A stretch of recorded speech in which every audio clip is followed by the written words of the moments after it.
Ready to master the art of capital? Welcome to the CapitalHQ Masterclass and unlock your potential in the world of business and finance. Providing you with the knowledge and tools you need to excel in today's competitive landscape. This event is powered by Wholesale Investor and CapitalHQ. Thank you for joining us. Hi, and welcome to CapitalHQ Masterclass. My name is Steve Torzo, the founder of Wholesale Investor and CapitalHQ. Welcome to the investor stream of day 2. Today, we're doing a deep dive into a range of areas, which is really about helping you propel yourself in your own investment career. We know that typically when you make this transition to being an investor, often there's no real path for you to follow. And yes, the ecosystem has done a great job of providing a lot more courses now and information about this, but there's always that next level. And there's always elements which other people, don't really sort of communicate to you. For example, some of the skills about raising capital or how you actually transition from an operator to an investor. These are some of the areas that we're going to be doing a deep dive on. And more than that, everything that we think about going forward is about how to empower you as an investor. As a company, Capital HQ is all about going to be how we can help you provide access to opportunities, how we can provide you with actionable insights or information to assist with your own investment thesis. And then thirdly, how we can connect you with other like-minded investors just like you. So you would have noticed that there's inside the actual room that you're in right now, there's lots of networking opportunity with other investors. Take the opportunity to actually do that. Said Capital HQ is your destination for those 3 elements that I highlighted. So enjoy day 2 of the investor stream, and we look forward to seeing you shortly.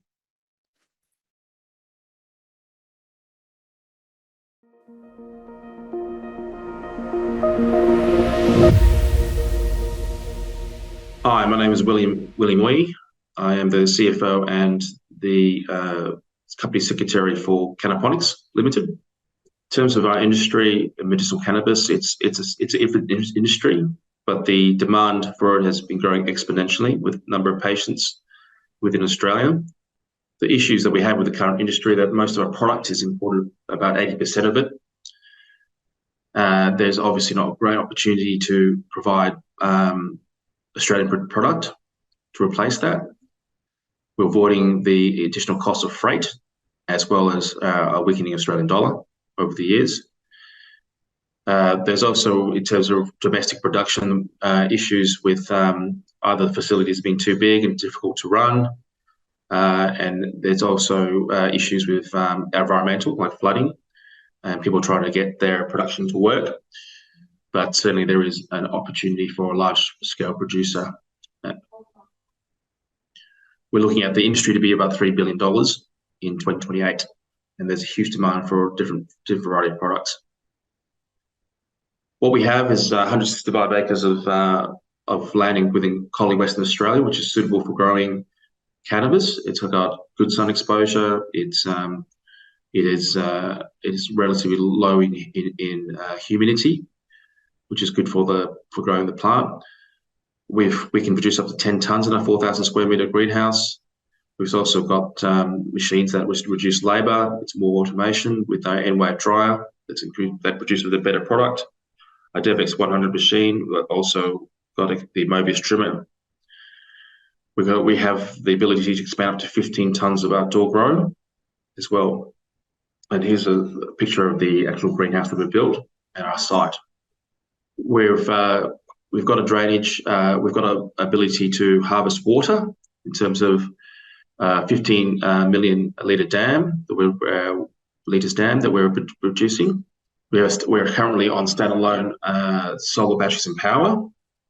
This is our greenhouse again, which produces up to 10 tonnes. Enclosed here is a faux lighting system, which is supplementary lighting for cloudy days and for winter months. And here we've got the Amberland climate system, which is a fully contained climate system for optimum temperatures and growing conditions for the plant within our indoor facility. We've also got an A1 fertigation irrigation system that's completely automated. And we've got also an Argus control system that can be AI ready. The Mobius tandem treatment will help with ability need for labour, up to between 6 to 16 full-time staff that require to traditionally trim the plant for harvest. And we have N-Wave RevTech microwave dryer, which again saves up to 10 days and increases the quality and retention of the metabolite and terpenes profiles of the plant. We have a DMX100 cryoethanol extraction machine that can turn the remaining product that's not sold as dried flour as oils to a broad spectrum oil. That will increase our yields by more than double. We are licensed to grow up to 7 hectares, so we can produce 15 tonnes with an outdoor grow. So we've got the ability to grow, expand into overseas markets, and there is certainly an active M&A market. The first year production, 10 tonnes. We've got ability in the second year to produce more than 20 tonnes. The pricing is good. Our cost of goods sold is even better. We can exceed the gross margin by 50%, and we can certainly aim for a target of 30% target of net profit after tax. We've raised 21 million to date. We've had government support. We've got negligible debt. Our assets are valued at $22 million at this point. So we have a unique approach. It's a sustainable approach. We have a vertically integrated model, which is unique to the industry, and we are scalable, and we're poised to be able to capitalize on the market in terms of expanding our production. We need $10 million to finish the project. That's to complete the current head house, and we're offering equity as well as a debt participation. You're welcome to contact our founder, Rod Zakostelski, Managing Director and Founder, or myself.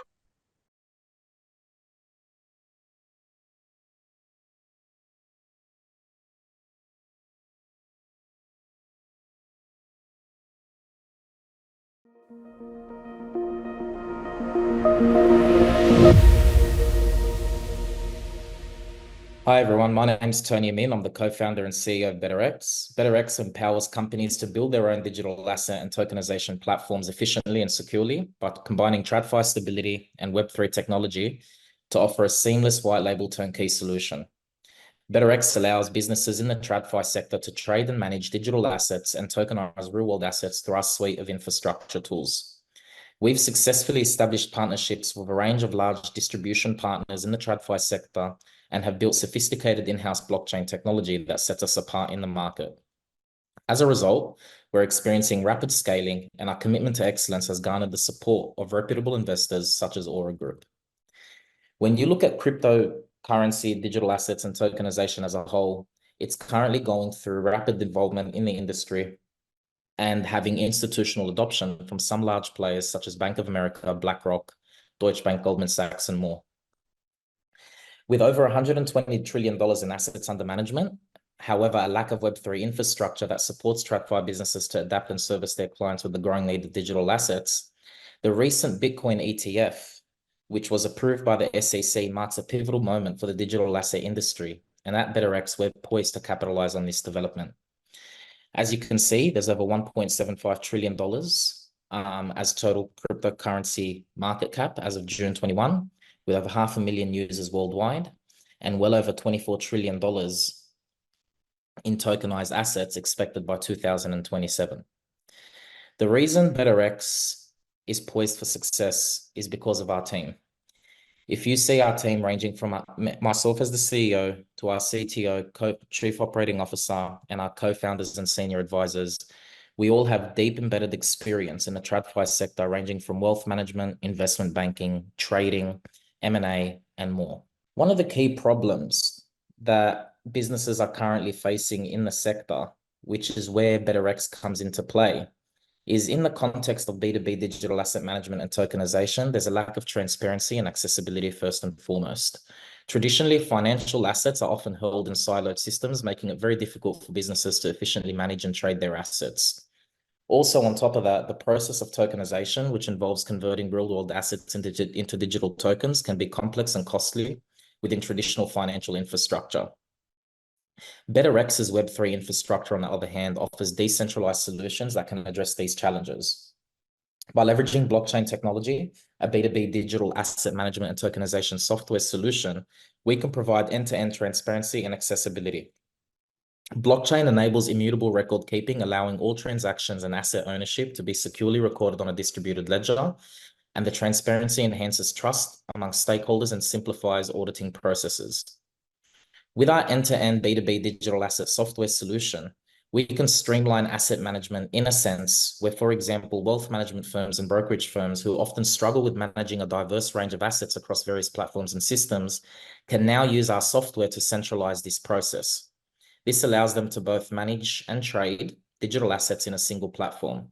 This streamlines their portfolio management, reduces operational complexities, and enhances their overall efficiency. Our digital asset management infrastructure enables wealth managers and advisors to also access a broader range of investment opportunities, including tokenized assets such as real estate, artwork, and private debt. By incorporating these digital assets into their offerings, our clients can now provide their end client with diversified investment options that were previously inaccessible through traditional channels. Furthermore, there's obviously a lack of transparency and compliance, as mentioned before. BetterX's solution, which is also built on the blockchain, can offer greater transparency and auditability compared to traditional systems. Every transaction and asset ownership is now recorded on a decentralized ledger, providing real-time visibility into asset movements and ensuring compliance within regulatory environments. Cost savings and efficiency is a major problem within this sector as well. By automating processes and eliminating intermediaries, digital asset management solutions such as BetterX's can signify reduced operational costs for wealth managers and brokerage firms. Smart contracts, for example, can automate tasks such as asset transfers, dividend distributions, and compliance checks, saving time and resources. Lastly, wealth management firms and other businesses in the TradFi sector can adapt to changing market dynamics and scale their operations seamlessly. These solutions, such as ours, stay at the forefront of innovation in the financial industry by allowing them to incorporate end-to-end Web3 technology and widen their existing offering to their clients. When you look at our customers and some major use cases that BetterX is currently having at the moment, one major one is with a wealth management platform. To give you an example of how we operate, we have many use cases where we can work, integrate, and even distribute our product through a lot of these channels. One major use case is through a wealth technology platform who administers over $11 billion in assets under management. Access to all traditional instruments, as well as a wide range of alternative assets, this specific wealth tech platform saw a growing trend of digital asset adoption amongst its clients. With a clear need for streamlined reporting and trading capabilities, they then decided to integrate our API's customized implementation and support, which required data and flow directly into their platform. Since then, they've implemented our end-to-end infrastructure, allowing them to seamlessly offer a solution to 70 of their wealth managers who currently use their platform. Another major use case is a brokerage firm that BetterX is currently working with. This brokerage firm currently operates as a stockbroking business with 300 traders and has seen a huge demand for digital assets. This brokerage firm has integrated the white label platform with custom link trading, customized trading fees, management features, and portfolio reporting to support 300,000 traders who are now trading digital assets effectively and seamlessly on their platform. When you look at BetterX's end-to-end infrastructure and how it works, we specialize in developing tailored digital asset management solutions. And here's a brief overview of how our platform features align with the TradFi industry and how our clients are currently benefiting from account management, digital asset trading, reporting and infrastructure, and many more.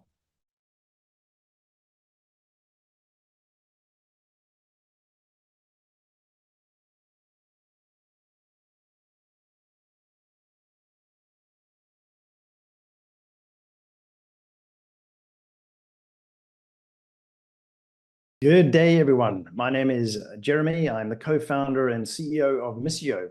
We're a technology platform that is helping organizations transparently communicate their sustainability performance with the public, with customers, with team members, investors, and other stakeholders.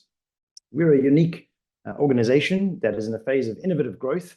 And one of the problems that we sought out to solve here was on the basis of something simple like, if you want to book a flight today, for me, if I go to Virgin, I want to fly to Melbourne, I'll jump on the website and have a look.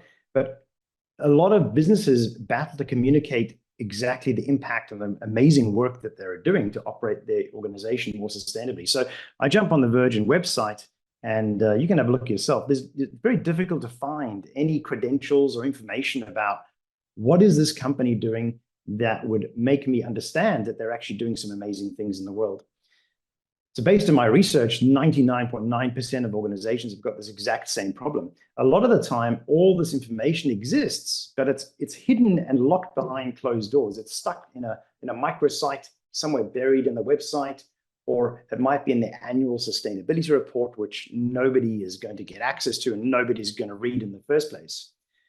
So we looked at this and went, well, how do we help organizations communicate the impact, communicate their progress to stakeholders so that everyone can understand this is the actual work that's being done? I believe that in the future, if we think about the organizations that we support and give our dollars to, we want to be supporting organizations that are doing amazing things. A lot of companies are doing amazing things. There's huge amounts of money being poured into environment, into social governance, sustainability as a whole, and a lot of the value is locked and can't be easily extracted out for anyone like you or I to understand this is what the organization is doing. So our vision is to really help thousands of organizations globally and transform the way that they communicate this sustainability progress to millions and millions of people. Our solution enables transparency around what they're doing and how they're approaching it. This creates trust with the stakeholders that is lacking today. And fundamentally, we become this core source of truth that can help encapsulate the organization's sustainability performance and progress and articulate this in a very, very immersive and simple way. Along the way, we thought about how do we do this? Because now what we have to do, we can't just talk to the sustainability team. We have to foster collaboration between these departments. Right now, organizations have got this all in different silos and it's very disconnected. So part of our engagement in our platform helps the collaboration between the sustainability teams, the executive leaders, and also the commercial and the marketing departments as well. And around this whole ecosystem, we've also got then the support of the consultants ecosystem, be they external or internal. So what is it? We've created this little solution called Missio Tile. And this little tile is a little digital badge, and it encapsulates in a very flexible way all of the programs, the performance, the initiatives that are being undertaken by the company. And it gets embedded or installed across multiple digital assets. Now we can take this locked value that is sitting in a sustainability report, for example, and extract it out into a very immersive and engaging experience for anyone to understand what is this company doing. This can be placed on websites, investor deal rooms, recruitment portals, invoices, digital contracts, and lots of other areas to really broadcast in a simple way, this is what the work that the organization is doing. Now, as we talk to lots of organizations and implement the solution, we recognize that we need flexibility as well on different designs and widgets and how we represent the data. So on here, we have a little simple digital badge, like you can see on the top left, or you can even have an embedded widget that is live with real-time data around projects and initiatives that are being undertaken. So all the impact measurements can be surfaced in real time across all these different digital assets. So the key question is why? Why would an organization even care about communicating their solutions through a product like this? Well, key to everything is data. And what Missio is able to do is provide a way now to surface new data, new analytics around which stakeholders actually care about this information, where right now you can't really measure this. And we're working to then connect this into existing KPIs and commercial performance, such as net promoter scores, recruitment performance, customer loyalty, retention, and now it becomes quite a core backbone in respect of, does this actually materially influence our commercial outcomes and our trajectory of our organization? Our solution is completely aligned with the pre-existing other platforms and technologies that are being developed out there. The sustainability space is really congested. We've got blue sky right now with a very novel, unique first mover advantage to market. We're working together with the existing ESG platforms, the existing carbon accounting platforms that are out in the world. We see these as our partners and go to market, and we're working intently to integrate with them as part of our network effect strategy. We've got a pretty awesome growing ecosystem working across different standards around the world, including the International Sustainability Standards Board and the subset of all those standards there, various different integration partners and solution partners and consultants. Our go-to-market is ultimately through channel and through working with the industry effectively, and very excited to have these logos growing on our ecosystem page. So to date, we've raised $1 million, which was pre-seed in 2022. We use that capital to refine and build our product, and now we're in a phase of commercialization. We've completed our MVP and we'll advance more features as we go. But right now we are raising $1.5 million for us to advance strategic projects and commercialization and advance some of these integration ecosystems. I'd love to have a conversation with you so you can learn more about Missio, our products, our solutions, and our value proposition. Cheers.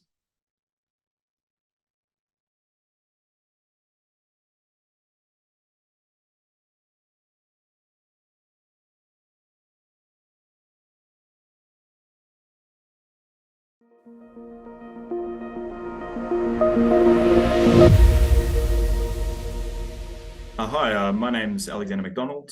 I'm the fund manager of the Capstone Income Fund. We're a debt fund and we're speaking at the Emergence conference that's coming up, hosted by Wholesale Investor. So I'll give you a brief overview of our fund. So our fund operates under an AFSL, open to wholesale investors. That's an Australian financial services license and all of the compliance that comes behind that. We're a property debt fund with a diversified portfolio of assets that all have, of loans that all have Australian property as security that underlines them. Our investors, so what are we offering investors? We're offering a fixed 10% per annum return, and we pay that in monthly installments. So what that means is we don't tend to aim to outperform or underperform. It's a fixed return that we have consistently met over the life of the two funds that we manage. A key unique feature of our fund is that management is genuinely invested alongside other investors for between 5 to 10% of the fund. And we act as a first loss investor. So we are subordinated to other investors. And what that means is if there is an issue with achieving the 10% return, we will forfeit our units to make that whole. Or if there ever was a capital loss in the fund, our units would be forfeited. So genuinely, we're in as a first loss investor. We have no lockup period in our fund. So this is a little bit unique to debt funds or fixed income or term deposits, which usually have lock-in periods. We allow redemptions at any time. And then what sort of investments do we do? So we as I said, we loan money out. We act as a non-bank lender.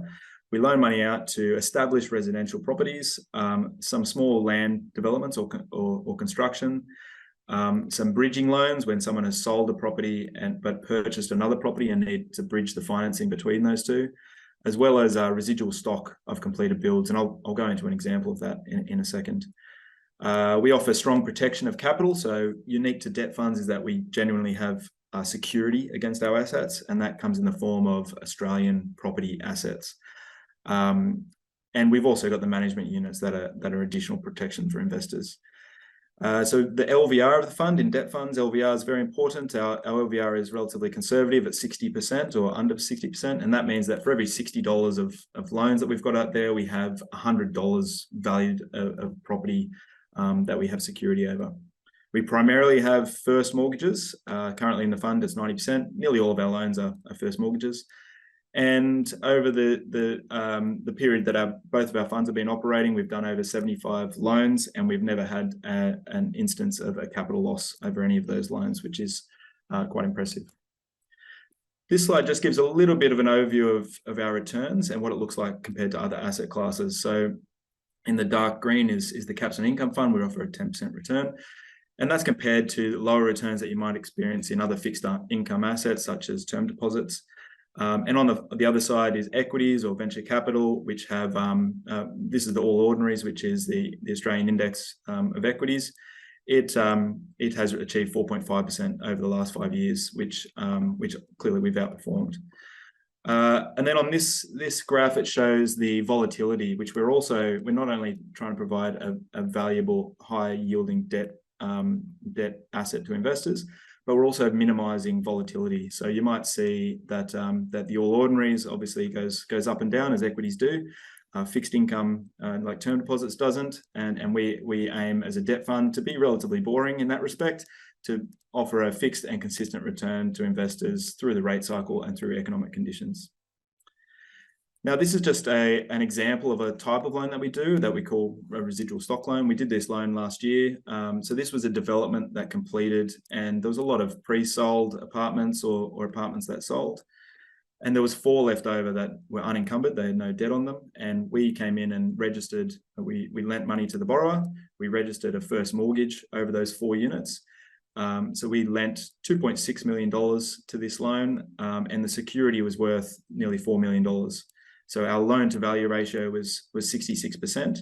And why we love these residual stock loans is that we know that they're being actively marketed for sale, and that they will progressively be sold over the next 4 to 6 months. So this was an example of a loan that we've actually been repaid just because all of the units progressively sold. So that's a bit of an update or a background of our fund, the Capstone Income Fund. As I said, we're speaking at the Emergence conference and looking for further investors from wholesale investors to discuss this fund with. If you're interested in talking more, we'll see you at the conference, or feel free to email me at alexander@capstonefunds.com.au. Thanks.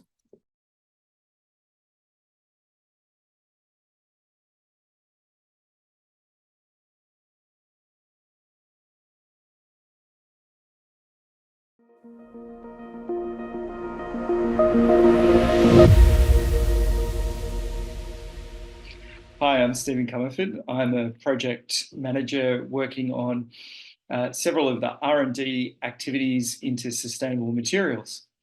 I've worked in the food and beverage industry for the last 20 years. I've worked for companies such as Arnott's Biscuits, Coca-Cola Amatil, and Dairy Farmers. And the food and beverage industry, unfortunately, is falling short of some of its packaging commitments, where just 18% of plastic packaging is being recycled. Also, food waste has become a major environmental issue, and one that needs addressing in not just Australia, but globally. We're working really hard on several projects to address both this plastic issue and also this food waste issue.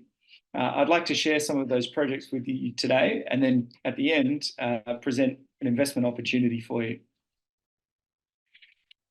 So we're focused in our R&D around 3 different areas: new plastic technology, food waste management, and also measurement and consumer research.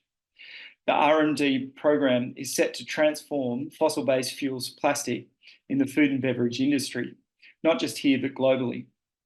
And certainly we're working really hard on these 8 projects, which I'll introduce to you now.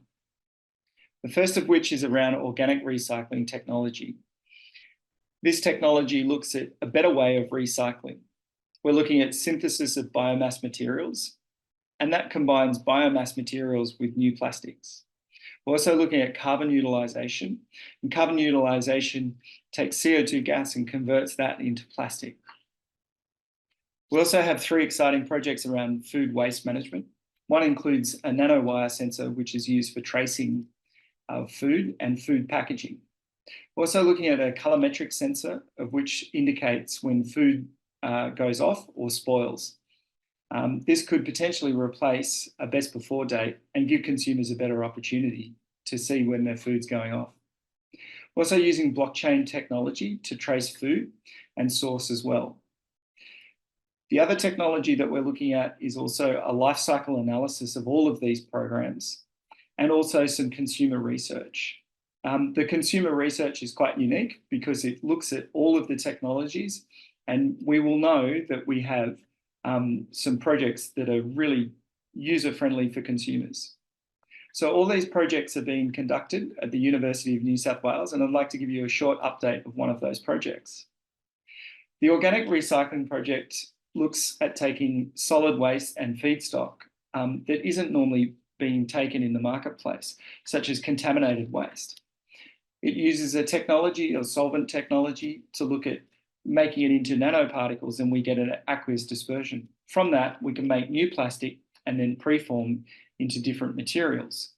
Some of those materials that we can make from this are new bottles made out of PET plastic or new trays. So it has application across a broad range of opportunities in the food industry: biscuits, cake, fruit, meat, seafood, coffee, etc. This alternative technology has some great advantages. We really are looking to improve the efficiency of recycling and waste management. We can utilize contaminated feedstock. To date, that hasn't been a possibility.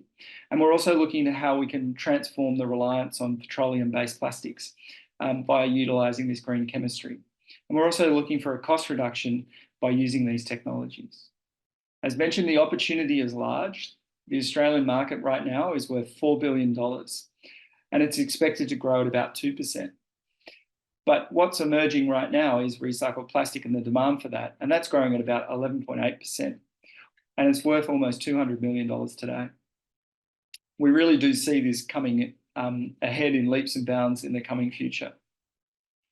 We've already secured great partners. We've got Pablo and Rusty's Coffee on board, Arnott's Biscuits Group, Taka Plastics, and Paco Industries, which has a subcontract to look at these R&D projects. The current experimental expenditure at the moment is $23 million, and there's a further $23 million in 2024 that's coming online. So in summary, the investment is quite a good opportunity. We're seeking $5.7 million in a convertible note. FP Paradigm has an advanced finding that's already been awarded. We will pay an interest of 10% quarterly over 2 years, and the option can be exercised soon after that. We've made significant progress with the university, and there's a large market opportunity. So why don't you come and have a talk with us today? And our details are at the end of this presentation. Thanks for your time.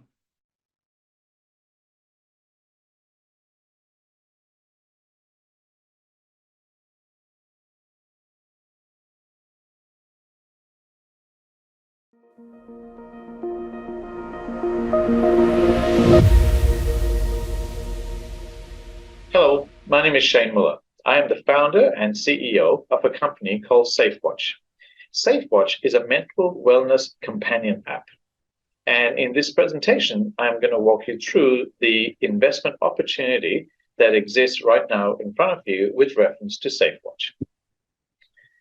Now, a little bit about the background story to SafeWatch. When mental wellness conditions are experienced by people, and unfortunately, when things happen at its extreme end, what the most common statement people would say would be something to the effects of, "I had no idea," or a version of that, "I didn't realize it was that bad." And in there lies why we set out to build SafeWatch, to ensure that people actually do have an idea. Right now, in Australia, over 1.5 million people actually already have a suicide plan. Which is a very moving and quite a tremendous statistic when it comes to mental wellness. And what we're here about is addressing that pain and that challenge that exists right now in our world. Now, with reference to mental wellness around the place, I will give you some overviews right now, and that is about 4+ million people currently are struggling with a mental wellness condition in Australia. In Asia, it's about 450 million people. And around the globe, over 1 billion people today are struggling from some type of mental wellness condition. Now, financially, the impact in Australia, according to a productivity report, highlights that it's over $200 billion that this challenge costs the Australian economy. And globally, it's over $1 trillion problem. How does SafeWatch address this, and what's our offering? We have developed an app, and it's designed as a companion app. The app is designed to help people build their very private and personal connections and world of people that could and would have their back. Now, when it comes to mental wellness, SafeWatch addresses the entire spectrum of well-being. This is not an app to address only people in the red zone, but it is also for those in the orange zone and the green zone, because our research tells us that the more people that we keep in the green and the orange, the less, firstly, the less people end up in the red. Secondly, it is far cheaper to be proactive and keep people in the red and the orange zone. Background on the business. So SafeWatch has been going for about 3 years right now.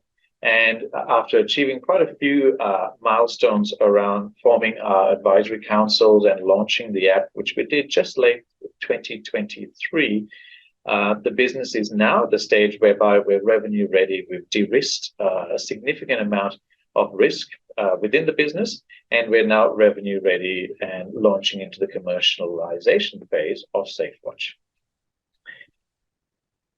Let me explain 3 unique aspects of SafeWatch. If you look at most mental wellness apps in the marketplace, of the 1,500 plus, most would fit into one of 3 categories. SafeWatch actually is quite disruptive that it doesn't actually fit into any of these 3 categories. So number 1, unlike most apps that do one thing, SafeWatch offers a very comprehensive tool set. There's over 15 plus capabilities within the app, each for different demographics, age, setting, be it if it's a clinical setting or a workplace setting, etc. So it's actually a very, very comprehensive tool set. The second aspect with SafeWatch, we've founded this on research that says if people are in a care world and a village, they will enhance their chance of recovery, speed, A, and B, ensure that they stay buoyant. So that's the other key aspect of SafeWatch around the village concept.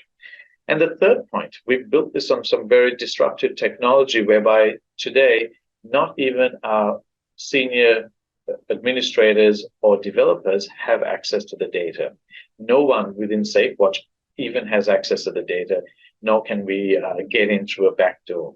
Very uniquely, we've created this whereby every person literally controls their own capability and sharing of information. So I'll skip through some of the example screens with reference to SafeWatch and then talk about now the team. The SafeWatch app has been shaped by mental health professionals, people with 25, 30 plus years of experience dealing with this challenge and solving this every single day. So our advisory councils have addressed and shaped what we have been Health SafeWatch for practitioners or SafeWatch for the workplace.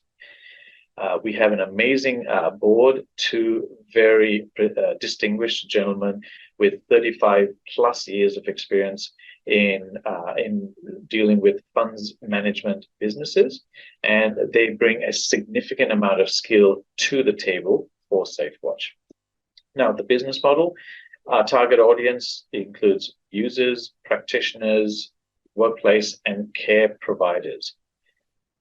The licensing matrix. SafeWatch is a SaaS product available right now on the marketplaces, being Apple and Google. Plus, there's a corporate version, a licensed version that will be sold to businesses. The sources being health practitioners, businesses, and individuals.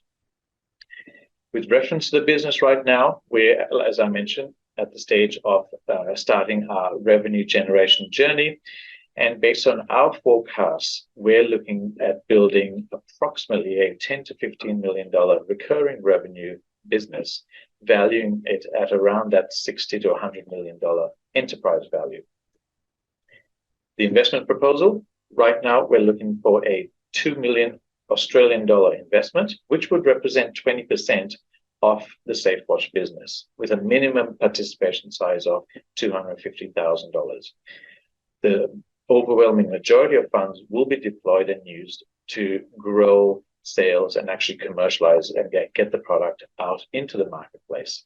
And this is a very clear and strong impact investment, offering very attractive investor ROIs. And at that, I will leave it there and invite you to please reach out to me with any questions, as I love to have a conversation about SafeWatch and go through further details. Thank you.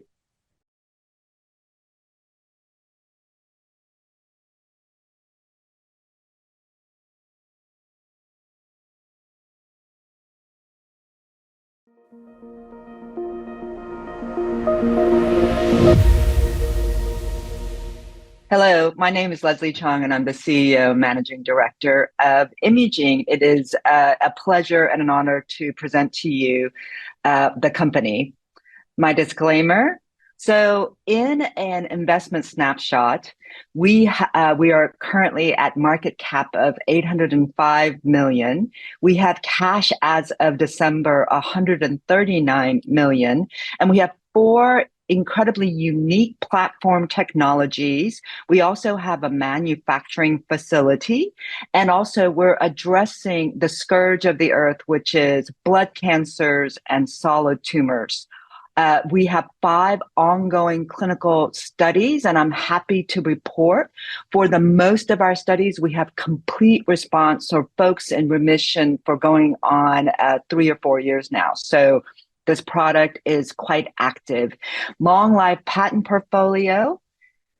And as I said, 4 unique platforms with allogeneic CAR-Ts, as well as CF33, which is our oncolytic viral therapy, across a few different studies, as well as our B-cell immunotherapy. So I'll go into allogeneic CAR-Ts first, and just to give you a reference point, the difference between autologous CAR-T versus allogeneic CAR-T. So allogeneic CAR-Ts are considered off the shelf because they are ready when the patient is ready, whereas autologous CAR-T or auto CAR-Ts that are approved currently in the market for blood cancers, when a patient comes in, they actually sit for anywhere between 7 to 8 hours to separate out their T cells.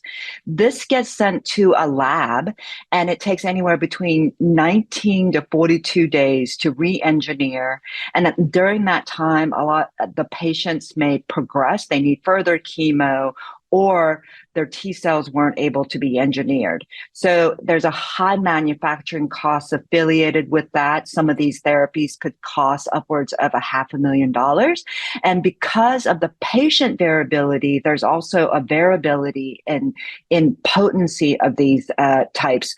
What we're aiming to do is to really alleviate those auto CAR-T failures and provide them an option, because currently, if you fell off of auto CAR-Ts, you do not have another option. So allo CAR-Ts are CAR-Ts that are derived from healthy patient donors. So patients' T cells, these supersized T cells, are shipped to clinics and hospitals. And when a patient comes in and diagnosed with a certain kinds of blood cancers, they're readily available. We're currently in clinical trials, and we have many patients on, and I'm going to show you the data that we saw across 84 blood cancer types. And out of those, 61 patients had non-Hodgkin's lymphoma. So this is a very progressed line of blood cancer type. And out of those, 18 patients took these approved auto CAR-Ts and relapsed or failed off those. So what we saw is these 18 patients that had auto CAR-T failures to come on our product, our allogeneic CAR-T product, Azer-cel, and 83% of those saw overall response rates, 61 seeing complete response, a complete remission, and this is 3rd, 4th, 5th line of drugs. So it is a pleasure and honor to be able to serve that community of patients that have been derived a response from auto CAR-Ts. So I'm going to move on to our oncolytic viral therapy. So simply put, our virus only infiltrates into solid tumors. It replicates at an accelerated rate. It ruptures the cell, and those virus goes on to other solid tumors. And then your immune system comes and mops up the rest. So it's this beautiful sort of 3-prong approach. And we're currently in clinical trials with 4 different arms. And we just announced a very meaningful result where a patient with cholangio cancer patient patient, bile duct cancer, saw a complete remission, and they have been in complete remission for over a year and a half now. So the study is ongoing. We're still dose escalating, and we will expand into that cholangio or bile duct cancer type. The backbone of that particular study is CF33, and this is the backbone of onCARlytics. So this is a combination therapy where we take a CAR T or a bispecific and combine this with our oncolytic virus. So this is already in the trial. We are dosing intratumorally as well as intravenously, and we just announced a second patient in bile duct cancer that has come on as early as this week. We love the idea of combining our onCARlytics products as well as our azer-cel, because onCARlytics is a CD19 expressing or covering a solid tumor with this, and our azer-cel is a CD19 product. So in combination, we're already seeing some incredible results in a preclinical model of triple negative breast cancer as well as gastric, where we saw a complete killing in that combination, which is quite rare. So I'm back to my investment highlights with our market cap of 805 million. We have cash in the bank of 139 million, and we have 5 ongoing clinical studies to produce the meaningful results across this year as well as next. So that's the end of my presentation. I thank you for your time.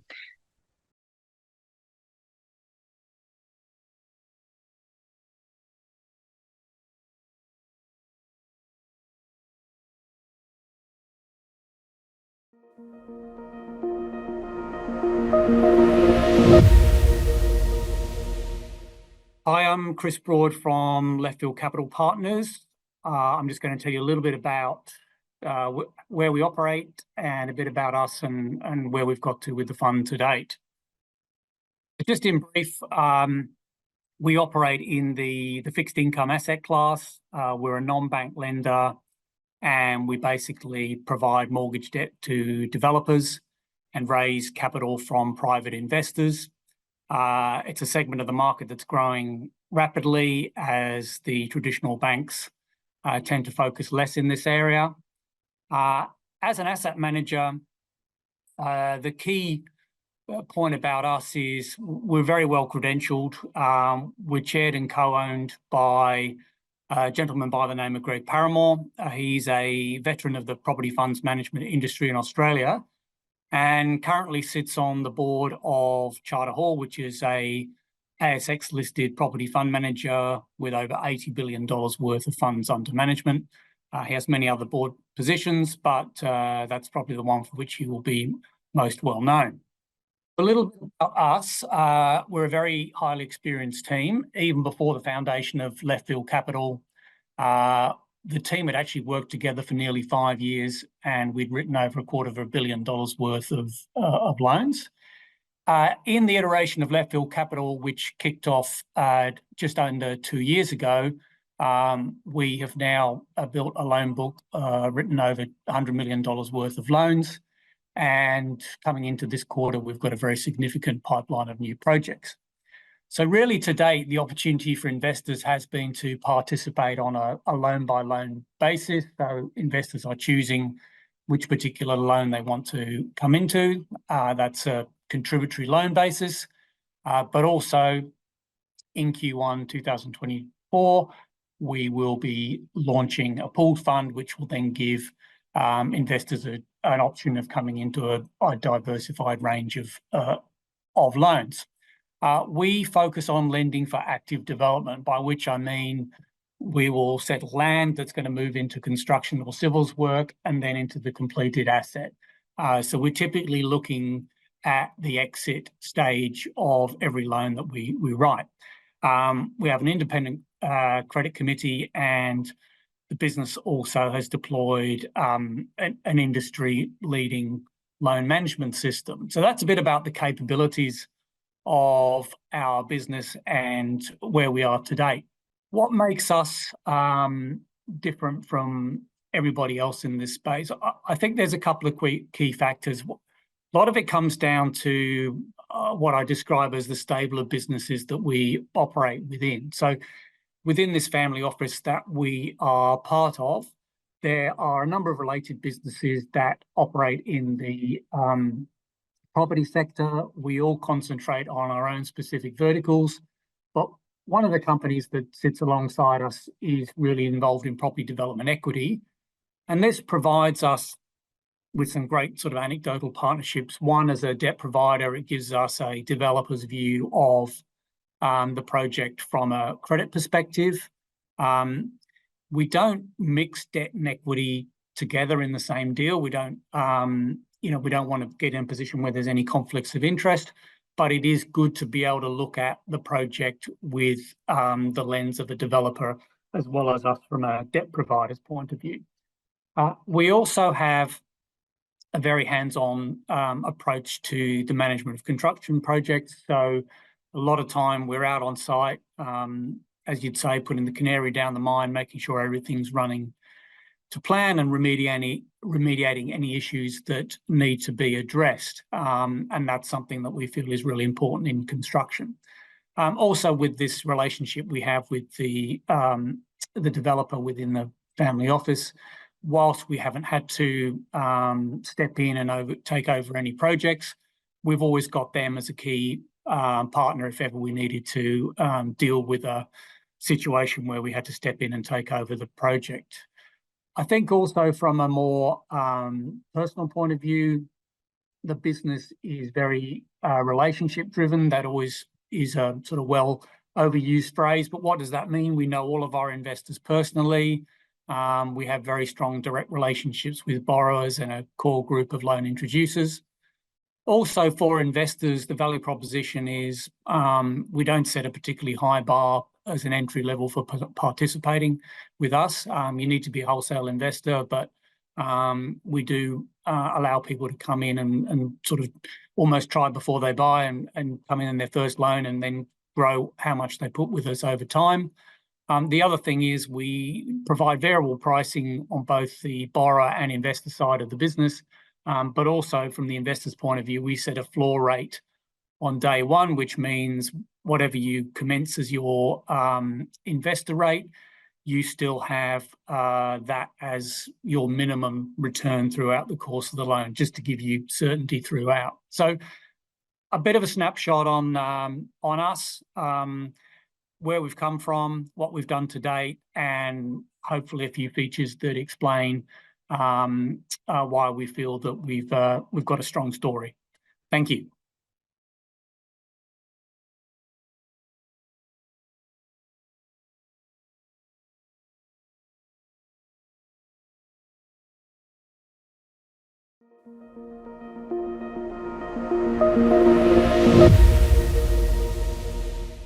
Hi, I'm Arthur Nemedes from the Aligned Disability Property Fund. Before I start, just the regular disclaimers. This is not advice and general information only. In particular, it's general advice if there's any retail people watching this. And in summary, our key objective for the fund is to deliver SDA, which stands for Specialist Disability Accommodation Properties where they are needed. And also as a complementary side benefit is to improve housing supply in Australia. You'll see that we will deliver attractive investment returns. We're deploying what's called institutional pricing asymmetry to provide a potential capital uplift, which may be significant. And then we will recycle or we'll offer investors the opportunity to recycle the investments and to deliver enhanced returns for both the investors, but also SDA properties. And finally, I'll finish up with distribution options. So from a disability accommodation perspective, there's one, the NDIS, which is the National Disability Investment Scheme. It's quite an attractive scheme. It provides investors with income certainty, attractive income certainty between $60,000 and $90,000 per year per tenant. And one of the issues with it is that the rent's pretty similar all across Australia. So that's resulted in investors in Australia focusing on where the land price is cheap. Therefore, they can generate attractive yields, and they're targeting a yield of about 12%. What we're doing is trying to develop a fund, and we believe we've got the solution to deliver SDA accommodation in metropolitan Melbourne, or not just Melbourne, metropolitan Australia, because that's where most people live. Therefore, that's where most disabled people live, and you'll see that that's where most of them want to live, because that's where their networks are. And so the way we've done that, how do you reduce land costs in metropolitan area, is that we do hybrid developments where we take a block of land and develop, say, a floor of NDIS, 4 to 6 apartments, and then 12 apartments or thereabouts of residential. We sell the residential and we keep the NDIS properties. So effectively what that does is reduce the cost attributed to NDIS. The net result is the yield is about the same, 12%. So this is what I've just covered. And that 12% yield, and with the NDIS, the residential development, the base return we're targeting is about 8 to 12% IRR is the base. As you'll see with the asymmetric pricing, it'll have the potential to have quite accelerated returns. The key features are that the fund itself is separate from the SDA service providers, and we employ independent property managers, disabled property managers. So therefore that gives the tenants the ability to move if they're unhappy with their service provider. Each tenant has their own 1-bedroom apartment, so there's no sharing, less risk of abuse. And as I said, we're targeting metropolitan areas because that's where the tenants live and where their networks are and where they want to live. Brand new accommodation, so fit for purpose. The pricing asymmetry is quite simple. Institutions, they acquire assets at what's called cap rates. Cap rate is the income divided into the proposed purchase price. And we're aware of institutions purchasing around about 8% lines of NDIS properties. So in our case, we're building a portfolio of NDIS properties that are spinning 12% yield. So we can sell them for 8%. That's close to a 50% capital gain over 2 years, which after fees gives us close to a 20% IRR. So it's quite an attractive target. We definitely know we can do 10. We are aware of transactions that have occurred at 8, and we're negotiating with a fund at the moment to end up with a forward sale agreement for 8. The fund was launched 6-7 months ago. We've got about 100 investors, about 20 million worth of committed transactions. First tour in Frankston and Clayton in Victoria, just under $20 million worth of transactions, as I said. The third and fourth transactions are currently being structured. One in Bayswater, it's about $6 million. The other one in Tookley, New South Wales, which is at $3 million. But this one's just purely NDIS. The regulatory structure, it's the Aligned Disability Fund is a part of what's called the BRICX platform. It's a registered managed investment schemes for offshore investors. This is more like a mutual fund structure. It's open to retail and sophisticated investors. The pooled fund has a 10-year term, but there will be interim liquidity windows. And basically, it's whenever we sell an asset. There's not only do investors get their profit distributed, they also get the opportunity to redeem their capital. There's a secondary market or a liquidity facility via the BRICX platform as well. The fund has what's called an APR code or an ISIN. And we also have just launched our first and about to do our second white label option, as the name suggests. It's a separate fund where the financial planning dealer group have a minority ownership interest, and then that way they can participate in some of the profits that we may make. The fund may be pooled or discrete sub-trust for every asset. Thank you so much, and here are my contact details.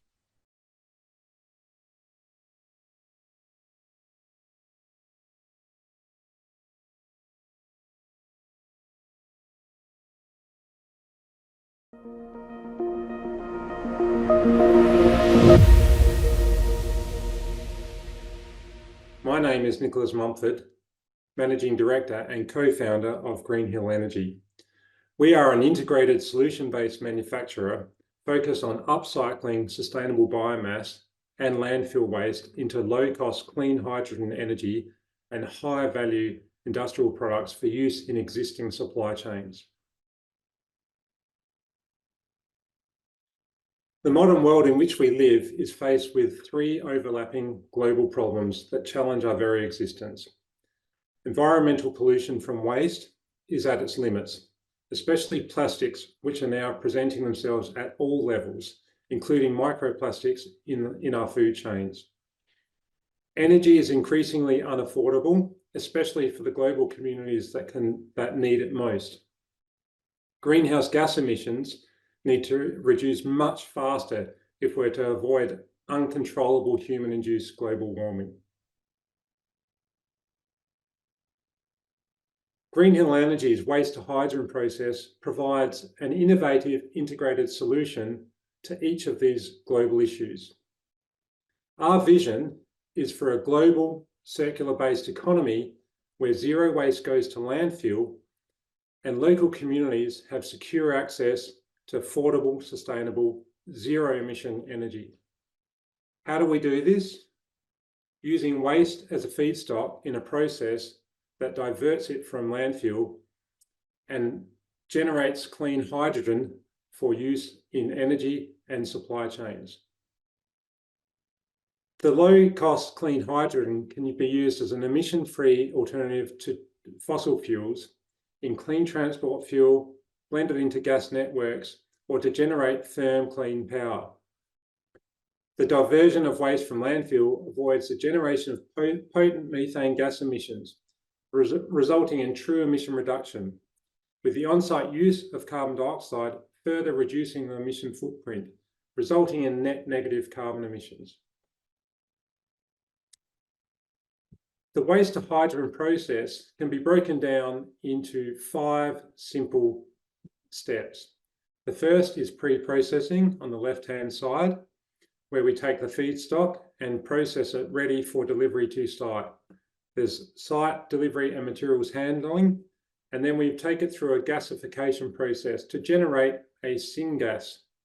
That syngas in step 4 is then separated into its component parts and then used in value-adding outcomes for the production of hydrogen, manufacturing of products, and on sale to third parties.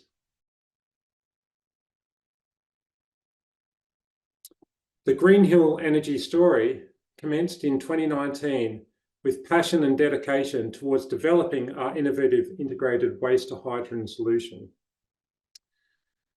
We are now progressing a global patent for this innovation process, and we are progressing the development of our flagship project, Riverbend Energy Hub.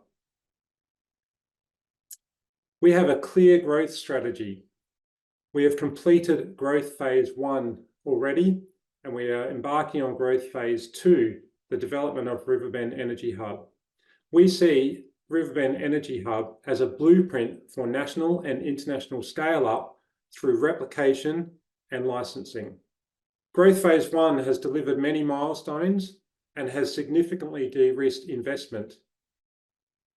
This includes government grants, MOUs, partnerships, pilot testing, lab testing of gasification, hydrogen yields, independent assessment of our economic modelling and power plant modelling, and most recently, confirming the low capital cost combined cycle gas turbine power plant for use at Riverbend Energy Hub. Riverbend Energy Hub, located near Tailem Bend, South Australia, will be developed in 3 stages and is set to redefine waste management for Australia. Our goal is for Riverbend Energy Hub to be Australia's first commercial scale integrated waste to hydrogen facility. By 2030, we plan for it to divert over 20% of South Australia's landfill waste and result in net negative greenhouse gas emissions. We are targeting first revenue from Riverbend Energy Hub in 2025 through electricity market sales. This revenue will grow over time with each stage and targeting over $200 million in revenue by the end of the decade, with ungeared project returns in the order of 30%.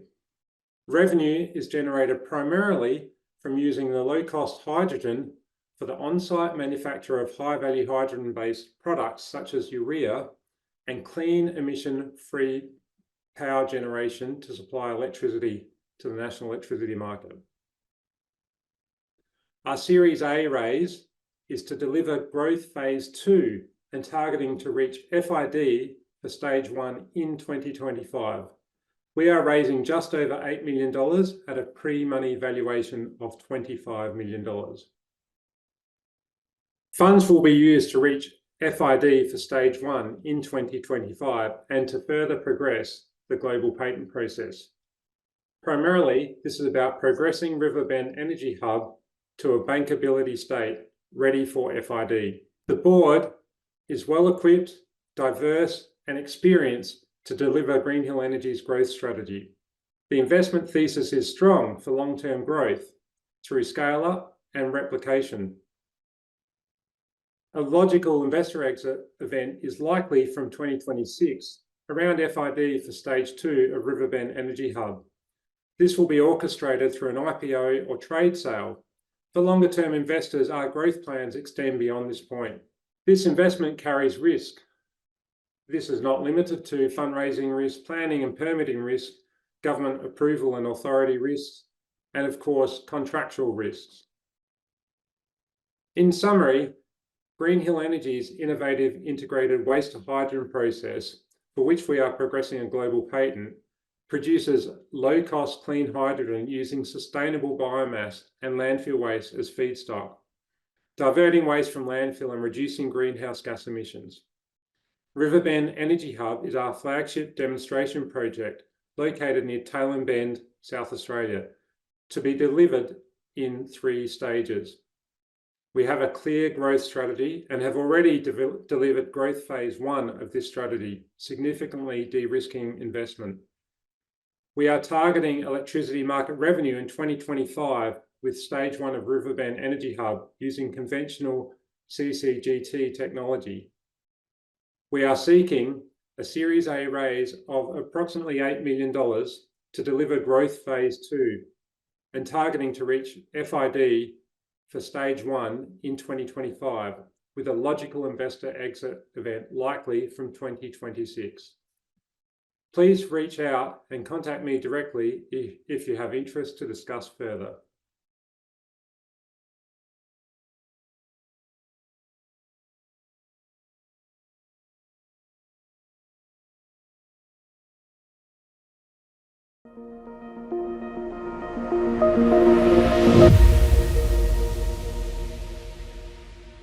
Hello, my name's Peter Goyan, and I'm here to talk to you about a B2B agritech opportunity that my company, Waypoint Solutions, is working on. The opportunity is to manufacture high-value products for export, such as this powder, $200 US a kilo into existing manufacturing markets. Also produce nutritional food for local consumption, and all of this is from seaweed. While looking at our site assessments, we discussed this project with the local communities, and they identified some improvements such as income diversity and skills transfer that will come potentially from this project. The benefits. So from processed seaweed, there are environmental, upscaling production, and socio-economic benefits. Notably, sustainable production, low inputs, resources, etc., while supporting infrastructure builds and advanced technology. How are we going to do this? We've been collaborating with community and government representatives. I've just come back from Timor-Leste, meeting with those representatives there, and they are enthusiastic about this project.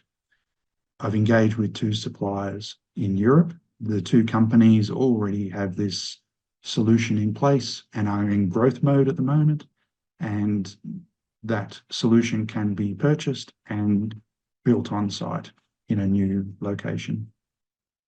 The business that will be created will have multiple revenue streams, not just the initial powder that I mentioned, and the oversight is there as well to ensure that the community and business benefits are realised through connections with the local universities and vocational education providers, and briefing potential investors, as I am today, early and investigating funding models with those potential investors.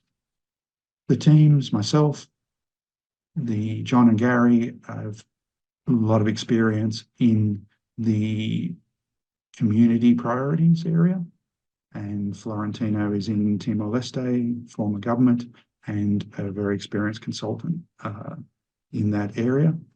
And Charlene is experienced in the industry already, and Dr. Adibi is the R&D expert. Fred's in Singapore, and he's my go-to person for anything to do with the seaweed industry, processing or cultivation. As a project manager, I have some milestones. I do talk about a pilot. Initially, we don't need to do a proof of concept for the solution as it's already running in Europe, but we do need to pilot at the new sites to ensure they are legitimate. And so there is a pilot phase moving into validation of that pilot result, and then, if successful, commercialization with further expansion as well. The traction to date is the candidate sites have been identified. I've had discussions with government representatives, including meetings with DFAT Australia and Trade Invest in Timor-Leste, who have influence in this space.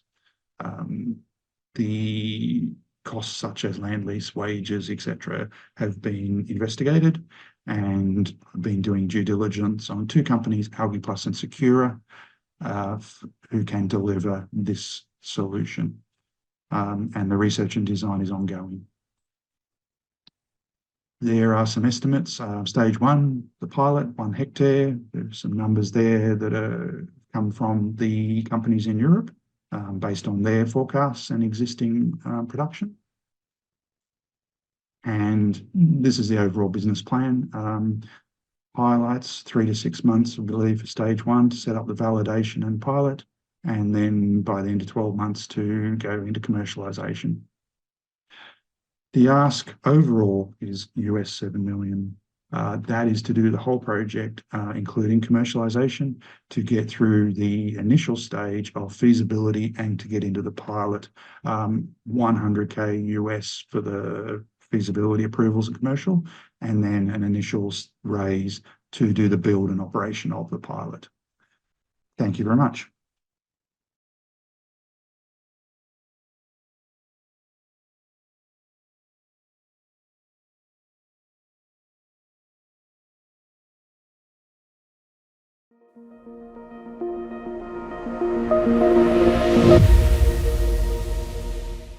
Hi, my name is Juha Jouhki, and I'm the CEO of TenBoron, a company developing novel boron carriers for boron neutron capture therapy, or BNCT. You may not have heard of BNCT. It is indeed lesser known, but efficacious and effective cancer treatment modality. BNCT is not new. The principle has been known since the 1930s. It is biologically and physically targeted radiotherapy, where the radiation is generated within the cancerous tissue. First, a compound containing boron-10 is administered to the tumor, where it is taken into individual cancer cells. Then, the tumor area is irradiated with low-energy neutrons. When boron-10 atoms capture neutrons, a nuclear reaction takes place, releasing short-range particle radiation that kills the cancer cell. The element boron has 2 stable isotopes, boron-10 and boron-11. Boron-10 has a wide neutron capture cross-section and is therefore well suited for this application. It is also not toxic nor spontaneously radioactive. BNCT can be repeated, although often a single session is enough. It can also be combined with other treatments. Surgery, chemotherapy, and external photon radiotherapy are the first-line treatment options, but they all have limitations and significant side effects. Newer therapies, such as immuno-oncologics, also have side effects and fairly low response rates. Sometimes there are no treatment options left if the cancer cannot be operated or is locally recurrent. Our first target indication is recurrent or inoperable head and neck cancer. BNCT has already shown its potential in this area. Head and neck cancers cause significant clinical burden and affect the quality of life of the patients. There are hundreds of thousands of new cases annually, and the recurrence rate is between 30 and 50%. BNCT has already been successfully applied to patients who have no other treatment options left. These pictures demonstrate the effects of BNCT. Even large tumor masses can be eradicated within few months, as seen in the pictures on the left-hand side, where the patient had a large tumor mass in the nasal cavity that was gone in 6 months. On the right-hand side is one of the first patients who was treated with BNCT alone. She had a large tumor mass around her left eye that was removed within a few weeks.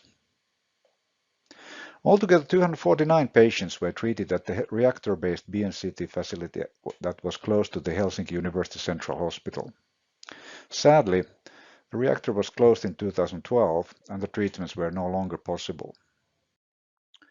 The results so far have been obtained with the suboptimal boron delivery agent boronal phenylalanine, or BPA. BPA is non-specific and poorly retained in tumor tissues. It also has only one boron atom per molecule. Because it is not tumor-specific, it also accumulates in other fast-dividing cells, causing side effects similar to those of chemotherapy and conventional radiotherapy.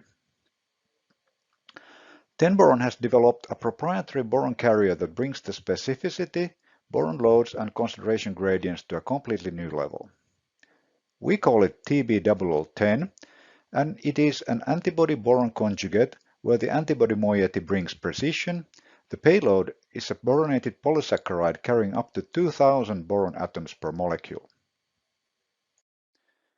In addition to head and neck, many other cancers have EGFR-positive subtypes, which we can also target with TB0010. Our antibody-boron conjugation technology allows us to switch the antibody part, thus opening partnering opportunities with antibody developers. We believe we can make the old BPA more user-friendly and easier to store. BNCT practitioners are familiar with the compound, so there's a low threshold to adopt a new formulation. Glioblastomas are often very difficult to treat. We have developed a peptide boron conjugate that targets gliomas. This program is in the very early stage, but it's a great opportunity. So, if BNCT is so good, why isn't it offered to the patient? The answer lies in the availability of neutrons. Traditionally, neutrons have only been available from nuclear reactors, and cancer hospitals typically do not have access to them, with Helsinki having been one of the few exceptions. However, this is now changing with the emergence of the so-called accelerator-based neutron sources. First ones are already in use in Japan and China, and Europe's first accelerator-based BNCT facility has been built in Helsinki. Clinical trials there are expected to start in 2024, i.e. this year. Manufacturers believe that they will sell tens of accelerator-based systems in the coming years as the first BNCT centers start to produce clinical outcomes. BNCT has been shown to work, so these outcomes will most likely be very good compared to other treatment modalities.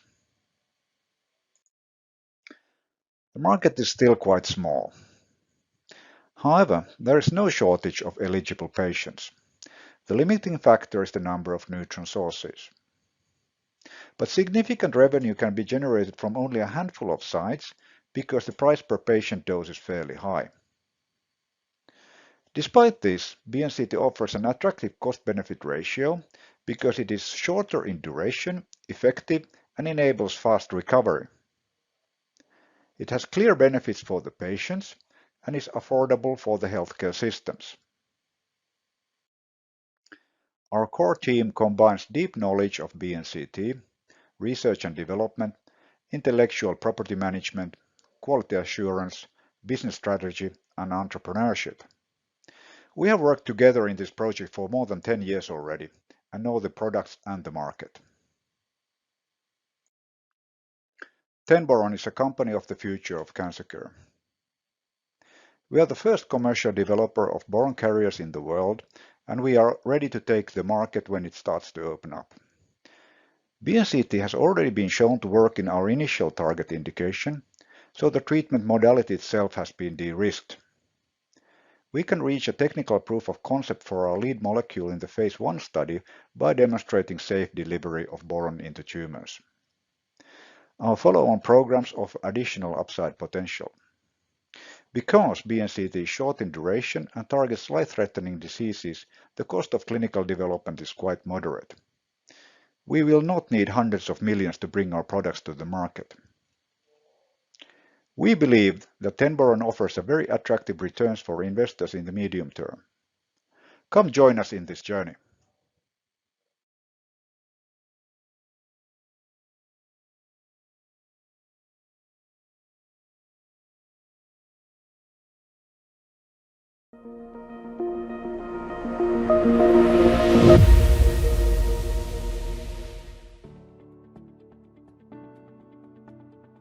Hi, my name is Joel and I'm the founder and CEO of IBEX Crypto. The IBEX Group is a group of entities which together enables the tokenization of equity for natural gas production in Africa, allowing for regulated and compliant ownership in a commercial traded raw resource, with dividends and profit sharing on a global scale. IBEX Crypto has tokenized equity of a natural gas mining company that develops raw resource fields into commercial refined operations in Africa. It gives investors the opportunity to secure one of the fastest growing and environmental friendly energy sources, natural gas. We hold a crypto license issued in Lithuania, allowing us to tokenize equity in a KYC'd, fully regulated and compliant way, as well as other licenses to see this endeavor through. We are pioneering the natural resource industries with a proprietary blockchain tokenization platform for real-world assets, where investors can purchase a stake in the mining operations, ultimately profiting from the sale of the refined raw resource on global markets. The IBEX Gascoigne token is an asset-backed security token representing digital ownership of equity. Through a shaft agreement, investors can buy and sell shares of the company holding the raw resource on its balance sheet. We enable a stablecoin liquidity pool of trading liquidity through a robust secondary marketplace on the IBEX Crypto platform and in partnership with the token exchange.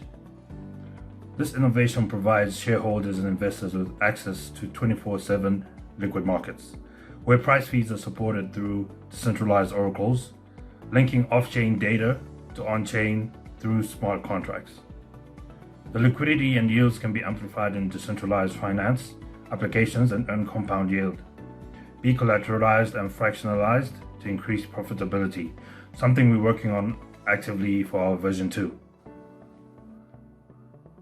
Our principal activity is to build a liquefied natural gas plant for coal-based methane production, producing 2,000 gigajoules of LNG per day. Our ultimate goal is the extensive exploration of the entire natural gas resource field, production of gas for power generation through a solar natural gas hybrid solution, and expansion into upstream and downstream markets. LNG will be exported to South Africa, and power will be sold regionally to the Southern African power pool. IBEX Equity is a stake in a 100% privately owned natural gas resource field. The gas field is located in Zimbabwe and is licensed under the Ministry of Mines and Development under Special Grant 2060. It is one of the largest CBM deposits in the world, with a 25-year production license over 1,100 square kilometers, with potential for thousands of wells that require no fracking. This resource will develop into a regional supplier of energy and contribute to the solving current energy crisis in the region. The exploratory activity on the resource included desorption testing of 284 samples and coring on 7 holes, which together identified a world-class minimum contingent natural gas resource of 6 trillion cubic feet, or approximately 6 billion gigajoules. The exploration covers only 25% of the total concession area. Gas was produced from coals, shales, and sandstones using simple techniques without the need of fracking. A resource evaluation report prepared by international renowned independent evaluator, Guston and Associates, resulted in the highest gas in place resource found to be over 100 billion cubic feet per square mile, This is larger than any other proven CBM project elsewhere in the world. The second is in India, which has a gas in place resource of about 30 billion cubic feet per square mile. A 20-year gas offtake agreement has been signed with a prospective buyer, and letters of intent have been signed by 5 LNG buyers based in South Africa. The project implementation will take approximately 12 months, with revenue being generated in month 13. Our projected revenue will be $8,347,000, with a gross profit margin of about $7,560,000 per annum. The project has a 5-year tax exemption. Revenue will be generated from the sale of LNG. We signed a 20-year offtake agreement at $12 per gigajoule, generating a gross profit of $140 million, excluding annual inflation. We are seeking $20 million at a valuation of $2.9 billion. Thus, we're offering 250,000 Gascoigne tokens at $80, which is 0.2% of the Gascoigne maximum supply. These tokens will be vested over time. Our short and medium-term plans are to explore the whole concession in the shortest possible time. We believe that this will be achieved within 24 to 36 months and will have an immense impact on the Gascoigne token. It is estimated that after further exploration, our gas resource will be at about 21 trillion cubic feet or 21 billion gigajoules. 95% of the funds raised will be allocated towards turning profitable and self-sustainable in the shortest possible time frame. We focus predominantly on the field's rapid development, with substantial portion directly contributing to the advancement of infrastructure, exploration, and expansion efforts. The remaining 5% raised will be allocated towards the company management and operations, crucial aspects such as audits, legal requirements, and insurance coverage. By allocating a portion of the funds to these areas, the project aims to foster transparency, accountability, and mitigate risk. Gascoigne token holders will be entitled to dividends from profits generated by the company.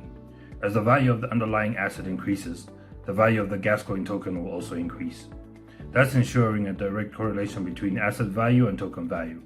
This dynamic allows investors to participate in the potential growth of the natural gas sector whilst enjoying financial rewards generated with the project's success. The earliest logical exit point would be shortly after the commencement of revenue. This is expected to occur in 2025. Gascoigne token holders can trade their tokens on token exchanges, enabling continuous 24/7 trading at any given time if they wish to exit. Zimbabwe has enacted investment protection laws that are primarily enshrined in the Constitution of Zimbabwe and the Zimbabwe Investment and Development Agency Act, Chapter 1417. These investment protection laws serve as a framework to safeguard investments in Zimbabwe, protecting legal provisions and assurances to both domestic and foreign investors. As for the equity in Lithuania, investors are protected through the standard Lithuanian corporate legal framework. The IBAX management team consists of myself, Ankit Bhatia as CTO, Henry Mahal as Business Development Lead.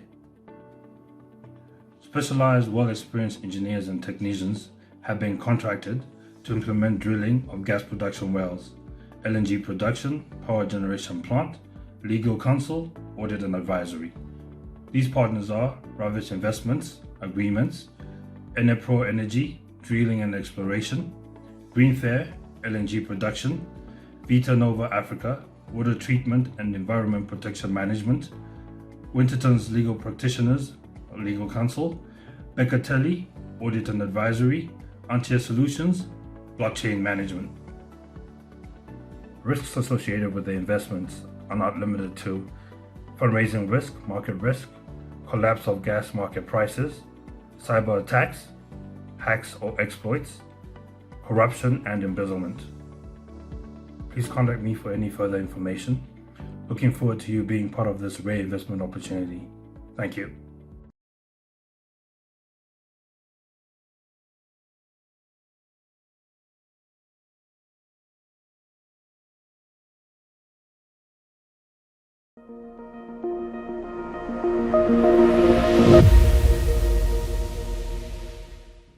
Good afternoon, everyone. My name is Tim Rooney from Salad Money. Here to talk to you today about an opportunity we have. We've got a loan note program. We've been trading since May 2019, we have lent £30 million to 30,000 customers in the UK in the last 4 years, using solely open banking to make affordable and appropriate lending decisions. There's a disclaimer, you can read that later. I'll sort of run through and give you the bits that I think are interesting. This is all very important, but effectively, we can run through a bit more. That's the loan note program. Let's talk to you about who we are and what we do. So we've focused on lending affordably to a huge proportion of the population, typically subprime individuals in initially in the NHS and then subsequently in public sector. That marketplace has changed dramatically in the last 12 months with the exits of people like Amigo, Wonga, Mr. Lender, Smart Pig, Ferratum, Safety Net, Tapley. There's been a whole raft of those businesses moving out of the space through unaffordable lending. We've had 3 complaints that have gone to the Financial Ombudsman in the last 4 years out of 30,000 borrowing opportunities. And all of them have been rejected by the Financial Ombudsman. And we think it's because we're using open banking. Open banking it's been around for about 5 or 6 years now. It seems to be hitting the headlines as the sort of new tech thing on the block. We've actually taken our 30,000 customers and put them into a retrospective analysis with a major credit bureau in the UK. And guess what? They're all subprime customers. A lot of those individuals have had county court judgments in the last 6 years. Typically, they would not have been lent to, or they would have been lent to irresponsibly by the high-cost lenders. The statistics are quite staggering. We are seeing an incredible amount of demand in the market. We are quite convinced that that demand's not going to go away. As I say, with a lot of the lenders pulling out of that space, the Financial Ombudsman and the FCA seem to be getting their act together and regulating now quite strictly. Here's some stats on who we lend to. Typically, our average borrower is 46, female, 2 children, northwest, northeast of the country. And as I say, typically they are borrowing from high-cost lenders, and we've given some of those along the bottom there. We're lending to key workers, and typically the loan size is around £1,000. They're taking a term loan over 18 months. Our APRs range from 39.9 up to 79.5. That sounds excruciating, doesn't it, 79.5? But we know and can see that our borrowers are borrowing from typically lenders at 500% plus. Now, we're not happy to stay at 79.5. One of the things that we're striving to do is to get the loan book up to a significant size such that we can go to NatWest across the road, who we've already had conversations with, who will lend to us at a rate so we can offer mid-cost lending at about 49.5. But we are stuck in this position where we're trying to grow a loan book, improve our loss position, and we can talk about that a little bit further. I've only got 1 minute left, so I don't know how I'm going to cram it all in. And ultimately, our operational costs, we've got a very tight rein on those operational costs. We're only 27 people. Similar businesses are usually 3 or 4 times the number. We have AI that we use, a product which is our own proprietary piece called Crouton, which has brought our losses down to less than 10% during the lifetime of loans, which is quite staggering for this sector. That's a bit about open banking. It is transformational and it works really well. We've had to convince quite a few people on that. It is definitely superior for underwriting the customers that we are serving. And you can see there on the right-hand side that graph that shows that certainly against TransUnion, our AI is much better. Really rich data set. It's allowed us to manually underwrite or reduce that manual underwrite element, as I say, decrease those losses. There's some stats on refinancing. We do bring the interest rate down. So we start off at 79.5, goes to 69, then 59. We've been written about. We've got some great senior debt providers on there. And we've been backed by HM Treasury. We had £7 million from Fair for All Finance through the Unclaimed Assets Register to help us on that. And we are now one of the largest CDFIs in the UK. Be really happy to talk to you. We've got lots of data. Thank you.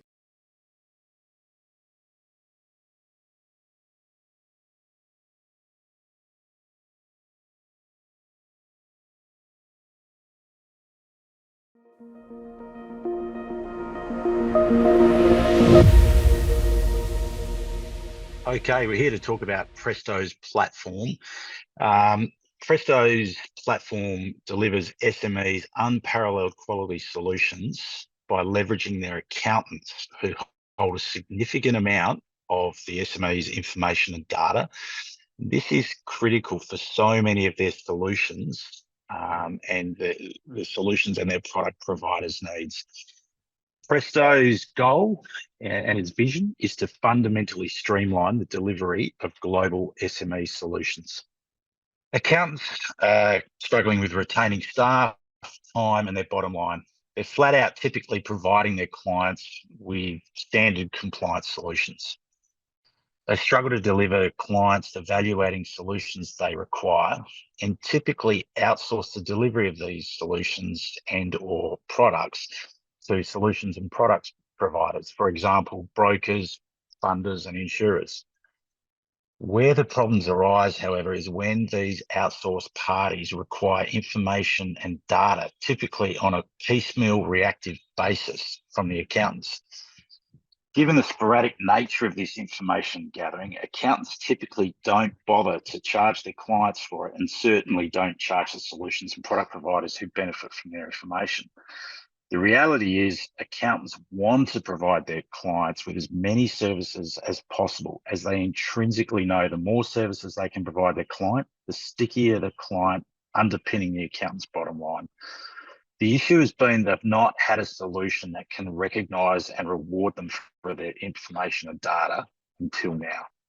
We've built a cloud-based collaborative workspace from the ground up around the accountant's workflows, enabling all stakeholders to efficiently deliver any SME transaction, irrespective of who initiates the transaction. The platform, importantly, is equally applicable to large and small accounting firms alike, which opens unlimited SME market solutions potential. Simplicity and consistency of user experience is the key, and that's why we spent 3 years working with accountants to get the solution right, as well as enabling solutions and product vendors to easily configure their information and data requirements to ensure they get the information they need simply.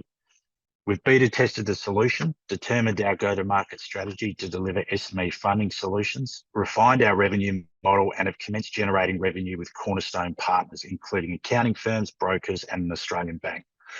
We're also in detailed discussions with global tier 2 accounting firms based in the UK and Canada who see the multiple benefits our workspace solution can deliver. We've commenced our AI technology roadmap, which will ultimately enable accountants to become their clients' trusted solutions partner for all their needs.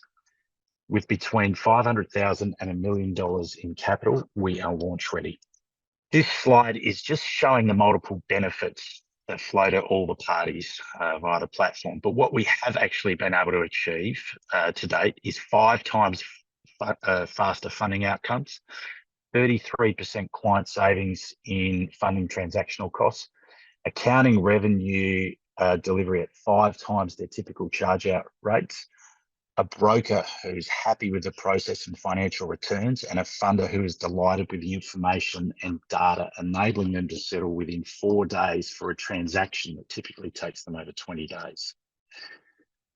In terms of the opportunity, why are we doing this? We've got a huge market here that we can transact with. Is global funding and insurance markets are $6 trillion annually, which we would look at taking transactional share of. In addition, we have massive SaaS opportunities by providing accounting firms superior internal and external collaborative solutions.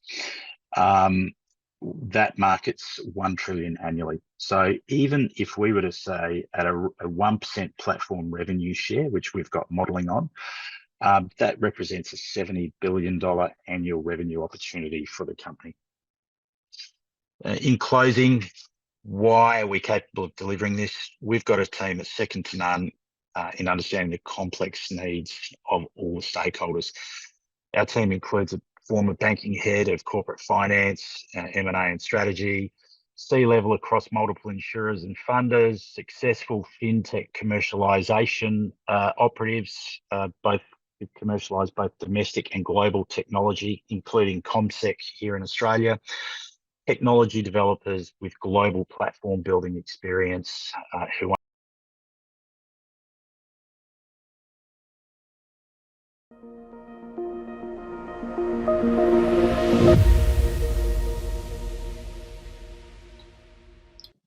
Hello everyone, my name is Max Muir and I'm a founding member here at TraderLab. TraderLab is a first of its kind trading intelligence platform that leverages AI and advanced data analytics to help retail traders make smarter trading decisions. There are over 500 million traders worldwide, yet over 80% lose money. Why is that? Simply put, they are trading without a data-backed plan.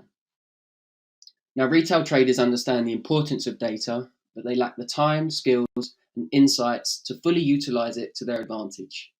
With TraderLab, no longer is this a problem. We are completely revolutionizing the strategy development process, making it easier and faster and more powerful than ever before. Our code-free interface and AI Copilot allows traders to analyze the markets and build data-backed strategies over 100 times quicker with traditional methods like spreadsheets. With TraderLab, traders can now go from a trading idea to a validated strategy in minutes, a process that would typically take months without automation. So why now? The big data, data analytics, and online trading platform industries are set to grow immensely over the next few years. TraderLab is uniquely positioned to capitalize on these trends, standing at the intersection of these industries and offering an unprecedented value to traders globally. So why us? TraderLab's competitive advantage can be highlighted in 3 simple ways: team, tech, and community.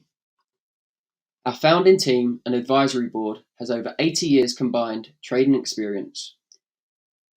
Our tech is cutting edge and offers an unrivaled solution in the trading analytics market, and our community is engaged and growing, and they have been involved throughout the whole development cycle, helping us build the best product possible. We've made some great progress over the past few months and have achieved all our goals ahead of schedule and under budget. Some highlights include building an expert foundational team and advisory board. We've developed our MVP and launched to a group of private beta testers. And we've developed our cutting edge AI Copilot. And finally, our tech is scalable, is modern, and it's ready for growth and expansion. But we're not finished there. TraderLab is just getting started. We have a robust and exciting roadmap of features and business targets to help us achieve our mission to democratize trading strategy development and make advanced trading analytics accessible to every trader, everywhere. Your investment will not only assist the growth of TraderLab, but also every young and ambitious trader around the world.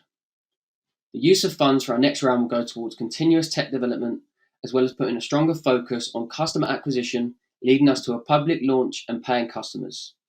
Contact us today to understand how you can join TraderLab on our journey towards achieving our mission. The future of trading is data-driven with TraderLab. Thank you.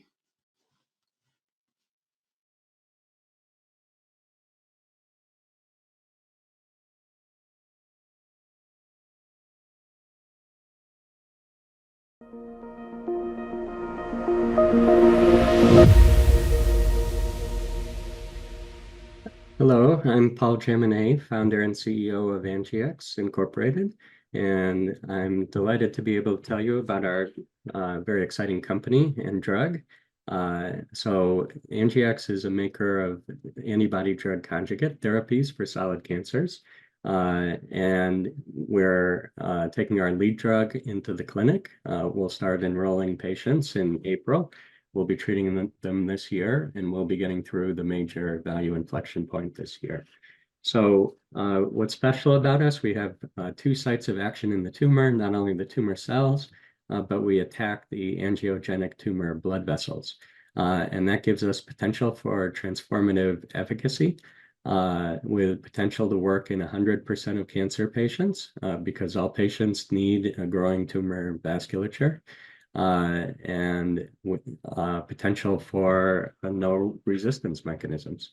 And we also have, we're in some ways significantly de-risked by these mechanisms, because at very low doses of our drug that are quite safe, we activate immune surveillance of the tumor and increase the response rate to checkpoint inhibitors from 10% to 70%.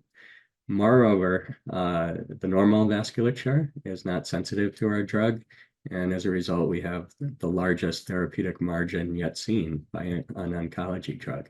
And there's prior clinical validation by a radioimmunoconjugate trial by Bristol Myers Squibb in the 1990s that indicates that everything we've seen in animals is going to repeat in humans. And it's a very exciting financial opportunity because ADC companies are very hot. The ones with approved drugs are getting acquired in the tens of billions of dollars. The ones in the clinic, like us, for single-digit billions, and we'll be potentially in that valuation range in as little as a year. But for the moment, we're raising money at quite a low valuation, $8 million pre-money round. So realistic potential for a 1,000-fold increase in valuation for the company. So here's our drug, the antibody drug conjugates. The antibody provides homing to the tumor, and then a conjugated chemotherapeutic payload provides efficacy, adds potency to the antibody.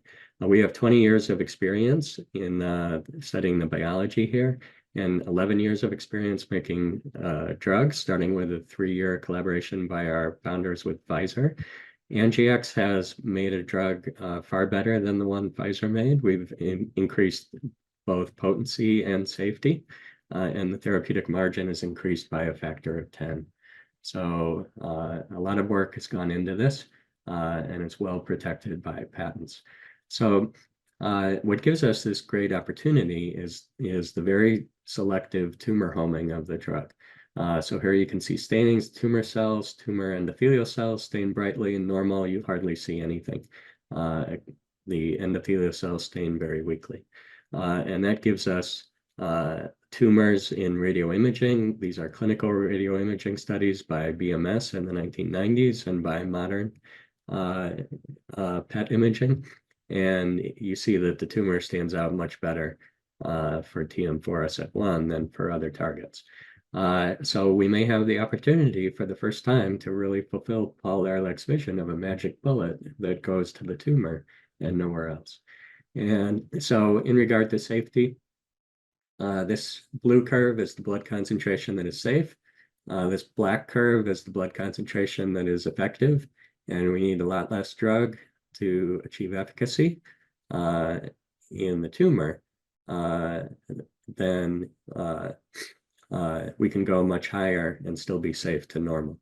And so far, before anti-drug antibodies form, the only effects we see of our drug are the ones we want to see. And in healthy monkeys, they occur at 20 to 40-fold higher doses than we need for efficacy in the tumor. So this is an illustration of one of the effects. We injure the vasculature, and that leads the immune system to survey tissue looking for anything foreign.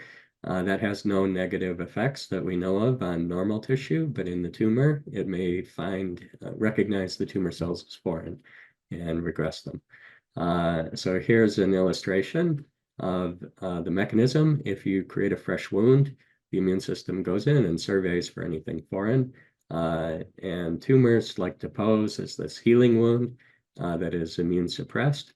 But if you induce a vascular injury, you can reawaken the anti-tumor immunity, and that's what our drug does.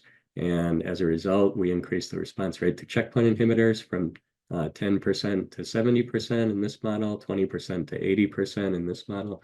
And currently, checkpoint inhibitors sell $40 billion a year, but they only work in 12% of patients. So we have the potential to quintuple that market by raising the response rate to 70%. And then prior clinical validation of the BMS drug, 100% of patients treated 3 or more times responded, and they had negligible vascular toxicity. So just what we expect to see. They were limited by things we don't expect to have occur for our drug, like off-target effects of the radioactivity. So a great drug, a great company deserves a great leadership team, and we have great people. So I'm supported by our executive chairman, Ian Dukes, who was a senior executive at Amgen and Merck before becoming a venture partner at OrbiMed Advisors and serving as CEO or chairman of a number of OrbiMed companies. Jason Sager is an experienced chief medical officer. Brian Clark and Morris Rosenberg led manufacturing at the top ADC companies on the East Coast and West Coast. Hal Dvorak and Xiaocheng Jamini are scientific founders, are leading experts in angiogenesis. And so this is what the funds we're raising will be funding. We currently have funding to June, and we're trying to extend that through this year so that we can cover all of these dose levels and demonstrate efficacy and safety and discover our best dose level. So I mentioned ADCs are hot, lots going on, and we'll be in this group very soon as there is clinical data. So what's the opportunity? We have an open financing, 14 million total, 7.4 million is in, another almost 1 million committed, so 6 million space remaining. And we'd like your help filling this out. Great potential to achieve tremendous investment returns and to help cancer patients. So thank you very much.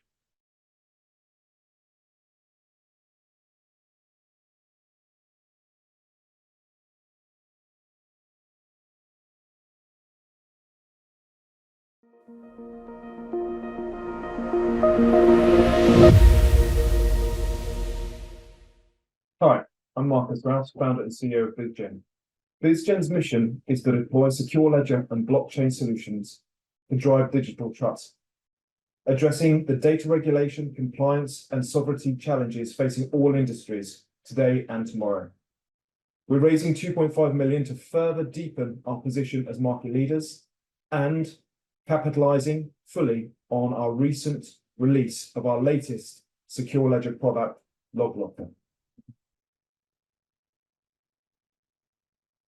So the data compliance challenge is significant. First of all, it's complex, with the amount of data being absorbed and being driven into businesses today. But there's also an additional pressure, which is the demand of partners and clients for data to be stewarded and looked after appropriately, as well as protecting against fines and reputational damage. It's also very expensive. About 200 million per year is spent by each global bank on compliance, and large corporations are spending around $10,000 a year per employee on delivering compliance and regulatory reporting. We've spent a number of months now working with clients and partners to understand what the solutions are out in this space already. What's really clear is that there's a huge gap. We are geared entirely to filling that gap. A bit about BizGen to start with. Been around since 2017, focusing entirely upon data trust and digital protection. Building our own internal platform called Falcor, which is a blockchain and secure ledger orchestration solution, which we've deployed across the UK and Europe. We're using Falcor to build LogLocker, which is a remarkable solution to those wicked challenges of data regulation and compliance. The opportunity for LogLocker and Falcor is huge and untapped, and BizGen are now seeking investment to accelerate the exploitation of that market. This investment is based upon an established business that has achieved a certain level of success already. The opportunity for investment is now gives us the ability to grow into a highly scalable product as well. Looking at our core platform, Falcor first. Developed over the last 7 years, it's an IP-rich secure ledger and blockchain orchestration solution, which enables our partners, mostly system integrators and managed service providers, some of the largest in the world, to build applications on that. However, when it came to understanding where the challenges were and what the solutions could be for secure ledgers and blockchain in the compliance space, we decided to bring that in-house. And the result of which is LogLocker, which again is built on Falcor and is driven to achieve data compliance for our clients. At LogLocker, first of all, it simplifies a lot of the challenges around data regulation. First of all, tracking as many of the sources as are required throughout a client's network and ecosystem. It builds trust through the immutable log and ledgers of all of the interactions of all the pieces of data that are critical within a network itself, and provides a cost-effective and easy to purchase way of getting access to this solution, having now deployed on the Microsoft Azure Marketplace. Our route to market is clear. First of all, the TAM is significant. In the financial services sector alone in the UK, the total addressable market is worth well over 300 million per year. And as of the 1st of Feb this year, we've now gone fully live and transactable on the Microsoft Azure Marketplace and are currently developing the co-sell proposition. The first step in our break-in is based on two tenets. The first is that we're working closely with Microsoft Sentinel as our first integration. And the second tenet is that we will be focusing on partners and resellers and value-added vendors as the primary sales route to market. But once we've established ourselves, we're then going to push beyond Microsoft and Sentinel into other verticals and security systems over the next 12 to 24 months. We have two core revenue streams. The first is with Falcor, based around the annual recurring revenue. And just to give an example of what that is, with our recently being selected as one of only 4 companies globally to join the Emergence Scaler program. In the last 2 months, we've built a pipeline for 24-25 worth well over 3 million. That's just one part of the business. So the other part is the monthly recurring revenues tied to LogLocker. We see that growth significantly accelerating over the next 3 years as we start to eat away at that target, total addressable market, both in the UK, but then out to the US and globally as well. We're very lucky. We've got an amazing team and an amazing board. And we're driven by a genuine interest in solving these challenges in simple ways. At the core, the team share 2 critical values. We're deeply ambitious and we want to solve those challenges. This investment will enable BizGen to build the sales and marketing engine critical to expanding in a sustainable way our growth around both Falcor and LogLocker, focusing very much on first-line support, technical pre-sales, as well as building the portfolio of product ownership and leadership. Critically, whatever we build within the teams are going to be adding additional expertise to what is already an awesome team. Thank you for your time. We have far more detail available on our deal room with Wholesale Investor and Chris. So please do come have a look. It'd be a pleasure to have a proper conversation with anyone interested in this investment, as we've got a lot more to show you as we move down this line of investment. Thank you very much indeed. Bye-bye.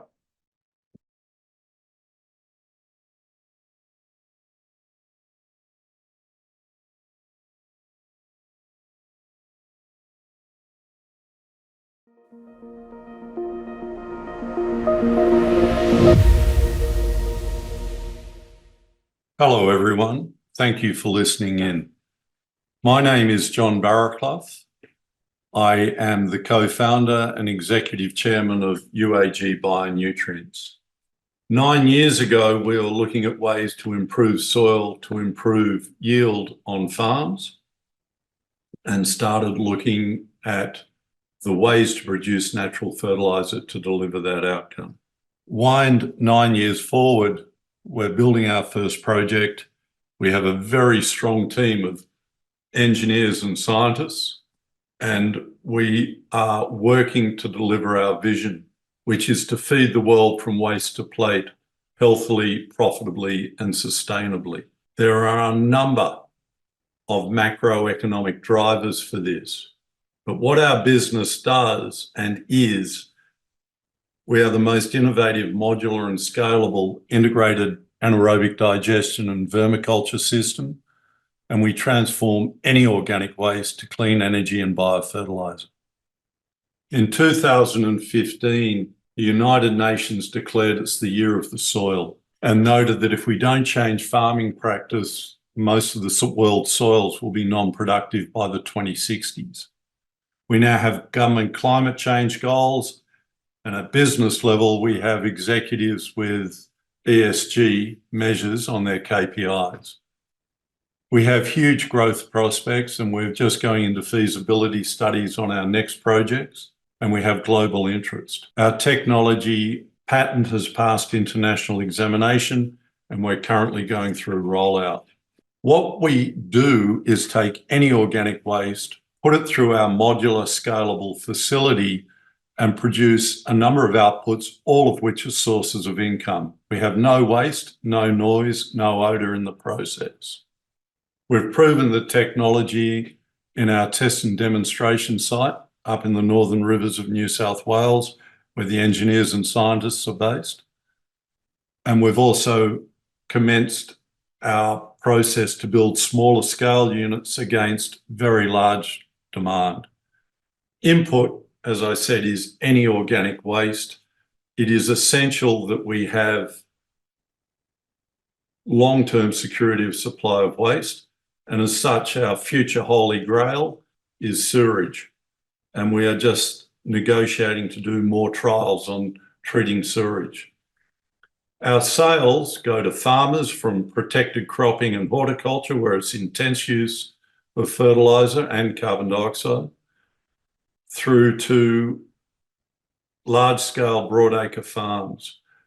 The farmers are going to be one of our major customers, local energy users. On the first project, which I'll summarize in a minute, on stage one, we replaced 300,000 litres of diesel a year on the farm. And we also are working with companies who need to look to offset their carbon emissions, particularly as Scope 3 measurement comes into play for agriculture. Our process, as I said, is protected, and we've redesigned how anaerobic digestion works and how vermiculture can be done at industrial scale. We have, if you look back, what I think we've done well is redesign how anaerobic digestion works to avoid some of the pitfalls of older systems. And then we've redesigned how it's manufactured. And with vermiculture, we've learnt to use the digestate from anaerobic digestion to create a far better biological output for our process. It's modular and scalable. I often describe it as large-scale Lego blocks. The steel cells are 36 by 6 by 6 meters, and they're modular and stackable. The more waste, the more Lego blocks. This is a quick summary of our first scale plant on the beef feedlot in the western end of the Riverina in New South Wales, Australia. Please note that the internal rates of return on this project, as it's the first, are at a discount to local organic fertiliser competitors and to every other source of income.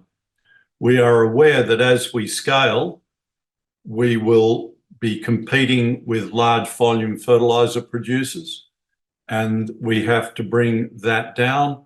Our long-term forecasts are around 25 to 30% internal rate of return. To put the scaling in context, this first plant is 2,200 square metres in one level. We're just going into a feasibility study for a large regional area in New South Wales to use all the food and garden waste, about 300,000 tonnes a year. And that plant will be 6.5 hectares and 3 stories high if we get to build it. It's an example. The only registered carbon credits we have are for the biomethane conversion and displacement. and we are now entering into registering the rest of the emissions. As it shows there, 10,800 tonnes of carbon dioxide is captured, and that becomes another very valuable income stream. That's where we're up to. We are out fundraising at the moment and look forward to engaging with you. Thank you.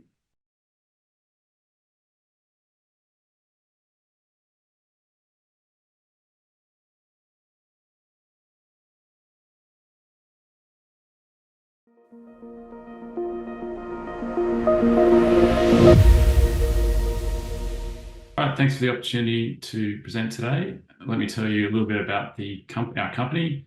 We specialise in industrial property development.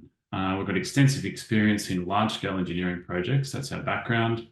We've got a proven track record of success in both engineering and development, and we're offering opportunities to be part of industrial property developments with competitive returns. Briefly on the team, there's myself, Ben. I'm the founder and managing director. I'm a civil engineer, over 25 years experience, and myself and the rest of the team are similar engineers now working in the development space. How are we different in our eyes from other developers potentially? Decades of civil experience in large complex projects, delivering over $1 billion worth of infrastructure projects. We're now leveraging these skills into property developments. We've done 100 million, well, completed or have in progress $100 million worth since 2018. We're not a big company, we're a small company. We are the company, and we co-invest alongside investors for a win-win outcome. And we use builders for the projects, but if need be, we can deliver these projects directly ourselves. Briefly on the investment details, as I said, it's commercial real estate. We offer the opportunity to purchase shares, so hold equity in an SPV, and we purchase land debt-free. Typically, it's a 2-year turnaround, and our projects have historically returned over 18% per annum. Some highlights on the investment: it's a specialised niche. We're building industrial flexible space units, so units of different size and price point. We're between the $5 and $30 million value. That's generally too big for individuals, too small for institutions. There's high demand for this product at the moment. There's interest from both owner-occupiers who'd rather buy than rent, and then investors who are looking for commercial real estate as an investment. We're heavy on the risk management. We've got strategies we've learnt from years of experience. We do strict due diligence, and we identify risk prior to acquiring sites. And then return and security, this gives access to competitive development returns, and obviously the preservation of ours and investors' capital is paramount for us. So what are the problems for investors in this space? Well, one's the barrier to entry. It can be quite high. So our solution is we're pooling funds alongside our own to get into this market. Time for investors, difficult to find and manage these projects. We've got a full-time team doing this work. Risk: is development perceived as high risk? Well, if you identify them early and you've got experience in this field, you can identify and mitigate the risks. Knowledge for individuals: opportunities are limited, difficult to get into the market. So as we've been doing this a while, we've now got some great networks to access these deals. And lastly, the fear of making a loss in development. We've got multiple strategies where we're lowering risk, buying land with cash, not using debt to start out, extensive due diligence, and having solid contingency in our feasibility. What's the market look like at the moment? Industrial market is actually booming. The supply and demand equation is out of whack. There's a shortage of industrial land, and it takes time to unlock new land. Build costs have gone up, so not all developments are stacking up. So supply is low, but demand is high. The e-commerce boom has taken off. There were supply chain issues with COVID. The immigration population that's in the media, the growth of that's causing the residential market to grow. People move into areas, they need goods and services. They're supplied by businesses who need industrial space. So we're now capitalising on this imbalance. Case studies: current projects, 2 main projects in progress. Southeast Queensland, 31 units. We've started construction. We broke ground in February. It's a $25 million project. Central Coast, New South Wales, we acquired this year. That's in the planning phase. 2 projects completed on the Central Coast. This is our first entry into the market. Initially, $2 million was the smallest one. then a $5 million one, both returned good returns. And we're looking at future projects, acquiring another site in Southeast Queensland in February this year, a $15 million end value, and another project in Southeast Queensland worth 23. That's in due diligence at the moment. Why choose us as a development partner? Our proven track record. We deliver projects on time and on budget. It's an opportunity to access this market that you wouldn't normally be able to get into. We're in for the win-win for all parties. We're an accessible small company. And while we're capitalizing on this supply and demand imbalance, we were making money with these deals beforehand. So we're in a great position. So the opportunity is to participate, and yeah, we're keen to talk to investors who are interested in this opportunity. Thank you.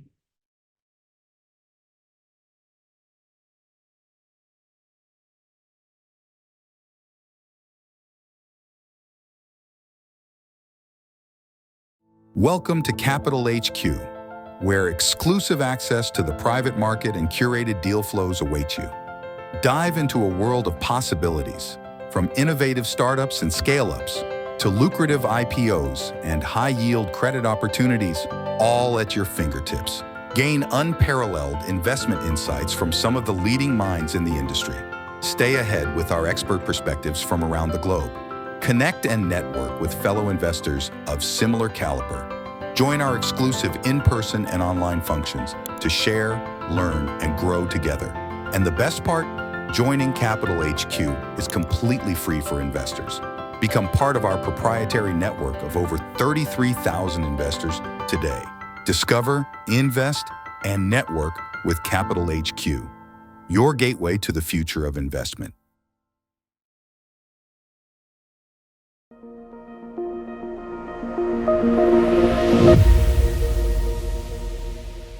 Hi everybody, I'm Fausto Artico, Global Head of Innovation and Data Science at GSK. I have multiple masters, multiple PhDs. I work for more than 8 years in Orange County, Silicon Valley, New York, and after I moved to Europe. Companies, NVIDIA Corporation, IBM TJ Watson Research Center, and here in Europe, GSK. My background is the one of mathematician and computer scientist that essentially transitioned to do more work in business during the last 7 years. I also have plenty of certification from prestigious universities, and I'm an alumnus of Northwestern Kellogg, University of California, Berkeley, MIT, Columbia, and so on.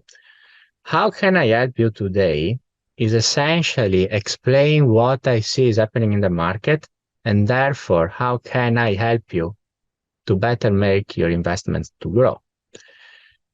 Having done always very complex projects, what I found, no matter if I was working for the US government, to IBM, if I was working for NVIDIA Corporation, in academia, or in the commercial sector in biotech, like for GSK, that is a big pharmaceutical company for the one that you don't know. Well, the advantage is at the intersection of many disciplines and technologies. That is where I always work, and that is to the technology, okay? Complex projects that I created from scratch, building from 0 to 1 product and services inside organizations, teams, and departments. And where I think you can benefit in investing in those kind of projects is essentially that they are very transformative. Of course, the challenge is that they are very difficult to execute. And I could not really find many people, especially in the investment side, that have all the deep technical knowledge that is necessary to assess correctly companies that are trying to do those projects. Also because, let's be honest, many startups are not really doing a lot of things at the intersections of many disciplines. They're focusing on one technology. Could be quantum computing, could be blockchain, could be generative AI, but not with all three together, for example. And why I'm bringing this up to your attention? Because I think that it's way more than having few PhDs what you need. You need a person and a team that is really able to not only understand the trends, but also create strategies that are going to de-risk the process. And I will give you an idea of what I mean and what I found and discovered works even in big organizations, the same in the market or in small startups. So let's start from somewhere, right? Many of you probably are investing on generative AI. But generative AI on its own is not really going to be transformative if you don't connect generative AI with other capabilities. In addition to that, I see many investors to invest without having a clear idea of what is going to happen, but they don't want to miss the train for fear of missing out.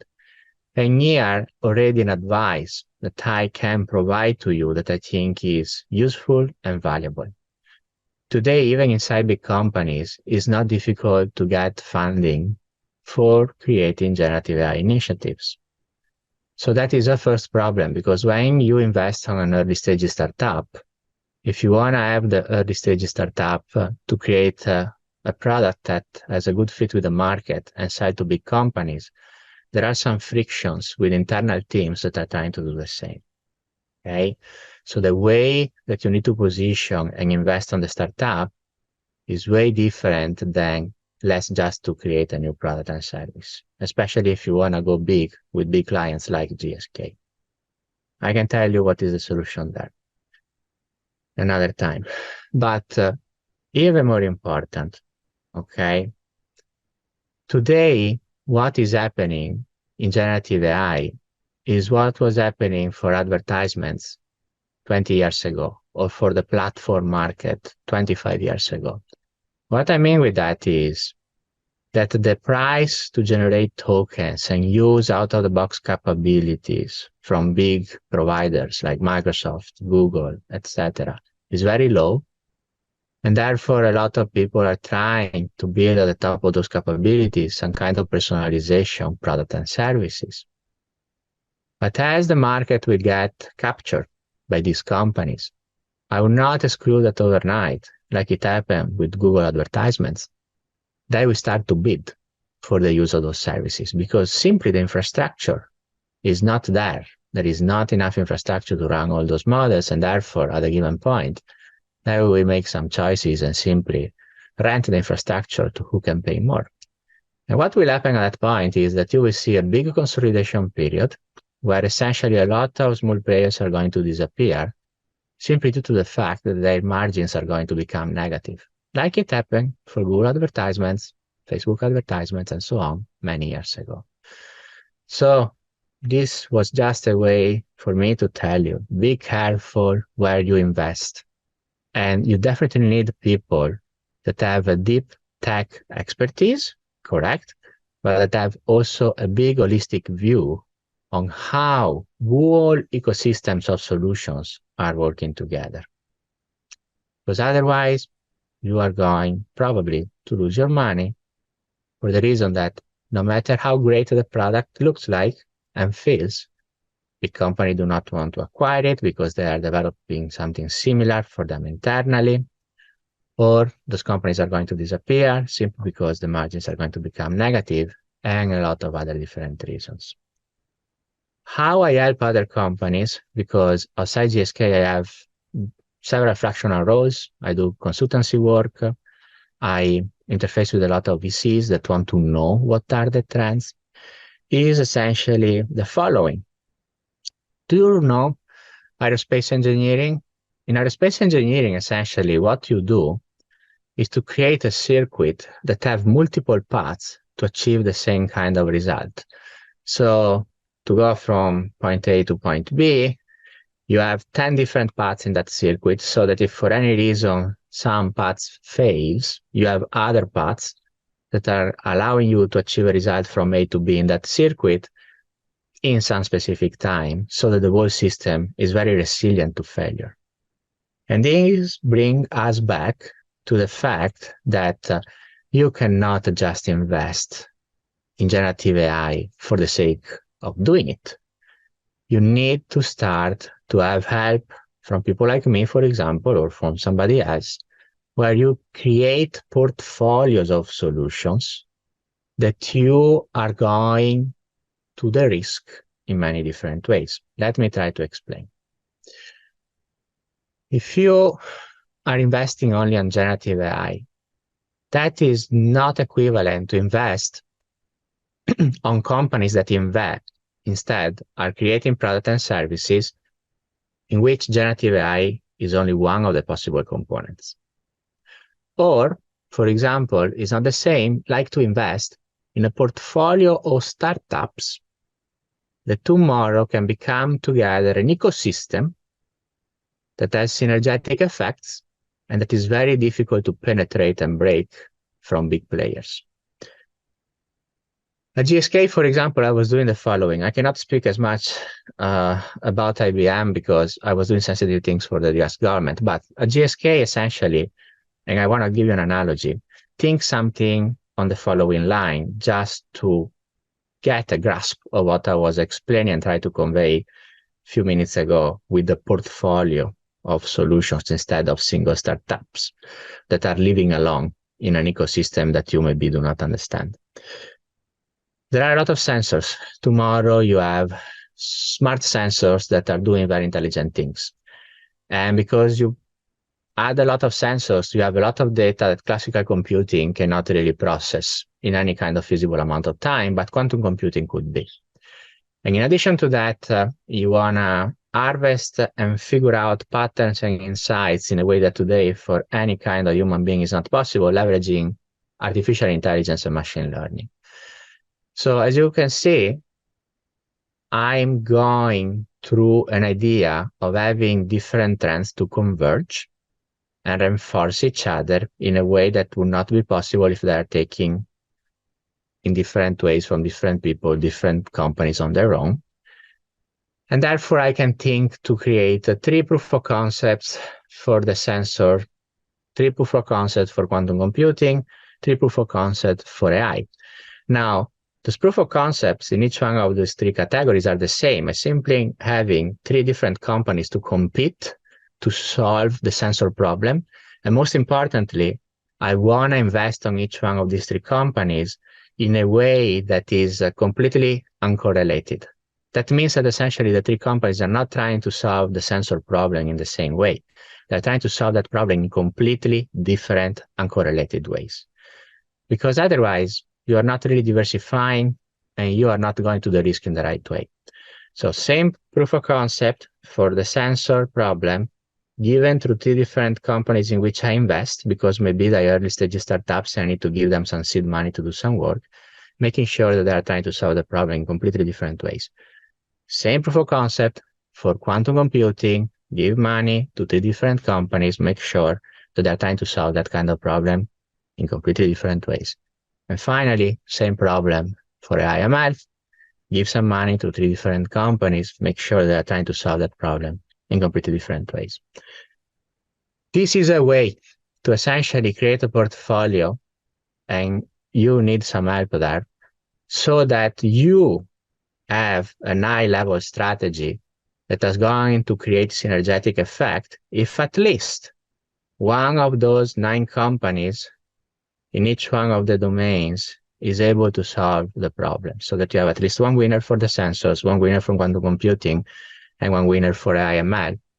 And you design essentially the proof of concept in such a way that anyway, if you have at least 1 winner in each one of these 3 categories, you are going to create synergetic effects that are really going to be groundbreaking. I did this at GSK, I did this in many other places, but this is an abstract way, a meta level way, where you can understand essentially how I work and how I think it could be beneficial for you to do investment instead of what I see today, where there is too much fragmentation. No, the idea of creating partnership ecosystems in your portfolios of startups so that I can create essentially something unique that is very difficult to break. The advantage that you have in working with startups is essentially the fact that they can really create bespoke solutions in much faster way that are way more flexible and personalizable than big companies like Microsoft and Google and so on. And the reason for that is that those big companies need to create cookie cutter approaches So they need to have enough vendors with the same requirements, and after take 3 years to create those solutions. And after the solutions work really well, are easy to integrate, and are scalable, but you are simply leveling the field in that way. You don't have something unique. With this kind of capability that you have instead as investors to create partnership ecosystems across different startups, investing in some of them and making sure that there is a high-level strategy, you can really create a synergetic effect that is unique and that big companies are not as quick as you or cannot generate. Further advice, just to give a flavor of what we can do working together.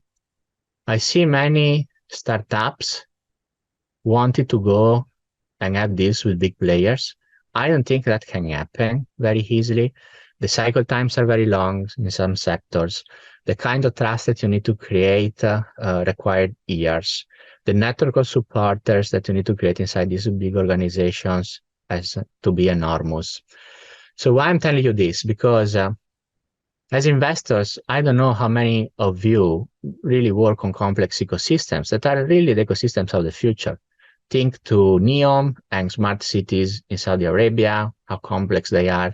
Think to a biotech sector where you need to approve drugs. Think to the financial sectors where you need to do a lot of payments and satisfy regulations and complex environment that are highly qualified and validated. So why I'm telling you that is also useful for you to work with a person like me that work in academia, in the commercial sector, the military sector, and so on. Because I have a very holistic view of how the whole ecosystem works. And therefore, compared to what I see today, where there are some investors that are investing in startups that are simply trying to do too much, you can focus on startups and we can help those startups to drive and play in only some parts of those complex ecosystems. So that even if they are niche, and even if maybe they don't reach hundreds of billions of valuation, you have a market that is not big enough to be of interest for those big players, but where you would have those kind of big players helping your startups to grow because they fulfill needs that are important that they cannot. That is one way of seeing this thing, right? The other way is essentially a way where if you are investing only in SaaS companies and have a fund of only $25 million, the return on investment of 250 to 1 billion is more than enough for you.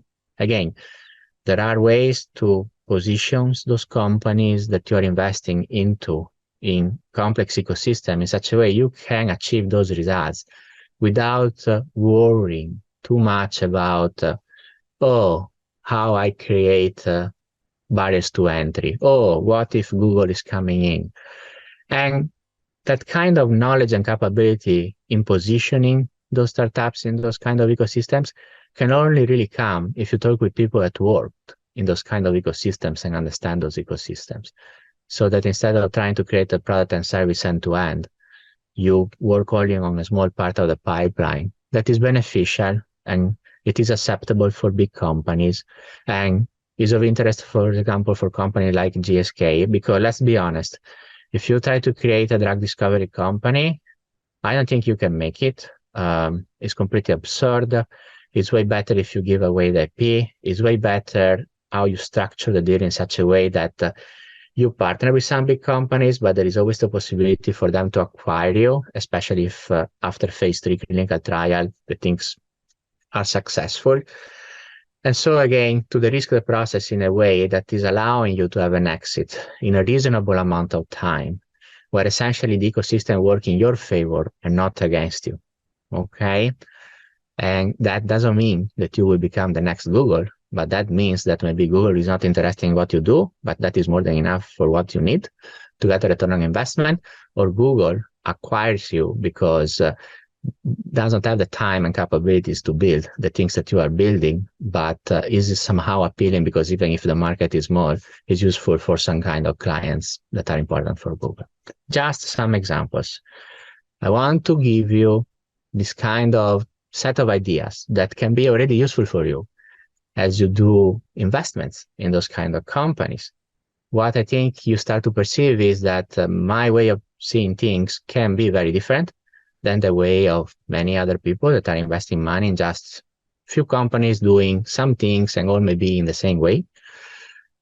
And where I think really the benefit is going to be for us in future is in creating those kind of portfolios where essentially you are growing an ecosystem and you are the risk in the process to create synergies so that you have unique products and services that are working in hybrid mode at the frontier and the convergence of several different emerging technologies. One last thing that I want to give to you, so that maybe this would be beneficial for you, maybe a little shocking for you. You know again about generative AI. Now, I don't know how much you know about generative AI. Forget about OpenAI and those kind of companies that invested and had a lot of money for the last 8 years. If you want to know my gut feeling, I think a blockchain would be a much more important technology compared to generative AI. It's true that generative AI will revolutionize way of doing things for us, like it happened with the internet 25 years ago. But why I'm saying that blockchain is probably going to be more important is, do you really think that the competitive advantage that you will achieve with generative AI will be sustainable? And the answer is probably no. There are so many open source initiatives that are coming up that I don't think that in the long run, the differentiation will be generated by the architecture of the models. And I don't even think that in future, probably, we will have a few large language models, because that, in my opinion, is a play that big companies are doing because they are the only one that can build those kind of large language models. Think in a different way, and maybe we can even have an ecosystem of small scale models, where each model is solving a small part of a problem, and they work all together and interface with each other like ants. That is a different way to see the whole situations, where many different startups can do small things and have a part in that kind of complex ecosystem that will work more like a swarm intelligence, and where essentially with very little money you can try to solve at least some things instead of trying to solve the impossible. This is my way to say that open source will be useful, and therefore will be more important how you position yourself in those kind of ecosystems in the future, probably.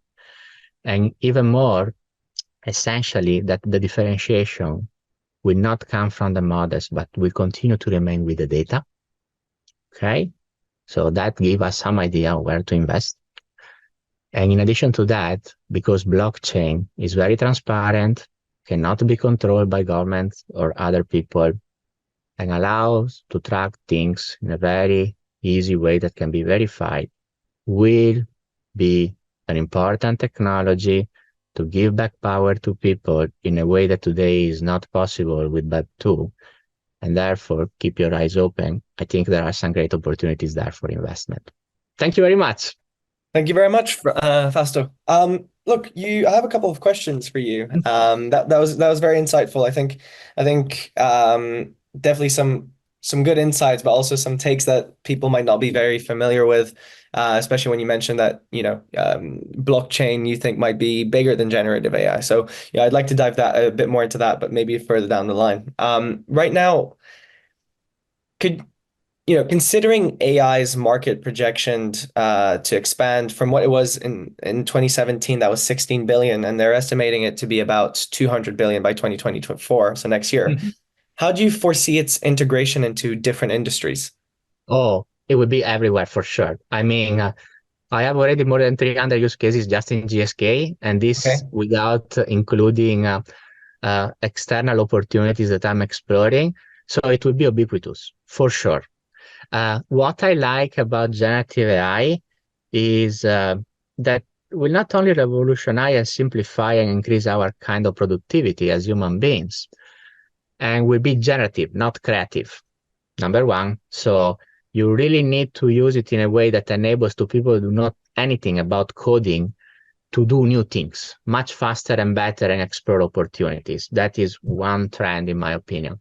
But in addition to that, What I think is that today, many companies and people are approaching it in the wrong way. They are trying to see what those kind of big players are doing. And I think that the step change is too big for them.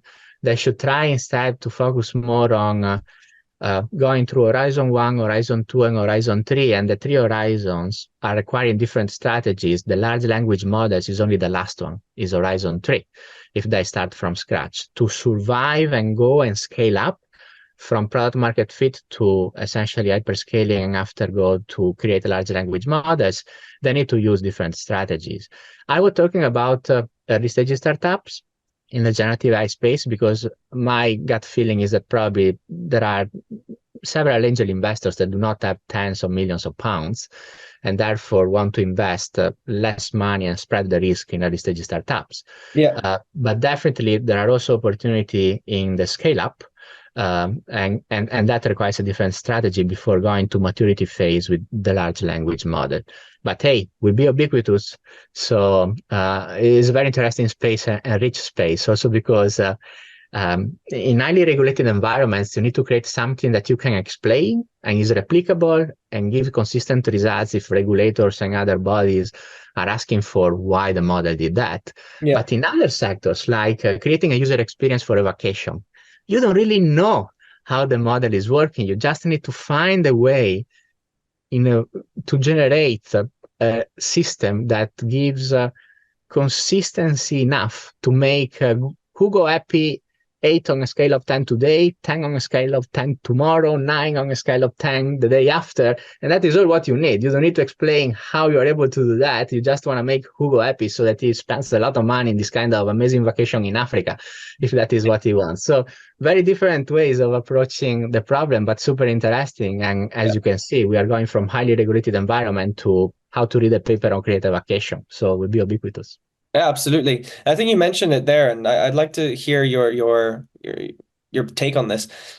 How should investors adapt their strategies and their approach to keep up to date with the latest innovations in the space, and also at the end of the day, making decisions? So, with that question in mind, there's like maybe three different groups of people: fund of funds, fund managers, and then let's go for angel investors that you mentioned that don't have millions of pounds. But yeah, maybe let's break that down into those three.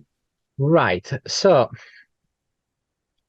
the funds of funds probably is going to give you a much bigger opportunity to create those kind of partnership ecosystems across different startups that you are investing so that you can create a synergy. The fund manager needs more somebody that has an holistic view, at least in one of those technologies, if they decide that they want to invest and have a thesis on generative AI only, instead of frontier technologies altogether, like the funds of funds. And angel investors that maybe have money and come from a specific background, like energy, but want to work with generative AI in the energy sector, need somebody that has a deep tech expertise in generative AI just to make them to understand, is it applicable to the energy sector and how? Because they maybe already have the expertise in the energy sector, but they don't have the technical capability to understand the limitations of those kind of technologies and the level of maturity. Because, now everybody's talking about generative AI, but for 5 years, nothing was moving, even if essentially the foundational pieces of the generative AI models that we have today were already created 5 years ago. So those are some kind of differences that I can see. Of course, there are exceptions. Angel investor networks can try to create anyway partnership ecosystems across different startups.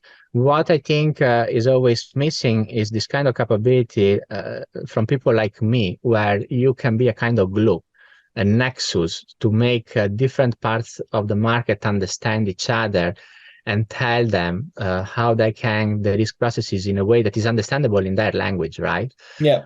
Simply because they don't have that kind of background and maybe they need some help. But it's exciting. I think if they don't get scared and they don't go with the hype, there is plenty that I can learn during time, meeting more people and creating those kind of networks, because I think that would be the future. I don't believe that governments can take some kind of risk. They can create the right environment for people to take those kind of risks in a much better and faster way. but I don't think they simply have the capabilities like a network of angel investors to partner together and really create something unique for the community and the world. Absolutely. Yeah, absolutely.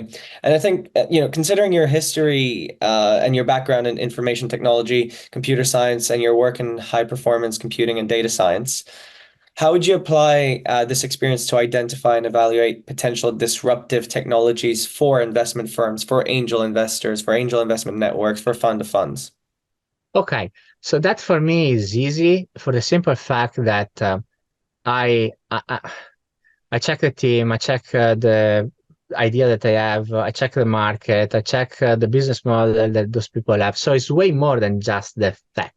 Yeah. The tech is a component, and because I have multiple PhDs, I have no problem to understand all of those things, and I always work in tech and deep tech all my life.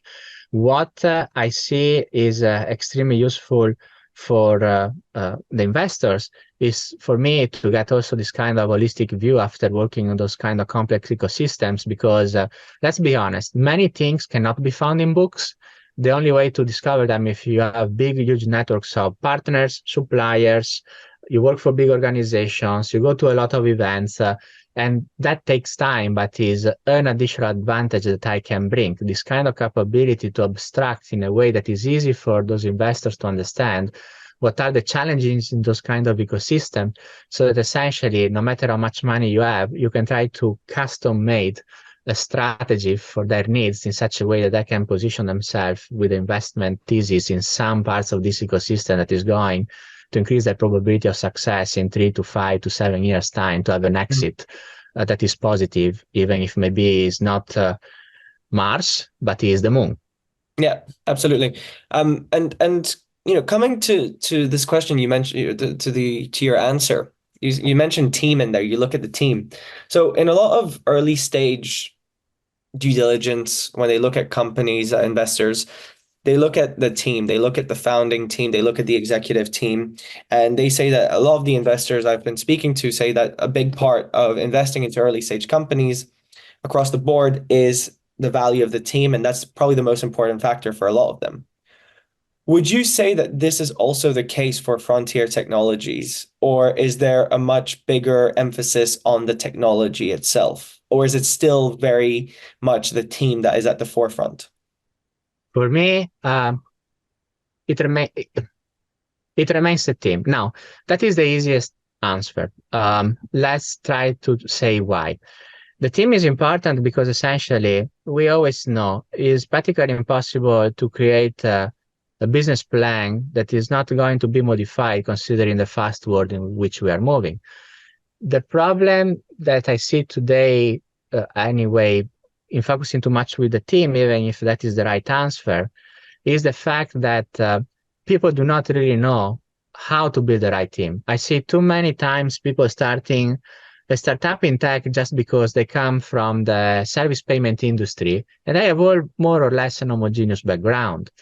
What I'm saying here is essentially that if you really want to create something groundbreaking, you need to create a team that is very diversified, and that creates a lot of friction, usually. So yes, the team is the most important thing, but how you can build the right team in a way that you have superheroes that also mix well together. And my experience, I had to create teams with very hybrid people from IT, manufacturing, quantum computing, statisticians, biologists, and they don't speak the same kind of language. They simply prefer stay in their kind of world and do things in their way. So this is to say, yes, the team is the most important thing. And at the same time, you need to be very careful how you build it, because otherwise can break everything apart, even if has a lot of superstars in it. And that is another aspect on how you need to create this kind of future hybrid frontier technology opportunities. And with that, I mean, there were times where I could find the right people. I could simply not hire them because I knew that they were not going to stay well together. Yeah. And that is an additional challenge that for investors is difficult, because maybe they come from investment banking and they know very well how things work in the financial world, but they have a lot of challenges in the deep tech sector. And even in deep tech, you have different kinds of sub-branches. And that is the reason why yes, the team is important and the expertise of each team member is important, but also at the cultural and value level, how they mix together is important too. This is my long way to say, yes, the team is important, but technology is important too. Focus more on the team, but not at the expense of the technology, because effectively, as I explained you before, if you want to do something at the frontier, you need to have very diverse people that speak very diverse languages in that team and make it work. Yeah, I think it's across the board. I don't want to say 100% because but I think in 99% of the case, most investors you speak to or advisors would still say team is king, right? In the sense of, and I don't think that's ever going to change. I don't think it's changed in the past. I don't think it's going to change in the future. It's interesting to see how the role of technology is changing. In regards, I can tell you also why, because if they don't have that kind of tech expertise, they simply say, those guys will find out a way, right? Yeah. Because that is really the aspect, even if it's like to say, oh, I see that those people are SWOT level, I just need to give them some money, and if something bad happens, they will figure it out. It is a way of doing things, and yeah, probably you're right, and that is what makes them to sleep well during the night. Absolutely. Maybe in the future we can do something a little different, even if the team, yes, I completely agree, will remain the most important aspect. Yeah. Look, in terms of strategies that you would maybe offer some of the investors in terms of supporting investments in frontier technologies, what would those be? So resources or partners, Right. So for me, it's very important to discover how I feel with the investor or the investors. So there is an initial phase where we need to talk. They come to me and they tell me what are their problems, and I can figure out if I like them and they like me, and therefore that grows as a relationship. And therefore we start to work together for whatever problem they have. Or if I don't like them, or there is somebody that I think is better than me, I can put them in touch with those somebody else. I have such a huge network. I have networks in California, Chicago, New York, Europe. I have Saclay, some people in Geneva, Spain. I'm getting in touch and starting to create a network in Dubai. So I have huge, enormous network of people from quantum computing, sensors. I have a lot of vendors and suppliers that knows me at this point, considering that I could not create everything in-house in GSK, but during the years I had to do several things with external partners. That for me is important. I have an initial discussion with them. They show me who they are and what are their challenges, and we start a journey to figure out essentially how to serve them and work together in the best possible way, with the idea that probably we're going to create a partnership down the road if things to continue to go well, or anyway, I put them in touch with the right people. Yeah. This is to say, yeah, I can wear multiple hats. I did so many things. The most important thing is to start with a discussion and see what are the challenges so that I can figure out how to add value or put them in touch with the right people. Fantastic. Look, Fausto, we don't have that much time left, which is a shame. Look, I have two more questions. First one is, what future developments in frontier technologies in general do you find most exciting? If you want to, okay, I'm biased here, okay? I'm biased. I think that biological systems that work as computing devices are amazing. And the reason for that is that today, I'm not for transhumanism, okay? I don't think you should implant anything in your brain or your body, if not just to collect some data. I think our biological machine is way better than anything else. I can prove that in many different ways, from saving power consumption to be efficient. So look at what you do in biotech. In biotech, essentially, what you're trying to do is to use living organisms to execute some kind of transformations. Can be produce a drug that is specifically for you. So we take your cells, we do something, and we inject back stuff that is yours. So highly personalizable. And that is the reason why the future will be, and I think, much more towards nature. Also with all the problems that we are having about energy, food consumption, clean environment. So a big area at the frontier that is of interest for me is the leverage of biological organism to create a way better environment so that we can unlock benefit for the world population in a way that today is thought impossible, because essentially unfeasible for the fact that we went down a path that is way more silicon-based than real biologically based. Very interesting. And another one on this: how important is AI in advancing that, in your opinion? Or, how important is it in advancing that?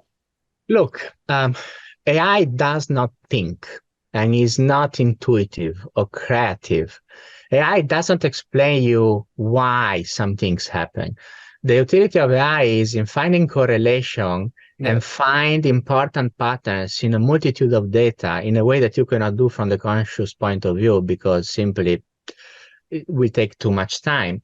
So AI will be useful to discover some new type of correlations that today we don't see with all this data that we will have available through probably quantum computing, because you can do that much faster.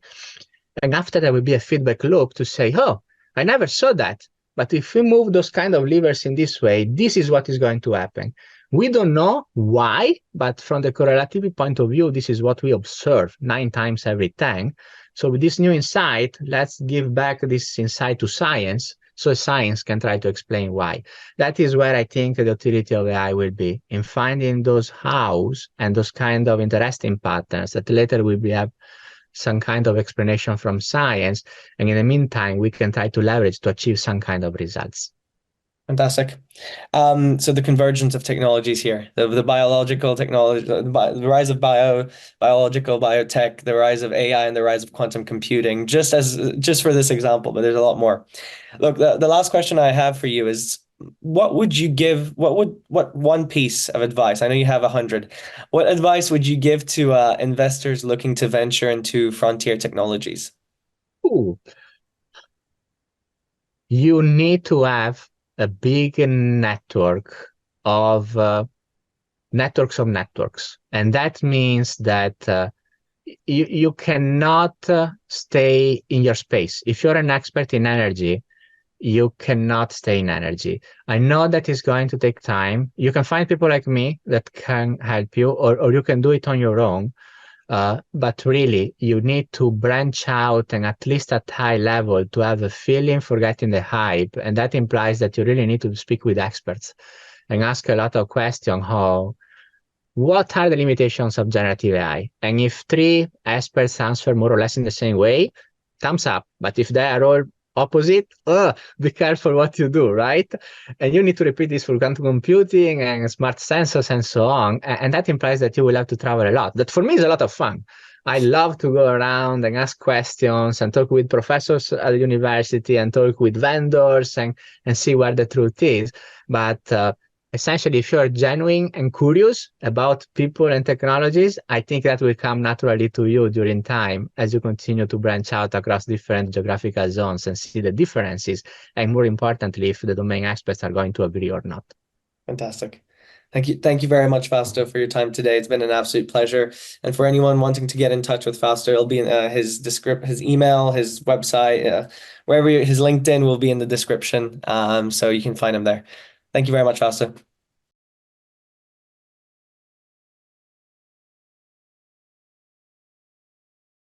Welcome to CapitalHQ, where exclusive access to the private market and curated deal flows await you. Dive into a world of possibilities, from innovative startups and scale-ups to lucrative IPOs and high-yield credit opportunities, all at your fingertips. Gain unparalleled investment insights from some of the leading minds in the industry. Stay ahead with our expert perspectives from around the globe. Connect and network with fellow investors of similar caliber. Join our exclusive in-person and online functions to share, learn, and grow together. And the best part? Joining CapitalHQ is completely free for investors. Become part of our proprietary network of over 33,000 investors today. Discover, invest, and network with CapitalHQ, your gateway to the future of investment.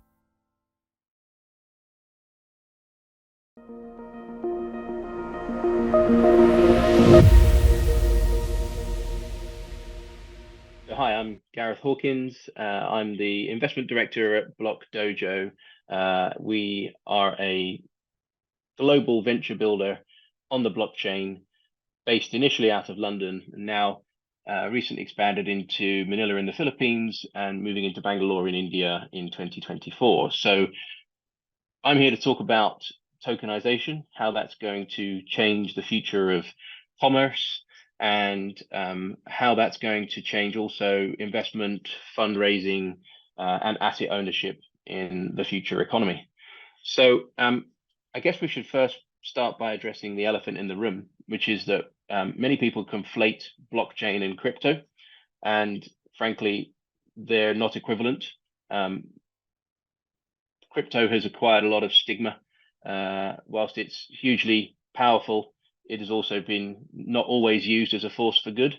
And it is only one use case, really, of the distributed ledger technology, or blockchain as it's become commonly known. So blockchain can do so much because it is ultimately a decentralized technology that is not locking data away into a single proprietary database held in a server room or in a custom cloud for a particular enterprise. It is public and it is accessible by the world through the proper channels. What that means is we end up with trustable, transparent data that is immutable, and the immutability ensures that high integrity. Once it's committed to the chain, it really can't be messed with or changed without somebody knowing about it and that audit trail being present. Smart contracts are probably one of the biggest features of blockchain, one of the biggest facilities and applications of blockchain, whereby self-executing automatic transactions can occur based on a set of rules and a set of gates to exchange value between two parties or commit a particular transaction to the chain. And to power that, cryptocurrency has been increasingly adopted as the means of transaction, the means of transfer of wealth or of value in exchange for an asset of some other kind. But cryptocurrency has come under the spotlight partly because of the gold rush into the emerging space and a few dudes that were out there exploiting the ignorance and vulnerability of others who perhaps were not necessarily as well familiar with the technology, but also for its environmental impact. And the small blockers in the world, the BTC enthusiasts will obviously take this to heart, because proof of work, or POW as it's abbreviated here, whereby data is committed to the blockchain through a mining process of validating the record onto the chain, but in exchange for returning new fractions of coins to the miner, that algorithmic cryptographic process requires a lot of computing power. And as you know, there's concerns around proof of work driving up huge data centers around the world, expelling a lot of heat into the climate. To an extent, that's a little exaggerated. I'm not saying it's untrue, but I am saying it's not present in every single blockchain. And we now are blessed with hundreds of blockchain options available to us, proof of work being only one way of validating records onto the chain. But proof of work is the original method of doing so. BTC still uses it to this day. Ethereum moved away from it to a proof of stake arrangement, which is slightly less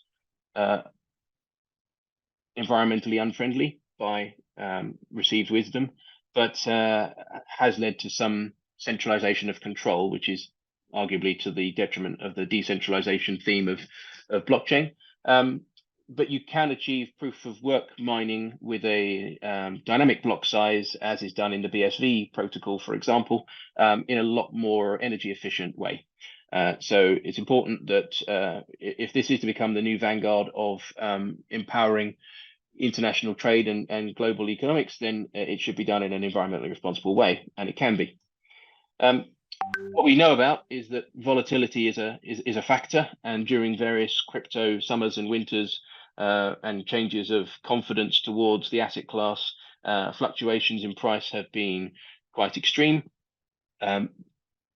That is something that shouldn't be taken lightly, and it is an obstacle to more global adoption. Until that volatility is ironed out, it presents an element of risk and liability.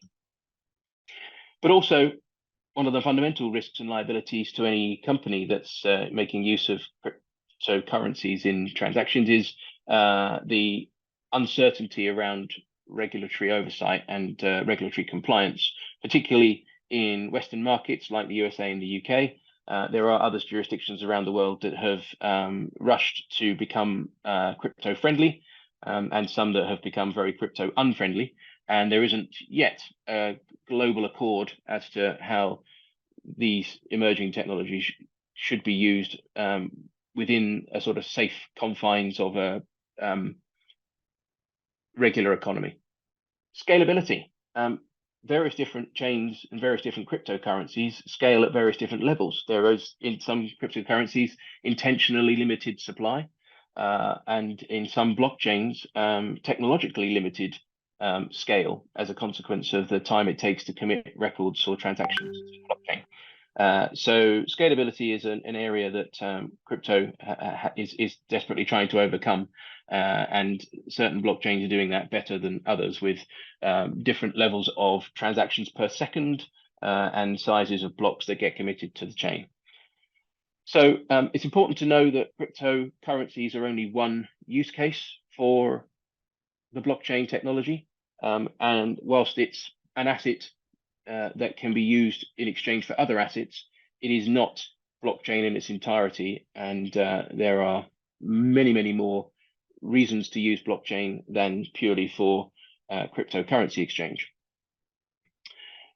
The market in recent years has been going through some tumultuous change. As I mentioned, some of those folks that were at the vanguard of the more public adoption of cryptocurrencies in running exchanges and sometimes protocols and sometimes cryptocurrencies of their own have been found to have not had the best interests of the market or the consumer at heart. And we have all tracked with great interest the rise and fall of Mr. Sam Bankman-Fried and his FTX exchange, and the Alameda Research allied company that to which funds were allegedly being siphoned. Sam is obviously at this point awaiting trial for the crimes of which he is accused and has committed. In recent weeks, we have CZ of Binance, who has announced he'll be stepping down from Binance and assisting the authorities in the US with their investigation to ensure that there is full clarity towards Binance, probably with lessons learned from the fate to which Sam has fallen. But now we've moved past some of this uncertain time, and some of these associated stigmas have been unveiled and perhaps consigned to the annals of time. We may be able to get to a point where the market has matured sufficiently for more widespread adoption and more regulated operation to take place. And the Web3 community falls into a couple of different camps, one of which is very anti-establishment and believes that regulation is bad, and the other side of which believes regulation is necessary in order for blockchain to become to realize its full potential.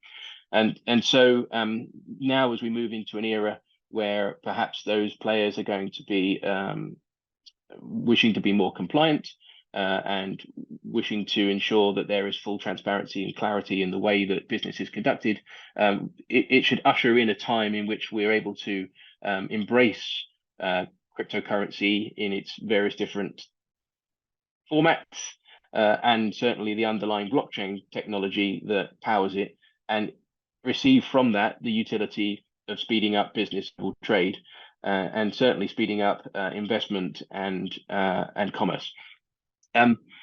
It's very telling that at this particular moment where we sit at December 2023, the increase in demand for blockchain developers is unprecedented. In fact, I saw a blockchain developer role being advertised for $160,000 annual salary the other day, which doesn't seem unusual by looking at other examples. So there is a shortage in supply of available blockchain developers, and there is an increasing demand for them. And that speaks to the kind of under the radar adoption and the technology being built out within corporations and global finance to embrace blockchain and the demand for skills that brings. So I think if you start looking at some of those kind of indicators, you can see that blockchain certainly hasn't died with the move of investment attention away towards artificial intelligence. The pure fact is that blockchain has perhaps become part of the fabric, part of the material that will power the global economy, and it's just now reaching its chrysalis emergence moment. I mentioned smart contracts in the earlier slide, and smart contracts converging with AI presents a very exciting opportunity for more safer automation of transactions, but with intelligent agents, autonomous agents operating and making judgment calls on that basis. So let's move into what applications that may usher in, delivering real world utility to global trade and global commerce. Borderless transactions are something that have been heralded as fulfilling the promise of blockchain and international cryptocurrency adoption. Being able to move instantly and swap currency for asset without the settlement time or the jurisdictional challenges of sending things internationally through the traditional banking system will obviously, just as micro robo trading changed the way that traditional stock exchanges operate, being able to provide that immediacy in international trade will change the face of commerce and enable, things that are currently unheard of, like being able to purchase a home in a foreign country instantly.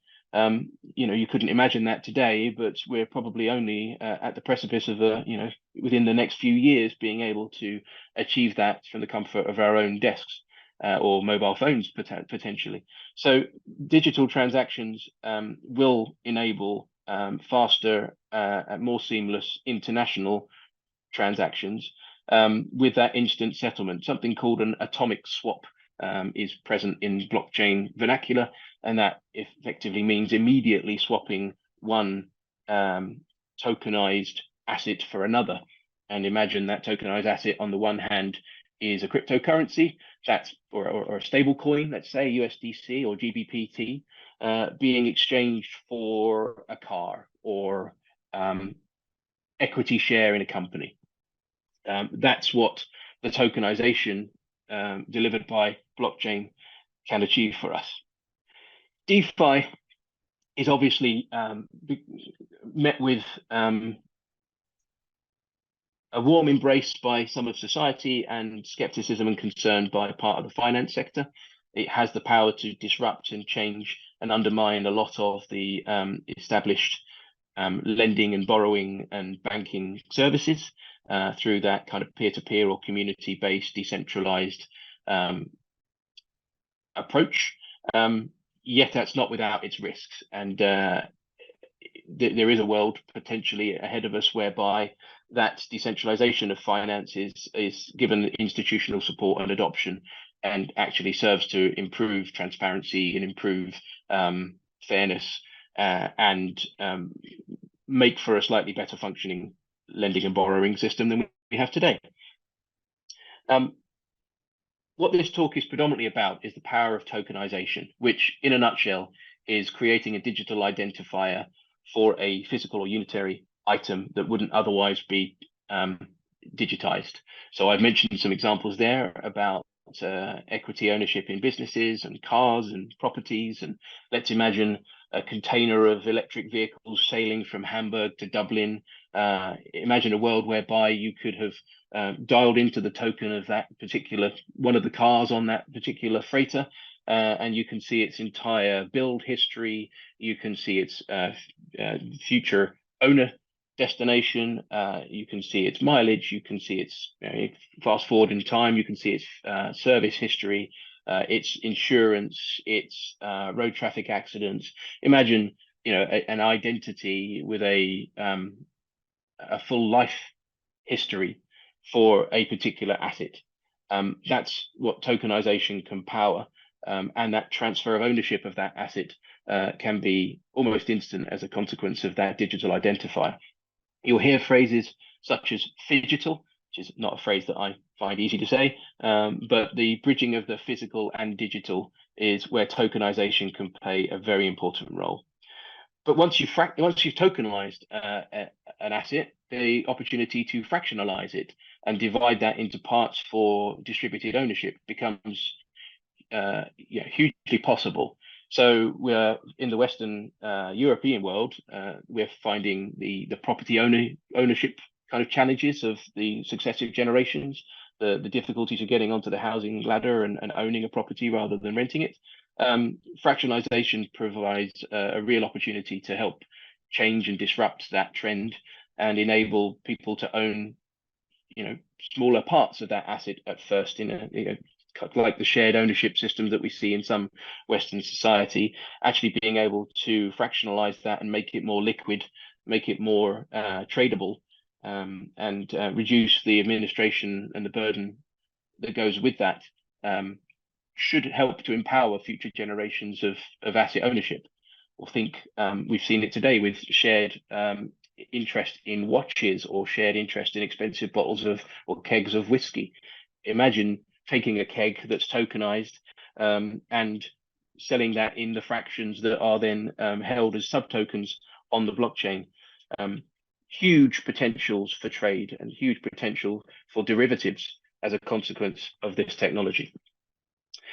But what we need to happen first and foremost is for particular protocols and chains to emerge as obvious choices, as industry standards for certain types of application. And we stand here today with well over 1,000 layer 1 and layer 2 blockchains, all competing with their various different advantages and disadvantages. As the technology evolves, so does the speed and efficiency and traceability and trust and transparency or privacy of these various different chains.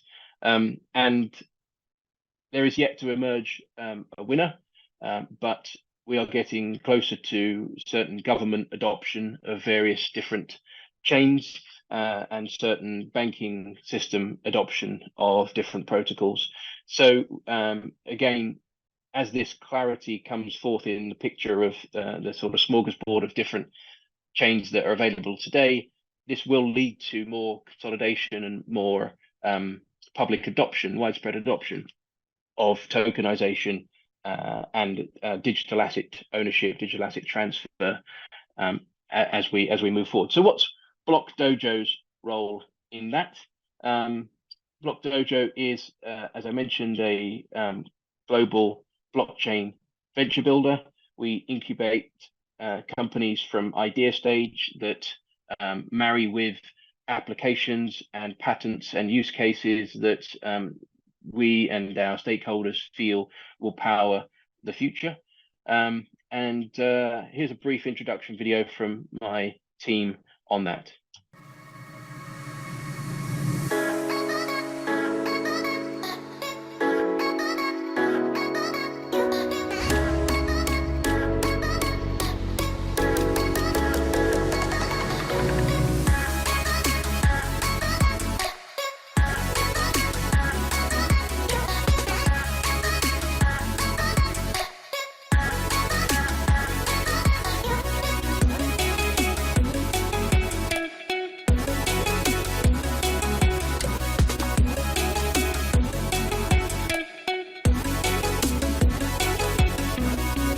Through a 12-week program, very structured program, a very intensive program.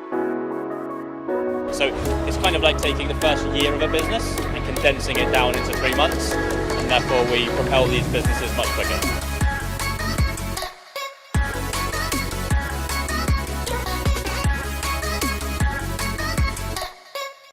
So that brief video demonstrated our key value proposition at the Block Dojo Venture Builder. To date, we have actually now incubated and launched 49 businesses. So just since that video was produced in the last quarter, we've run our next cohort of another 8 businesses. We seek to solve real world problems with underlying blockchain utility.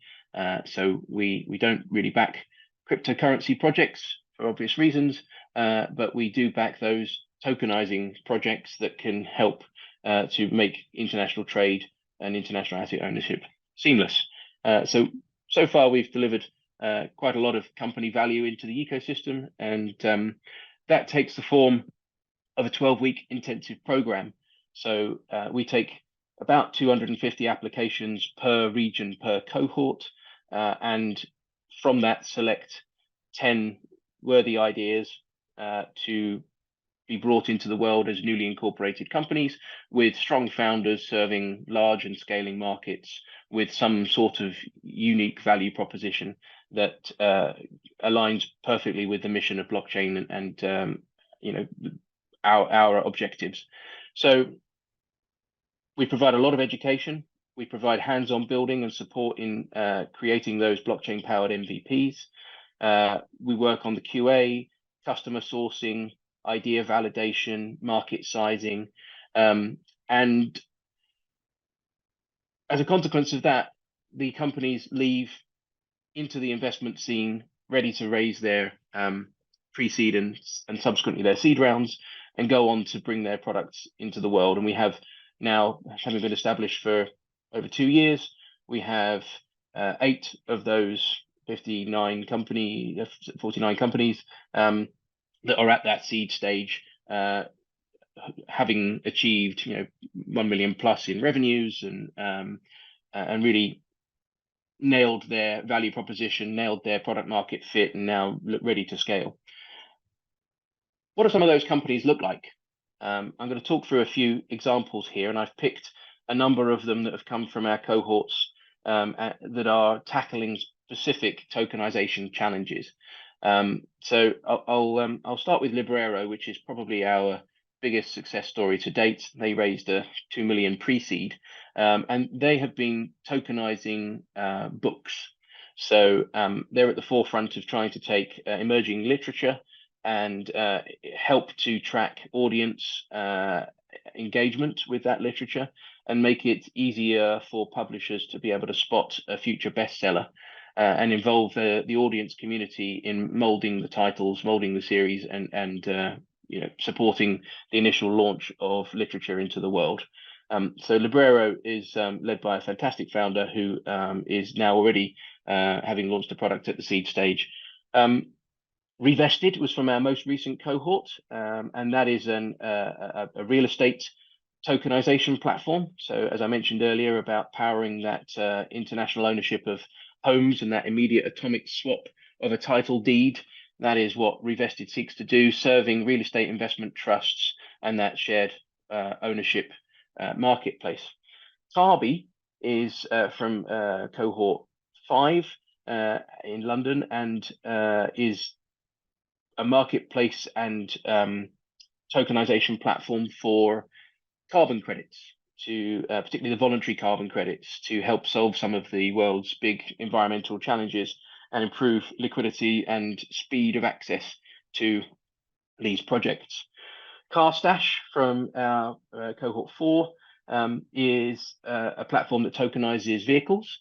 And so, as I mentioned with the case study example of EVs traveling from Hamburg to Dublin, CarStash would provide the full parts trail of the assembly and manufacture of that car, but then also its service history and its ownership history and its incident and accident history. Mintelium is a self-sovereign identity platform for HR and recruitment, whereby individuals' career history and skills and qualifications and fitness, right to work in the UK, for example, are committed to the blockchain in a safe, zero-knowledge proof way, whereby the owners, the subject of those data, is able to provide limited access to potential recruiters or employers to be able to review that data without necessarily making infinite numbers of copies of this available into the world and running the risk of identity fraud and cybersecurity risks. Move Genius, who was in our second cohort, has recently raised her 1 million seed round, having been in the market now for about 18 months, with partnerships with a number of the leading London estate agents and the Zoopla platform. Helping blockchain here helps to serve upfront conveyancing and really sort of take a lot of the repetitive work out of conveyancing in order to shorten the time it takes to complete on purchasing a residential home. Combat IQ is a real-time motion tracking or computer vision engine for not just combat sports now, but it's evolved and is on numerous broadcast networks in the USA. Also having now raised his seed round, largely in the USA, Combat IQ is able to provide a real-time feed from tracking opponents or team members in those sports that haven't yet benefited from the sort of telemetry data that comes out around moves and speed and distance covered, etc., etc. So this can fuel broadcast networks, it can fuel leagues, it can fuel gaming and gambling. There's so many different avenues that can go, all real-time committed in a stream via the blockchain. Paul Pass is from cohort 5 and is a pet ID platform that tracks inoculation of pets and their pet health history to enable those pets to more easily travel internationally, and is working with UK border control and the various different international authorities around animal transport to ensure that there's greater transparency between the veterinarians, the pet owners, and customs to make what is currently a very difficult process of moving your pet around the world somewhat easier. Motion Shield, from our most recent cohort, has actually been building a product for a number of years and is now in the market doing roadside incident reporting in real time. So imagine you've had an accident, you've had a prang at the side of the road, you and your opposite number get out of your vehicles, launch your Motion Shield apps and exchange accounts of the incident, maybe some live transcribed audio about an account of the incident, plus photos, all time-stamped, all committed immutably to the blockchain to make the rather expensive process and time-consuming process of claiming on your insurance lots easier and lots faster and lots more efficient, because that is an area that desperately needs disrupting, and Marcus at Motion Shield is setting out to do that. SphereTracks from cohort 2 tokenizes licensing of incidental music and theme tunes for productions, so films and TV and media and adverts.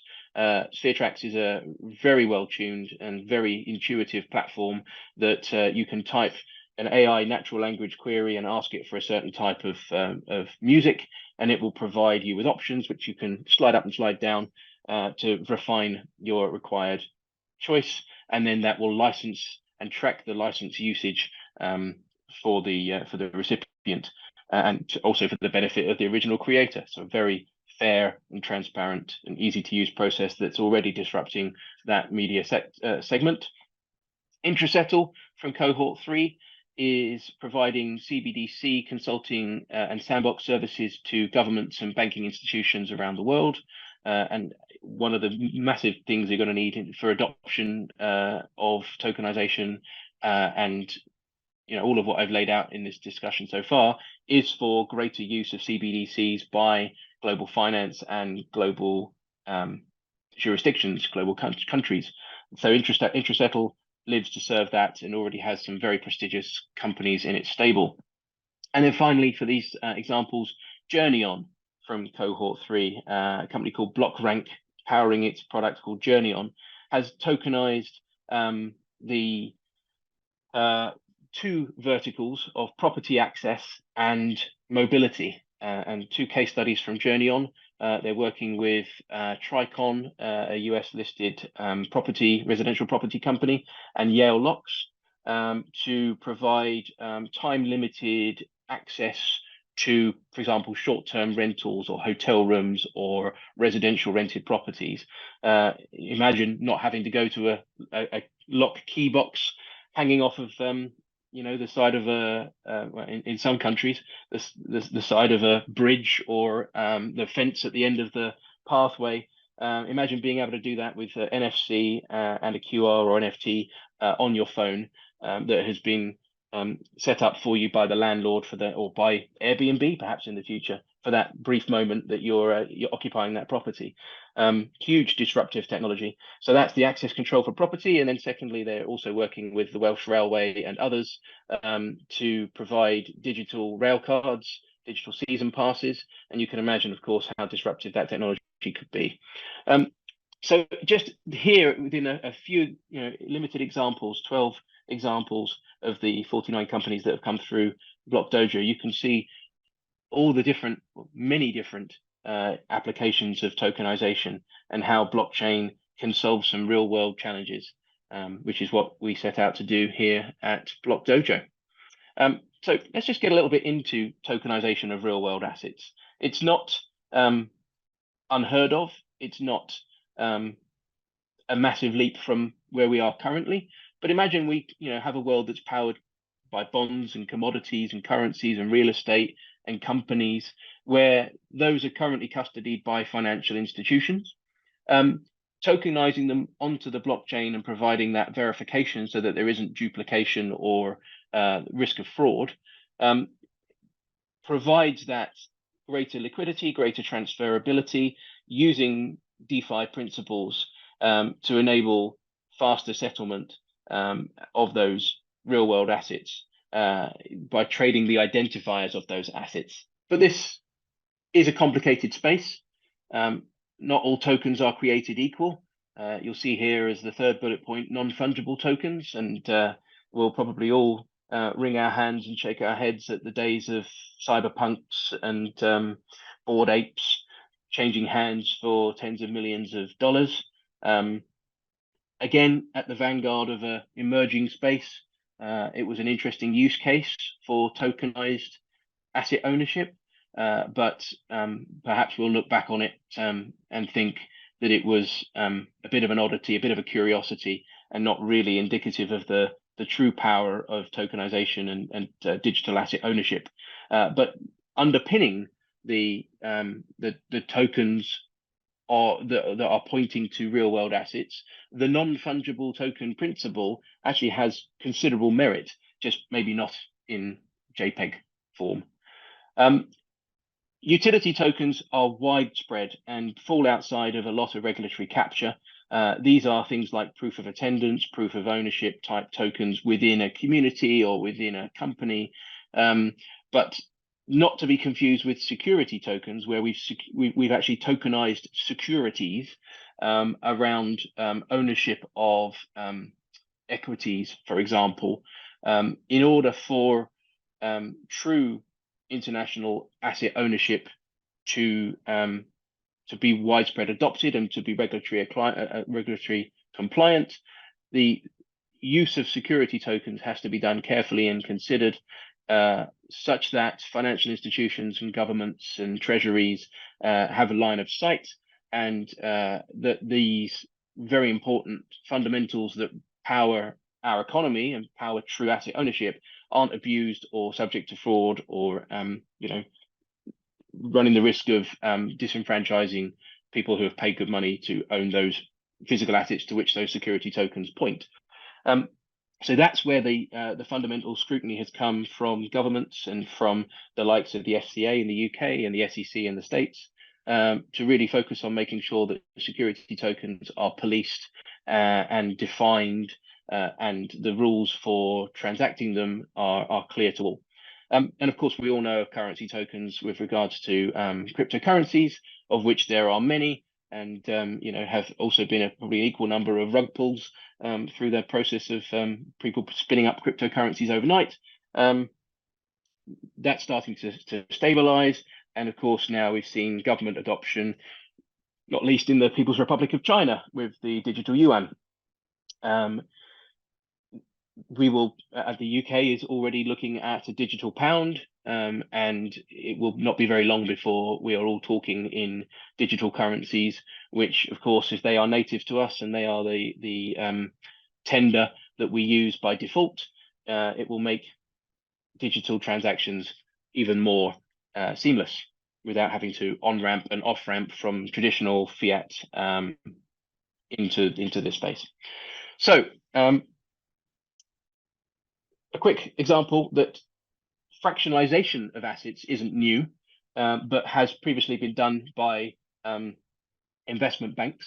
If you imagine, an initial public offering, for example, that fractionalizing the ownership of a company is a pretty tried and true approach. But now if we can take that principle and we can do it on chain, we get access to so many other different types of physical asset or tangible asset that can therefore be fractionalized and distributed in terms of ownership amongst a number of stakeholders. And that now includes physical art, it includes desirable luxury goods, it includes vehicles, it includes race horses. The possibilities are endless, and you're only limited by your imagination as regards to what that can do. So it requires an ecosystem, it requires tokenization, and it requires all that to be done within a regulatory compliant environment. But it does create more of an egalitarian system whereby the gatekeepers for fractionalization are more widespread, and hopefully this will enable liquidity release from many assets that have otherwise been illiquid in the past. So a little more about Block Dojo and how we take these really strong, powerful founders with great ideas and get them ready for the world.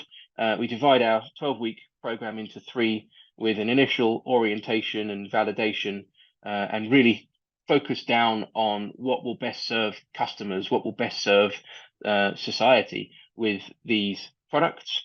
And we also pair them up with mentors and advisors to help them on that journey. We have 250 just in the UK, all with specific sector relevance that can help move the dial for these founders.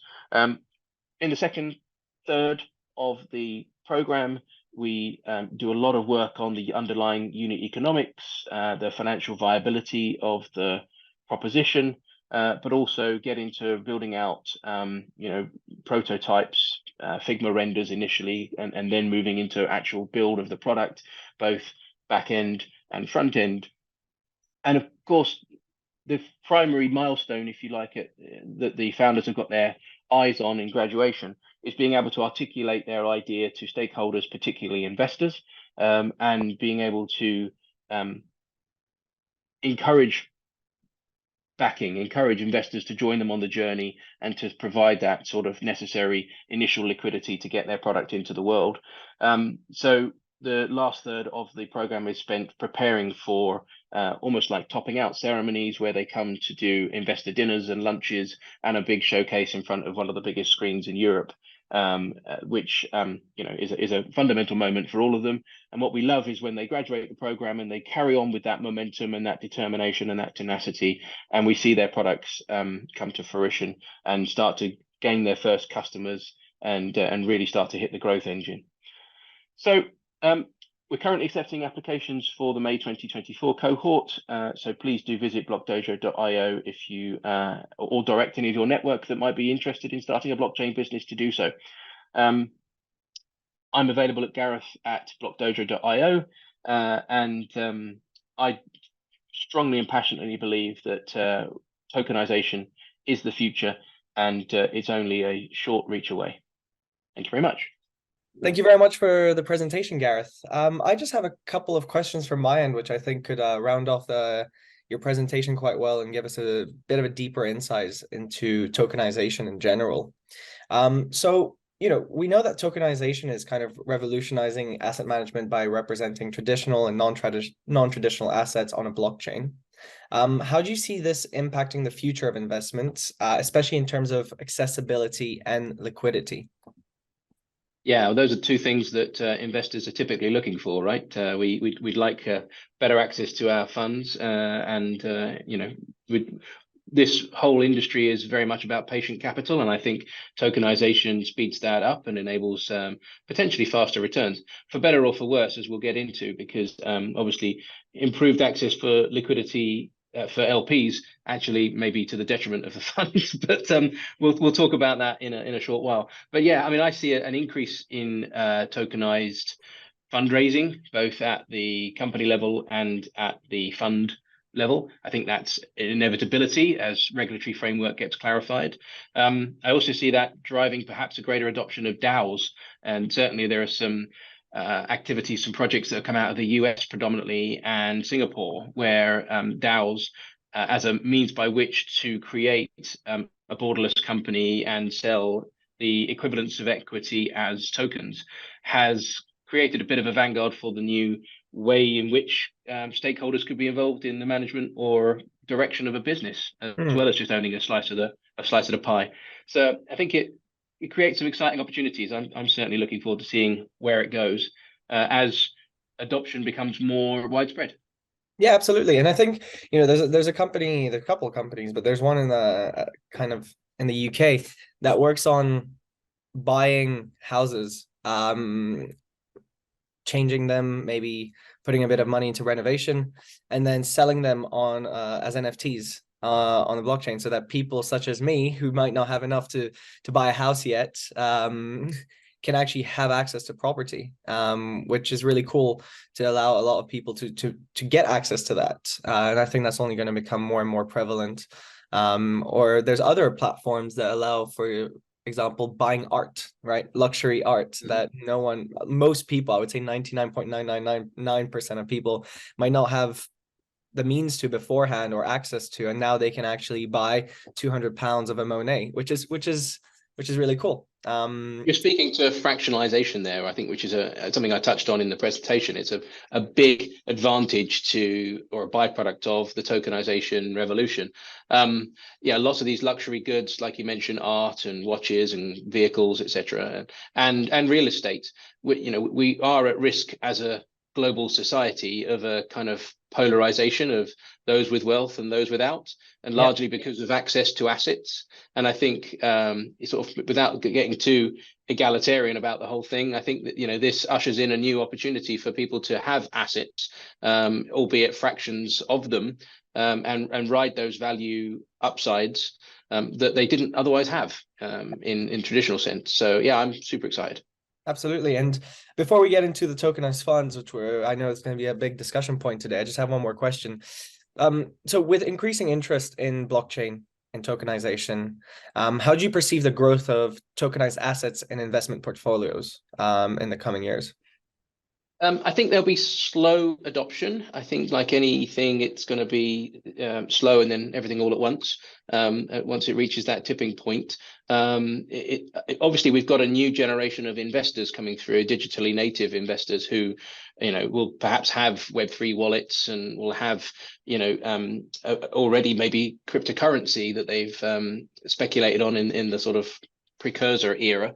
But as we now get to sort of standardized tokenization of real world assets, I do think that increasingly you'll see them permeating into portfolios. The challenge will be how to manage them, in a kind of hedge sense. When you've got a multi-asset kind of portfolio, how do you manage the tokenized ones alongside the real ones? I'm sure derivative industries will emerge to make that super easy. Right. So that we talked about assets. Now let's talk about exactly that, comparing traditional funds to tokenized funds, and what you believe are the most significant advantages and disadvantages for both investors and companies. Yeah, sure. Well, let's look at the investors piece first, because I think venture specifically has come under a bit of scrutiny in recent years, particularly as the music stopped and we're in sort of a bear market macroeconomically. DPI, distributions versus paid in, what's going back to the investors is getting some spotlight, and lots of funds target the 3-4x returns, and I think the average according to Preqin has been about 1.7, and it's quite difficult to push past that ceiling. I think only about 15% of funds achieve beyond that, which is quite telling given the saturation and the widespread nature of traditional venture funds. But there are emerging now tokenized funds which can give not necessarily greater, but certainly faster returns of liquidity in a tokenized sense back to the original investor. And I think that's going to be a double-edged sword to some extent. As I mentioned earlier, from an investor's perspective, they'll have optionality on when they can withdraw or realize some of their gains, but also will not necessarily be at the behest of the manager to the same extent as they perhaps currently are in determining when the off ramp arrives. For the companies, I think that will create greater requirements for return of liquidity, and historically liquidity hasn't necessarily been du jour. There's been a greater emphasis on doubling down and reinvesting and driving for growth, and often subsidizing that growth. We're in this middle ground now where there's an emphasis on value stocks and value creation, which I think is a reversion to the traditional ways to run businesses and should be encouraged. And I think tokenization will probably extrapolate that trend, whereby because the managers will be under increased pressure for returns, there'll be an expectation of returns not just from an exit perspective, but from a trading perspective into something. So it might change the asset slightly. It might change the sort of target companies slightly to those that are more cash generative rather than those that are just riding the upside of user growth and revenue growth, but hemorrhaging cash and making significantly negative EBITDA. Perhaps we'll face a world where cash is king again, and because or the token is king, and it gets returned to investors more regularly. Who knows? But I think, will it make it easier to raise, I guess, is the other question. And I think it will make it more transparent. I think it will perhaps level the playing field a little bit in terms of being able to scrutinize where funds are going, both inbound into the fund and outbound from the fund into the companies. Theoretically, I still believe that it will be macroeconomically driven, and it will be back to the overall market appetite for whether they want to expose themselves to the asset class. But right now it's still an emerging regulatory scene, and so only those that have walked over the coals and gone through the fire have actually managed to bring tokenized funds to the fore. I'm thinking of the likes of Cosimo Ventures with what Connor's built, that are seeing these are test cases for these trends, but is running a very well managed fund that is entirely token based, albeit I think has done some equity investing as well. So the conversion out back into fiat in order to do that piece is an interesting challenge too, until the equity itself is fully in tokens, where we've got for example, let's just look at UK law. How would that play out when so much of the Companies Act and so much of company law is written around equity, it's written around shares. There is no recognition of the placeholder of a token yet to reflect that share. So I think there'll have to be some changes there before it becomes more familiar to all operators. I think you touched upon a couple of things there, which leads me to my next question. In terms of, in the context of tokenized funds, so using tokenization, digital assets instead of equity. One sec, my lights have gone out. No problem. So you touched on a couple of things there, which I'd like to it's in my next question. In the context of tokenized funds that use tokenization, digital assets instead of equity, what are the key differences in terms of risk, return, and regulatory compliance, and maybe in a bit more specifics? Yeah, I think by the time they become mainstream, there hopefully won't be a difference in terms of regulatory compliance. But right now, there is the risk that the regulations can change tremendously, and that you'll have to adapt. You have to be very agile as a fund to be able to adapt to that changing landscape. But just looking at what the FCA has done in recent weeks with their involvement in Project Guardian and their working group to ascertain the correct operating framework for tokenized funds to exist in, I think it's clear that they wish to embrace and encourage, once they have clarified the rules of engagement, if you will, and the any additional regulation that needs to be introduced or adapted to safeguard and protect the investor. But in terms of risks, as I mentioned, ready access to liquidity is both a blessing and a curse. And I think some of the challenges will be in making that kind of, I'm going to use this horrible word again, phygital bridge from the digital asset into the equity asset in this case. I mean, I assume we're talking just purely about venture, are we? Or are you thinking about funds that are more multi-asset? No, venture is okay to speak about here. Yeah. So the challenges will be in understanding some of the some of the things like safes, for example, are already moving into SAFTs. So if you've seen the Simple Agreement for Future Equity, there's now a version of that is for tokens.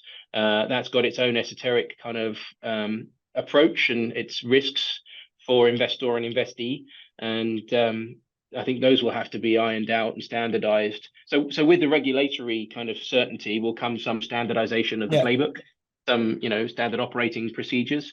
When YC launched the safe, it was an anathema until everybody started to realize that it could be used to great advantage, particularly for liquidity. So now I think it's unclear about what the equivalent tools will be, both on the inbound and outbound, but that will emerge with use, with adoption, with convention. Great. And in regards to what you've spoken about, are there specific sectors or types of companies that are more suited to benefit from tokenized funds, or will it be, once it's across the board, will it be used across all types of companies and industries? I guess in principle, there's no reason why it couldn't be universally adopted. I think perhaps to add an element of de-risking some of those companies that have got stronger underlying balance sheet values with maybe tangible assets might be better candidates in the short term to just prove that it can be done with some substance. Of course, the world has been moving more towards software and intangible asset-based balance sheets for some time. So I think it has to work for the SaaS companies, the unicorns. I think in terms of volume sense, that's where it will be greatly adopted over the medium term. But perhaps for investor confidence, some kind of asset-backed vehicles would be possibly more attractive in the short term, just to prove out that there is some underlying substance. So I think we're all a little cynical from the creative derivative rug pull market of some of the stuff that's been spinning up in crypto with not a lot of underlying asset value. So I think there's still a stigma to overcome there in the conflation in people's minds between tokenization and cryptocurrency. Yeah, absolutely. Cool. And just moving forward to the challenges that you foresee in the wider adoption of tokenized investments and how these might be addressed.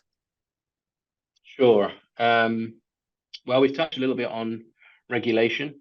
I think from our perspective at the dojo, we have been cautious with our portcos in their many of them come into the program thinking that it's super easy to spin up a security token and raise funding.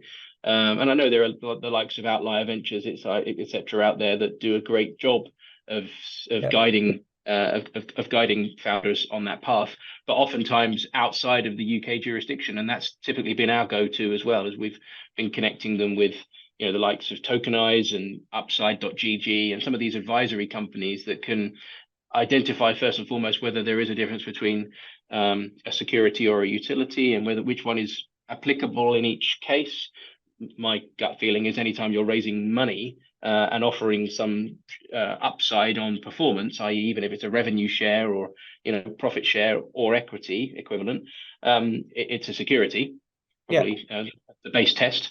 But that's not been an easy thing to do in the UK. So we and others have been guiding people east towards crypto-friendlier jurisdictions like Singapore and UAE and Bahrain and places like that. But now you see Switzerland being much more crypto-friendly, much more token-friendly. And I'm encouraged that the UK is also heading down that road. So I think that will overcome one of the challenges, which is the busy regulatory framework. I think widespread education around this as a tool set, it's not necessarily a different asset class, but it's a different take on an asset class, and it's a different means of accessing an asset class in the tokenized venture fund sense. So the education of people who perhaps have never even considered it, let alone embraced it, I think will be a big challenge, and that will obviously need to hit the tipping point on adoption before it becomes mainstream. I think also those that have done it up to this point have been tech savvy, have been willing to get under the hood and get into the code and get into the wallets and the exchanges, and those haven't been the most elegant of UIs. So being able to abstract away some of the Web3-ness, some of the the techiness, and put accessible tools and endpoints and things on the top that make it more intuitive to engage with. I think someone's got to Bloombergize it ultimately to put it on every desk and make it super accessible, and that hasn't yet been overcome. Yeah, absolutely. No, that's completely right. And I know a lot of people in the space, even at university when I was there in the crypto space, they were showing me how some of the things they were doing. I was like, it feels like you're back in it's how I imagine the New York Stock Exchange was in the 80s with the big computers and just ups and downs. It was just, I could barely understand it. And I deem myself tech savvy, but not like that. But look at what that did for, micro trading, and look at what that, the adoption of the technology, even the Bloomberg terminal on the desk, it sped up, it quickened, it hastened, it made, it grew the industry. It was a catalyst for the industry, and we haven't yet reached that point in tokenization. So it's an exciting space to be in if someone can do the Michael Bloomberg job on this. But it's already we're in instant digital atomic swap land. So if the world suddenly sped up when we got technology enabling exchanges in the traditional stock sense, and we're already effectively at that speed of transaction now, but we haven't got the widespread adoption, and we haven't got what's the catalyst that's going to drive, and goodness, just how fast will it be? Yeah, exactly right. Yeah, they're just exactly what you said. There needs to be a Michael Bloomberg. Yes, I'm sure there is one. We'll learn his name soon, or her name soon. Yeah, absolutely. Look, we touched upon Block Dojo and how you guys support some of your portcos. But I'd love to understand a bit more about how you guys educate and prepare entrepreneurs for the complexities and the opportunities of using tokenization in startups.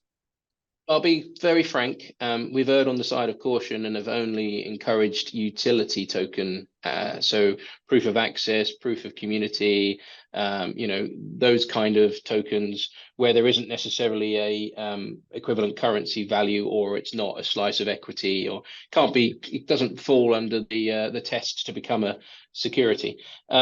So yes, up until now, we have been entirely equity fundraised, and that's echoed or aligned with the appetite of most of the investors, both angel and VCs on the scene.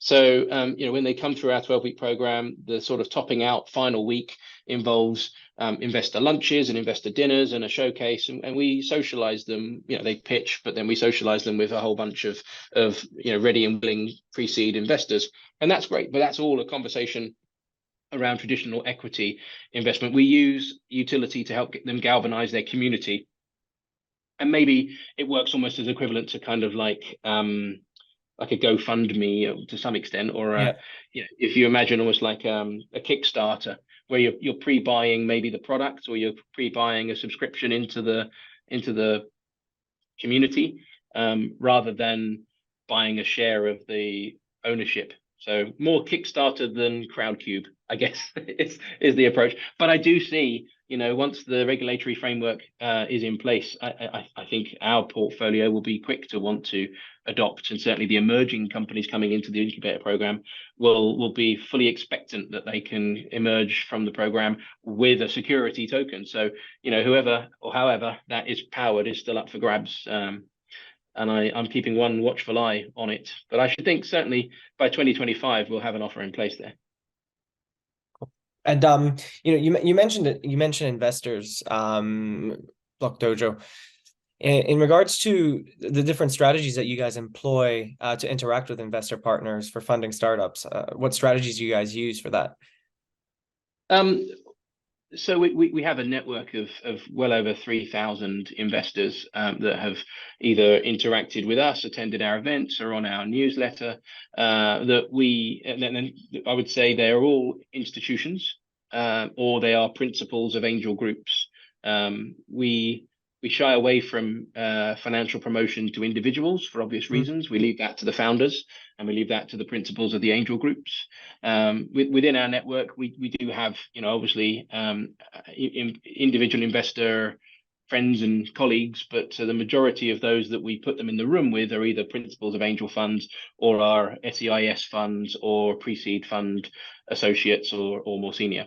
We've had some fantastic results in terms of some of our portcos getting institutional support from a very early stage, which is unusual because VCs, being as they are, managing other people's money, can't really get in until there's some de-risking element. So it's kind of testament that many are into our portcos.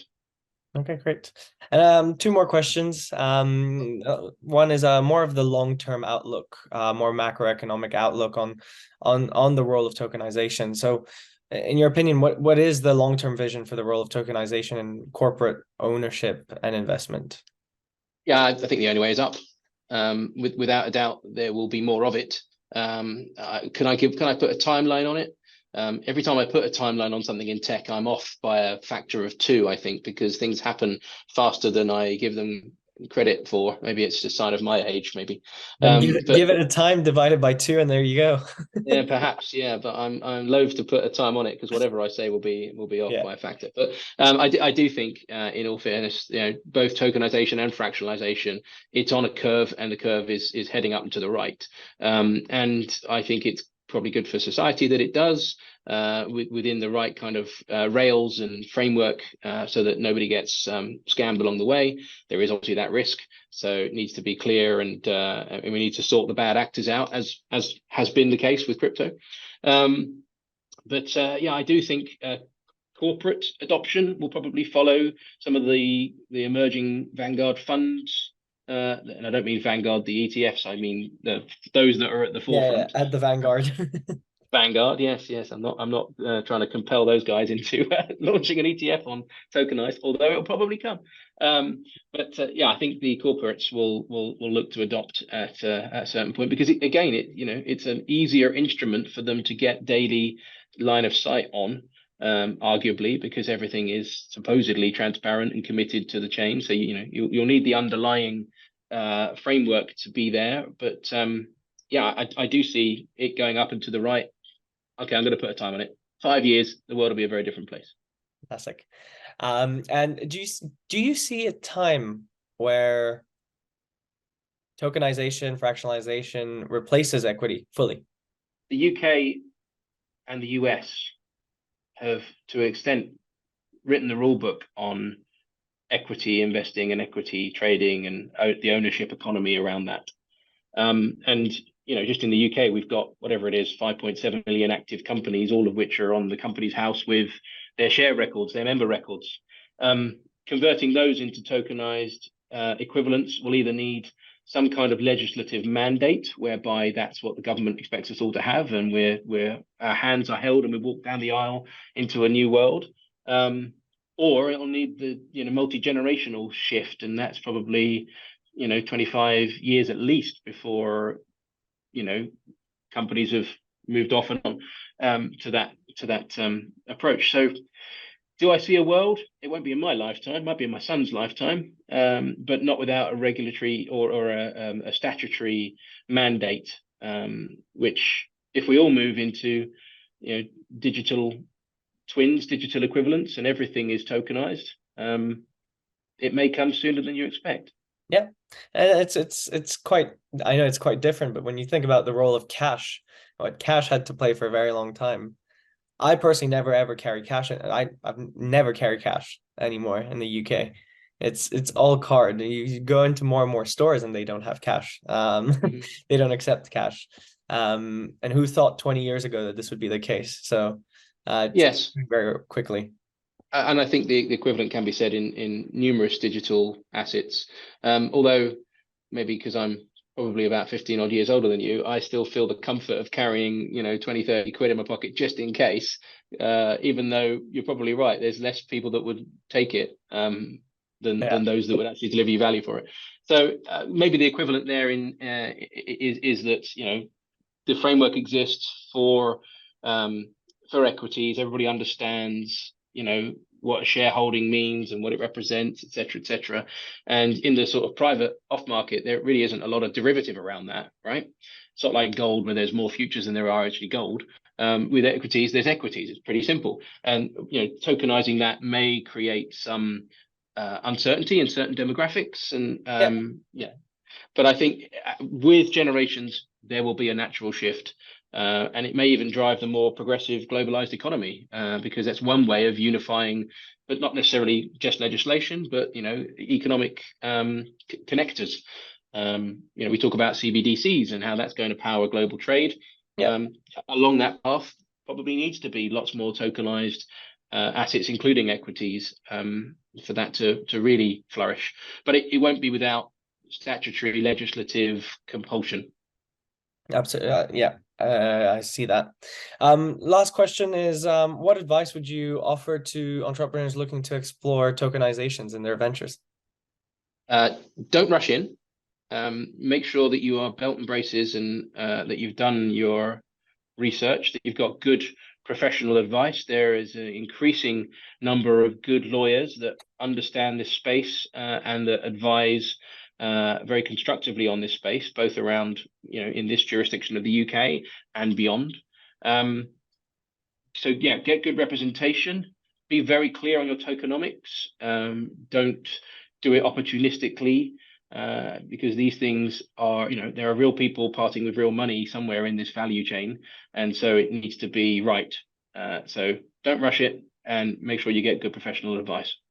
Fantastic. Well, thank you very much for your time today, Gareth. It's been a pleasure.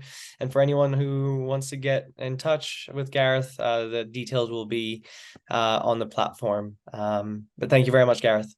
Hugo, it's been an absolute pleasure. Thank you so much. And thank you, everybody, for your time and patience today.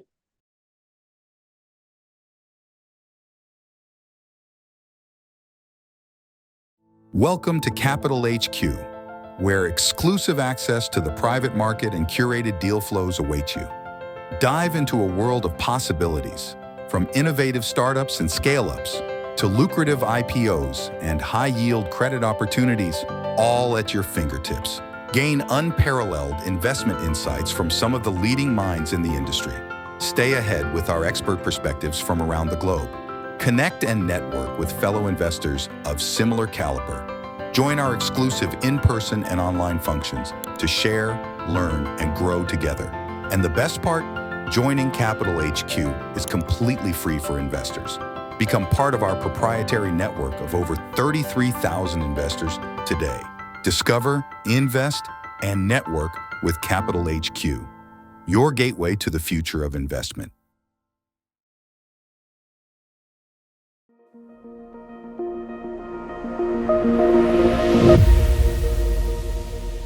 Well, good morning, everyone. And I must say a big thank you to Steve. Like, as Steve said, we came across each other in 2009, and I've been working with Steve and Wholesale Investors since then. And I can't see you with that in front of my face. And he's just been so supportive and so dedicated. And I must congratulate, sitting here watching this presentation, Wholesale Investor is certainly, Steve's grown this company into something that really is fantastic. But on to my talk today, and so really not so much about the company, but I'm talking about the power of biodiscovery. And so unlocking the potential of natural resources, and in many ways, this is about innovation in Australia. We are quite fantastic at innovation in Australia, and we should all be very proud of what we do. So biodiscovery, what is biodiscovery? It's actually medicines from nature. And of course, this is really the beginning of the pharmaceutical industry. What became Bayer, the company Bayer, isolated aspirin from the bark of the willow tree, and then that was in the late 1800s, and that was the start of the pharmaceutical industry, and it started with biodiscovery. And as you can see here, there's some major medicines that we're still in use today. Most of them you will recognise, some of them you may not. Taxol from the bark of the yew tree, that's the taxanes, it's chemotherapies, and vincristine and vinblastin from the little Madagascar periwinkle, another important chemotherapy drug. And just to note, I'll be talking about small molecules, but these are actually natural products, small molecules. In other words, molecules that we isolate from the biological system. So, okay, small molecules. So they're easy to manufacture, and they're often easy to manufacture and often highly stable. So that means low cost of goods, and that means a good profit margin. And also these are because of the many aspects of these drugs and these drug potentials, they really are PBS favourable, or in other words, governments are happy to support these drugs. 45% of all registered medicines at this point in time was based on biodiscovery. So just note that for the next point. However, the biodiscovery success rate, now when we started the company in 2000 as a discovery company, there was still some big companies working in this space, GSK, AstraZeneca, but their success rate was extremely poor. It was really on average out of 1,000 collections, one of them may have some biological activity. And so the industry, and I think most people will know the industry, has actually moved to biologics. I think a good example of that is Merck's drug Keytruda. It's an immune checkpoint inhibitor for cancer. So we do have some fantastic biological drugs in the market at the moment. So why would we go back to nature? Well, the bottom line is the natural system is an extraordinary system, and the chemistry out there is quite extraordinary. So remarkable diversity of chemical scaffolds. These chemicals are actually produced in biological systems, and so their drug ability, or their ability to survive in this system, which is ours, is really quite high. Plants and animals share common biochemistry, and so most biochemical pathways that we find in ourselves are also in plants, but the output of those biochemical pathways, they're used for different aspects. Good example of that is serotonin. I think most people will know serotonin. It's to do with sleep and it's to do with mood enhancement, but in plants, it's to do with growth and reproduction. So small molecules, they're very much important regulators of these pathways, and there's some good examples down there. So biodiscovery is a good idea, really lousy success rate. What are you going to do about it? So Paul Riddell, the other founder of the Q-Biotics Group, and I, we're former CSIRO research scientists. We were working on plant defence mechanisms of the tropical rainforest. So we put our heads together and rather than the usual approach, which was serendipity, go out into a natural environment, collect what you can see, bring it back into the lab and run it through a bunch of screens, we actually applied a knowledge-based approach. The natural system really runs on chemistry. Organisms produce chemicals to repel, to attract, to get at their nutrients. And so we thought, well, look, we understand how the system works, and so why don't we apply that? So we came up with targeted approaches to find plant material with specific biological activity, and we combined plant ecological attributes with really how plants and animals interact. And so our platform technology is ecologic, and that's 90% successful. So out of every 100 collections that we make, 90 of them have the specific biological activity that we're looking for. And that was really the start of our company. All right, we've got some good ideas. Where do you actually look? Where is the best place to look for these compounds? And that's our extraordinary Australian tropical rainforest. We call it the ribbon of green down the east coast, and we only have about 1 million hectares left now of our rainforest. But it's not quantity, it's quality.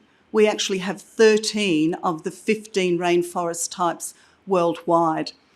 This is, and that really the really high megadiversity in plants, and that equals megadiversity in chemicals. And so really that is the best place to look. And of course, Australia is the only country in the only fully developed, highly developed country in the world that has tropical rainforests. And so we have the legal and political infrastructure to support this. It's basically to support ownership and intellectual property protection. So Australia is just a great place to be doing biodiscovery. Plants are very clever. They actually don't, they need a chemical to do a job. They don't just produce one chemical. They produce variations on the theme.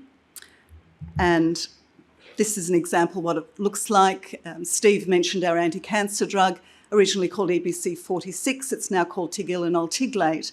And so what happens there is, what we've done is we isolate these, what they're called analogues, variations on a theme, and that allows us to work through how the drug works. It's called structure-activity relationships. What parts of the molecule are the bits that work? And so we can actually select and also synthesize or semi-synthesize products that may be better than what we've actually isolated in the plant. So it really is a great place to look, because it's not just the drug that you're working on, but basically you're potentially looking at extending the life of that through patents and new drugs as well.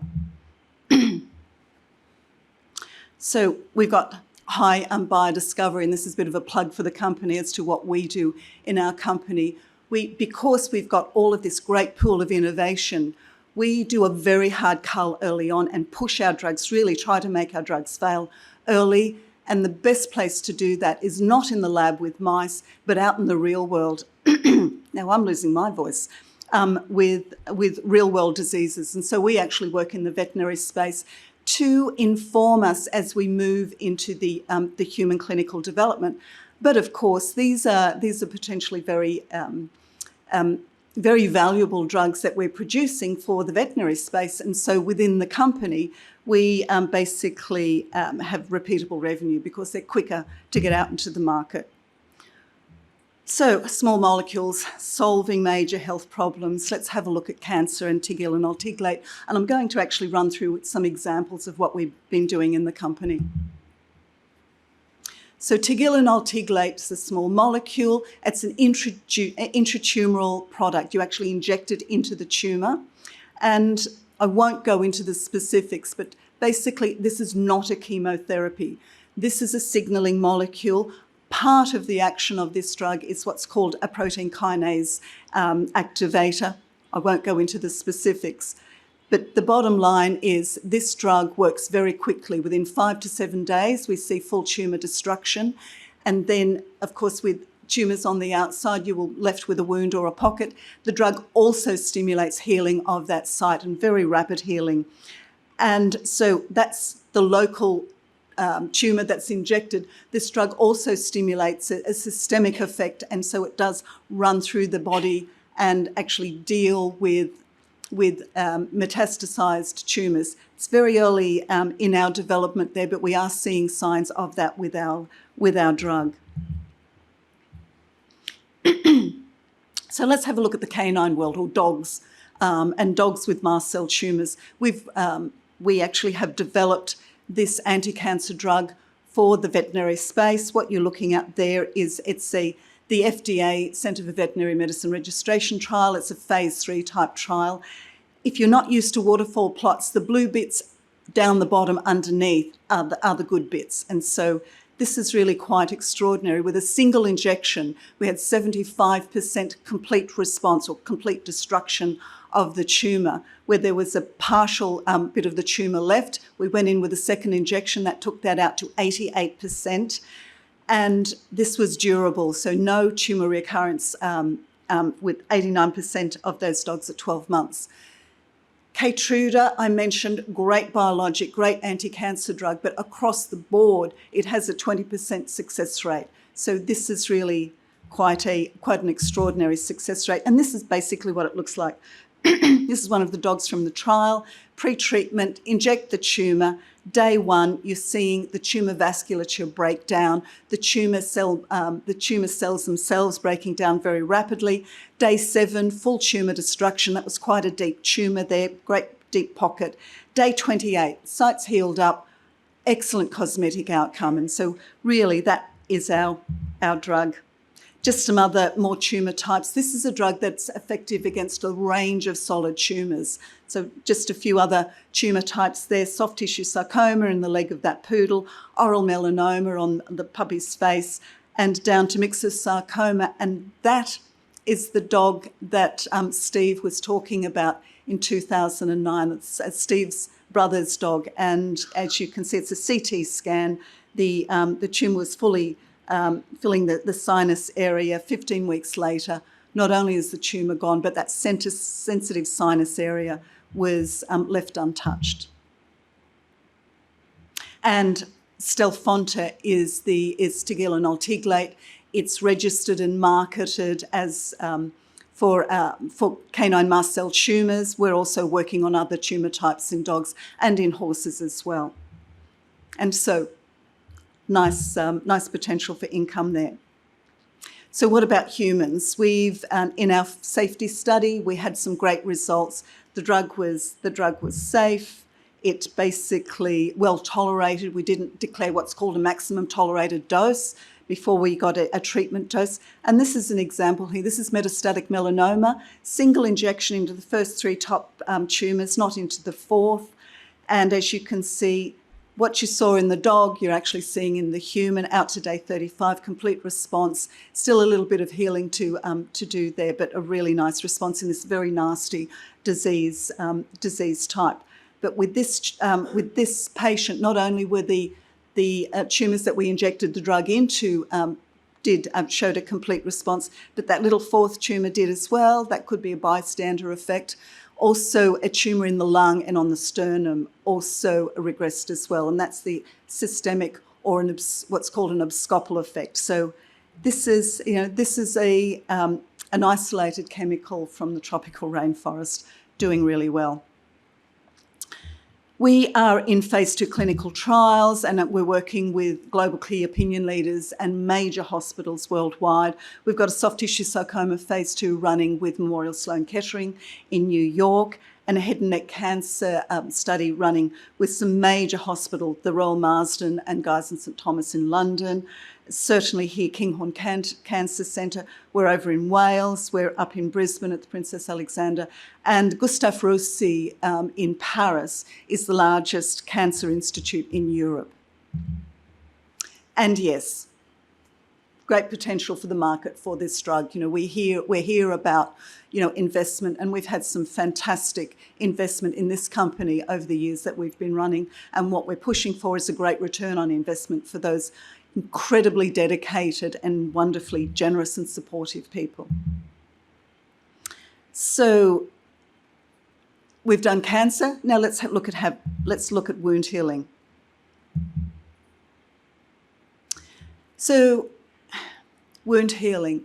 This is a very interesting area. The products are littered with mostly new changes on a Band-Aid. And so, okay, the major causes of industry, the major causes of serious wounds really they've changed somewhat. We're not quite stabbing each other or firing arrows at each other mostly these days. So from the 15th century, but the first-line standard of care has not changed. We're still using surgical debridement, we're still using bandages, and hey-ho, we're back with the maggots as well. So it really is a space that needs some attention. EBC 1013 is our wound healing drug in development, and this is a very interesting drug because it has the three major modes of action that is needed for a good wound healing product. It kills the bugs. It has an antimicrobial effect. It has infill of the wound mostly without scarring. It covers the wound. And this is a drug that we're developing for acute and chronic wounds and burns. The US military is interested in this drug, so it really is quite an amazing drug. We're kicking off with venous leg ulcers, and we are preparing for our first in human trial at the moment. And as you can see, this is a big market just in that one chronic wound. And here's an example of what it does in the veterinary space. The top is the top line of photos. That was a dog with a big tumour on the leg. It was removed surgically and the vet could not close that. It could not close the area. The white there that you see is bone. We applied EBC 1013 in a gel 3 times, 7 days apart. Nothing else for this dog. No antibiotic cover, no bandaging. Day 19, you can see that beautiful infill. And as you follow that 8, day 78, completely healed, no scarring, and the pigment is coming back. The second set of photos is a burn on the back of this poor puppy. We saw the dog 8 days after the burn. Now, this dog was in for a lot of trouble, a lot of infection, a lot of scarring, etc. We applied the gel 3 times, 7 days apart. Just follow those pictures through. Day 38, pretty well healed up. Day 73, healed up, no scarring, hair grew back the same colour.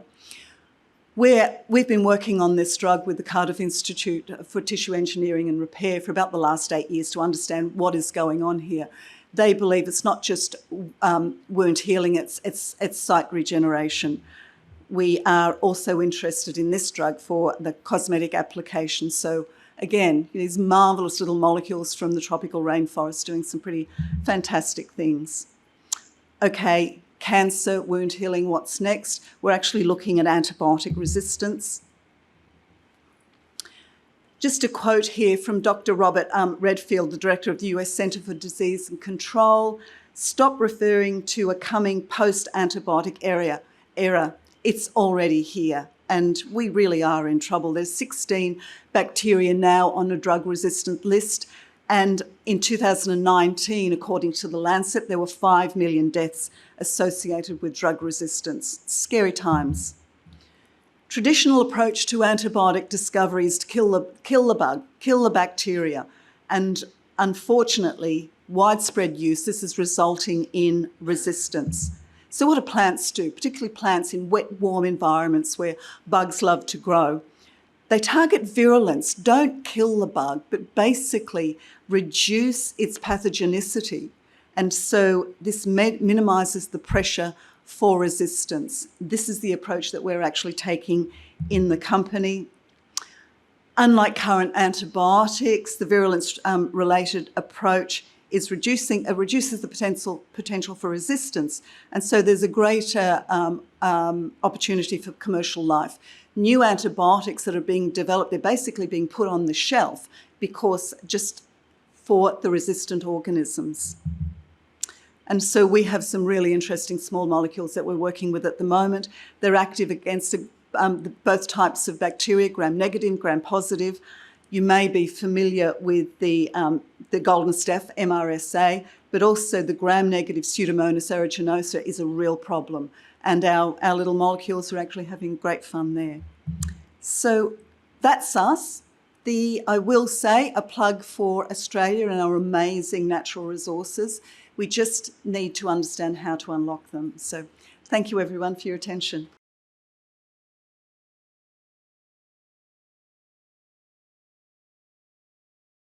Welcome to CapitalHQ, where exclusive access to the private market and curated deal flows await you. Dive into a world of possibilities, From innovative startups and scale-ups to lucrative IPOs and high-yield credit opportunities, all at your fingertips. Gain unparalleled investment insights from some of the leading minds in the industry. Stay ahead with our expert perspectives from around the globe.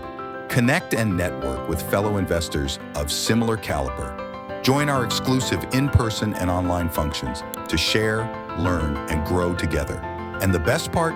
Joining Capital HQ is completely free for investors. Become part of our proprietary network of over 33,000 investors today. Discover, invest, and network with Capital HQ, your gateway to the future of investment.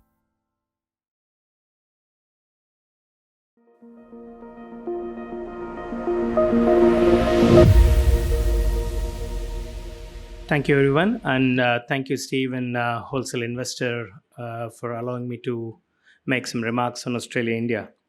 Obviously, it's a challenge to do a session just before lunch, and that too under a short period of 10 minutes. And yeah, let's see how I go. I will probably skip a few slides. Yeah. So look, I got a lot of content. Obviously, if any of you want to use the slide deck, just approach me at the end.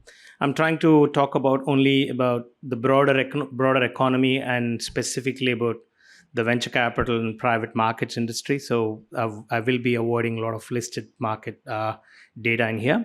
So we will quickly run through economy, some of the key fiscal reforms, what exactly is happening on the infrastructure in India, and where is India's aspiration to be a manufacturing giant. Sustainability is a huge conversation everywhere. We had quite a few presenters this morning talking about renewable energy targets. And technology obviously has always been India's core strength. And what has India done since its core strength of being a technology country? We'll quickly touch on startups, and we'll talk about where is India heading in 2047, which is when India celebrates its 100th year of independence. And we'll talk about India-Australia partnership. Let's see what we can achieve in this short period. Look, again, I'm not going to go through the entire macro data. One data is probably important for all of you to understand today. India's per capita income is sitting about approximately $2,500 compared to China, which is sitting just around $13,000 today. So in many ways, India is going to be exactly where China was about 2 decades ago. So I'll probably leave that stat in your head, and probably another one we'll probably look at. Domestic credit in India is sitting at approximately about 55% versus a world average of 148%. Okay. So, what happened in the last 75 years since India became an independent country? We have seen a 100% rise in its GDP, currently sitting at about USD $3.5 trillion. We have seen 500% raise in total exports. Highest ever recorded in last year, about $660 billion. Fifth largest economy in the world currently, second largest working population with an average of 29. A lot of these are very well known statistics. Most important one is how India is bouncing back since the pandemic level. It has hardly taken a dip. It's experienced a V curve, and FDI in the last 8 years has significantly doubled. So again, very quick pointers. India's growth rate is sitting at 6.8%, which is double the average of global growth rate. World over, we are approximately sitting at 3.4% versus India sitting at 6.8%. All the commodity prices in India is approximately crossed the pre-pandemic pricing, which is an important statistic to know that India is consuming, unlike most countries which are actually contracting. Every indicator that is showing on the ground, it says that India is a consuming market, and it's not going to experience recession that most people talk about. Some key fiscal reforms. I'm not going to bore you guys again here. Probably important ones to note is production-linked incentives called PLI, which is one of the most interesting incentives that Indian government has thrown to attract global manufacturers to the likes of Foxconns and Teslas and many others who are now making a beeline to actually start setting up manufacturing facilities in India to basically manufacture in India. So there is going to be significant news around it. Semicon India mission, probably another interesting one. Let's pray that there will not be another war around Taiwan. But if that happens, there's going to be a huge issue for most of the semiconductor market globally. From that point of view, India's aspiration to become a semiconductor market is going to be an interesting story. So again, Gati Shakti plan, one of India's leading multimodal connectivity plan. It's one of the few fiscal policies which is actually connecting all forms of logistics, all forms of geospatial data available in the market. That is going to significantly change the way India commutes and India moves between the countries. Quick understanding. Obviously, there's a lot of things happens in India within a span of 12 months. Just to give you an idea, amount of money that has flown in from various parts of the world. Picked up a few interesting stories. Zepto, equivalent to your milk run, just received $200 million. At the same time in Australia, actually, we had companies like milk run literally being acquired because the unit economics not stacking up. So we have a couple of interesting companies. Reliance made a huge joint venture with Brookfield Energy Partners in Australia yesterday. This is to set up a world-class manufacturing plant for producing hydrogen. So that's a huge announcement. Zoho, one of India's largest self-funded multi-billion-dollar profitable SaaS company, opened its fully owned subsidiary. India's Upgrade, India's one of the most popular edtech unicorns, acquired a Sydney-based company called Global Study Partners. So list goes on. Let's talk about infrastructure. Infrastructure is key for its growth. Where is India today and where is India heading in 2047 when India celebrates its 100 years of independence? Yeah, so it's self-explanatory. To be honest, I think probably one interesting one which I really like, which talks about urban infrastructure, is urban railways, where India is potentially experiencing 7 times growth in urban railway infrastructure, which is in urban railways within the city, your metro trains equivalent. They are aspiring to build about 7,000 kilometers of railway network within the country. And aviation, another interesting one for all of us who continuously travel between the countries. By 2047, we're expecting about 1.5 billion trips to India. So huge numbers. Manufacturing, this is something that most people don't associate India with. But India has been steadily growing its strength as a manufacturing giant, although no way on the same leagues of China. China is sitting at about 27% of global manufacturing. A third of global manufacturing does still happen in China, but India is steadily growing. India is contributing about 17% to the global manufacturing today. So watch out what's going to happen in the next 2 decades, as most of the world is looking for supply chain resilience programs and China plus one strategy and all of it, where we will see India potentially rising further up. Sustainability is a huge issue, and everybody talks about sustainability. India's Indian Prime Minister and Indian government has been primarily leading this initiative within the global south and within the developing economy quartet. Well, India is already 4th largest producer of renewable energy. India made a pledge to invest $1 trillion by 2030 to create an international solar alliance network. So India wants to raise non-fuel based energy capacity up to 500 gigawatts by 2030 and net zero emissions by 2070. Big targets. Obviously, how much of them is achievable with the size of its population is a story to be narrated, but they have made a lot of progress. If you see in this slide, so 2021, India had less than 393 gigawatts of renewable energy production, and more than 53% of energy production was coming from coal-fired power plants or fossil fuels. 2030, India is on target to produce 817 gigawatts of renewable energy, which is with more than 53% of renewable energy targets coming through non-coal-fired industry. Well, India is upgrading its technology to move from an offline cash informal low productivity economy to an online cashless formal high productive economy. Okay, 1.3 billion people completely identified. I'm not going to talk about it. It's one of the biggest revolutions in the world. Every one of us have a unique identity number. Second largest consumer of smartphones. Number 1 in the world in fintech adoption today. Last calendar year, India had 74 billion digital transactions with a GMV of just over $1.6 trillion. Okay, I'm going to skip this line. Okay, just one quick example of what happens when government participates for uplifting the poor and bringing more people into technology adoption. So since the big biometric adoption that Indian government has set up, where India has developed the core technology stack. More digital transactions have been happening in India than ever before. And if you combine that with raising infrastructure on producing cheap data, so India is now one of the cheapest data provider in the world. India can give you 1 GB of data for about 17 cents versus Australia actually cost you about 57 cents per GB. So just to put things into perspective, and India moved from consuming 30 GB of data, 2 GB of data per month to 30 GB per data per month today, per consumer. Significant revolution. Obviously, I'm not going to again explain how this all happened. So all of us know India started as an IT services economy from with the level of technology stack that government has built.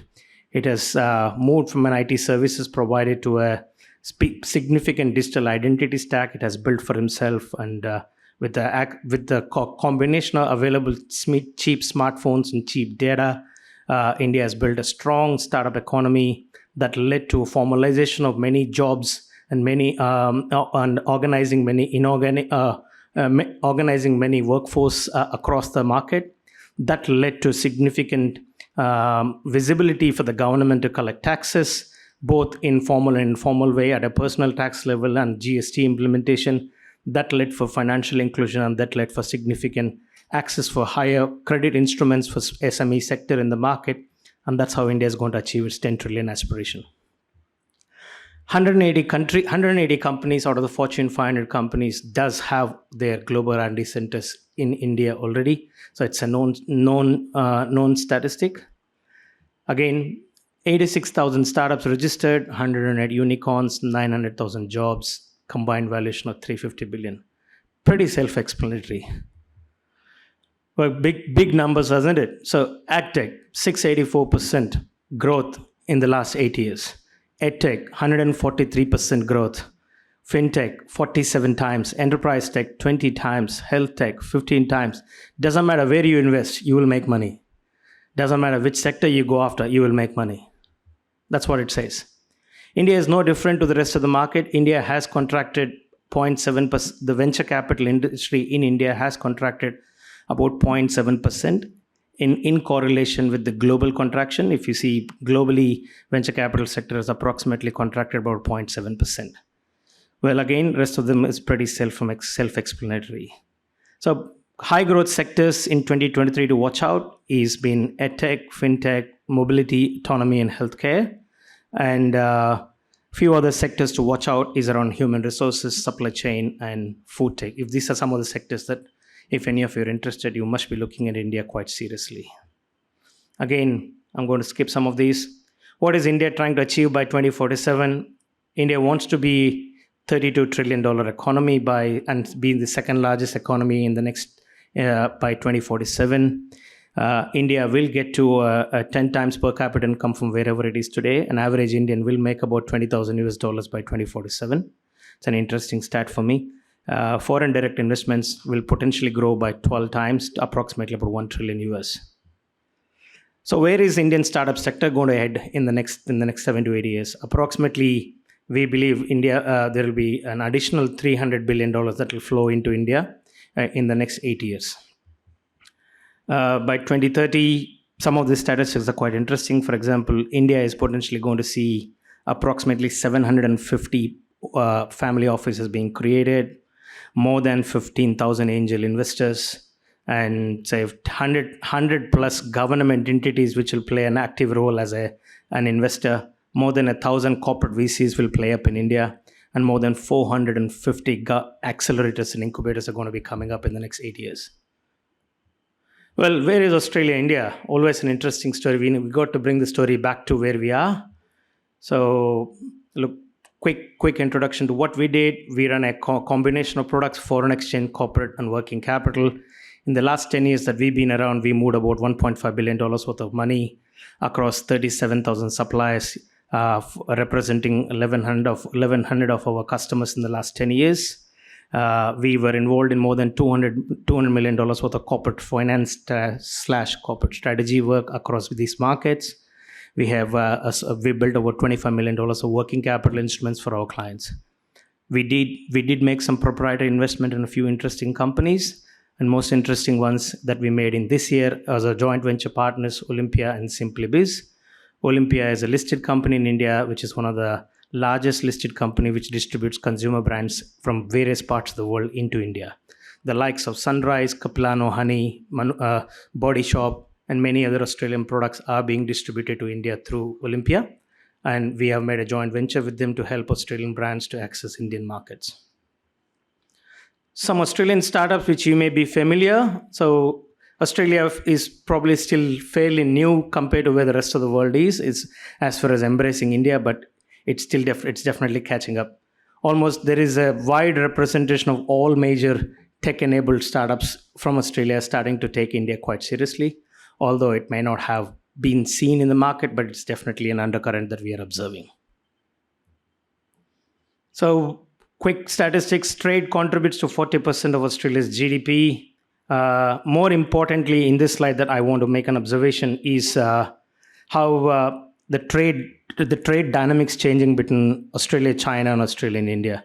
Australia, China year-on-year growth is about 7%, and Australia, India year-on-year growth is 71%. So that is an interesting static that you got observed. So 29th of December, Australia and India signed a free trade agreement, and since the free trade agreement being executed, within a short span of 8 months, Australia has traded an additional $25 billion with India that it never did before. So Australia and India is sitting at approximately $46 billion today. I'll skip this slide, but quickly pointing out top Indian exports to Australia: petroleum products, drug formulations, and biologicals, in addition to tech, which all of us know. Major Indian imports from Australia includes coal and education sector and a bunch of others, mainly minerals at the moment. But I think that will change significantly if you've noticed the number of Australian startups representing themselves in India. Indian consumer, this is probably an important slide, primarily because what is happening on back of the venture capital sector being a huge homegrown advantage for Indian startups. It has been creating significant wealth for Indian employees who's working for startups.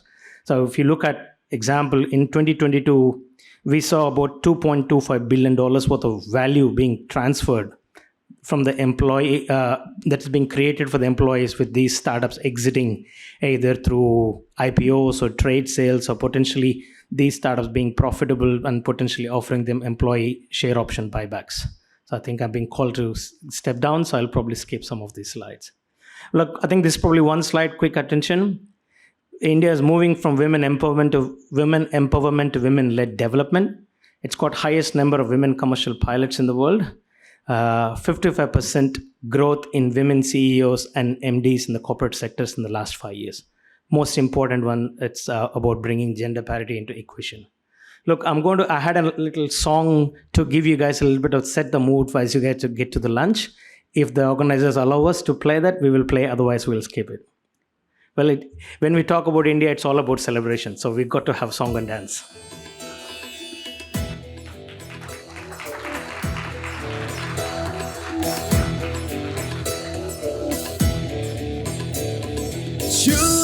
गगन के छोर भारत ने भरी उड़ान है, अब आत्मनिर्भर भारत से दूर ना आसमान है।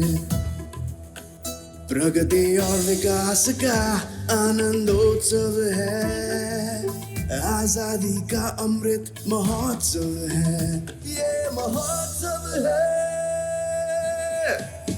नए भारत के निर्माण का, बलिदानों के सम्मान का, महिलाओं के उत्थान का, अब सर्व के कल्याण का, जन जन का उत्सव है, हर मन का उत्सव है, ये महोत्सव है, ये अमृत महोत्सव है।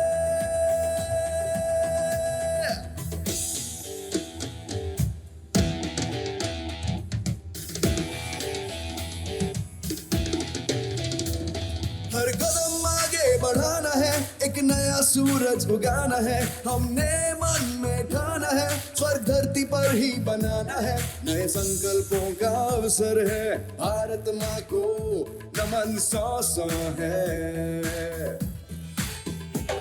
जन जन का उत्सव है, हर मन का उत्सव है, ये महोत्सव है, ये महोत्सव है,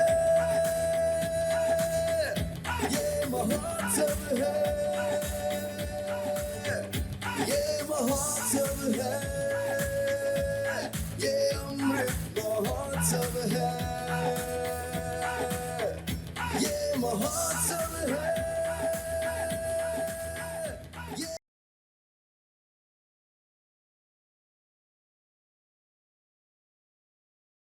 Welcome to CapitalHQ, where exclusive access to the private market and curated deal flows await you. Dive into a world of possibilities, from innovative startups and scale-ups to lucrative IPOs and high-yield credit opportunities, all at your fingertips. Gain unparalleled investment insights from some of the leading minds in the industry. Stay ahead with our expert perspectives from around the globe. Connect and network with fellow investors of similar caliber. Join our exclusive in-person and online functions to share, learn, and grow together. And the best part? Joining CapitalHQ is completely free for investors. Become part of our proprietary network of over 33,000 investors today. Discover, invest, and network with CapitalHQ, your gateway to the future of investment.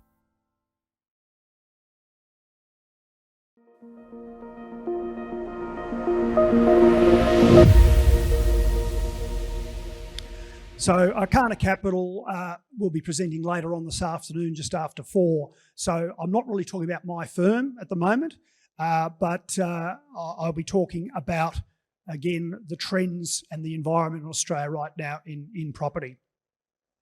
So firstly, why invest in Australia? So this is the sales pitch. I'm also going to tell you the warts and all side of it as well. We do have a great legal system. These are international rankings from independent reports. It's a large economy. We have the 2032 Brisbane Olympics, which is a great story for Brisbane particularly. Bureaucracy is stable and clean, if I can call it that. A high median wealth per adult, and in the JLL World Rankings of Transparency, we're coming in number 4 behind United States, UK, and France. The big message, though, is the Australian population growth. Currently sitting at about 26.5 million. By 2063, 40.5 million. In a 12-month period at the moment, Australia's population is going to grow by 400,000 people. Big public policy issue at the moment. It's causing great stresses and strains in the residential property market, but it is great for investors in terms of commercial property. Another thing to consider if you're a Singaporean investor is this chart. I remember as a youngster coming here back in the 80s, as a young army officer, seeing my friends here in the Singapore Defence Force. And back in those days, I can tell you what, the exchange rate was a lot better for an Australian. But what I'm trying to say here is the foreign exchange is going to work at the current time quite well for Singapore-based investors. There is quite a play on the exchange rate as that dynamic changes in the future. What's going on across the nation in the climate? What's the climate? Well, the RBA, our central bank, has put up rates by 400 basis points in a very short period of time, but they are getting some real success now in terms of beating inflation. The most recent numbers that came out yesterday had inflation down to 4.9 from as high as 7%. So it's now looking like there really is going to be a halt to those interest rate rises. They seem to have got it under control. There's the level of transactions. It's off the boil. It has been lower than in the period 2020, 2021. There is still plenty of foreign investment coming in. And there's the performance of the unlisted commercial real estate entities from publicly listed information. And that's compared to the real estate investment trusts. My big point here, though, is because of those interest rate rises, all asset classes have come off the boil. Cap rates have softened to varying degrees across different sectors within commercial real estate. The greatest softening has been in commercial office. I'll speak about that a bit more in a moment. That's one of my key take-homes for you. What's affecting the office, though, is sentiment, and particularly CBDs are being affected, and it's due to, I think, the major corporates and government bureaucracies being the sort of organisations that have had difficulty getting people to come back to work. Literally, our HR and IR policies in Australia have made it hard for the larger enterprises to actually get people back. There is therefore plenty of spare office desks around the place in our CBDs, and that has given rise to a requirement for less space.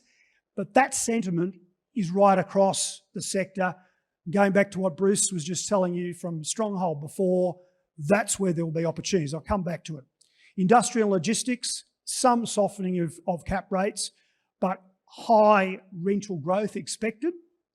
And in retail, it's a bit steady as she goes. Some areas have softened, some areas are tight and remain tight, quite remarkably so.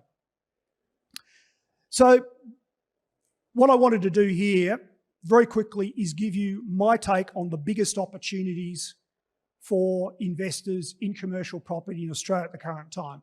The first one is the REITs. Now, don't take it the way I've put it up there. That's a little bit premature the way I'm pitching that to you. What I'm saying to you though, the REITs are in trouble.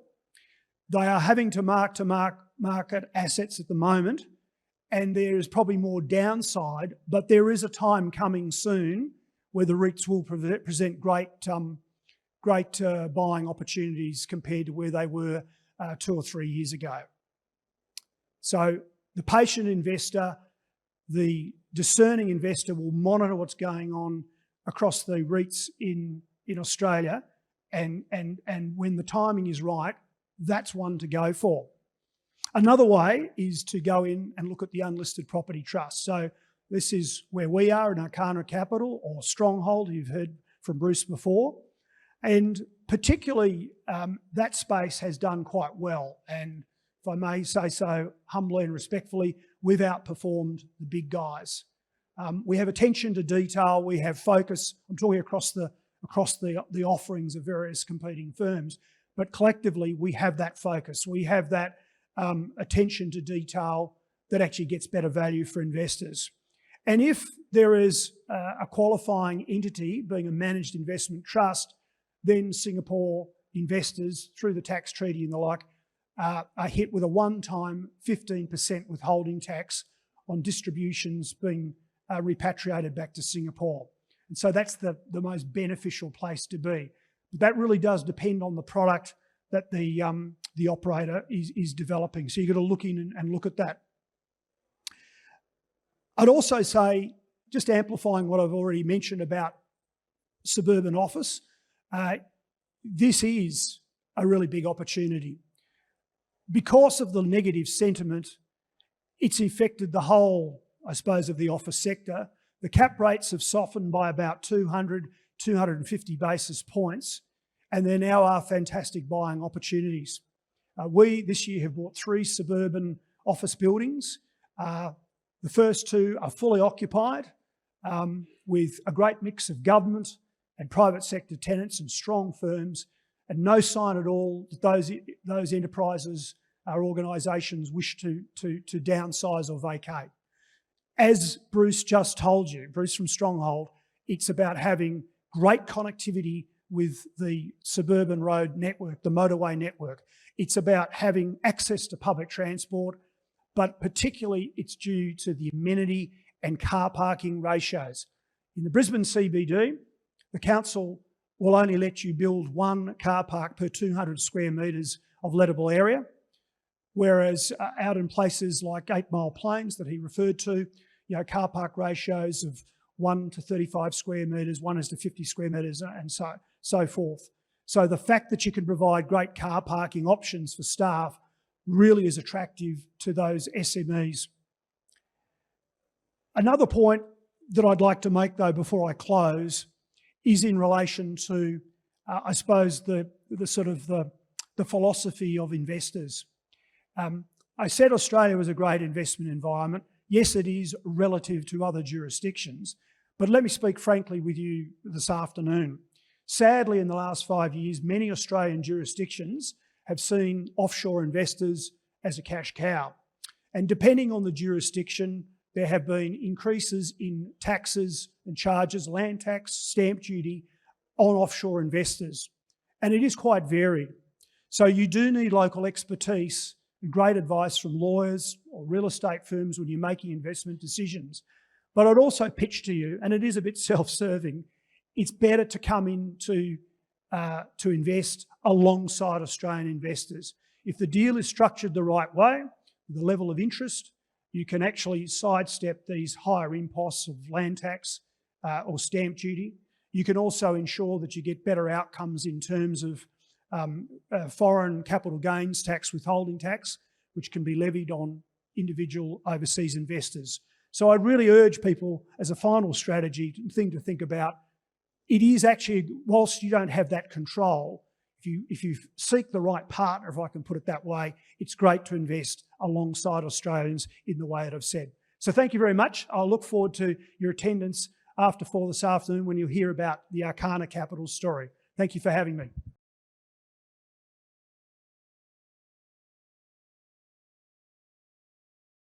Welcome to CapitalHQ, where exclusive access to the private market and curated deal flows await you. Dive into a world of possibilities, from innovative startups and scale-ups to lucrative IPOs and high-yield credit opportunities, all at your fingertips. Gain unparalleled investment insights from some of the leading minds in the industry. Stay ahead with our expert perspectives from around the globe. Connect and network with fellow investors of similar caliber. Join our exclusive in-person and online functions to share, learn, and grow together.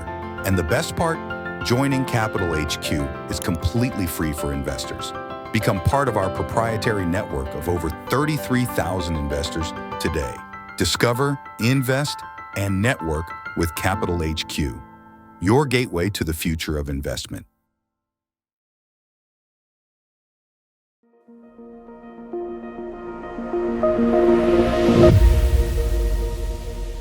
Hi, everyone. All right, so that's my name, but I typically go by my last name, which is B, because it's easy and short and sweet. So hopefully we'll catch up some time for this morning. So thank you for the organizers for inviting me to present at this session. So I think before we all start, most of the people here probably will have never seen me or met me, so I have no idea who I am. And that's because I'm coming from a medical sort of background. So which have gotten into the sort of financial investing sector. So that's what I am. I'm the lead investor of Australian Medical Angels. We're about 4 or 5 years old. We invest in early stage health tech and some low risk medtech devices. That's our space. We're predominantly clinician sort of member driven syndicate. So sort of clinicians investing into healthcare. And we've also syndicated some funds into VC LPs. The other side that I wear, where I came from, is that I actually am a creator and also a Facebook moderator of a group called Investing for Doctors. And that's got about 20,000 doctors in there. As you can see, we're a very active group. We talk about money because typically throughout my medical training, you get zero education on what to do with your money after you start earning it. And so that's something that I've gotten into, been running that for a number of years as well. And so we sort of merged the two together and started an angel syndicate for those who have, sometimes a bit more money than sense. Now, medically, I do a couple other things as well. I run a multi-specialty clinic, which is in regional Tamworth. I live in Sydney, so I'm running that business remotely. I work as an emergency clinician at Westmead Hospital, so I come across basically every variety of patients when they're acutely unwell.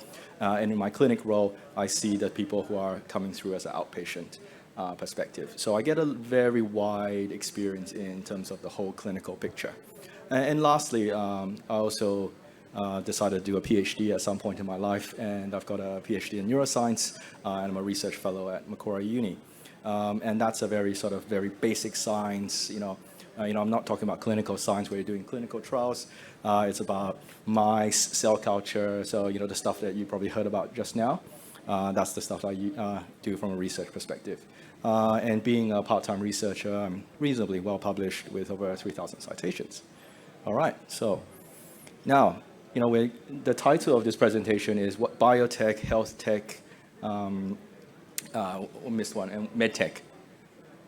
Can any one of you tell me exactly what each of those things mean? And I believe if you spoke with the person next to you, I think you have a different understanding of what each of these terms mean. And so I'm going to break it down according to my interpretation of it. It's not the be all end all, but this is how I see it and how I conceptualize it in my mind.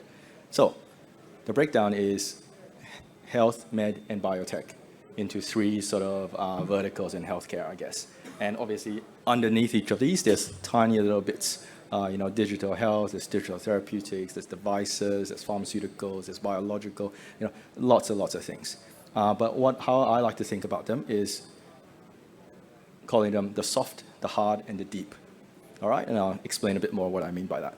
So health tech, I like to think about it as the software side of things, the processes. So you often see sort of SaaS in healthcare, digital therapeutics, mobile health apps, and even telehealth providers and service providers and even EMR records. They all belong in the health tech space. So that's the soft, so it's the software. And medtech, I call it the hard because that's the hardware. And this can range from direct and consumer devices all the way to implantable devices and every variety of things in between. Even MRI scanners are considered under the medtech space because they innovate typically, and there's a lot of technology, a lot of capital intensivity in actually the manufacturing. So it's something you can put in your hand, it's physical. Now, biotech is one which I call it the deep because the understanding you need for biotech is very, very deep. There's a lot of science behind it. And the interesting thing about biotech is that biotech actually spans across multiple sectors. It's not just health. Right? Because you get biotech in agriculture, you get biotech in sort of industrial processes and that sort of thing. So for example, we're using enzymes to catalyze various industrial processes. We're using biotech in agriculture, in genetically modified crops, controversial topic, and that sort of stuff. So biotech in healthcare is more specific on sort of drug discovery, treatments, and probably diagnostics. All right, so with that, I'll put the three side by side, and I would dare say most people probably wouldn't dare to invest in biotech because the rate of success from conception to getting into the clinics and utility is probably very, very low, whereas it's a lot easier with health tech. And obviously the amount of money you need, the regulatory time and oversight, you got to run clinical trials in biotech and often in medtech as well. And there's the regulatory side, whereas in a health tech, direct-to-consumer product, you can pretty much just get it off the ground and start generating revenue. So it's when we talk about investing in health, you got to talk about exactly which one of these you're good at and where you can make the most difference as a investor or as a company. So just a couple of quotes that we hear as a health tech and sort of med tech investor. We hear from other investors that, we invest in everything except health tech, right? That's understandable. And I think that's a gap in a lot of portfolio of, funds and also family offices and also angel investors because it's a difficult space to come into. And I'll tell you why it's so difficult a bit later on with some real life examples. The other thing is that we want to invest more. I think there's a gap. People want to invest more. And these days after COVID, there's a lot more interest in health tech and healthcare in general, because I think people start to realize that healthcare is very anti-cyclic. So with the current, there's always going to be more people are getting older, there's going to be sicker people, and there's money to be made from that, obviously. So there's a renewed interest, and you'll be hearing about lots of people trying to raise a health tech fund. And then the other thing is we get, what, you invested in that? And they're saying, why did you invest in that? And then it's quickly followed on by, what does the company actually do? So I think until you actually know every bits and pieces of the healthcare sector it's very difficult to dissect where the value proposition of a company is. And I think that's something that we innately have the advantage in, because we as clinicians, we've been doing this for a while. So now, I'm going to tell you why it's so hard, because this is the healthcare market, and this is my view of the healthcare market. But I'm going to start off with something that people are very familiar with.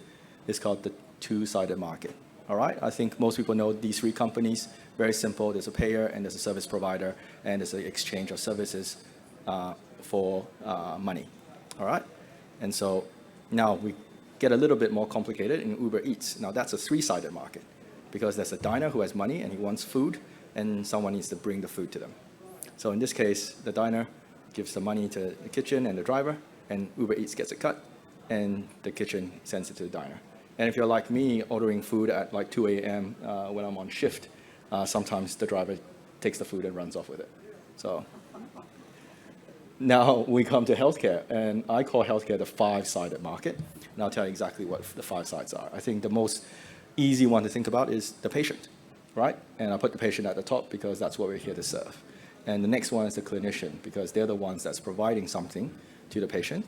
And so not every startup is going to utilize every single one of these five sides, but I'll get to that very soon. And then there's an often forgotten part, which is the facility. So the clinic you go to, the hospital you go to, the radiology practice you go to, that's the facility. And that's a player. And because often the clinician contracts and works at a facility, and the patients come to the facility, they can't be forgotten as well. And now in Australia, we have the public payer, Medicare, PBS, right? These are the people who fund these services. And lastly, we got the private payer, right? Yep, save it for some photos. And so these are the private insurers, or work cover, and if you're working for a company and they pay for some sort of stuff, that also includes them as well. So anyone that's not the government. So I'll use an example. We're a very traditional, non-tech industry, which is general practice. I'm sure a lot of people have heard a lot of things about general practice, and I'll use this model to dissect where things have gone wrong. All right? So I might get a bit of flack from this. So in the GP space, there's no private health insurers most of the time, because per Medicare and the insurance rules and regulations, private health insurance can't actually pay for GP services. So that's the first thing that I'm not sure everyone is aware about. So in a typical environment, the patient and the public payer, or Medicare, pays for the services, and the patient gets a benefit, which is the healthcare being looked after, and also the clinician and the facility gets the money, right? Because it's often split between the clinician and the facility. Now we swap things up a little bit. Now we go to a bulk billing GP. Everyone would have heard the news of death of bulk billing, and et cetera, right? In this situation, the patient doesn't pay. The public payer pays, patient gets the benefit, the clinician and facility gets, so the benefit, the patient gets the services. And you can immediately see there's a mismatch in benefits and money, right? So that's perhaps why things are not working so well. Now we go to something a bit more health tech, all right? Say telehealth SaaS company. One of the companies we invested, CoView, they're probably the biggest telehealth platform provider for healthcare in Australia. And in this situation, there is no public payer and there's no private payer yet. So the facility often pays for the services. They have a subscription for the clinician, all right? And they're the ones that pay, and they're the ones that get the benefit. The patient gets the benefit because they can now have telehealth. They can see clinicians through telehealth, and the clinician gets the benefit because they can see their patients through telehealth, right? Now, the benefit's different. When you're a patient in the city, it's easy, all right? It's convenience care. But if you're a patient in a rural area, they're saving you a lot more money, and you have a lot more benefit, because previously you didn't have access to this service. You have to travel all the way to Sydney, or you just didn't have this service. So the benefits to the rural patient is a very different value proposition compared to the metropolitan patient. So now you're seeing I'm segregating the healthcare market a little bit. And then this is another thing. Now we bring in the public payer. for rural patients to deliver telehealth service, a couple of years ago, there was a thing called the telehealth loading. So Medicare, instead of paying, say, 100% of the Medicare fee, they gave you additional 50% to enable people to deliver services to rural Australia. But now, because you've got these telehealth platforms, everyone can do that. So the amount of telehealth services has gone up, and Medicare is saying, oh, crap, we're getting 50%, we're paying 50% extra for these services that are now, previously was this amount, and now it's that amount. And everyone's getting on the gravy train. So what did Medicare do? They got rid of that, right? And also because the cost of delivering telehealth is a lot lower. So they can get rid of that. So which leads us to the problem that we have in healthcare, is that healthcare is not one market. It's not homogeneous, and it's very complex. It's intertwined. There's multiple players. There's 5 players in there already that I've mentioned. There's obviously other players involved, which are not always in that sort of model. But then how do we actually build a product that fits the market and also has the right payers paying and has the right people receiving the benefits, and it does not perverse the market like what's happening in the bulk billing GP space. So obviously I'm gonna pitch myself as the solution. We understand healthcare. We're over 600 clinicians, and Medical Angel is run by myself and Dr. Amdeep Hansra, and she runs another Facebook group with 18,000 members. We're always competing to see who can have more members, and I'm sort of just staying slightly ahead. And we've come across and built Medical Angels. That's our current membership, and we've got lots of GPs, lots of specialists, and if there's any company in any field, we can find someone that we can talk to better understand the market. So that's just a rough slide on what our investment portfolio to date. We survived 3 years of COVID, and none of our companies have folded, so that's pretty good. And so that's our mission. We want to really back the innovation of tomorrow and push healthcare forward to bring more services available for patients and the ecosystem alike. Until now, we have not opened our syndicate to non-clinician investors, but recently we've worked together with a platform called Startup Galaxy that we are now accepting sort of non-clinicians. So if you want to come on board, have a chat with me during lunch and tomorrow, and that's a QR code you can scan to get an email to sign up with us. And thank you.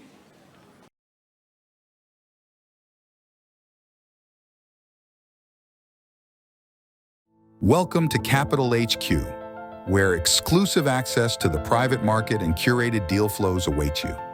Dive into a world of possibilities, from innovative startups and scale-ups to lucrative IPOs and high-yield credit opportunities, all at your fingertips. Gain unparalleled investment insights from some of the leading minds in the industry. Stay ahead with our expert perspectives from around the globe. Connect and network with fellow investors of similar caliber. Join our exclusive in-person and online functions to share, learn, and grow together. And the best part? Joining CapitalHQ is completely free for investors.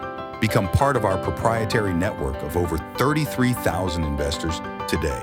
Discover, invest, and network with CapitalHQ, your gateway to the future of investment.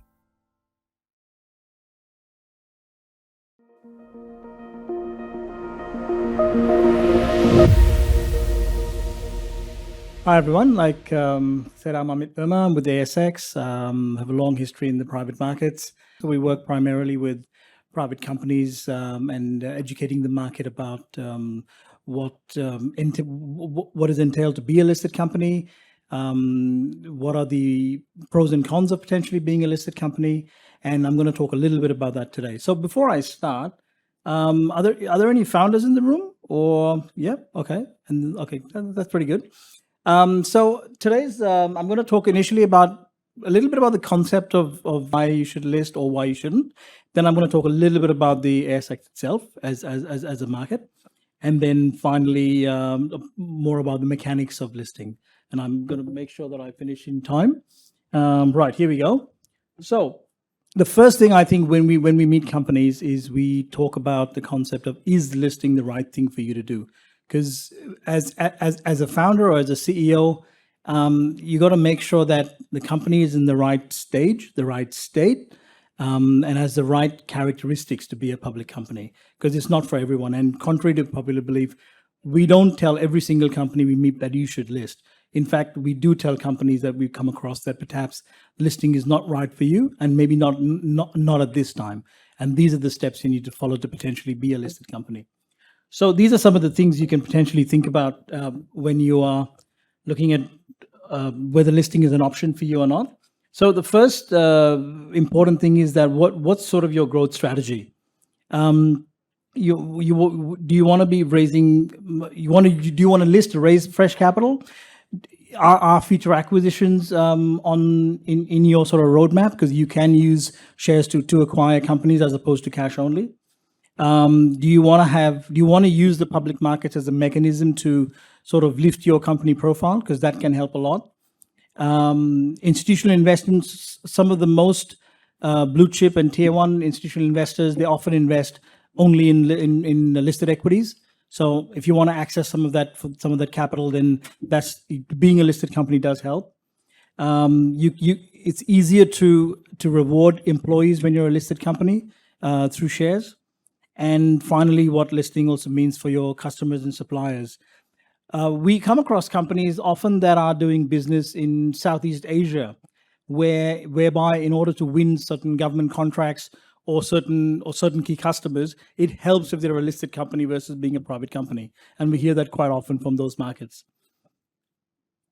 So this is a section on sort of when can you IPO? When's a good time for you to IPO? So obviously, everyone's probably seen this traditional funding cycle chart where you have companies going through their different stages. We believe that when you're sort of at that Series B onwards, and market cap of probably around 150 to 200 million plus, that's probably potentially the right time for you to start thinking about whether you can list or not. We do get companies sometimes that are quite a bit smaller. Now, if you look at the listing rules from the ASX, you can list a company with just 15 million in market cap. That's 15 million. However, we believe that that's potentially quite small. That amount is more for companies coming out of the mining sector. It is quite acceptable in that area to have companies of that size. However, if you're a technology company or a healthcare company, we believe that you should be in the order of sort of 150, 200 million plus, at least 100 million at least. And one of the primary reasons for that is those institutional investors I spoke about earlier. They would not be interested in investing in a company that is sort of below 100 million in market cap. So that's typically where we would like to see that. And here we go. So key ingredients for a successful IPO. It is a process. Typically, we would say that you would want to allocate at least 6 months to an IPO process. Often companies take even longer. So there are a number of steps involved. Obviously, one of the first things you got to do is have a very sort of clear understanding of why you want to list. What is the growth story here? Because it's much about storytelling to the investors and storytelling to the market as it is about the technical side of raising capital. You need to make sure that you've got global operations and scale, because investors want to see opportunities for the company to grow into something large, into something big. Hence why being a global company is often more attractive to investors as opposed to being just a local business. Team is extremely important. Many of you have put your hand up and your founders, and if you've raised private capital, that's one of the first things that private investors focus on, is what is the makeup of the team and what's the quality of the team. It's no different with public companies as well. The key, the exco level, the management level is quite critical. Significant assets with a clear path to revenue to profit. That's a typo, that should be profit. So we've often seen especially with technology companies in the last few years, the story was all about growth, and that narrative is flipped. Certainly in the last year, the narrative is flipped to, yes, we still want your companies to grow, but we need you to manage your burn better. We need you to manage your margins better. And where is that line to profitability?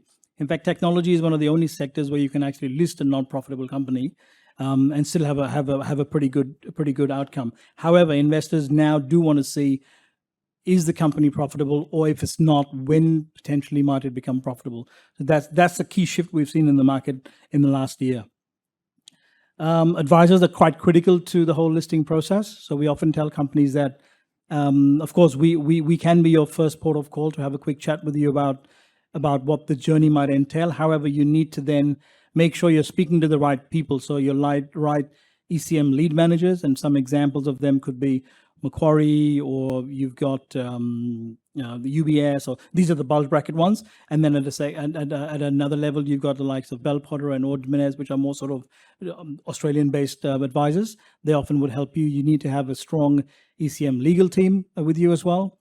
And then essentially they'll work together to create the prospectus, to make sure all the regulations are right, all the approvals are done from ASIC, etc. And then they can start beginning the roadshow and talking to investors, and typically what's known as sort of a front end book build.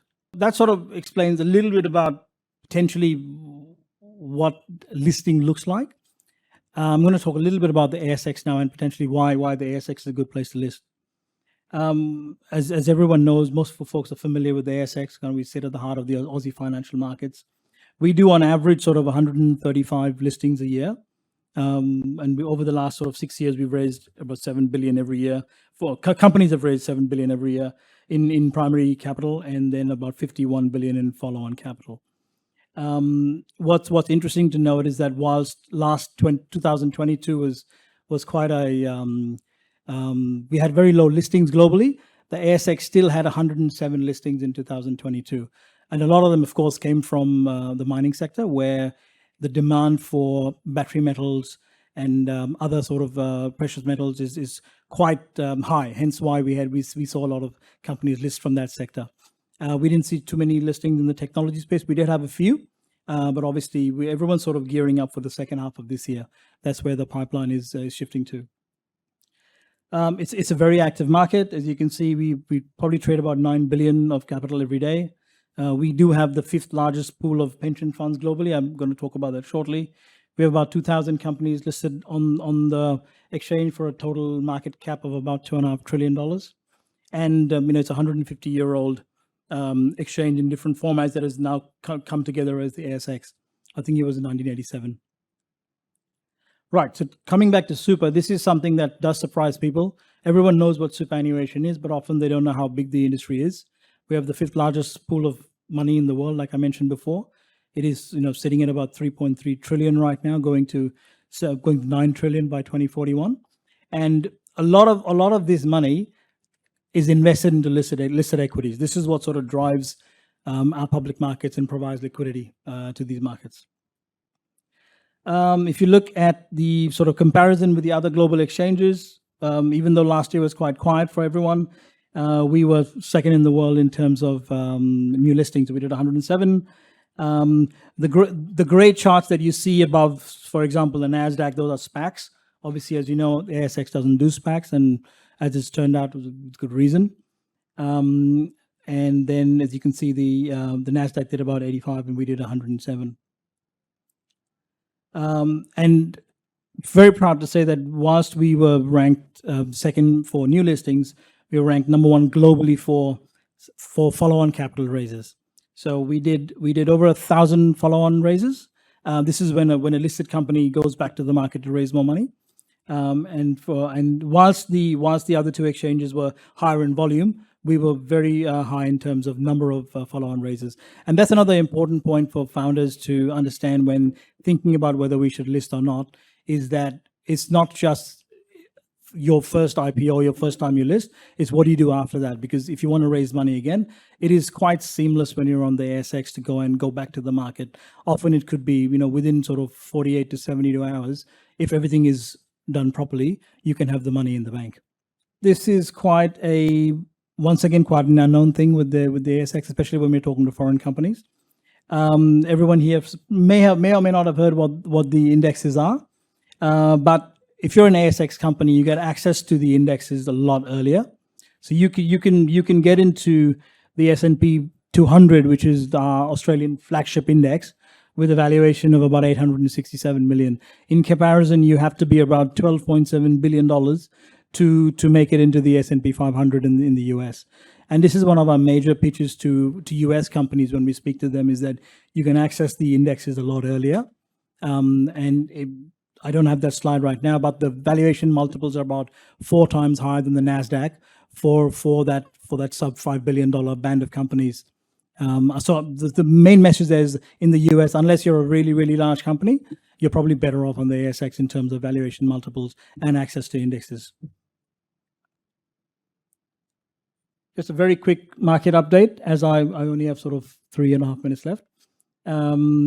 Like I said before, 22 was a slow year. 21 was a record year for most markets. We did, I think, 241 listings in 21, and we did 107 last year, which was still quite good considering what was happening globally at the time. So in 22, we did, like I said before, the secondary capital raise we were number 1 in the world. Those are some of the key follow-on offerings. I often use the word secondary, but it means different things in the different markets. So I prefer to use the word follow-on here. So we had ANZ Bank issued $3.5 billion of follow-on capital, and car sales do about 1.2 billion. So these are some examples of the follow-on raisings. This is quite an interesting chart. This is something most folks are not familiar with. Most folks don't know what the VIX is. So anyone here familiar with the VIX? So the VIX is essentially the volatility index, and most markets do have that, and we can track those.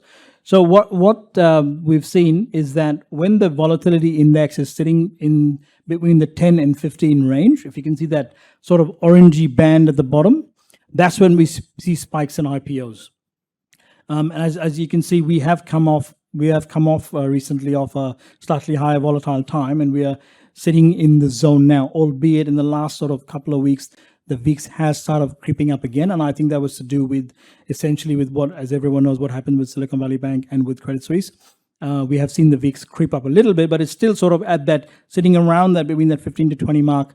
And we're hoping it stays within this band when in the second half of the year, which is when the sort of predicted window is going to reopen for non-mining companies, for technology companies, for healthcare companies. But this is a key driver of activity in the market.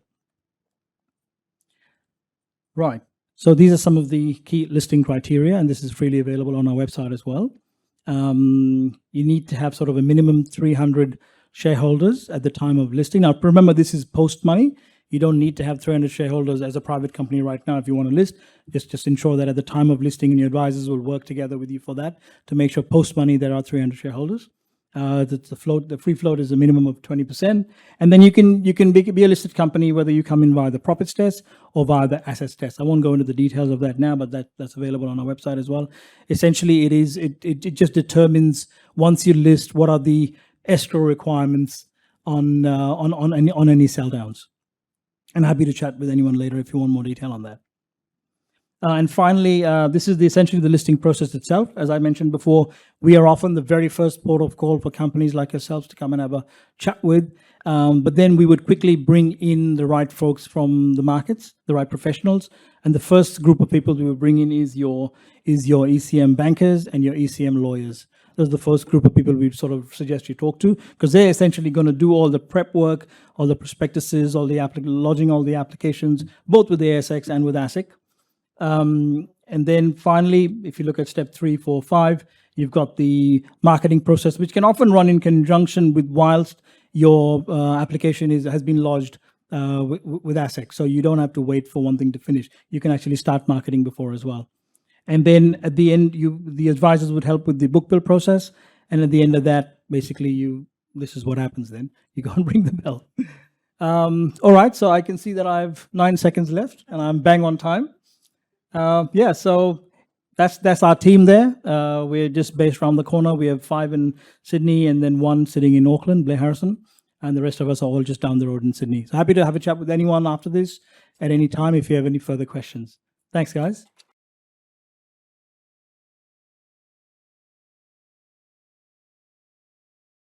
Welcome to CapitalHQ, where exclusive access to the private market and curated deal flows await you. Dive into a world of possibilities, from innovative startups and scale-ups to lucrative IPOs and high-yield credit opportunities, all at your fingertips. Gain unparalleled investment insights from some of the leading minds in the industry. Stay ahead with our expert perspectives from around the globe. Connect and network with fellow investors of similar caliber. Join our exclusive in-person and online functions to share, learn, and grow together. And the best part? Joining Capital HQ is completely free for investors. Become part of our proprietary network of over 33,000 investors today. Discover, invest, and network with Capital HQ, your gateway to the future of investment.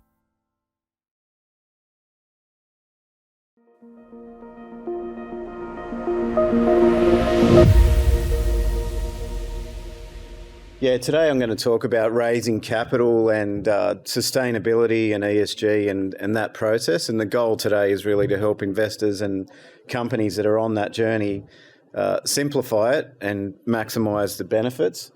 We do have a range of products where our history was with virtual data rooms to help people prepare for due diligence activities around M&A and cap raising.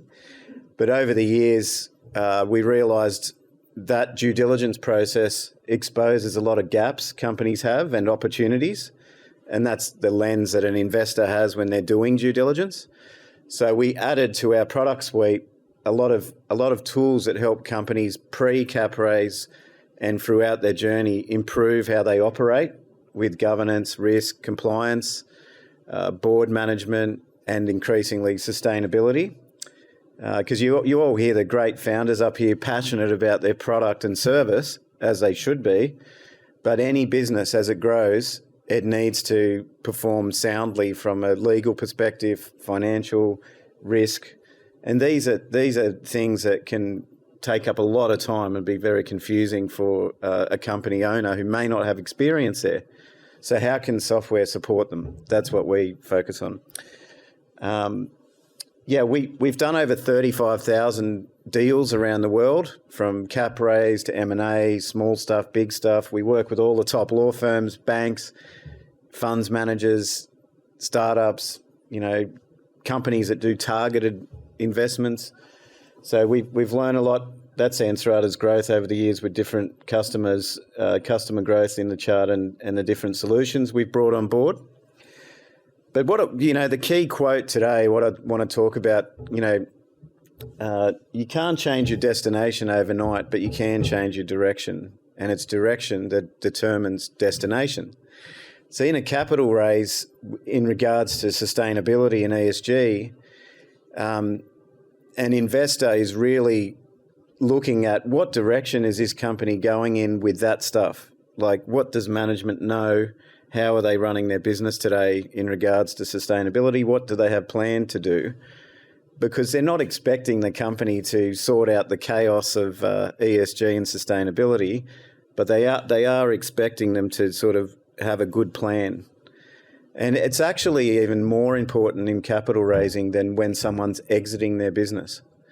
We spoke with a client the other day, an advisor, who said, "Oh, look, when we're selling a company, the buyer can say, look, management's got no idea with ESG and sustainability, but that's okay, because when we buy the business, we'll have control and we will implement what we know needs to be done." In capital raising, as you know, the investors don't have control, so they're much more reliant on what direction is management heading in, and will that reasonably produce better outcomes for me as an investor. So that's where, exposing what you're doing on sustainability in the right way can give confidence to the investor. So you might be familiar with the capital raising sort of checklist that people would get ready for due diligence, and, it covers off a lot of stuff around corporate and contract management and HR, all these things. And on the right, I would say that's the traditional due diligence checklist, and it's really just assessing what is management's approach to these things and how sophisticated are they, how efficient. But with ESG and sustainability entering, the scope of due diligence is changing for a number of factors. And you can see here there's a lot of issues and topics that make up ESG that can be quite daunting and chaotic for someone who's trying to grow their zero alcohol wine beverage business, or someone that's trying to bring in antimicrobial products like we just heard. They have to do that. That's their core business, but also they need to establish this capability. The reasons people care about ESG and sustainability are increasing because every stakeholder in a business, their level of care and urgency is increasing. Employees want to work at companies that are committed to this and walking the talk. Investors want to invest in it. Consumers want to buy products from companies that are making a real difference and committed to it. So ESG and sustainability is really at its best. You should look at it as a strategic growth tool. It is a part of strategy. It's not a tick box exercise. It can actually help your company increase performance. And that's the way I would encourage you to look at it. On top of that, there's a lot of regulation and policy that people are implementing that is cascading down onto SMEs that are raising capital. And a couple here, like the Corporate Sustainability Reporting Directive, that any company with 40 million euro and above has to comply with that in Europe. It's about 50,000 companies. And in there, they say you must do a materiality assessment of your ESG issues before you go and just pick things to act on. And it's, that's another thing for companies to do. Like, what's a materiality assessment? How do I do that? And the Australian Investment Council, which is the voice of private capital in Australia, they issued their policy on ESG and sustainability, and they say you must assess a company's material ESG issues during DD and throughout the investment period. So again, these are new things to companies, and it is chaos. Because if you jump onto Google and go, okay, well, I'll figure that out, let's do something about it, you'll be even more confused. So that's where we bring in a bit of order to the chaos. So you can scan the little QR code there. It'll take you to a page where we put out this product for free, totally for free, 10 minutes, lets a company diagnose their current state on ES&G, and then they get a gap analysis on what they're doing that's not leading practice or very beginning, and also benchmarked to what are the leaders doing. So it'll take you through, and it's designed for an SME. So that's one thing we did just to help people cut through the noise and just get that diagnosis going.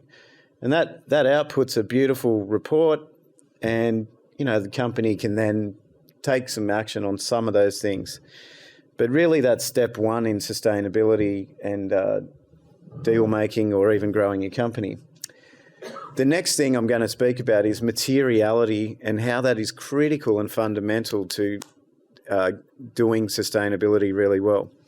So my analogy is a lot of people jump straight into one of the ESG issues, usually net zero carbon, and they start counting their carbon, set out a target and a policy, and they get onto that one issue, or you could get onto a couple of others. So just like having a sustainable life, if we all want to live to 90 or 100 or have a robust, highly energetic life, you could do net zero sugar. That would be something you could jump to, would probably have a good impact on your sustainable life, or net zero alcohol, probably even better. But it's, just like the body, there's a lot of issues that are not equally as important or material to your business. So before you go act on a sustainable life, you'd probably assess lots of things like stress management or, aerobic capacity, mental health. You've got a whole load of issues that make up your health. So when you go and assess them, you can then categorise them into priorities. What do you need to act on now that's critical? What should you manage, monitor, and what do you need to learn about? And that's really what a materiality assessment does with ESG. So essentially, there's a range of topics that a business would send to all its stakeholders, employees, customers, investors, suppliers, and say, hey, we're prioritising our sustainability strategy, but we need your help. We need you to tell us what do you believe is most important and material to you as a customer or an investor, and also what do you believe has the highest impact? What impact does our business have on these issues?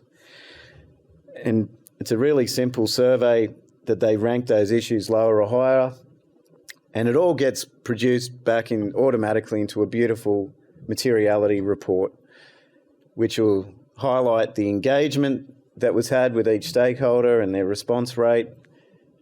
What are the top issues by category? What are the recommended actions that you can take? And even how aligned are you with your stakeholders? So when you do it as a management team and a board, well, what are your top 5 issues you think the company should do? And you've got no alignment with what your customers think are the top 5 issues. That's good because you can act on that and communicate and engage with them. So just doing materiality tells your customers, you're important to us, we want to know what's important to you, and when they tell you, you can then communicate back to them and pivot your business to suit what they're telling you. But the real output is what's called a materiality matrix. So on the y-axis, you have all your external stakeholders in a company and what they've said are high. And on the x-axis along the bottom, you've got what internally, what are the employees, management and board say is important. And this is all baked in leading ESG practice we've built into the products.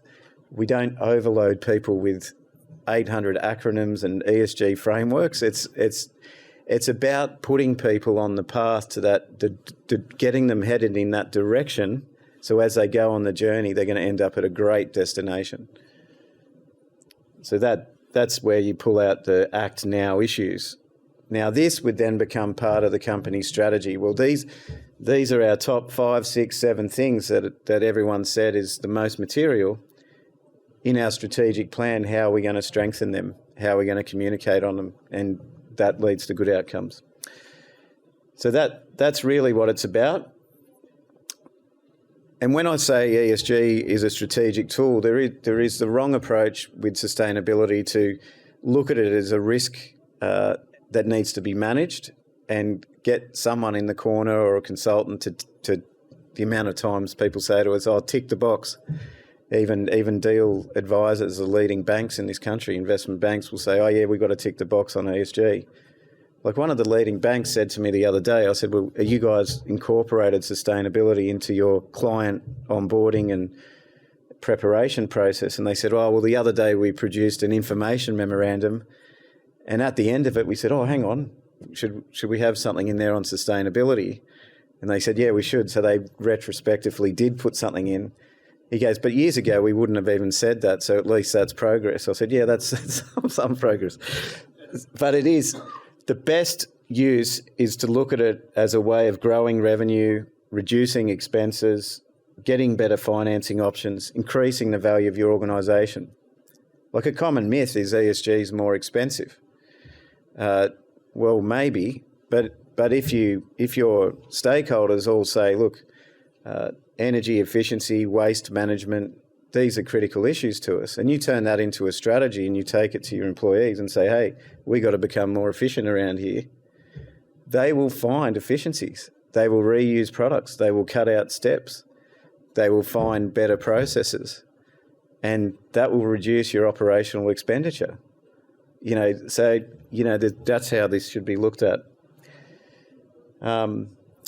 We are putting together a product to help people with the next stage, which would be, okay, that's great, but what are the targets we should have, and what are some strategies we can put in place? How do we plan that? We're going to automate that process. And our heart of doing this is today, everything I showed you is available, but you would have to engage a consultant and pay them upwards of $50,000, $60,000 to get these outputs. So we really love the power of software that can democratise that and make it $5,000, $7,000, and then all the SMEs that have got great products, great ambition, great services, they can grow that whilst minimising the risk and time and energy that they spend on this, because the software is going to help them. That's where our motivation. If you'd like to find out more, come and speak to myself or Baz over here from Ansarada, and we'd love to help you on the journey, and really recommend you take that pulse check or send it to a company that needs it, and that'll get them started on the path. Thank you.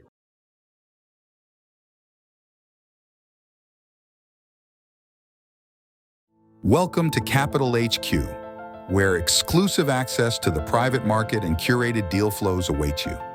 Dive into a world of possibilities, from innovative startups and scale-ups to lucrative IPOs and high-yield credit opportunities, all at your fingertips. Gain unparalleled investment insights from some of the leading minds in the industry. Stay ahead with our expert perspectives from around the globe. Connect and network with fellow investors of similar caliber. Join our exclusive in-person and online functions to share, learn, and grow together. And the best part? Joining Capital HQ is completely free for investors. Become part of our proprietary network of over 33,000 investors today. Discover, invest, and network with Capital HQ, your gateway to the future of investment.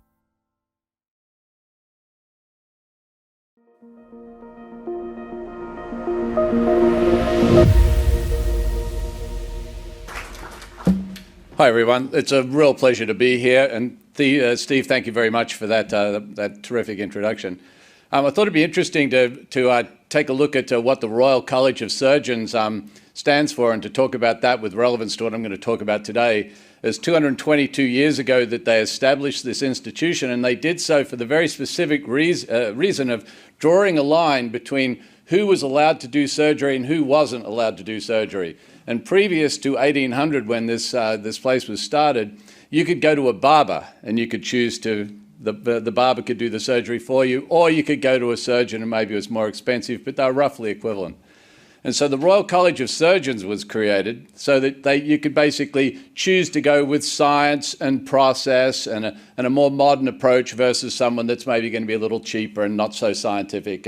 And so I thought it might be an interesting thing to use that as an example to draw a line between previous ways of doing venture capital and new potential ways of doing venture capital. So what I'm going to talk about today is what we see are the three distinct phases of what venture capital is going through. And we're entering a new phase now, which is really going to be so much more different than the way venture capital has been done in the past that it may surprise you when you start considering some of the aspects of the new ways that we're all going to be investing, looking at companies, raising capital, and indeed some of the timeframes that are going to shift in that. Because if you go back 30 years ago, you maybe had 6 months to do a venture capital deal. You go back 50 years ago, maybe it was a year. All that is about to change quite radically with a lot of ramifications for not just the family offices and investors in the room, but also for the founders. And it could be a good idea to keep an eye on that. So first of all, let's start out and just look at some of the numbers around family offices. It's really fascinating. If you see here on the graph here, you can see the radically rising participation of family offices in the venture world. A lot of founders now go straight to family offices for capital. Why? Because family offices have at their core entrepreneurial DNA. Grandpa or great-grandpa or someone 17 generations ago created that family office based on entrepreneurial activity. And so you'll still find inside family offices, it's a good place to go and look for funding. And family offices are also sort of reawakening their understanding of this DNA as well. And they're now responsible for 20% plus of investment that's going on 20% of their allocations going to venture capital, and they're responsible for about 10% plus of the actual activity, and we don't see that slowing down. By the way, your average family office, a lot of people don't know much about family offices. UBS defines a family office as someone that's starting with about $30 million worth of combined assets. But we regularly meet family offices with $1 to $4 billion worth of assets. So when they're putting 20% of that capital to work, that's the equivalent of a pretty reasonable sized venture fund. So when a family office comes to see you today and says, look, you should talk to me about investment, you absolutely should talk to them about investment because they're a very, very viable alternative to venture funds. Now, this is great that the family offices are going and they're putting all this money out there, but there's a real problem that these guys are facing now, and that is that the family offices have basically learned from the VCs that they've been investing in. They've adopted those processes. They've gone forward. They think they understand the business. That's terrific. The problem is that everything is changing right now, and the larger VCs, there's a lot of capital out there from people like JP Morgan and Goldman, etc. And these guys are fundamentally changing the rules now. But before we talk about how they're changing the rules, let's just get sort of situated and look at the two phases of venture capital. So this picture here, take note of this picture. It's the first ever VC deal. It was a company called American Research Development Corp, put a small amount of money into a company that later became Digital Equipment Corp in 1960. And 10 years later, they IPO'd this company for an IRR of, I think it was 101%. And everyone went, oh my God, yeah, what's venture capital? This sounds really exciting. I'd love to get an IRR of 100%. 2 years later, you had the founding of Sequoia. A few years after that, Kleiner Perkins, and boom, you start seeing all these guys popping up in the valley. And that defines pretty much the first 30 years as you have this Silicon Valley centric approach to venture capital that we all know from history. The next phase, this is the golden age of venture capital. This is your 500 startups or your Startup Istanbul Elif demo day. This is a room packed full of people and energy and startups and people raising money, and it's brilliant. It's lots of fun to attend these events. You've got family offices, you've got angels, you've got VCs, you've got everyone co-investing together, sharing deals, syndicating. It's all very cooperative and it's very nice and everyone's getting along. Global returns are the same from Argentina to France to the US. Everything is synchronized. It's a wonderful time. So what could possibly go wrong? This is just going to continue, right? Actually, no. Things are about to change quite radically, and they already have. So when you have JP Morgan lending $5 billion to Tiger Global, who's then using AI and process automation developed by Bain Capital to parachute 10 people into Jakarta to do 5 deals in 5 days, wait. This is all very, very different than what we've seen before. It's different in terms of timeframes. Deals are being done much more quickly. There's a lot more use of AI and technology. There's a lot more domination by the big capital providers. What does this remind you of? It reminds me of the 90s. It reminds me of what happened when Solomon Smith Barney gave way to Goldman Sachs. The entire world changed in those 10 years in the 90s and was unrecognizable by the end of the 90s. Now, we see the same kind of things coming up in venture capital, and we think it's going to be a fundamentally different world. Oh, by the way, one thing I will, sorry. This massive seed to IPO strategies that are popping up, this is a really important point. It used to be, I'm a venture capital guy. I've got several funds that I manage. I would introduce myself previously as a seed stage investor. I'd say, hi, I'm a seed stage VC, and you'll hear that. We think that's going away. We think that what we see out there in the market now are people that are developing strategies that start at pre-seed and go all the way to IPO. Now, why does that make sense? It makes sense because if you don't get into the deal at seed, you're probably not going to get into the deal at Series A because things have become so competitive. So as a venture guy, you need to be developing a pre-seed or a seed stage strategy. Why is that really good for the founders in the room? It's really good for the founders because now you've got these really big players with lots of capital that are putting capital to work at pre-seed. If you don't do the seed to IPO strategy, you're basically not going to exist within 5 years is what we believe. There'll be a handful of like specialist guys in maybe a very specialized area of health tech or something that's doing a Series A strategy, and they will still introduce themselves that way. But for the most part, you're going to see a large rise in these seed to IPO mega portfolios. So we would characterize the move from venture 2.0 to venture 3.0 not as a subtle shift. Some people think, oh, yeah, it can't be that different, really. It'll just be a slow evolution, but that's not what we're seeing. What we're seeing is that things that were once very slow moving are now very quick. You can get a term sheet out to someone in an automated way using DocuSign in an hour. That didn't happen a few years ago. Everything that you saw that's happening now that's manual with the front office is now being automated. What used to be a very collegiate environment where we'd all share deals and we'd all share risk and it was all very nice, that's all changing now. It's becoming very, very competitive because there's too much capital chasing too few deals of quality. So it's going to become very, very competitive. It used to be, if you guys are familiar with the phrase TMZ, there's a very famous website we're all aware of called TMZ.com. The TMZ is an American phrase that stands for 30-mile zone, and it used to just refer to Hollywood. But the VCs, I think it's worth thinking about that they actually use that same kind of thinking, or have until recently. If you're in Philadelphia, if you're a Philadelphia VC, you would not travel down to Florida to get a deal. If you're a New York VC, you'd invest around Silicon Alley. And this is the thinking until very recently. And now what's happening is everyone's going, oh, wait a minute, there's a world out there. And because of the competitive nature of what's going on, people are just as happy to get on a plane and go to Nairobi, or get on a plane and go to Sydney or Singapore or anywhere else and do these deals, which again is great news for founders, but it's fundamentally a change from these people who didn't get on a plane at all to go and invest in something. So that's for local and global deal flow. AI-powered DD. So we're one of the companies that's invested millions of dollars in doing AI-powered diligence and deal analysis. Why did we do that? Because our index venture fund wants to invest in 1,000 companies. To invest in 1,000 companies at a ratio of 1%, which is really the quality threshold for most VCs, you need to look at 100,000 deals. You can only look at 100,000 deals if you're using AI, and the AI can be enormously helpful for that process. Most VCs have small portfolios up until recently. Why do they have small portfolios? Because larger portfolios require a lot of resources and effort to manage. But if you automate that using process automation and robotics, you can do some really amazing things, and that helps you build larger portfolios which are better from a risk management standpoint.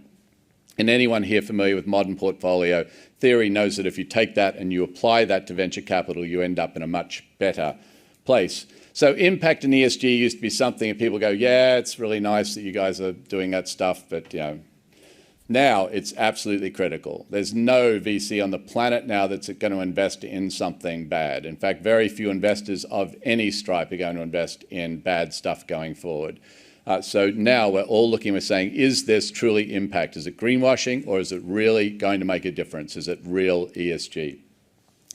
Stage Pacific already covered this. Co-investment rights. If you're a family office, one of the reasons you used to invest in a fund is that you would say that you wanted co-investment rights, but what you're really after is the returns that the fund will give you. Now it's become quite true that people are after the co-investment rights, but now that's evolving, and a lot of family offices are saying, look, I don't just want the co-investment rights, I want the ability to take your pro rata from the fund and invest alongside you in that pro rata. So what does that mean? It means that the family offices are again taking a much more active role in coordinating, meeting with, working with the founders. In 2.0, as an LP, a limited partner in a VC, you would get an annual report. Everyone would get together and have tea or coffee once a year or twice a year, and you talk about the deals that you've been doing.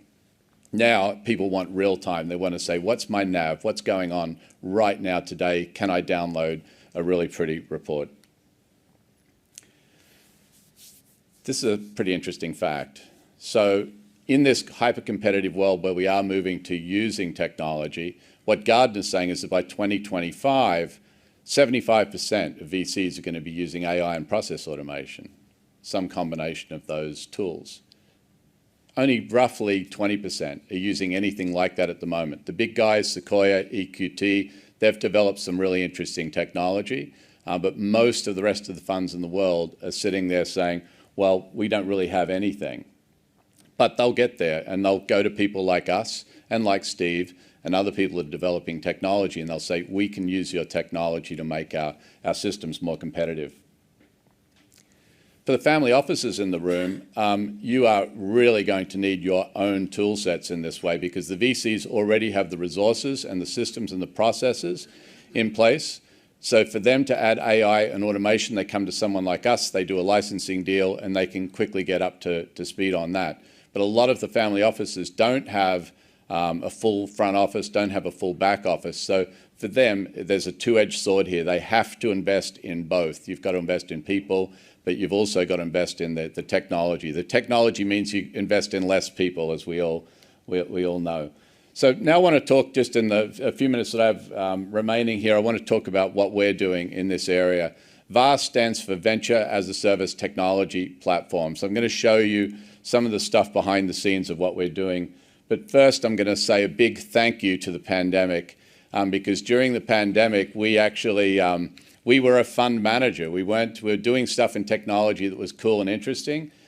But when the pandemic hit, I got my dev team together and I said, look, this might go on for 6 or 8 months, so we should think about doubling down on our technology investment. As we all know, in Singapore, it lasted 2.5 years.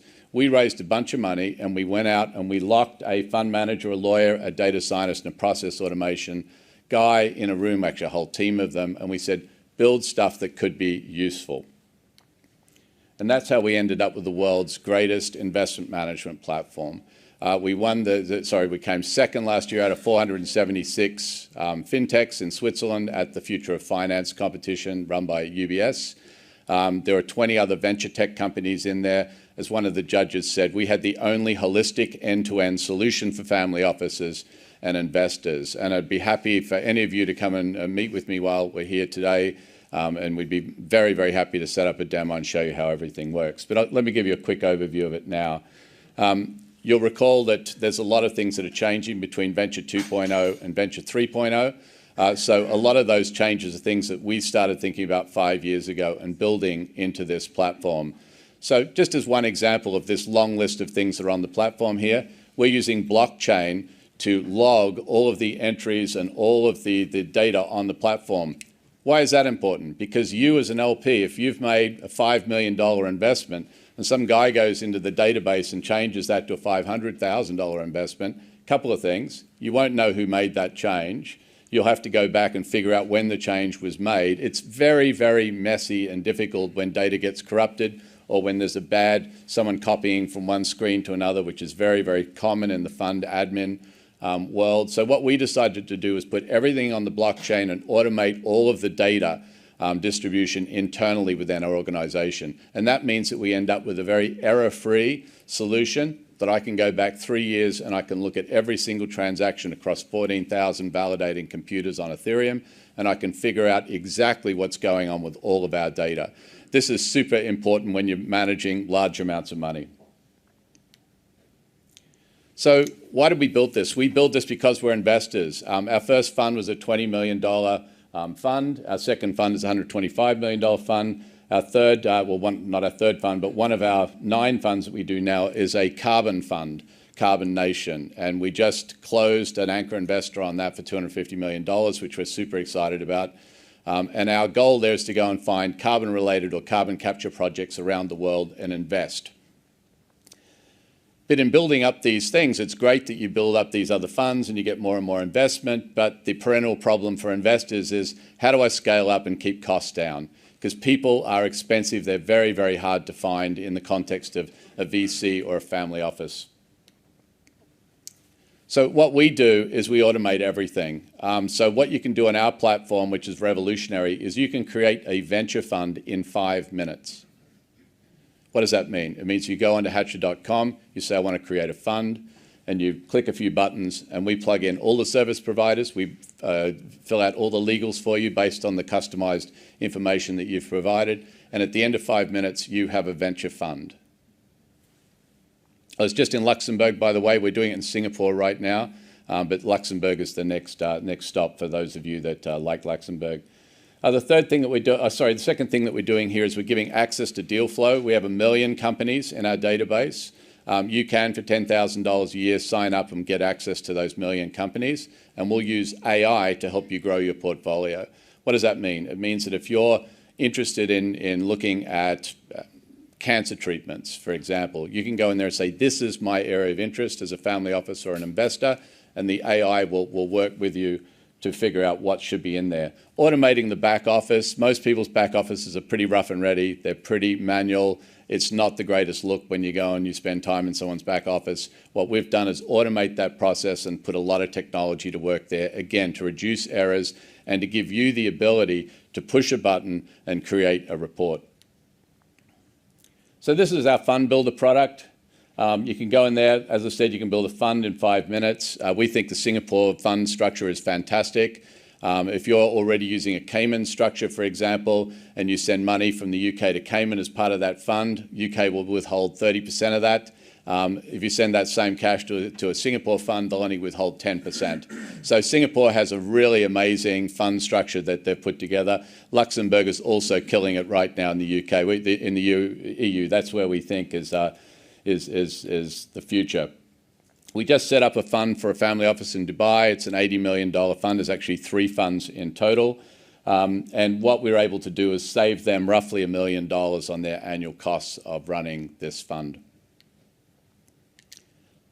Deal Scout. What is Deal Scout? Deal Scout is a 1 million company database. It's AI powered. You can set your mandate using natural language to say, I just want to look at deals that are in the pick an area. There's a competitive matrix that we create, again, using AI for each company that's in there. And there's no fees paid on founder intros for this Deal Scout functionality. This is what it looks like when you search for indoor farming opportunities in the United Arab Emirates. So what I've done here is I've put in natural language. I've said, this is what an indoor farming company looks like. I press search. It brings me up a range of companies here, and then I can use, and everyone here's got Netflix, right? I think you're all familiar with the more like this, less like this. So you can do the same thing here on our interface. You can say more like this, please, less like this, and it learns what your preferences are and trains. Back office. What can I do in the back office with our system? There's a lady I met in Monaco at a conference recently. She has 88 people in her family office that she has to create reports for and send them out to. She spends 3 weeks every quarter creating these reports. I showed her our system. I said, look, if you just press this button here, it'll create, and you select a mailing list, it'll consolidate all of your holdings, create a beautiful looking report, and you can send that to your family members. It'll take you 5 minutes. And she really loved that. A lot of people do their own fund admin and do their own fund accounting. So we've created functionality that supports that. It sounds like a pretty boring area to focus on. We really love it because it's a $25 trillion AUM business, just fund admin. And it's a business that's really in the dark ages. If you walk into most fund admin offices, it's people and paper and phones ringing. And this can be vastly improved with technology, which is what we've done on the back end. Everything we do is in multiple currencies, multiple languages. And the pricing here, I'm not here to sell you guys today. I'm just here really to talk about what we see as the future of venture. But if you are interested in the pricing, the core software for Vast is free. So there's no real stress in getting on board the platform. If you want to access our deal funnel, it's $10,000 a year. If you want to set up a fund, it's 25 grand in the Caymans or Luxembourg or Singapore. Everything is standard, all in pricing. There's no hidden costs. By the way, if you've ever set up a fund, and I've set up a few, you know that a lot of the months are spent negotiating with all the different groups to get them all in line and to get all the prices done. We consolidate all the pricing down to a 5-minute discussion. Pick this guy for this price, this guy for this price, and it just makes it a lot easier to set these things up. So that's basically it for us. You know, the old model versus the new model is, you know, the old model is trust us. We're not going to corrupt your data. Everything's going to be fine. The new model is just use the blockchain, use a trustless format. If anyone is unfamiliar with the blockchain, I think you're all probably pretty familiar with it by now. Blockchain has 2 functions, add and read.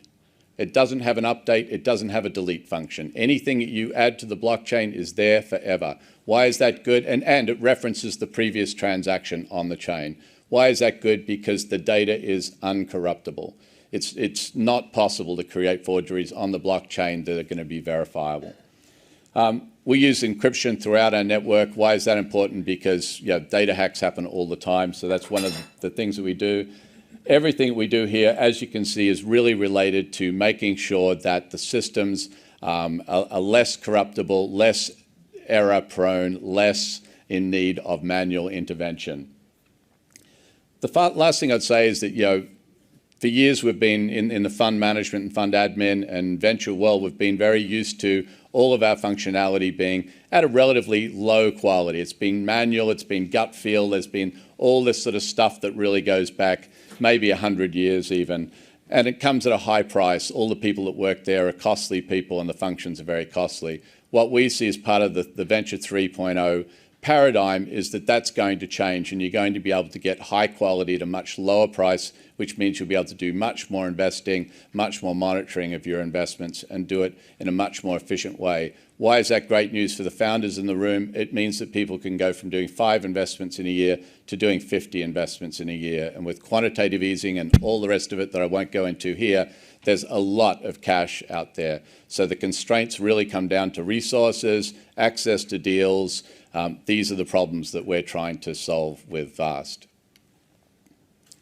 And so that's why we think the future is vast, if you'll pardon the pun. Thank you very much for your time, everyone. I have 5 minutes if anyone would like to ask any questions on any subject at all. Remember that I am a venture guy and I am a technology developer as well. So if you're interested in either, please pop up your hand and I'll do my best. So you have some success in sales of your products. How successful are you in the UK today, and also follow up in the US? Yeah, so we've really focused on mostly our offices are in Singapore, Dubai, and Miami. 3 very nice, hot cities that we enjoy being in. Our real focus on sales so far has been out of Singapore because of the Singapore VCC is a fairly new entity. So we've focused on selling that, the fund structure there, and then layering on all the technology around that to family offices, predominantly in Singapore. But we have now, I think, 11 funds on the system with 37 in the bridge that are coming on board. So it seems to be picking up at a reasonable pace. Most of those funds are out of Switzerland. Most of these clients are coming out of Switzerland, a couple out of Monaco, mostly out of Singapore and a couple out of Australia. As Steve mentioned earlier, we have a joint venture in Australia with a fund down there that's a $10 million Aussie fund looking to invest in startups out of Australia. So we're not really constrained. We're quite used to going around different parts of the world. The UK, this is actually the first time we're talking about this in the UK. There's a gentleman at the back there. Yeah, so typically our platform is used by a lot of accelerators and angel groups around the world. We power one of the largest angel groups in Turkey, two of the largest angel groups in Southeast Asia, Australia. In the US, we power 7 of the largest accelerator groups over there. So we see a lot of deal inflow. And one of the big problems for investors is that their packet loss is quite enormous. They don't see a lot of the deals that are there unless they come to events like this and they meet you guys at these events. So we filter all those, or we bring all those deals in, and then we push them out to the people that are using our platform so that they can see what these deals are. To your second question, when founders are applying for funding, there's several people that have now developed pretty good ways of using natural language processing to understand what you do. And there's huge benefits for founders in that. A lot of founders will sometimes say, what sector are you working in? And rather than saying, well, we provide sophisticated software that can detect breast cancer, in partnership with radiology companies doing this, they'll go, software. Right? That's what the founder will choose, and they're not helping themselves that way, whereas our AI can dive in there and say, no, we know which of 2,700 subsectors to put this in, and then it can go directly to investors that have also, where we've done the same analysis on the investor and figured out that that's what they want to invest in. So what Steve's developing, what we're developing, are technologies that allow for a much better correlation or understanding between the founders and the investors. Because technologies are getting more and more towards deep tech, more and more towards specialized approaches to solving problems. So if you don't use AI, you can miss the subtleties of what the founders are trying to achieve sometimes. Does that answer your question? Yeah, thanks. To what extent do you use blockchain? Is it purely for trust and... Yeah, sorry, I can repeat the question. To what extent do we use blockchain? Yes, is it just for trust and scalability, or does it go beyond that? So we're not yet tokenizing anything. I have actually resisted talking about blockchain until quite recently, because when you talk about blockchain on Ethereum, people say, oh, he's a crypto guy. Right now in Singapore, that causes me enormous problems. They'll shut down all my bank accounts. So I need to be careful about being very exact with what we use blockchain for. We're using blockchain in the context of the original technology. where the idea is that you use this ad read capability to constantly be updating the blockchain with what's going on in the system, so that there's no way that anything on the system can ever change relative to what was stated yesterday about a NAV or an investment or anything in that manner. But Ethereum's got a couple of things that are coming along quite soon. I won't go into the technical details that will really change our ability to leverage. Sorry? I said, so you're going to love my talk later? I'll be coming to see it then. Yeah, for anyone unfamiliar with blockchain versus crypto, they are two entirely different things for those of us that are working in the technology. And blockchain is just a wonderful, wonderful way of industrializing audits and organizing your data in such a way that it's non-corruptible. So I look forward to hearing your talk later on, because I imagine you'll be talking about much the same themes. Well, that's my 30 minutes. Thank you all for your very patient. Thank you for listening.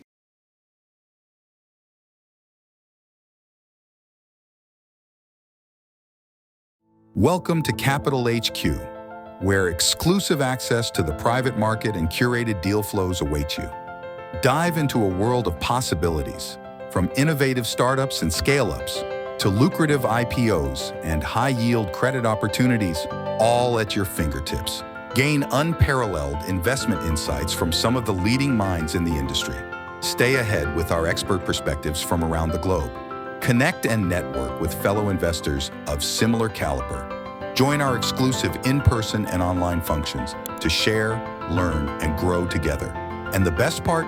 Joining CapitalHQ is completely free for investors. Become part of our proprietary network of over 33,000 investors today. Discover, invest, and network with CapitalHQ, your gateway to the future of investment.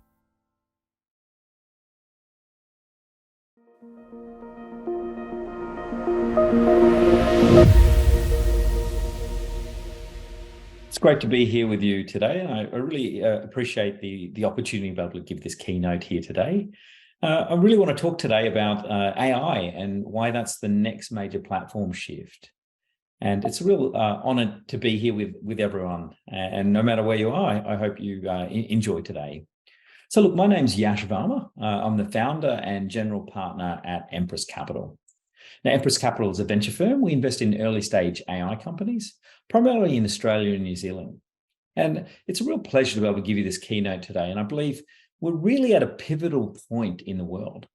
We're about to see massive change in creativity and productivity, which is going to bring around some great opportunities for those who embrace it. And so when we put our investor hat on, that's great. And when we look at what's going to change for founding companies, there's some massive opportunities ahead of us. So look, today I wanted to share with you my journey from being a founder to an angel investor, to then becoming a VC that focuses on AI, and why, AI is the next major platform, which is really going to shift the dial and really give us some exponential investment opportunities.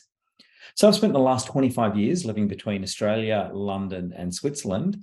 And I've previously founded and exited a global software business called Sparks, which I'll touch on today briefly.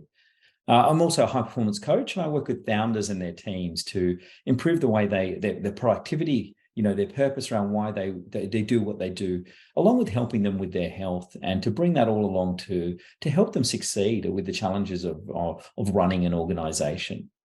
So I'm really passionate about how we can use technology to improve the world and really have impact with that. And I believe we can really do that with many of the technologies we're going to talk about today. Look, I've studied BIT at UTS in Sydney, as well as more recently studied at Stanford in terms of continuing education around AI. So look, we invest really at the intersection of AI and humanity. And as I touched on, we believe that AI can really move humanity forward. And we believe investing in companies that can really do that. And there's some really exciting things we're seeing. So before I start, I'd like to acknowledge the Ngunnawal people, the traditional custodians of the land where I'm videoing this from, and I pay my respects to their elders past and present, and I extend my respect to the Aboriginal and Torres Strait Islander peoples here today. So have you ever felt like the world is changing faster than ever before? There might be a reason for that is that's because it is. And there are many exponential technologies that are going on that are causing this effect. McKinsey outlined that in 1958, the average lifespan of a company was 61 years. Now, the most recent studies around this indicate that that's dropped to about 18 years. So we've gone from 61 years in 1958 to 18 years right now. And they believe by 2027, 75% of the S&P 500 companies won't exist. And look, I predict that will be pretty much that, and if not more, because I feel like there's so much technology. If you can't keep pace with it, it's really changing the way we work, and the opportunities therefore for new companies come in and disrupt and create whole new industries. So today I wanted to give you that perspective, of what I've seen, and equally, I think give you the perspective of these major platforms. So I'd like us to sort of maybe start by looking back to 1996. I look at my own life. I was working in Canberra in Australia, and I was working in my office here with a relatively new company called Netscape. I was a consultant, but working with those Netscape technologies. And Netscape was a relatively new company. It had just recently had a successful IPO, which actually set the model for what would be the case in the coming few years. And some would argue that the IPO of Netscape was the beginning of what we saw was the .com boom, and it was one of the first companies that started without massive revenues in there, and there was a big step change that was going along. And that did lead to the .com bubble. And I see there's a lot of parallels with where we are today with most recent downturns. We had Mark Andreessen, who started Netscape, who's now the founder of Andreessen Horowitz, who was a prolific investor now and much success in that space. But it started with Netscape. And Mark was also famous for saying software is eating the world. And I would not disagree with that. For the last 20 years, software has been eating the world, and we've seen the impact that's had on our lives in the world and the opportunities from an investment point of view. I would argue now AI is eating software, and what we're about to see in the coming years is that this is going to be the next big step change, and I'll come on to that. So if we go back in a bit of history in my life, I got married in 1997. I always like to show people me with hair. My kids don't believe that I had hair, and much like Mark Andreessen as well, I guess in that previous slide, he had hair. I want to make sure that you. So look, I moved to London in 97. I started my first business called Sparks, and we developed global web-based solutions for organizations like Deutsche Bank and Philips. And we developed this off the back of the internet. And we had an abundance of opportunities. We had small teams of highly skilled developers who could develop solutions across the board. And our solutions were in use by hundreds of thousands of corporate users. And we were a very small team, but able to deliver a lot of value. We saw substantial growth and usage in the solutions that we developed. And we worked in an agile way where, we could no longer just use a waterfall method of developing, which proved to be very efficient and effective at delivering solutions that clients wanted. I also discovered, working this way, that I could work remotely. And so I had offices based in London and Scotland, and I lived in Australia or Switzerland. And it was really, what we're seeing now with COVID, where people are working remotely. I was doing that from the early 2000s and really found that there were some really important aspects to being able to work that way, but equally there were some advantages, namely also being able to, I have a young family, being able to work and be a father and be around them while still having a global business. And I think, this has really changed the way we work. But at the backbone of this was really our first platform shift, which was really the internet.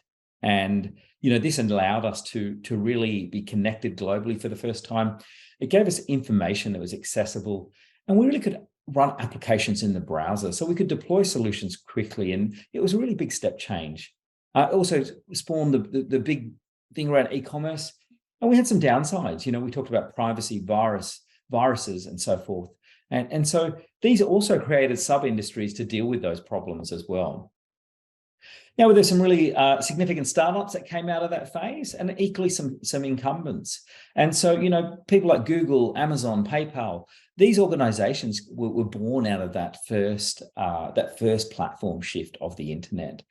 One thing I would like to point out is Google and Amazon were not the only people in this space, but they were one of the few people that were using machine learning in those early days. And, that allowed Google to really use those algorithms to do a far better method of search. And that's why they dominated and continue to dominate. And we'll see if that's going to, kind of continue to happen in the future. So second platform shift, and I saw this in my business through to 2006, and was really around cloud and SaaS. And we saw how, the ability to have cloud and scalable solutions allowed people to develop cost-effective solutions, flexible, and allowed for innovation with small teams, which spawned a whole heap of new SaaS unicorns. And we've seen, what that looks like. Downside, once again, is around privacy and security, dependency on these network providers. But it did really provide a great platform for innovation and for organizations to develop these scalable, highly scalable solutions, which we're seeing even today. So big players, big startups in this phase was really Salesforce, Atlassian, ServiceNow, and each of these have built products that are platforms in themselves. And so we have unicorns on unicorns in that space, which is really amazing to see. And it shows the power of that software as a service. We have incumbents, AWS was born out of this phase. We see what a massive business that is for Amazon. Equally, Azure and Google Cloud, came out of those times as well. And we still have those today. And, as I've touched on, these are the stepping stones to get to where we are today. And I think it's really important we understand the significance of these things to where we go in the future. The third major platform shift I wanted to touch on was really around mobile. And we all know about this, but that gave us the portability, the connectivity, access to real-time information, and the convenience. And so once again, this took us to another level of applications and ways to work. It created new business models. But once again, with those business models had some downsides, and those downsides equally have products that were developed to deal with them. So things around security, depends on wireless networks, and equally around costs. The costs of phones really have gone up quite a lot over the years to being really priced at almost the high-end computers and mobiles are at the same price point. So look, startups that came out of that are still around today, that have really grown through that phase and had massive growth, Uber, Stripe, many more. One of the incumbents, and I think this is a key point around these platform shifts, was where Apple was resurrected, the iPhone and the iPod. And in fact, I remember I had my iPod, the original iPod that was here. I remember when I moved to the UK and I had this. And, seeing this one device evolve into a mobile platform, which is still dominant today and gives Microsoft that leverage to be, one of the largest organizations in the world, if not the, off the back of their technology. So I just want to highlight how significant each one of these platform shifts has been for organizations. And, that's where we're going. There's going to be some more platform shifts that we are going to see today. So the fourth platform shift, social allowed that connectivity once more, but on a social sense, sharing information, entertainment, all of these things, and equally around commerce, social trust, and selling within that environment. We've seen the impact and the massive growth that is for that. Downside, cyberbullying, addiction, privacy, all of these things, disinformation. We've seen how that's played out in elections in the US and elsewhere.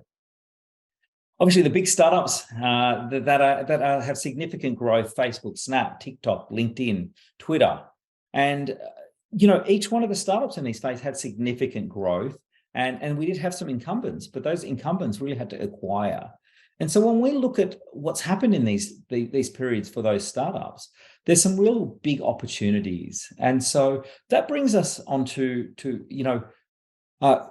during my time, founding Sparks and then working, I started to angel invest. And, we invested in some deep tech companies, quantum encryption, e-commerce space. And I also started to invest in some early stage listed companies. And, one of my favorite companies, and one of the companies I'm still very passionate and bullish about, is a company that was using all of these platforms. They were using cloud, mobile, they had access to some of the social things that were there, but was not necessarily viewed as a technology company, and that was Tesla. And we saw that they created a whole new product category around electrification of vehicles, and their approach was starting from first principles, starting from software, and they have a long way to run from where they are now, and I've seen that massive growth in what they've been doing, and so we decided to back them based on this, as well as AI.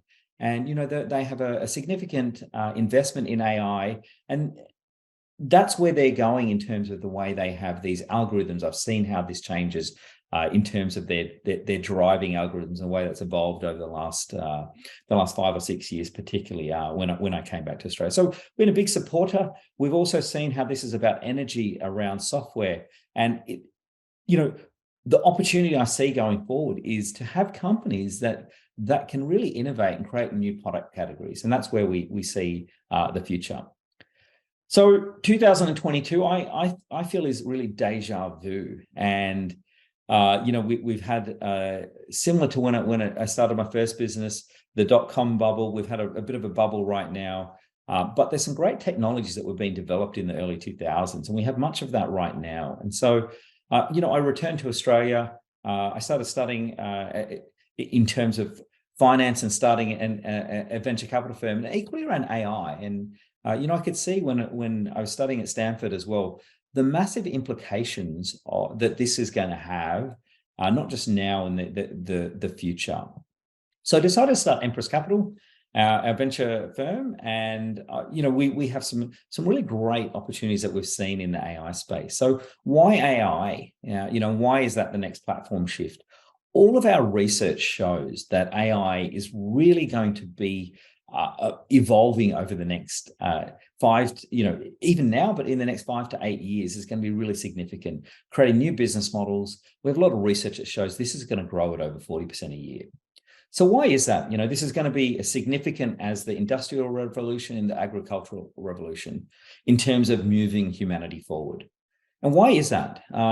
We can see that on many levels now, AI is outperforming humans. And so this is allowing us to do things that we've never been able to do before. And you're starting to see some of those things around writing and image recognition, and even around video and comprehension. How's that happening? Well, look, the compute is getting better and better and more efficient.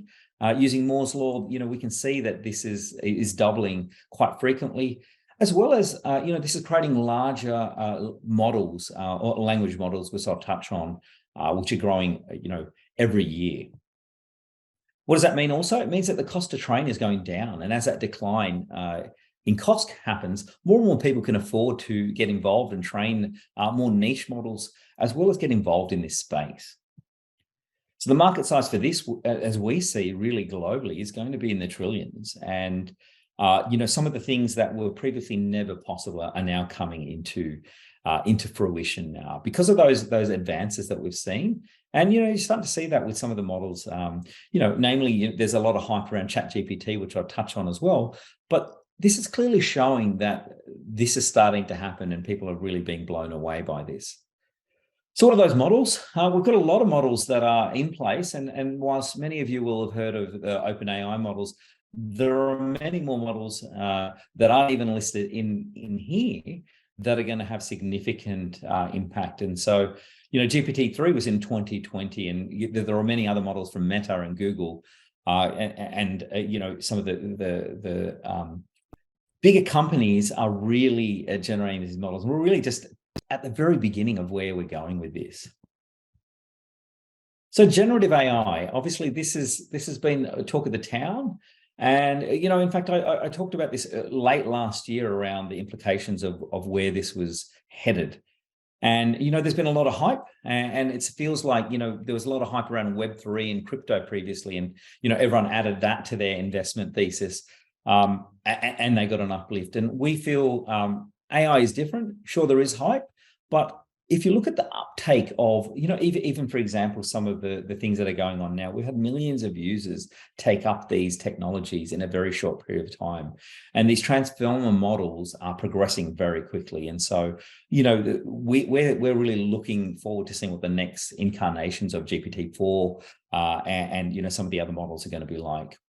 The one thing I would like to point out is, though, where we are right now is still very error prone. And so, things like these models can hallucinate and plagiarize. And some of the things have yet to be played out in terms of implications of where you train these data sets, things around privacy, things around equally around bias. And so these things need to be ironed out, and equally around safeguards around this. And, there are many things right now that we're seeing where people's, for example, their voices are being replicated without their permission. And we really haven't fully understood the implications of where this is going. I would say, though, it's only going to get better. And I think this is what's exciting about this. So look, there's a lot of low-hanging fruit that we see in the AI space, and that really is around streamlining existing processes around what we're doing and improving that. And a lot of people are already tackling these problems. And that is great. And we feel like, there'll be a lot of solutions in there.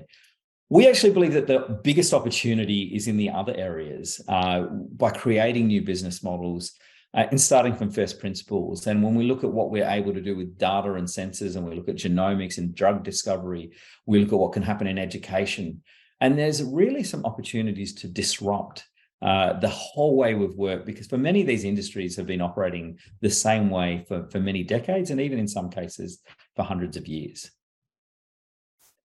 So what are we seeing? The generative AI stack, there's an application layer, as well as many of these models, and those are both open source models, which is really opening this up to a whole range of people, as well as some of the closed source models that we're seeing, in terms of OpenAI and other providers. We see that there's also model hubs, so things like Hugging Face and Replicate that are allowing for people and communities to come together to develop off. And equally, there's the infrastructure around cloud platforms with Azure and AWS that we're seeing. And there's equally things that are going on in the sort of compute hardware space to be able to increase that compute power, which we need to increase to be able to improve these models. So we also feel there's exponential technologies that are feeding into this cycle, which are going to really, like I say, step forward new ways of doing things. And those include, genome sequencing, robotics, blockchain and so forth. So there's this perfect thing happening with these multiple technologies that are going to move us forward like we've never seen before. Generative AI, we look at what that looks like. So that means being able to generate text, code, image, speech, video, 3D, and many other things around music and so forth. And so creativity is going to be like we've never seen it before, and I'm already seeing that. And I have some friends that have now launched new businesses with creative agencies using this as the basis, and it's very exciting and scary in some senses. And we really don't know what the implications and where this is going to be. But this is really augmenting almost every industry, from programming to music to architecture. And we have some investments in this space that are really going to change the way architectural design is done. Look, there's trend maps. There's many of these. This is a great one from Base 10, in all of these areas. So we can see how generative AI is already playing out. And we're going to start to see some clear winners in these spaces, and equally some niche applications, across the board. Now, I'm happy to share many of these things with you. If you reach out to me at the end of this, or jump into our deal room, I can contact me that way, or equally around, just reach out to me on LinkedIn. So is it all hype? The interest in generative AI particularly, has really soared. You can see there's quite a lot of deals that happened in 2022, and we expect the same thing to be happening in 2023. Obviously, some large valuations, particularly the OpenAI one with Microsoft putting a lot of money in there. And we can, see there's many other unicorns that are in the making. And this is just the beginning, as I was saying. And this is the opportunity. So look, the current focus has been really around that text, but there are plenty of other areas where there are many other opportunities, and really around that sort of operational side of things is where those platforms have raised the largest amount of money. But you can see, within gaming and legal, and there's plenty of gaps in the market that need to be filled. So what we're most excited about is, 2/3 of the funding has not yet occurred even. So the companies probably that are going to disrupt have not even been founded. And that's our role as a VC in this AI space, is that's what we're looking for. Those next unicorns and those companies that are going to grow, 20, 50, 100x. And we really feel like we are onto something when we're looking at this space. There is a lot of noise, but we feel we can sift through that. So, quite a lot of companies have not yet raised, and so we're really excited about that, and excited about that globally. Who'll win? Look, there's lots of changes in different areas, and I'm more than happy to share our research around this with anyone that may be interested. So look, some sample applications that we're seeing right now: text to video, AI generated audio. It's actually pretty good. You should give it a try. The Splash I was listening to earlier on today, and it was pretty funky. Equally, coding, things that we thought would be disrupted last, those technical and artistic adventures, or have been disrupted, quicker than we thought they would. And equally around summarization, I've seen quite a few applications of this in really niche areas around research or around, law, legal documents. And so there's going to be some really great applications to augment what we do. And people will have to decide to either really embrace this or be less efficient. And that's why we're saying productivity will increase significantly. And that's the opportunity. So look, we focus on 3 areas. And this is why we believe we're at a really great point. AI-based solutions. So some of the solutions that I touched on, and we have some portfolio companies that are really working in this space. And every day we're seeing new and new applications in this space. Equally on AI tools. Now, we believe that this market itself is maturing and will continue to mature. And so those tools to develop the solutions are equally, gain some really big momentum and be used across the board, and is a massive industry. Not unlike Atlassian and many other tool providers when developing web-based solutions. And the last part of this is we believe that there's AI infrastructure, and whether that be around compute or encryption or around optimizing the way we deploy solutions, there's a whole range of solutions that are yet to be built that we feel are going to really grow in the coming years. And look, the simpler it gets on the front end, often the more complicated it is at the back end. And it's going to mirror a lot of what we're seeing with the cloud and the internet. And so the infrastructure side of this thing should not be underestimated. So moats, what is also happening is these tools and solutions are becoming more and more accessible, easier to develop with you used to have a team of data scientists. Now this is going to change to be able to have more and more people who are able to develop solutions. So what makes it unique if anyone can do it? And so we've done some real deep analysis on what this is. But in a nutshell, it's around that proprietary data, unique workflows, getting your application out there, speed to market, and gaining that community and brand. And so, look, we really look closely at that, look at the team. We use a lot of, we've got a really experienced team at Empress who have worked with some of the largest organizations in the world, worked with people like Richard Branson, but worked with, some of the really leading organizations to grow and understand what that scaling looks like. So we really look closely at that team. And at that early stage, that's why we think this is the point to be able to invest in those teams and help. And that's what we look to do. And particularly around that technology as well. We have some really great advisors that come in, as well as we look at, those moats that we believe need to be there. So look, we feel now is the time, and we would love to kind of talk about this more at Emergence if you're going to be there. And equally, we'd love you to reach out to us on CRISP. Here's our deal room. You can see up there. And we'd really love it. We feel like, AI is the future, and AI is the next major platform shift that is going to give you, great opportunities from an investment point of view. And we'd love to be able to help you in that space. please do reach out. I'd love to chat to you, and our team would as well. So thank you so much today. I hope you have a great rest of your day today and the rest of the year, and we look forward to seeing you at Emergence very soon. Thanks very much.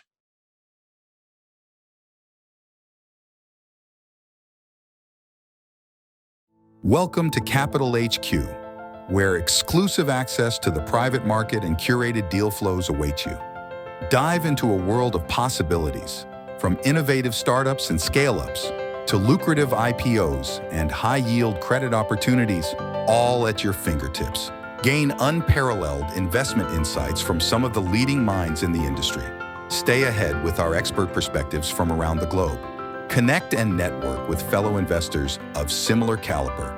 Join our exclusive in-person and online functions to share, learn, and grow together. And the best part? Joining CapitalHQ is completely free for investors. Become part of our proprietary network of over 33,000 investors today. Discover, invest, and network with CapitalHQ, your gateway to the future of investment.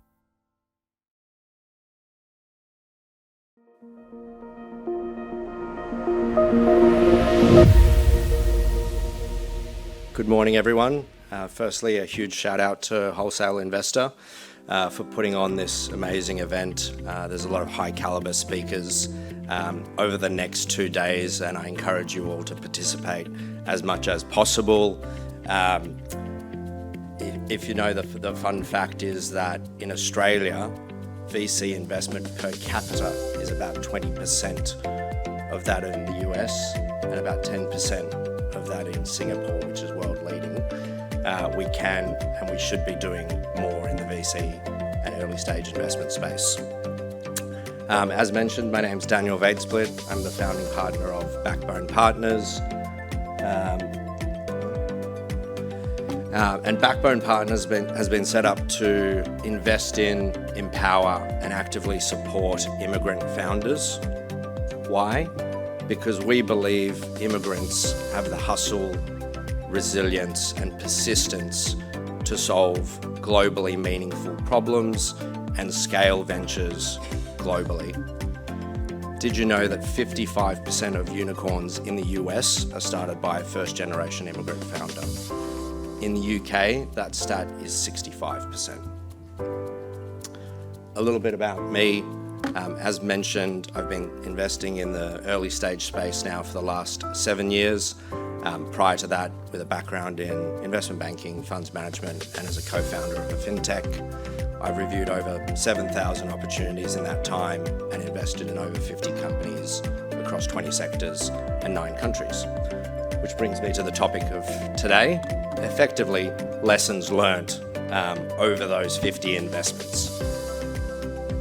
Now, when you start in the startup and early stage world, it can be a pretty dark space.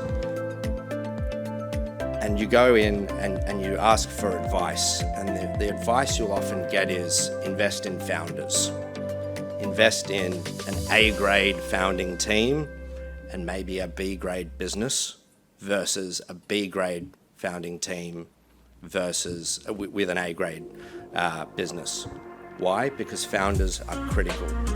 But that doesn't really give you enough, right? Everyone thinks they're an A-grade founder. And so we think, and I think the most important quality in founders is resilience. And I suggest looking at this. So what is resilience? Resilience is the ability to adapt and overcome adversity. Why? Because the startup journey is seldom linear. There are always challenges and obstacles to overcome, and I'd rather be backing a founder who's not learning about resilience while overcoming these obstacles. I'll give you a couple of examples. Justin Liang from InSpace. Justin left corporate Australia because, as he puts it, he was sick of being under the bamboo ceiling and he wanted to build a house of his own. So he started InSpace with a bit of a chip on his shoulder. He started the business as a VR product for architects. Early on in the journey, Justin's co-founder left to pursue his dream job at a gaming developer. And as COVID was hitting in 2020, or just before in 2019, InSpace was struggling to find product market fit. Most founders would have and could have given up. Justin saw an opportunity to pivot using the technology already built to build a digital twin as a service company. Since 2020, Justin has raised 4 rounds of equity financing from well-known VCs in Australia and has customers in Australia, Asia, and the US, where Justin now resides. Another great example, Phil Turner. Phil came to Australia from regional Austria, and his first job, he wanted to work in a large building to prove to his parents that he could make it in the big city, having moved. He worked at a law firm in the Citigroup building here in Sydney. He started at the bottom and he was an IT help desk assistant. He automated a bunch of tasks for that legal firm and years later founded Nexel to be a legal tech company, effectively LinkedIn for lawyers. Similar story to InSpace. Nexel didn't find product market fit and were very, very short on cash runway just before COVID. So what did Phil do? He didn't give up, he pivoted. And he used the technology that Nexel had built in-house as a CRM to reach out to legal firms, which were his customer, and offered this technology to the legal firms themselves to build relationships. And if you're a keen reader in the financial press, you would have noted that Phil and Nexel raised a pretty substantial round about 2 weeks ago. That resilience helped Phil survive and thrive, and he didn't give up, and now he's in a position to take on that next chapter of growth. So when you're looking at founders, invest in resilience. What's the next thing that matters? Well, the picture might give it away. I don't think it's financial models, not at the very, very early stage. Financial models are full of unvalidated, unverified assumptions. And you can't be trusted, and they're wildly optimistic. You want founders who are optimistic, but I wouldn't pay too much attention to those models. So what matters? Moats. What is a moat? It's something within your business that helps you defend against the competition to give you a significant advantage.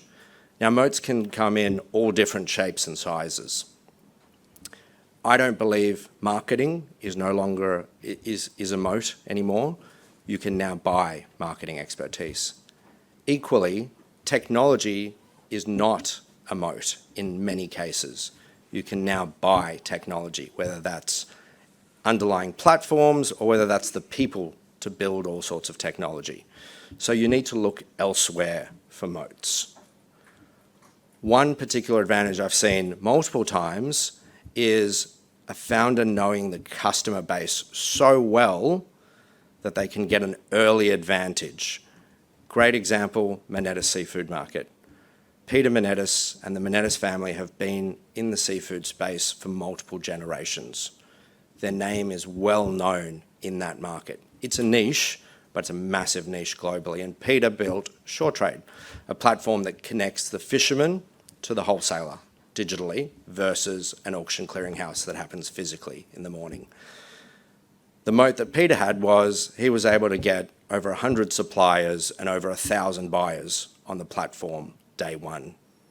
There's not many people in this room and online who could go to a fishing wharf and get a fisherman to sign up to a tech platform. That was Peter's moat, and Peter and the business have since gone on to raise multiple rounds of funding and are now trading globally. Another moat I've seen, which is rare, but is invention. So when you're actually inventing something completely new. Great case in point, Quantum Brilliance, based in Canberra. 2 PhDs as founders, had complementary PhDs that worked on the properties of diamonds to build room temperature quantum computing in the size of a lunchbox. You're not going to see invention very often, but if you do see it, there's a formula there for outsized returns if it goes right. Another moat, industry experience. Applied EV down in Melbourne creates autonomous electric vehicles. The founder had 19 years experience at GM and knew the automobile industry back to front. But he actually also had the foresight to know that the next wave of autonomous electric vehicles wouldn't be built by just building a car better. So the first 30 people he hired were all tech, hardware, software developers, and he and one other person had automobile experience. He redesigned the paradigm for creating an autonomous electric vehicle by creating effectively a skateboard base that was powered on software and built with hardware, and that you could click in, effectively like an iPhone app, any sort of top onto it. But he's redefined autonomous electric vehicles because of his extensive experience in the industry. And then the last moat that I've seen is a hidden piece of technology that powers amazing customer experience and user experience. Really well-known example, Google. It was their search algorithm that created an amazing search experience for the end user. We had search before, Alta Vista, Yahoo, Ask Jeeves, but why did Google succeed? Because their search algorithm was so much better that it created this unique customer experience. A local example, Jigspace, which creates 3D files and converts regular CAD files into what's called a .jig format, their own format, and creates a seamless way to both create and view 3D presentations, effectively 3D PowerPoint. Now, the uniqueness, the user experience has even been recognized by Apple, and Tim Cook presented Jigspace 2 years ago at an Apple launch event. So after founders, the one thing I'd urge you all to look at is for the moat. And when we talk about surprises, the one thing I've found over the last 7 years is beware of tailwinds. It's not a case of a rising tide will lift all boats. The common topic today, and the thing you'll probably hear a lot of over the next 2 days and maybe over the next few months, large language models, ChatGPT. But who owns the underlying technology? OpenAI, Microsoft, Google, other large companies. When you see an early stage company pitching a derivative of a large language model, ask yourself, what is their actual moat if they don't own the underlying tech? Equally, there are huge tailwinds behind sustainability, climate change, and mental health. And there are hugely important problems to be solving in these spaces. The issue is there's a lot of attention on these spaces, and there's a lot of founders building in these spaces. So again, it's really important to ask yourselves, do these founders have resilience, and what is their moat? How are they going to compete in a sector where there's a lot of attention and mainly common problems to be solved? How are they going to sway customers? As a great example, how many people in the room remember crypto? A few people are smiling. There were hundreds of businesses pitched over the last 2 or 3 years, and now that volume has been dialed down. But the best businesses in crypto have survived and thrived. But it wasn't a case of a rising tide lifting all boats in that space. So beware of spaces that are sexy, that have tailwinds, and remember to look at the founding team and the moats that they have in particular in those spaces. And to errors, and every investor's made a few. The first that I'd suggest you having a very good look at is investing in a management team rather than a founding team. Founders are aligned to investors because the majority of their compensation should, over the long term, be via equity, not their base salary. Management teams usually are driven by base salaries and maybe a little bit of ESOP.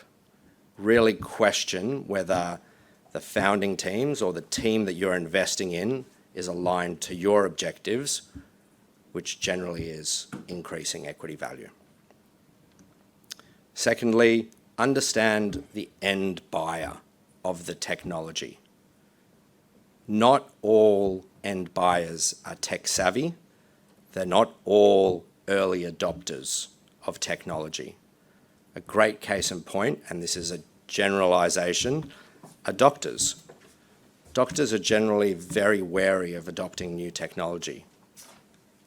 Their number one priority, assisting patients and getting great clinical outcomes for their patients, not adopting the latest piece of tech.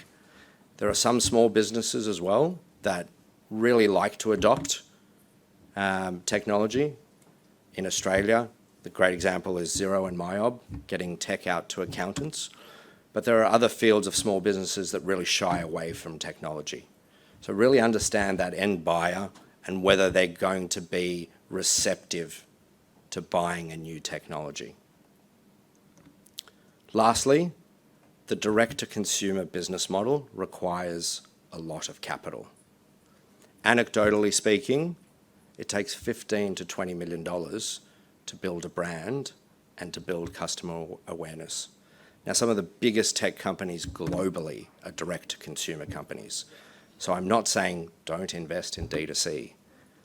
I'm saying make sure these companies are adequately capitalized to ensure that they can gain market share and gain profitability. Lastly, they say in every presentation, you need to leave your audience wanting more. This is a pretty obvious statement. Australia is different as a market. We have not much less of a landmass than the US. Our population is about a 10th. Our VC investment is about a 5th. GDP is about a 20th. And the number of unicorns in Australia, 15 versus 1,200 in the US. My last piece of advice is tailor your investment strategy appropriately to the Australian market. If you'd like to know my views on this, please feel free to reach out. Thank you for your time.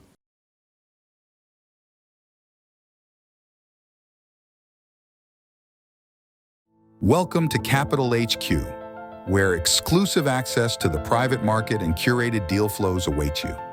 Dive into a world of possibilities, from innovative startups and scale-ups to lucrative IPOs and high-yield credit opportunities, all at your fingertips. Gain unparalleled investment insights from some of the leading minds in the industry.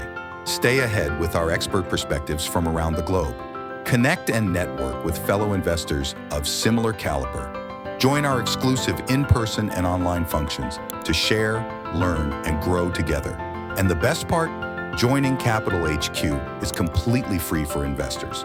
Become part of our proprietary network of over 33,000 investors today. Discover, invest, and network with CapitalHQ, your gateway to the future of investment.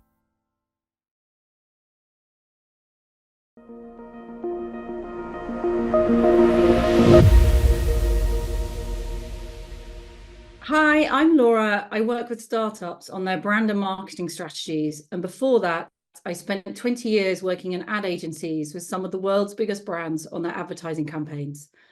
I'd like to talk to you today about how I believe that a clear brand strategy is the key to your startup growth, no matter who you are, whether that's B2B or B2C, and at what stage you're at, from seed to pre-IPO. Getting some clarity on your brand strategy can help you drive awareness of your products, increase your sales, attract the right investors, and secure the best talent out there to grow your company and deliver ROI. So let's have a look at what we're going to go through today. The topics we'll cover, we'll start with the design assets versus a unique brand. What's the difference?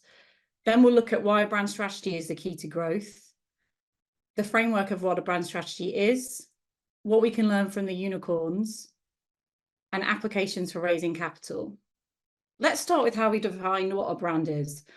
I like this quote from the founder of one of the biggest brands on planet Earth. Your brand is what people say about you when you're not in the room. And the way I feel about Amazon is it makes my life easy. Everything they do is slick and faster than I could ever imagine. One click and it's mine. Delivered sometimes even on the same day. It's insane.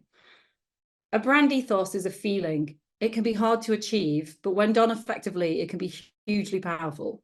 And it isn't just for the likes of Chanel and other lifestyle consumer brands. I don't know about you, but I have positive feelings for a fictional octopus when it gets me to playfully add my meter reading each month. It always makes me smile. Anyway, to quote Steve Jobs, it's a very noisy world and we're not going to get a chance to get people to remember much about us. No company is. To resonate with the right customers, investors, brand partners, or future employees of your company, you need to stand for something. The question is, are you clear about what you want that to be? So let's do like a little thought experiment. Do any of these logos mean something to you? The ones on the far right, you might not even recognize. They simply have no imprint on you as yet. And the ones that have the biggest impact are likely to stand for something more than just the product they sell, like Nike or Peloton. Being clear on the why you exist, your brand purpose, is the secret to resonating with your target audience. If you skip this step, don't pay it your full attention, or only do it once, you're likely to be missing out on growth potential. Even great brands like Apple need investment and care if they're going to retain their relevance and vitality. We all know that Apple lost its way before Steve Jobs came back and did his magic. So on the subject of logos, what's the difference between design assets and creating a unique brand? In 2024, it's easier than ever to get some assets together from a freelancer or an Upwork or someone on Upwork or through an AI. I see a lot of early stage startups skipping the strategy phase and going straight to a logo and a color palette and then applying these to the websites. But this is not a brand. This is design that may or may not reflect what your business does, depending on how good your brief was. So let's look at the difference between the two. On the left, you can see that the creation of design assets is a pretty simple process. You brief a designer and off they go, getting a look and feel for your company with a logo, colorways, icons, and perhaps a tagline. And then they apply it to your website and marketing emails and ads, etc.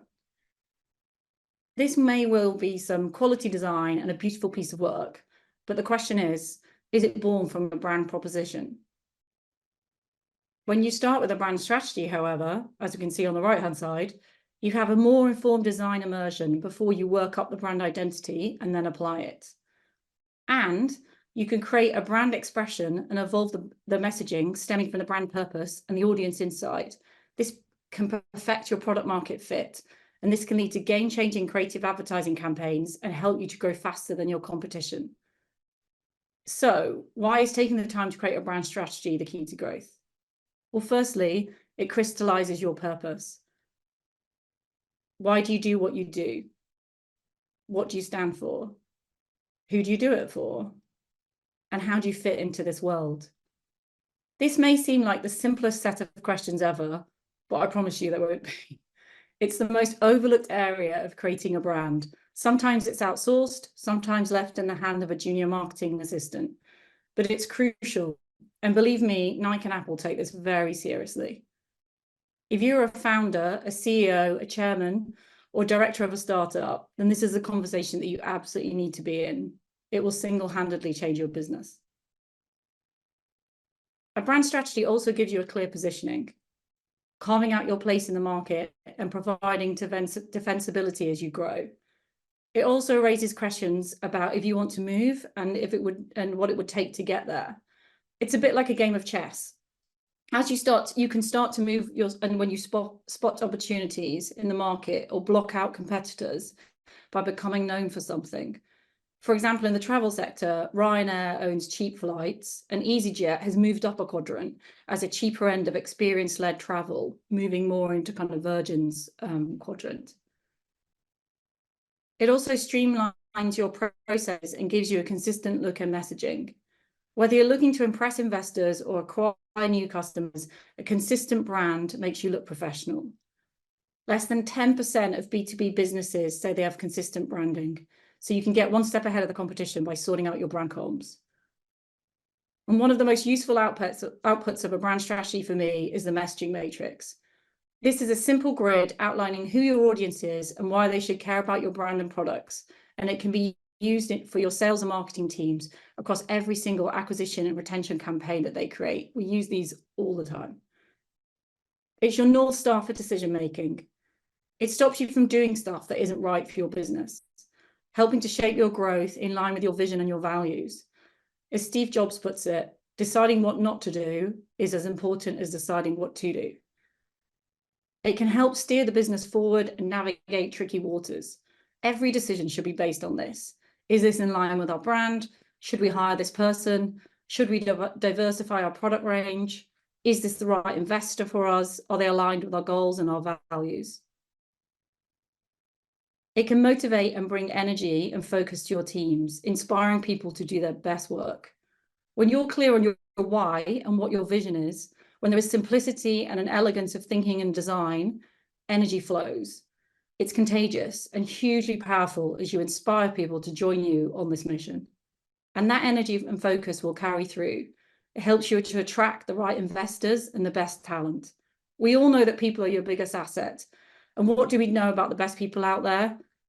They can do whatever they like. Everybody wants them. In my experience, what they want is a company that aligns with their values, has inspirational and creative leaders, and a clear vision, with a role that challenges them to be the very best they can be.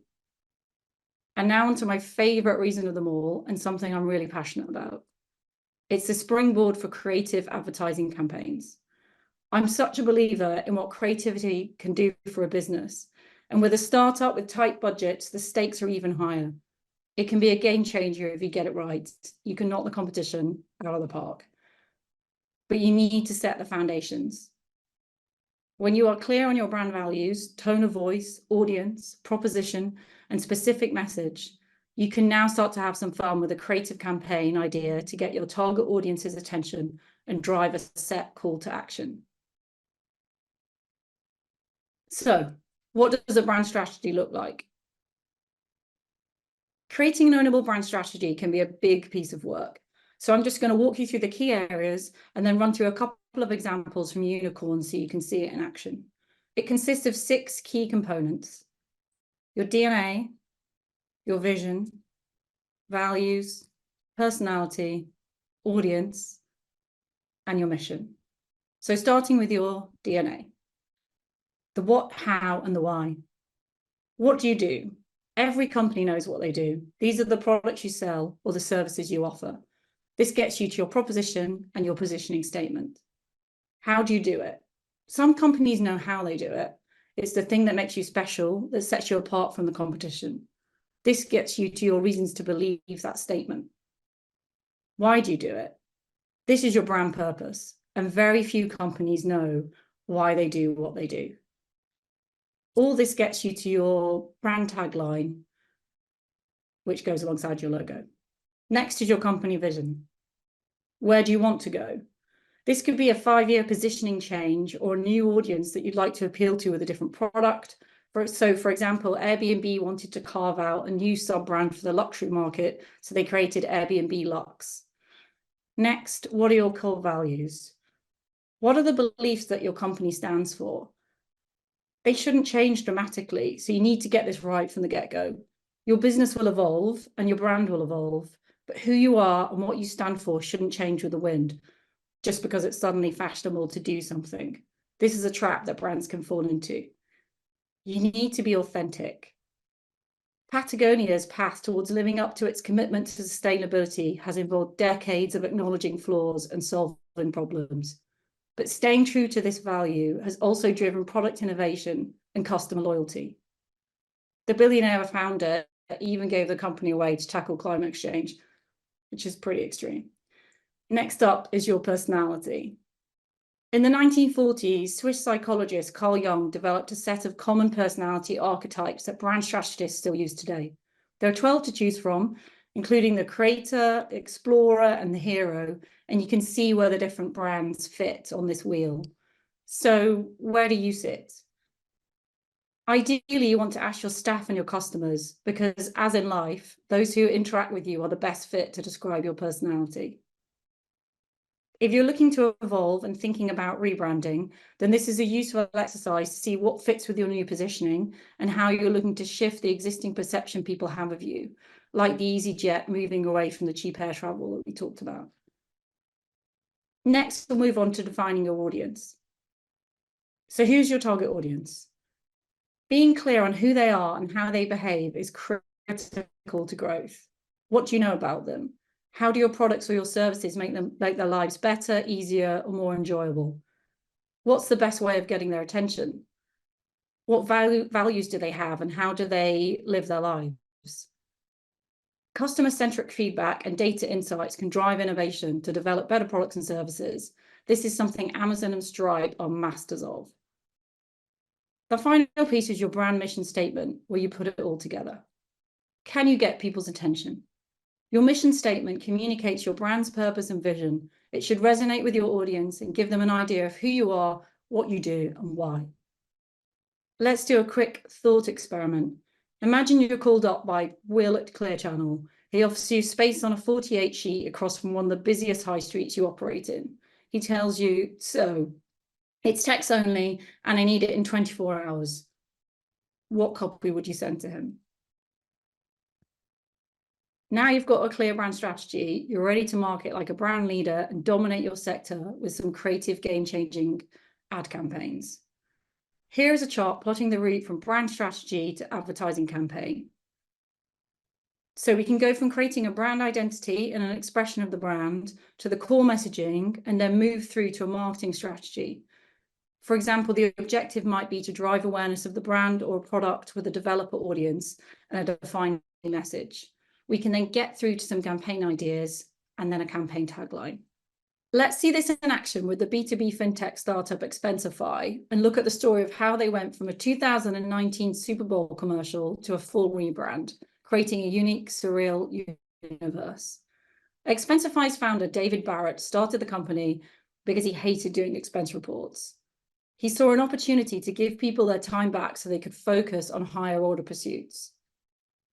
Had he tried to sell his product as software that scans receipts and sends them to accounting, it may well have fallen flat. Instead, he positioned his product as a solution that enables employees to do what they love by eliminating the manual tasks they don't. He was clear on his why, and it came from brand truth. This is why it resonated with the companies, big and small, and helped propel Expensify to be the expense solution for more than 60,000 companies worldwide. So let's look at how Expensify might have filled in their brand strategy. What is it? It's a software company that scans receipts to send to accounts. How? Using smart scan technology. Why?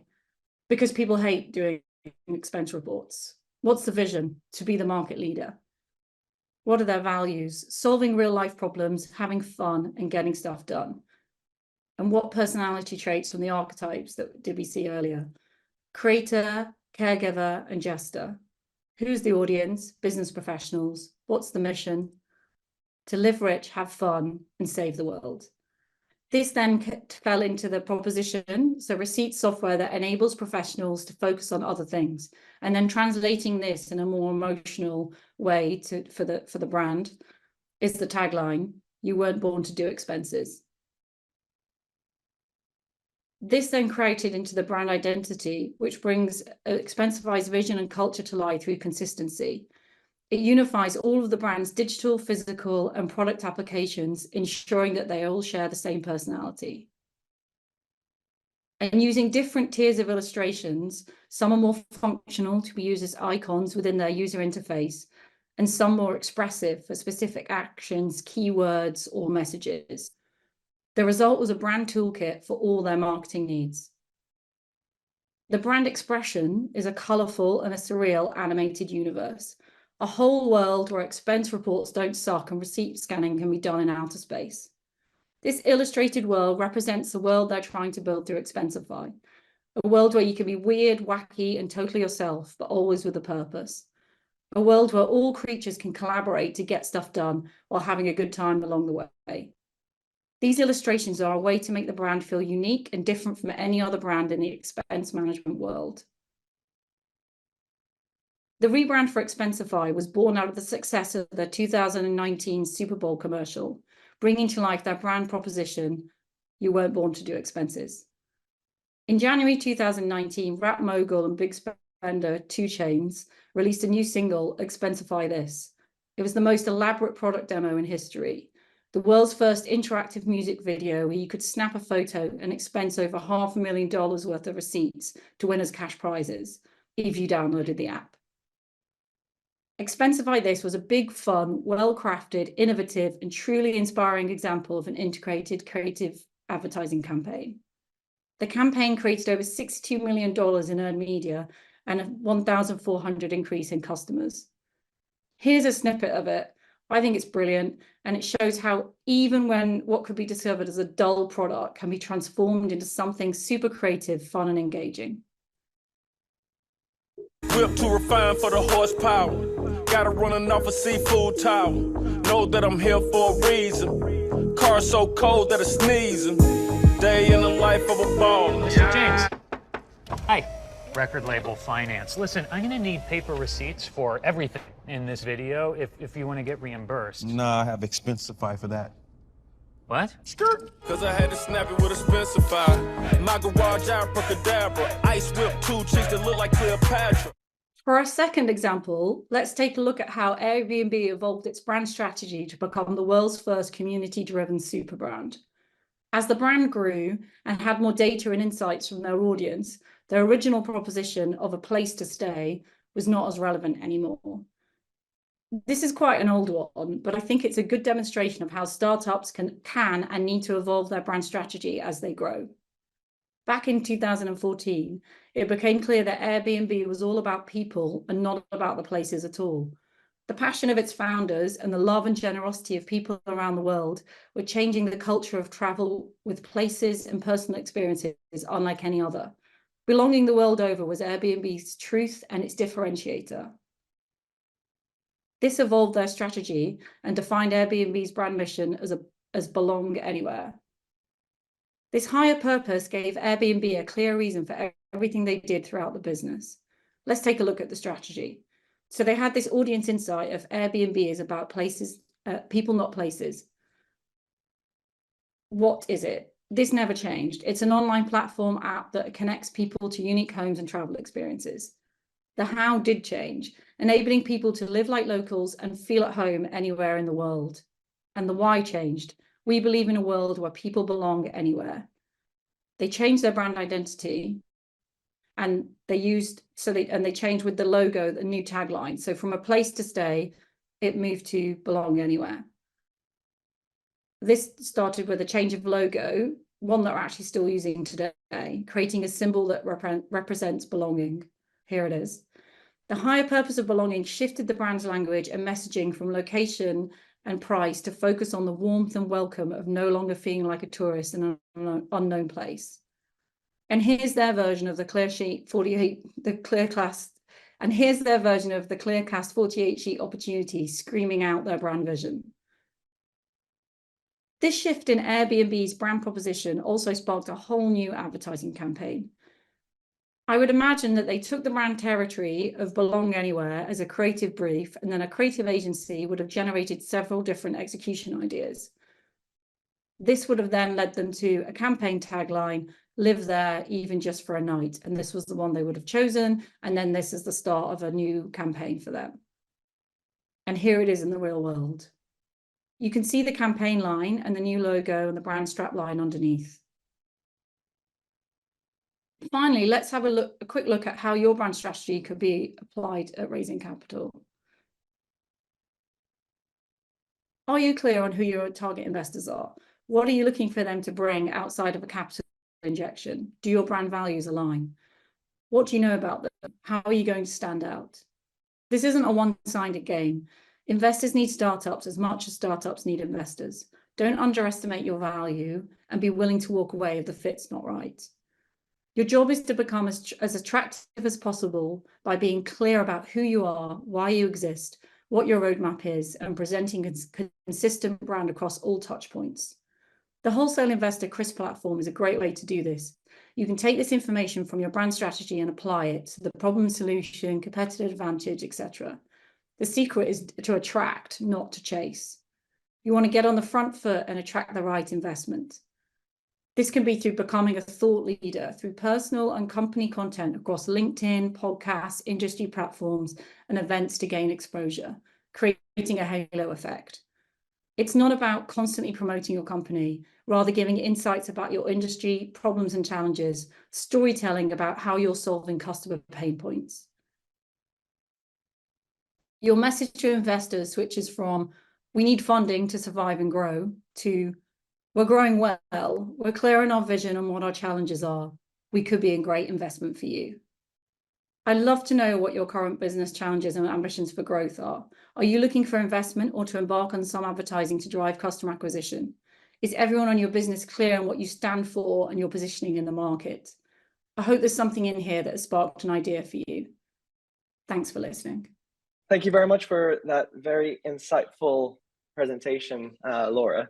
I think, based on your extensive experience, it'd be great to dive into some Q&A. So I've prepared some questions that kind of divided into like 4 categories. The first one is an introduction to you, your experience, then a deep dive into Ozer consultancy, specifics of Ozer's role in startup development, and then finally encouraging some sort of engagement. So first and foremost, with over 23 years in the brand and marketing industry, including positions in global marketing agencies, how has your journey influenced your approach to brand building today? Yeah, I think my experience, it's pretty broad. So when I was younger, I switched around quite a bit. So I guess in the old days, people would sit in certain silos. So you might be in brand, you might be in advertising, you might be a strategist, you'd be an account handler, you might work across certain industries, and it was pretty siloed. Whereas I jumped around quite a bit. I think I've always been a very curious person and I like to be challenged. So I moved through quite a lot of them. So that gave me experience, which now today I find can be really helpful for clients because I know quite a bit about different areas. So the branding piece and one of the things I talked through in this was just showing how the brand strategy piece has such a big role when it comes to thinking about creative advertising. So for me, they're not split into two, they're not two distinct areas. That there's an overlap and there's a need for one and the other. And I think by understanding both pieces, it means that you can quickly get to some really interesting areas. So I think that's one thing. The other might be from a kind of brand advertising and performance advertising point of view. And I see this quite a bit, and I talk about this quite a lot with founders, because when depending on your work, I mean, budget's always tight, no matter how big you are. And thinking about what percentage of your marketing budget you want to spend on brand advertising and what percentage you spend on performance, which is, going straight through to sales. Now, there's a tendency to always go with the performance led because you can see immediate results. You can literally look at the data and see how things are doing. From the brand side, it's harder. However, I would encourage everybody to think about the brand from the get-go and bring it into their marketing strategy at whatever stage they're in, because if you do that, you lay the foundations for that, like the slide we talked about, the defensibility slide later on. So when you've carved out your niche, Expensify is a great example. When you've carved out your area and you've got a very strong brand attached to it, it's really difficult for other people to come in, and then you're not stuck in this price war. Yeah. That makes complete sense. And I think, one of the questions I have that is in line with kind of what you've just said, how would you advise startups to balance creativity and data-driven strategies in their branding approach? Well, you can. So you can. I mean, the great thing about advertising marketing today is you can you can test quite a lot of it. So you can test creative, you can A/B test different creative, but knowing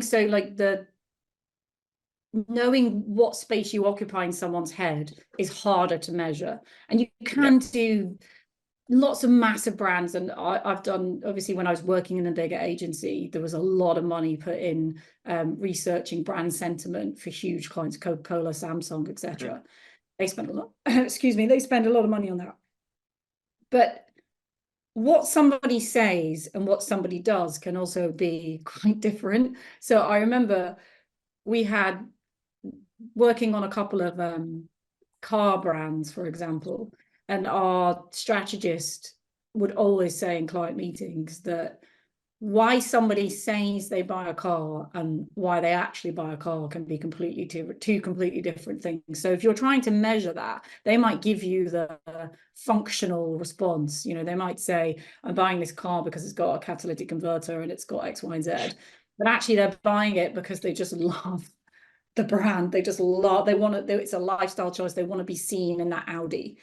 So it's sometimes hard to measure it. But from a digital sense, you can definitely measure creative in terms of what's landing from a brand perspective. It's just the performance takes you further. So the brand creative is telling you something about a brand, but the performance is the call to action. It's the someone clicking on something to do an action to buy it, and that takes you further down the sales funnel. Yeah, and I think you mentioned that it's hard to measure, right? So that aspect, that thing, it's difficult to quantify. Have you, in your experience, found a way to quantify that, and perhaps, or is that still very hard to quantify, even still today, and with all the data that we brand have? side. The brand side. So you can, I mean, you can do it. You can do customer surveys. People do spontaneous recall. People use focus groups. So you can say, so for example, you might, let's say you were coming into the market of online, door-to-door food delivery. So let's say, you've got Just Eat, you've got Deliveroo, and you're coming in as a third one. So you can do surveys. We work with a research company who can set up a survey, which can even be just done on Facebook, really simple. So you could do some work, and then you could get in you could do an online group, or you could do an online survey where you get people to spontaneously recall what are the delivery services they're aware of, and what do they think about them. And then yours might happen there, a free form answer. Or you then might have a secondary question which mentions your brand, your company, and just see how it relates to the other two. And then over time, you can see, are you getting any traction in terms of the awareness of your brand or your product service, and also what are people attributing to it? And is it the messaging that you're trying to, because you're trying to steer messaging and steer how people feel about you, and then you're trying to measure whether that's having any impact, which is kind of that brand positioning slide. That makes sense. And now moving on to maybe startups, and with the experience that you have working with startups, what are some of the most common challenges they face in branding? I know you touched on a couple of things in your presentation, but if you could pinpoint like a couple that they face in branding and how you suggest they overcome them. You mentioned one, which is the expense, right? The branding expense versus the sales and marketing expense in general. But how do they overcome that? And how, for example, in that scenario, how would you make it so that they understand that the longer term picture is as valuable, or perhaps even more valuable, than the short term gains of putting everything into sales? Yeah, so I think one thing is, there's two things there. One of them is, if you're clear on, and that comes back to that beginning bit, if you're really clear on who you're trying to talk to, what you're doing that's different, what's going to resonate with them. If you can be super tight and super clear on that, then that means that anything you do, you've got a very single-minded message that's going out that's likely to land if someone sees it a few times. And if you're doing something that is what they want, then that should land with them, right? So it should be that you're trying to push this kind of like us. It should just be, oh, you're this, we're that. This is how we do it in a way that's better, easier for your life. Oh, great, fantastic. That's for me. I want to do that. So that's one way of doing it. The other way is that creative piece. So once you know what is the key message you want to get out to this audience that you know is the right audience for your company and your product, then it's creatively, how do you express that in a way that's going to cut through? And some of the agencies I worked in, the creative agencies, you know, often we were we were working for the challenger brand, we were working for the underdog, for almost the startup in the category, and they've got to work harder. So it's more and more important to make sure that you're clear on what you're saying, because you don't want to waste any money. You haven't got media budget to waste. You know, whereas the bigger brands, obviously they're going for a larger volume of people as well, but they're kind of blasting out to more people. So I would say even in a performance marketing plan, you can weave in some aspect of the brand to it. And again, that's why having the brand identity and your expression, having all of that set out and locked down, means that even when you're just saying a very specific message that's leading you through to a call to action around your product, it's still got the brand woven in terms of how it looks. So even in that very simple illustration, you're doing something about the brand in a sales message and wrapping it in. So I would say, you know, the key for me is getting your brand clear, knowing what you're trying to do from a performance side, and then trying to integrate both of them. So not seeing them as completely separate. And Great. understanding, and it depends whether you're, you know, business to business, business to consumer is slightly different as well. Yeah. And the way you do that. But I would argue that we're all people at the end of the day. So even if you're in a business, you're still trying to get my attention and get me interested, and knowing what I'm interested in, wrapping that up in a way that looks good is going to be impactful. Yeah, no, it's interesting you mentioned that, especially on the B2B side. I mean, B2C, obviously, you get ads. You know, I get ads on Instagram, Facebook, whatever it is that I'm using. But more and more recently, I'm seeing a lot of B2B ads. And it's led me to have conversations internally about maybe getting that software. And as you mentioned, I think the B2B ads, B2B marketing, and B2B branding is very important, because at the end of the day, it's the individuals making decisions, not businesses per se, right? So exactly. yeah, that's very interesting. I think, you know, moving on, I'd like to focus a bit on why you decided to find Ozer, and how does it represent maybe a culmination of your previous experiences, having worked in big agencies, working directly with companies inside their organization, and now you started Ozer. So could you talk a bit about that? Yeah, of course. So I mean, the creative part. So I guess for me, I've always been interested in business. I did business studies, I did economics, and then I did psychology. So to be honest, it was kind of there.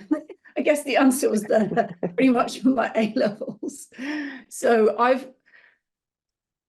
I set up Ozer because I felt that in the creative agencies that I loved, I felt like it wasn't as close to the business problem that I wanted to work on. So we were sort of a bit one step removed. We were at the other end of a creative brief to then try and find a solution for that client.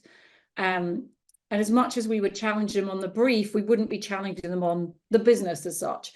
And then I've always had an interest in startups. And actually, even when I was in agencies, I bounced around from like the big agencies like JWT, for example, huge global agency, right through to the startups within the independent agencies.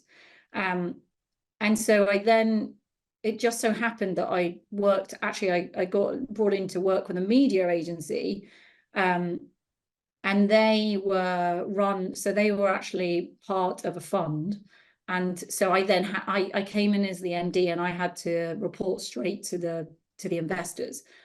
And that gave me a whole other world. Obviously, they were all obsessed with the performance side, which makes sense. So I was in this performance marketing world, having been in a more creative and branding world.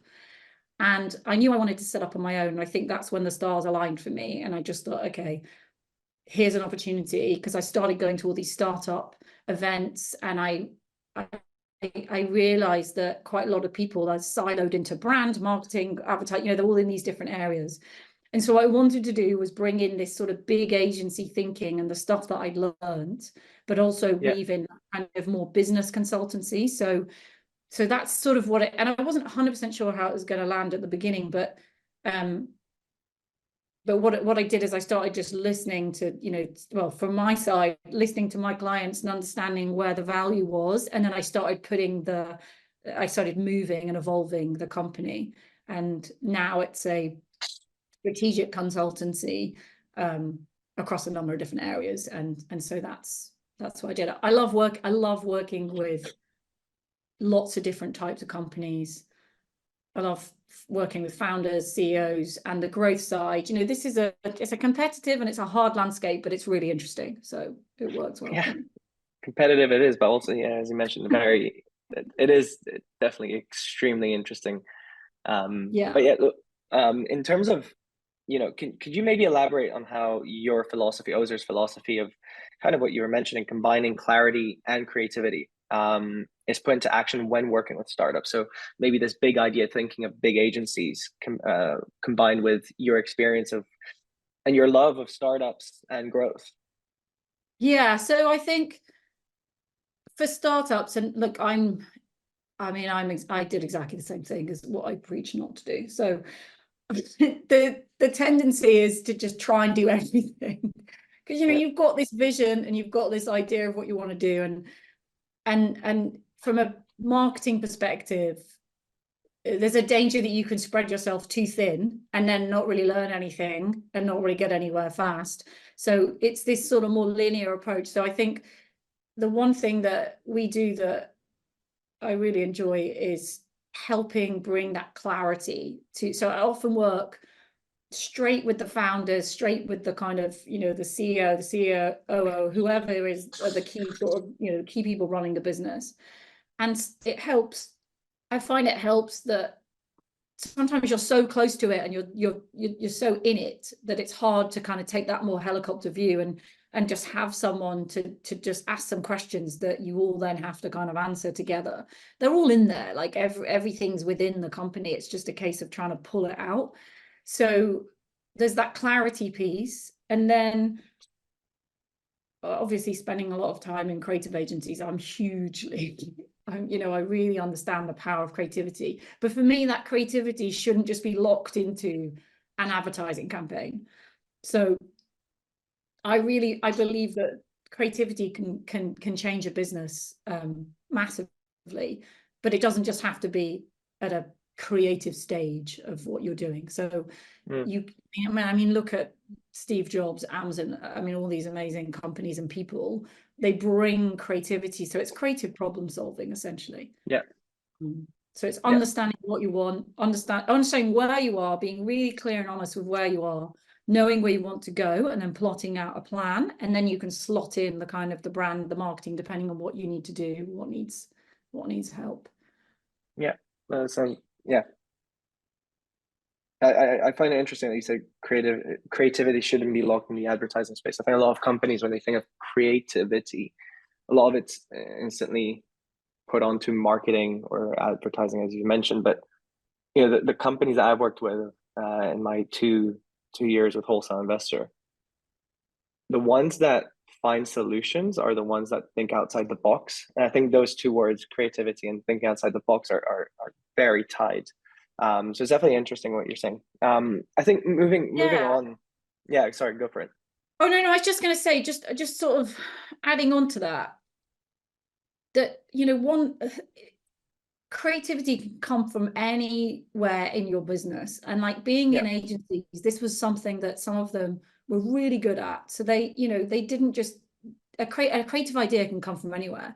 And I think that as someone who's running a company, like, always try and get information and insights from the people. Like, usually it's the most junior people in a company that are the cold face of what's going on. Like, they absolutely understand. They're talking to the customers, they're talking to the audience, so they know what people want, they know the reality of what's there. So if you can just ask them what you know, what are consumers wanting, what's not quite working, what is working. If you can try and get some of that little bits of intelligence together, then that might just be an insight that can spring an idea for a campaign that could be, you know, absolutely brilliant. So yeah, everybody is capable of creativity in my eyes. Yeah, absolutely. And I think, you know, talking about that, the junior people who perhaps some of the most creative people, I think I read a report on some consulting firms who are now looking to not hire people with necessarily who have consulting backgrounds, but any background, right? Because it brings a different mindset to it. And they're much more open to this idea of hiring literally anyone who could fit in and bring something new, which is really interesting because traditionally it's always been numbers, analytical, and that's it. But now they're looking more towards the creative problem solving aspect, which, yeah, it's definitely. Yeah, there's a difference between creative thinking and creative ideas. And the key is just, it's almost like you're the kind of maestro, like somebody has to be the maestro as to how to pick those, you know, and this is what a great creative director does in an agency. And it's the same way that for me, a founder or CEO looks at all the people in the business and who they're working with, and they can get these little insights. So they can get these ideas and these insights, but they just then know what to do with them. And that's, you know, that's something that can be really powerful. Absolutely. Could you maybe share an example of where Ozer's intervention work significantly accelerated a startup's growth, or perhaps even investment acquisition? Yeah, there's a couple of ones I could quickly go over. So in different kind of categories. One of them was it was a sound tech company, brilliant. They're called Iris. I mean, they're amazing. I love working with them. They had a B2C and a B2B model. So that was kind of interesting because we got to work across, you know, there's sort of these two sort of tracks to it.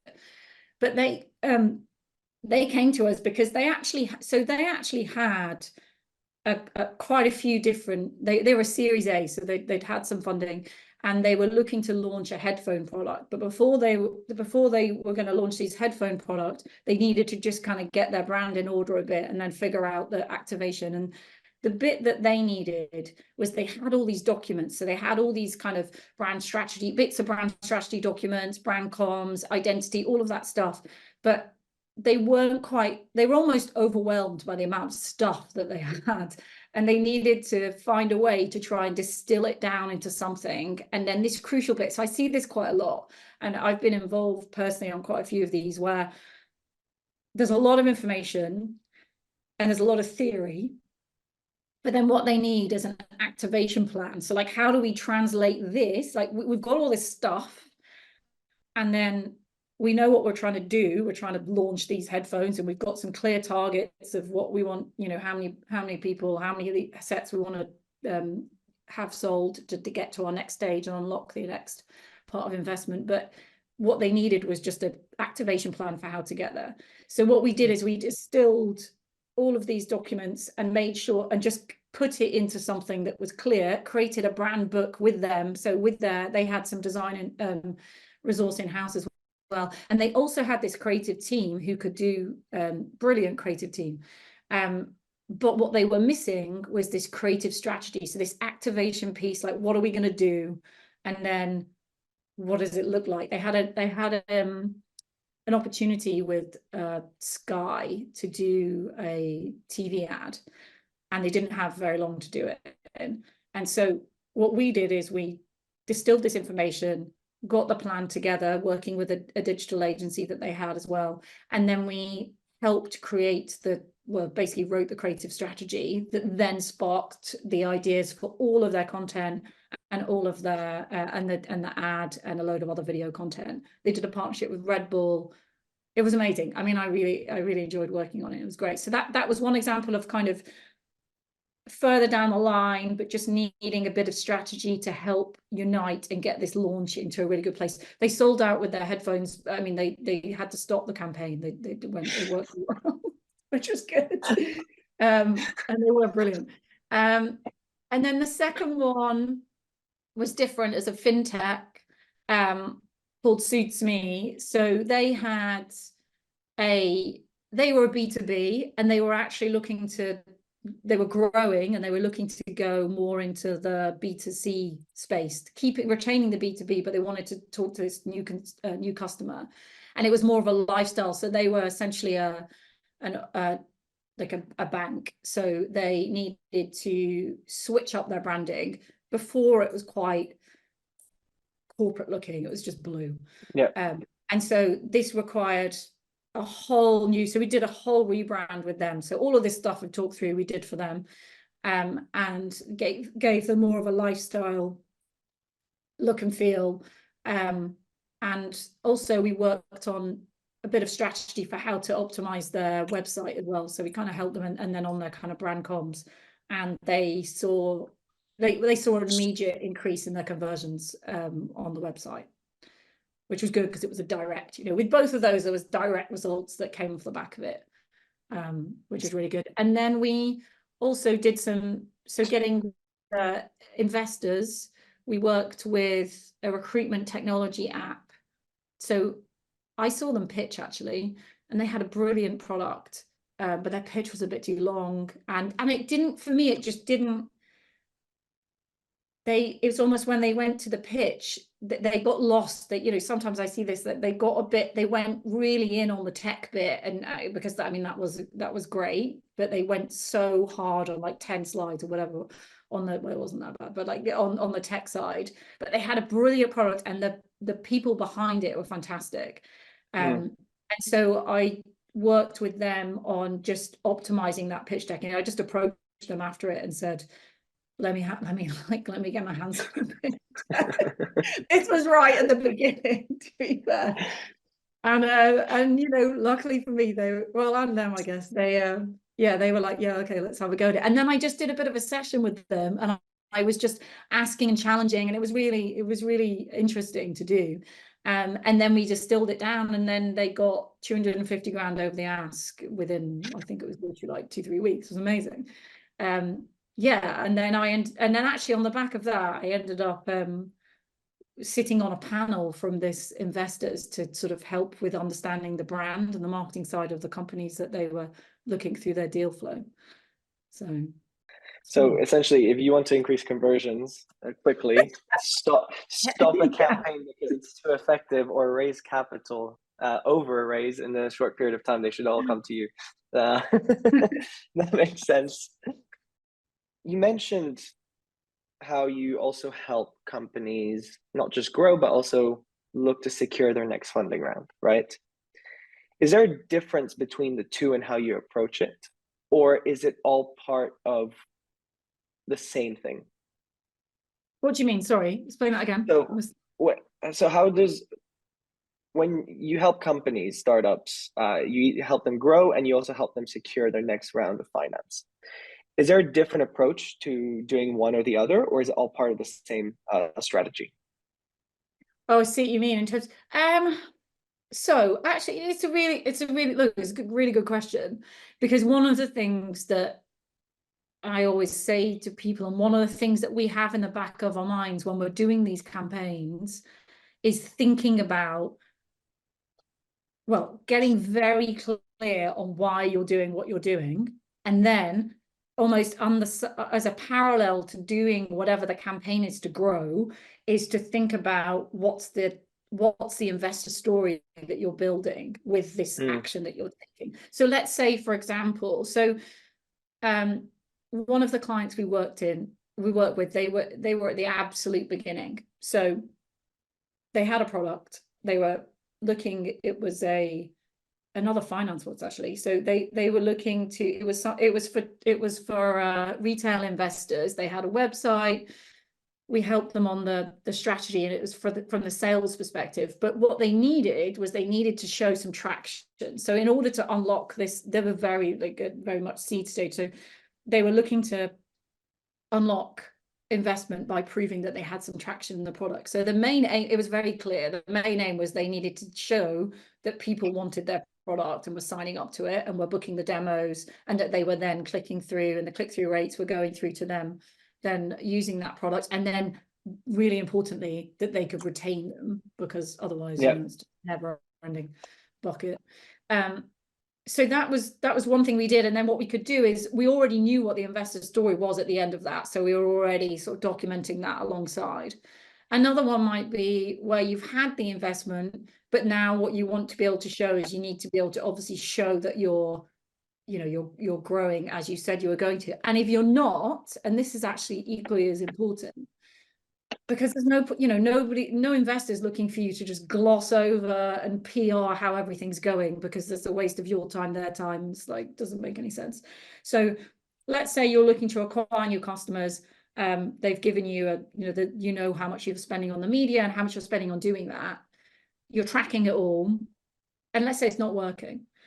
So you want to make sure you've given it enough time to then understand what isn't working, where's the problem, and then you can report back that you've done this exercise, found the problem, and then this is what you're now putting in to be able to try and get over that problem and get to the next stage.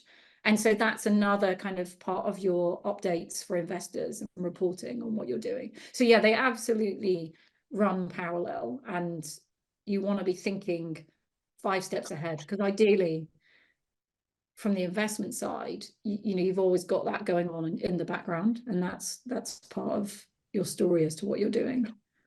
Yeah, especially in the early stages. Even later on, but the early stages is especially crucial because it can mean life or death of a startup, right? So yeah. And just to have a question for you in regards to repositioning or changing the branding past a certain point. In your experience, how feasible is that? So for example, let's just say AI company X, until Series A has a certain branding, and then all of a sudden they want to change. What are the main challenges of that? And in your opinion, how long does it take to change maybe consumer behavior towards a brand and a company? Yeah, so it depends what it is, and it depends. I guess number one is like, why are you doing it? So on that, there's that whole positioning. So let's say you're trying to move through to a different positioning. So your logo may be your constant. So your logo may be exactly the same, and then you're looking to change positioning through a change of messaging step by step. And perhaps, and the great thing about, and this is the difference between having brand and then campaigns. They're brand campaigns or advertising campaigns.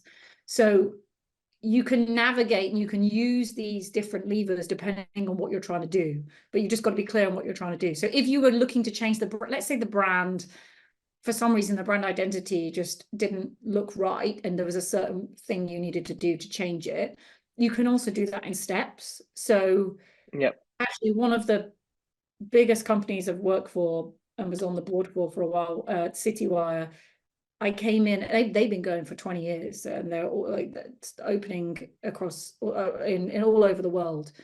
But the brand was different in every country almost, in terms of just the slight nuances of the colors and the way that it was the comms worked. And so what I did with them was I looked and I worked with their design team internally and looked to, over time, align it all so it all was all looking like one global consistent brand. And this wasn't like, day one we suddenly just switched over and here's the new logo. The strapline, the logo, the look of it, there was a few anomalies here and there. And so we sort of created like a little transition so that people wouldn't notice as much, but we'd end up in the place where we wanted to end up. So you can gradually bring it in if it's the look and feel, or if you need, it really depends on what you need. And in terms of time, I guess it depends on what you're, again, sorry, all my answers are like, what are you looking to do? Yeah, I mean, fair enough. But it does, it's like it's just question, and then it shows the bespoke. Sorry. Yeah, it shows the bespoke and tailored solutions that you guys offer as well, right? So it's not one size fits all model, which is very important when looking at especially because you guys work across seed, Series A, sector agnostic. So that makes sense. Look, let's wrap up. We have 2 more questions. What, in your opinion, sets Ozer apart for startups, aiming for rapid scaling and market impact? Another good question. I think I would say clarity of thought and creative thinking, and those two things working together, because I think that's what sets us apart. It's consultancy, but it's got creative thinking weaved in, and I like I mentioned quite a few times, like the power of creativity for me is massive. Yeah. Okay, great. And for startups interested in your Ozer services, what are the initial steps or processes involved in beginning a partnership with your team?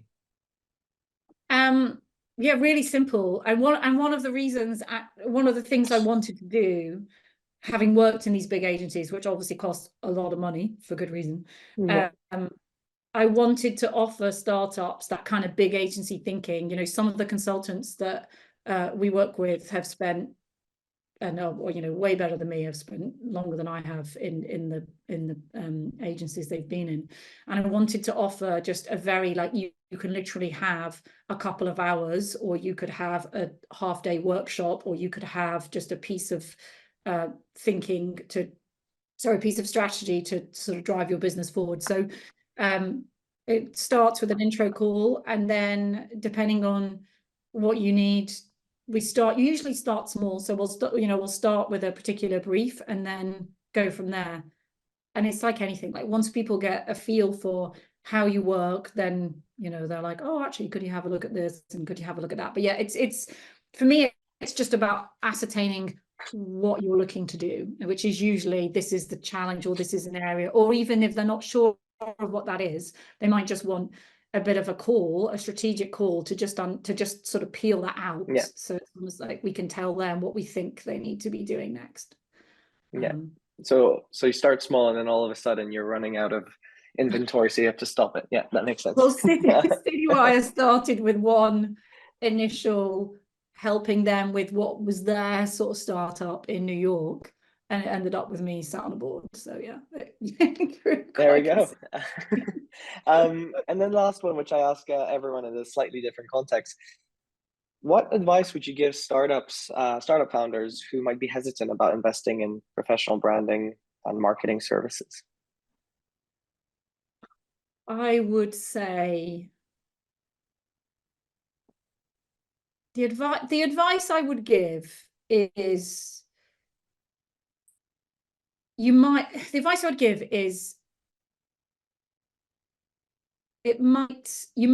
it costs, like someone's cost is expensive, but what you'll get with someone who's been doing something for a long time and knows what they're doing is going to save you so much time in the future. And it's about being really clear on what you need, because if you're just starting out, you don't need to be spending crazy amounts of money on your brand or your marketing or whatever, but it's just giving an experienced person. It's actually cheaper in the long run if you work it out. We have this service which is like a CMO on the go. So if you were going to bring in a marketing strategist into your business, it's a CMO, for example, it's going to cost you a lot of money as a salary. Whereas if you can just access that thinking, that higher sort of more experienced thinking as and when you need it, you don't need it a lot of times in your business, but if you can access it at the right time, you can just make sure that the thing you're doing is going to be right first time, and you're not going backwards and forwards trying to figure it out. And it also sets the path for what everybody else needs to be doing, who would sit underneath that person normally in kind of day to day. Fantastic. Well, look, Laura, I want to say a massive thank you. I think your insights have been wonderful, and for anyone who wants to get in touch with Laura or with Ozer, there's going to be the link below, and Laura's details as well. So yeah, please make sure to connect with Laura. And yeah, thank you very much, Laura. Thank you so much.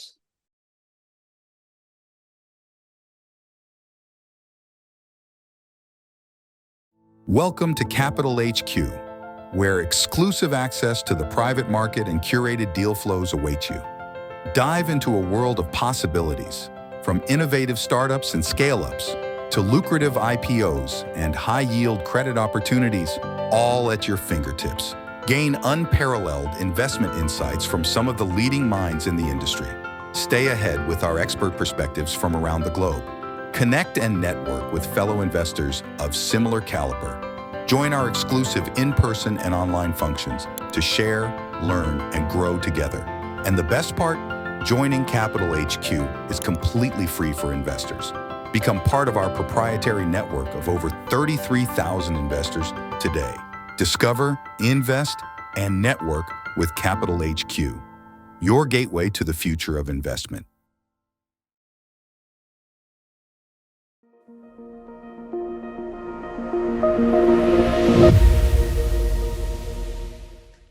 So welcome to this session of Capital HQ. Today, I'm extremely privileged to have Mark James with us, a distinguished professional with over 16 years of experience in both the finance and technology space. His expertise spans across multiple sectors, making significant impacts in the world of venture capital, private equity, family office, and more. His insights will surely shed light on the evolving landscape of investments in 2024. Welcome, Mark. Thanks, Hugo. Pleasure to be here.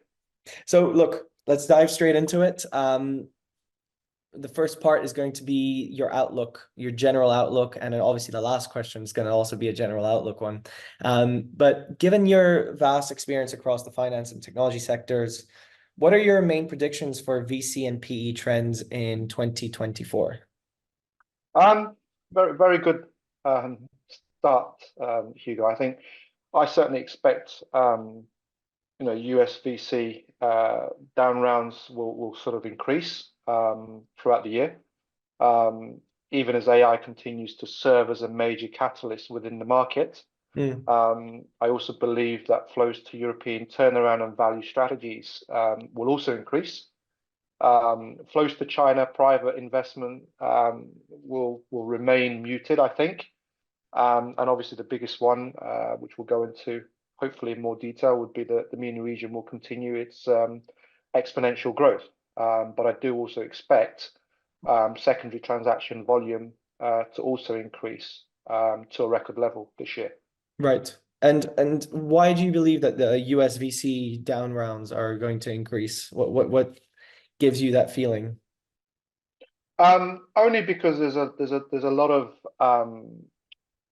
down powders and obviously the issues around geopolitics in 2023, and the challenges that pose, and also the high interest rates, which obviously jammed up a lot of exits and deal making. I think 2024, particularly for the US and also other regions globally, presents plenty of opportunities.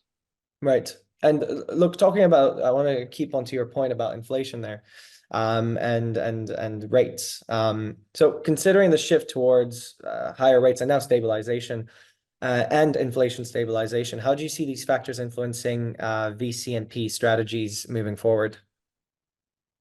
I think in 2024, I think there's a lot of opportunities in 2024.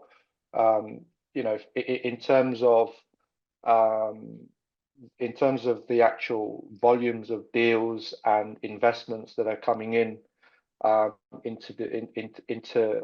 the startup scene, I think there's a great deal of opportunities there to get into some of these unique opportunities that present themselves. Now, that doesn't mean to say that the problems go away from a macro economic standpoint, right? You look at the UK as an example. The UK based venture capital, they raised over $25 billion in the last 3 years, and not a lot of that capital has been deployed. So the dry powder, certainly here in the UK, is very much armed, and that's similar in the US, and that's similar, I guess, elsewhere. But certainly the US and the UK and Europe, there's a lot of dry powder there. So that capital needs to be deployed. Absolutely. And I think that this comes into kind of my next question. In 2023, we saw half the new VC vintages, right, impacting the PE and VC landscape. How do you perceive that to impact the 2024 landscape, especially regarding fund quality and investment decisions? I think, look, there needs to be, in my opinion, just more than just allocating money into, really good businesses. I think a lot of these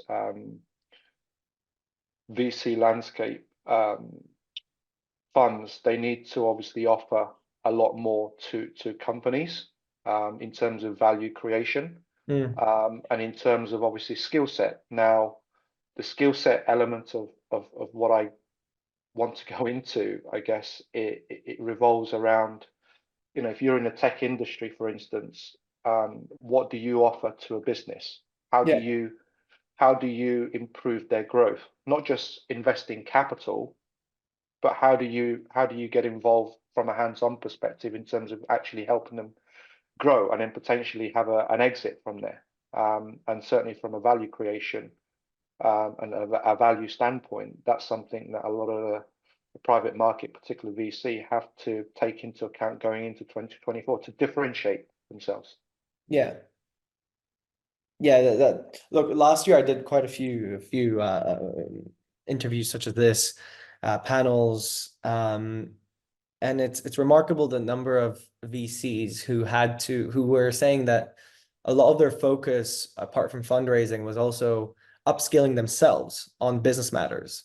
And a lot of the new partners they were recruiting were people who had been there, done that, so that they could apply those skills to the companies they were investing in. So there's definitely that trend that's growing and growing and growing. If you can even say it's growing anymore, I think it's reached a lot of different VCs already and private equities. Look, moving ahead in terms of the LP GP dynamics, with the shift in supply demand capital towards the LPs, how do you see this affecting GP strategies and fundraising in 2024? I think going back to the early conversation, Hugo, we should start to see the unwinding of interest rates stabilizing or even fall. And obviously public market sentiment improves. The IPO window started to open again. But in terms of the GPs and the LPs, in terms of availabilities, now GPs will also seek alternative ways of generating liquidity for investors, right? Because I think that's one of the things that they struggled with last year and probably the year before that. Among these is obviously GP-led secondary market, which I think you and I have briefly discussed this over the last few months, but the GP-led secondary market whereby funds roll assets into new vehicle, offering investors the chance to roll their investment or crystallize their return if they want to. I think that's a big catalyst going into 2024. And just to give you some sort of background around that, now the secondary funds anticipating a very busy year, and I think secondary funds have obviously bucked the challenging of the 2023 fundraising market, with several large players attracting multi-billion-dollar funds. Now, you look at Lexington Partners, for example, they raised over 18 billion. Goldman Sachs Asset Management, they amassed over $15 billion. So there is a lot of funds to be allocated. Now, these and other secondary players within the capital to deploy look set for a very, very, very busy, interesting 2024. Improved pricing for LP portfolios in most private markets will bring out more sellers, many of whom have been waiting for more favorable conditions, if we can call it favorable conditions, before going into market. Meanwhile, demand for GP-led secondary deals will likely remain high in 2024. Right. And look, coming on to your point of GPs having to look for liquidity horizons, maybe new ones, right? what other structural innovations in VC funds or private equity funds do you foresee emerging this year or next year, well, just in the future?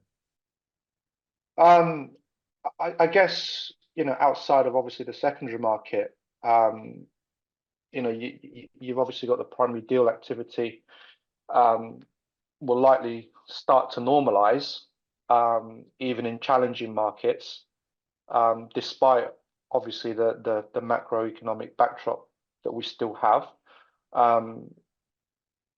I think what you've got here is a clear focus, very much so, in my opinion, around obviously the secondary funds market, but also I think there's going to be a hybrid role there where opportunities where I guess investors are looking for return, attractive returns in investments, and I think GPs and LPs need to be very, very clever in how they look for certain deals, certainly from an exit.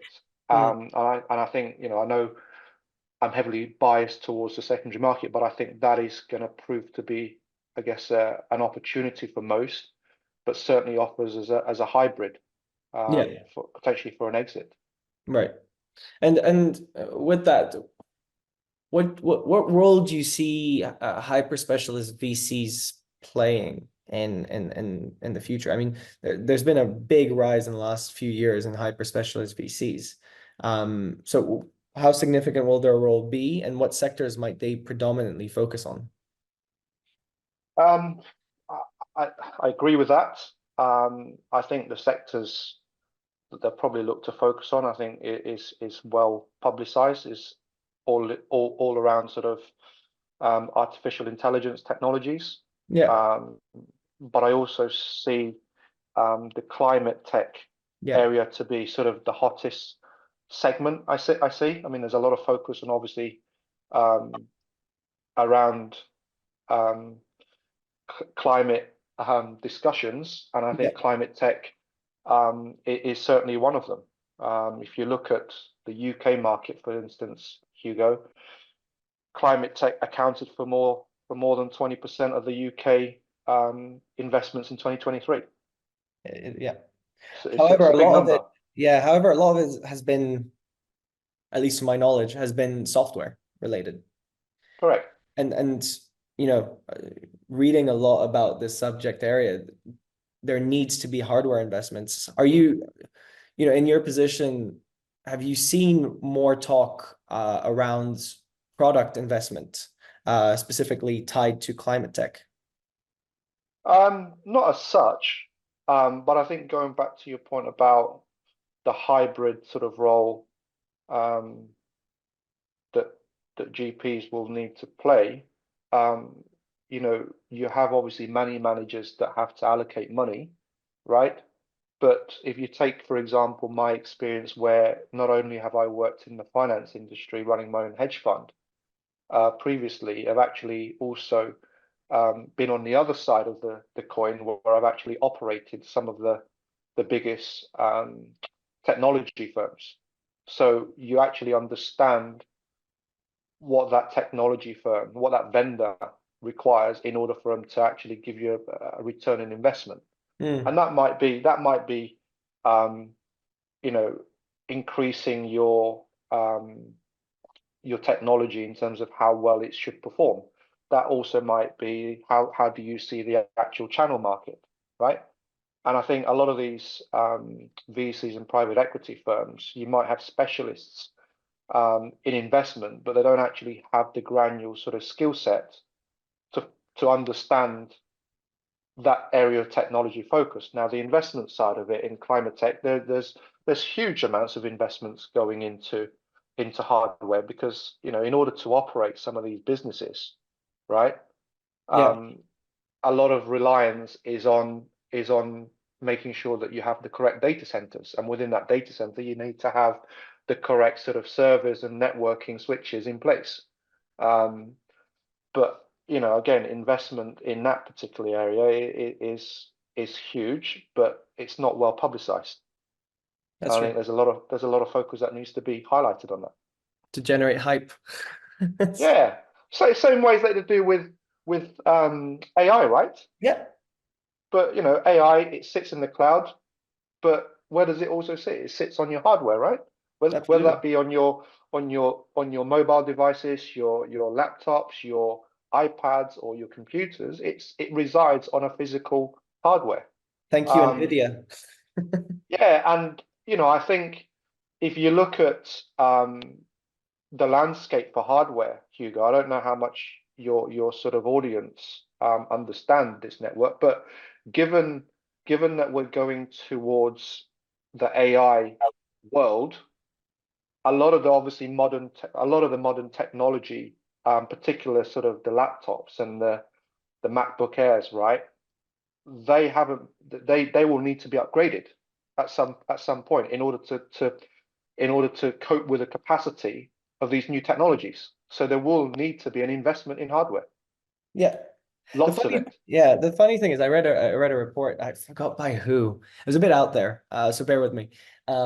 This person was a very early adopter of the metaverse, right?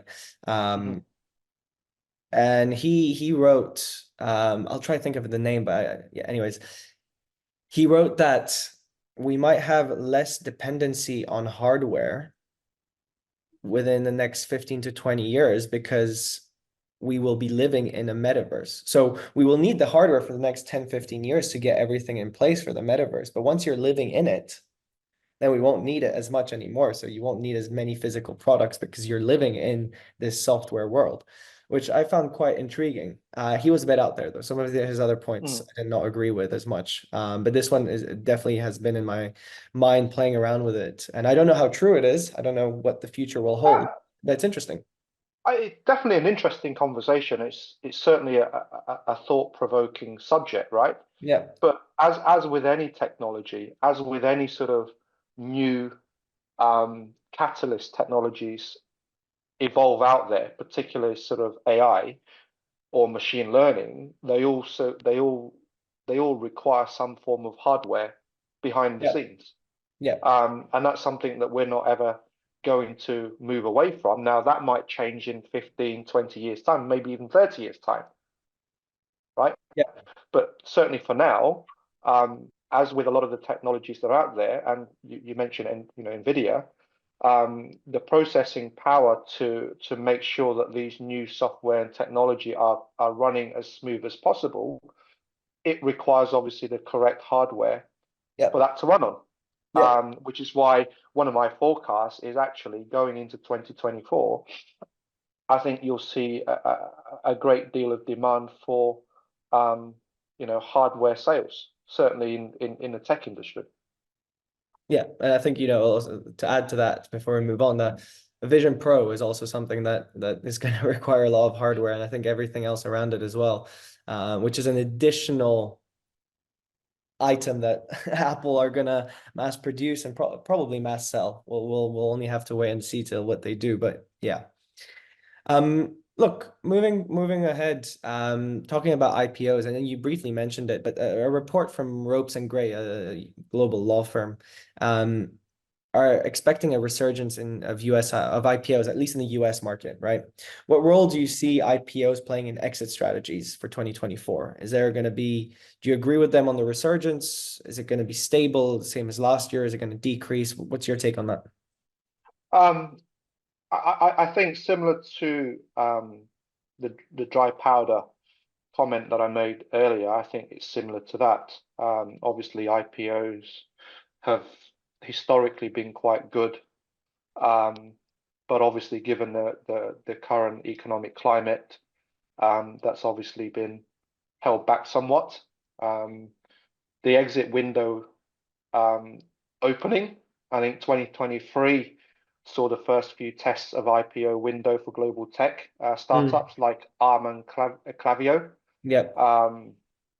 Now, going and touching the UK for a minute, of the 168 unicorns produced by the UK, 63 have yet to exit via public markets or M&A. So 2024 could see the return of the UK tech IPO with rich shopping lists of late stage startups. So I'm forecasting certainly a lot more IPO action this year. Great. Great. And just keep on the UK market, on the other flip side, how significant do you believe take private transactions will be for PE investors in 2024? In the UK? Yeah. Again, you know, the VC landscape in the UK is growing again, heading into 2024. UK startups, I think they raised somewhere in the region of over $21 billion in 2023, the third highest total on record, after the sort of outlier years of 2021 and 2022. And again, you know, you look at the numbers, certainly the numbers that we've seen, VC investment has been growing again, you know, towards the back end of 2023 and going into this year.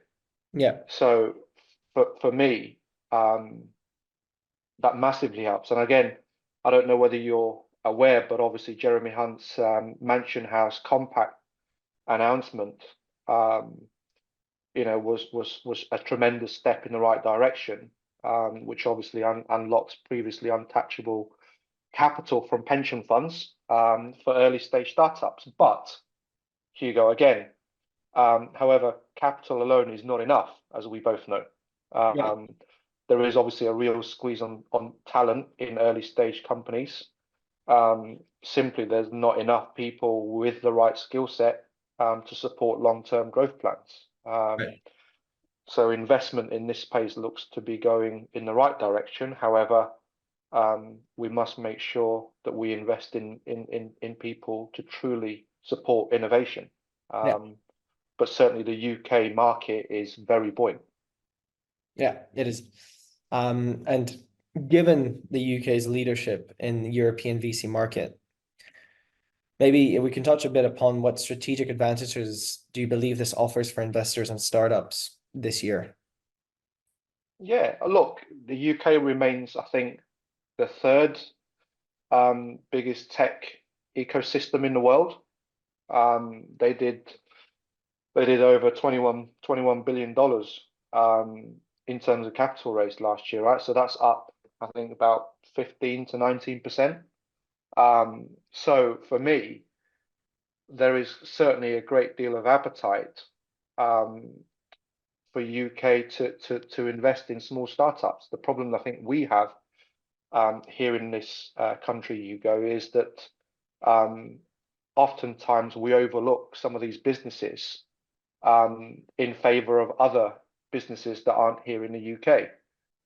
That is also a good thing, right? Because we want to collaborate globally. But I think there are some really, really good businesses here in the UK that you know, we should look to sort of invest into. Now, you know, the UK, give you some numbers around this. The UK has produced, I believe, over 160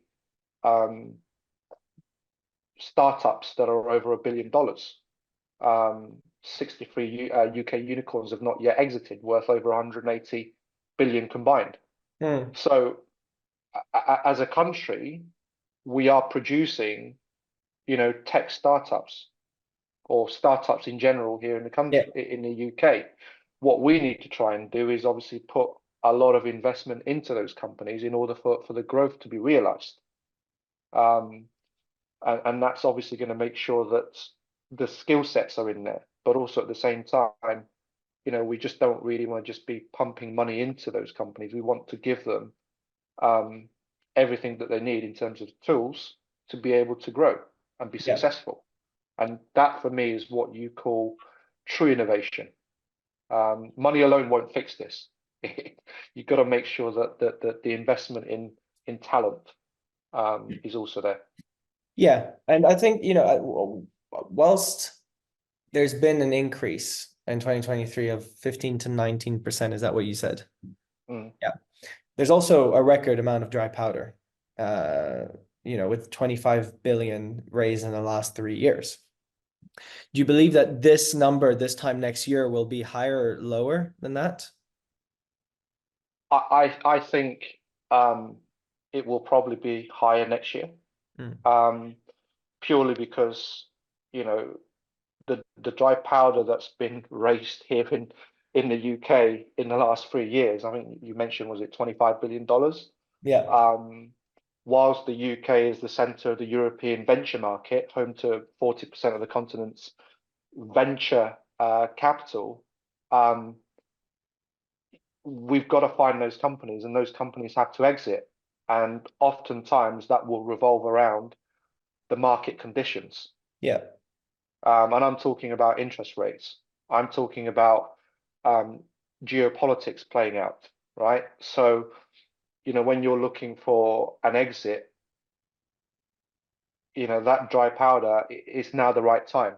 And as I say, we're very good at taking a company through its growth process, but we're quite good in exiting, as you're probably privy to. But I think what we need to try and do here is make sure that these companies exit at the right time, so that, you know, the investors also get value for money, but also the business get value for money. But certainly, to answer your question, I do still think that going into 2025, there will still be an element of dry powder. Right. And you know, coming back to one of the points you made earlier, right, when we talked about hyper specialist VCs, we talked about obviously AI, but climate tech, right? Climate tech, renewable energy. So with the rapid growth of these two sectors, apart from hyper specialist VCs, how are these sectors likely to shape portfolios of VCs and PE who are more generalist this year and the upcoming years? Obviously, it's going to increase, but what magnitude is it going to increase by? I think, given the current economic, I think what you'll see private equities and venture capitalist firms, they'll have to adopt the hybrid model in order to make sure that, one, they find the allocation into these businesses, but also at the same time they have to give value to their investors, right? Yeah. And in doing so, they will likely have to either upskill internally or bring in external individuals that have the skill set from the market that allows them to be able to execute their mandate. You know, you talk of climate tech. I mean, look, you know, my background's not in climate tech, but certainly the investment that's going into this particular topic, so to speak, it's one of the biggest ones that I guess, you know, you could look at the UK, for example. The UK invested heavily in climate tech startups last year. That's true. It's what, like 18%, 20% of all funds? I believe so. Yeah, massive amount. Look, let's get to what I believe you are a key opinion leader on, the MENA region. Not that you're not a key opinion leader on the other things, but this one particularly. Look, just to set the foundation, right? So Saudi Arabia has become the top market for venture capital funding in the MENA region.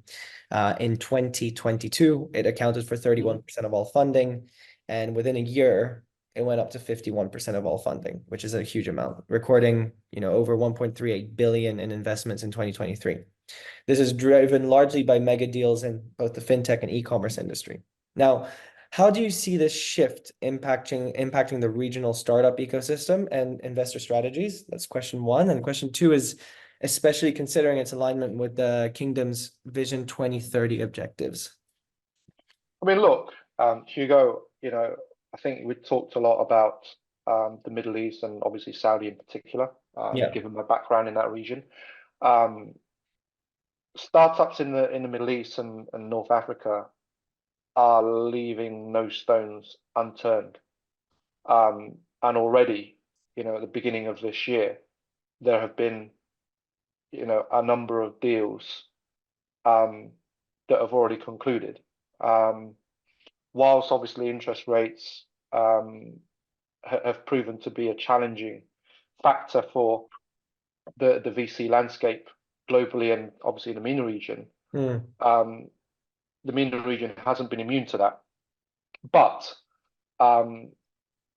one sort of key characteristic about this particular region is how certain individual venture markets, such as KSA and such as the UAE, they've obviously weathered the macroeconomic storm, and obviously entering into 2024, investors in that region as well as externally are cautiously optimistic, obviously showing renewed interest in technology and venture opportunities. But certainly the MENA region, against the backdrop of the macroeconomic and headwinds, there's no stopping the MENA region, in particular Saudi. I think you mentioned, you know, in our previous conversations over the last few weeks, you know, the VC ecosystem in Saudi saw, I think, was it 23% year-on-year funding retreat. But, you know, you compare that to other regions, they are completely outperforming everybody else. So, you know, if you are a startup in the MENA region, this can only be a good thing for you, because you know, there is ample money there to be invested. But I think what I also like about what these guys are doing is that they will give the lending hand that it requires from a skill set point of view that allows that business to grow. One of the companies that I was involved with throughout last year was a company called Elevators, which is a HR software recruitment platform backed by Global Ventures and Aramco Ventures. That was one of the sort of highlight companies, you know, from Saudi, that has gone on from strength to strength.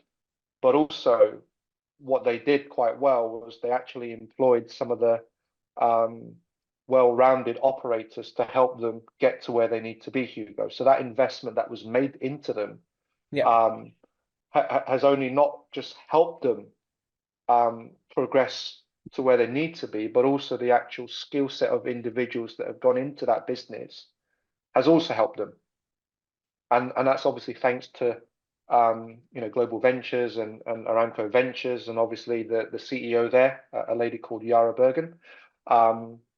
You know, she made some very, very astute decision to bring on board the right type of talent to ensure that growth goes forward. So that particular company, Hugo, whilst I may be biased in my opinion, but that is a very good template and an example to the type of business that is out there in the MENA region that oftentimes here in the EMEA region we overlook at.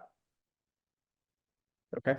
Yeah, no, absolutely. And I think, you know, I mean, at least from my limited, I think, understanding is that they only have a certain amount of time, right, to divest from their current money-making operations to try look at other opportunities, right? So one of my questions for you is, what foundations have they set up in place to accommodate for long-term sustainable growth in this area, right? In the VC private equity area. Yeah, so, you know, look, Saudi Arabia obviously cemented its position as a central player in the MENA startup ecosystem. And obviously the kingdom has not only hosted 4 out of the top 5 largest disclosed deals, but also accounted for a staggering 43% of the total funding raised by MENA-based startups.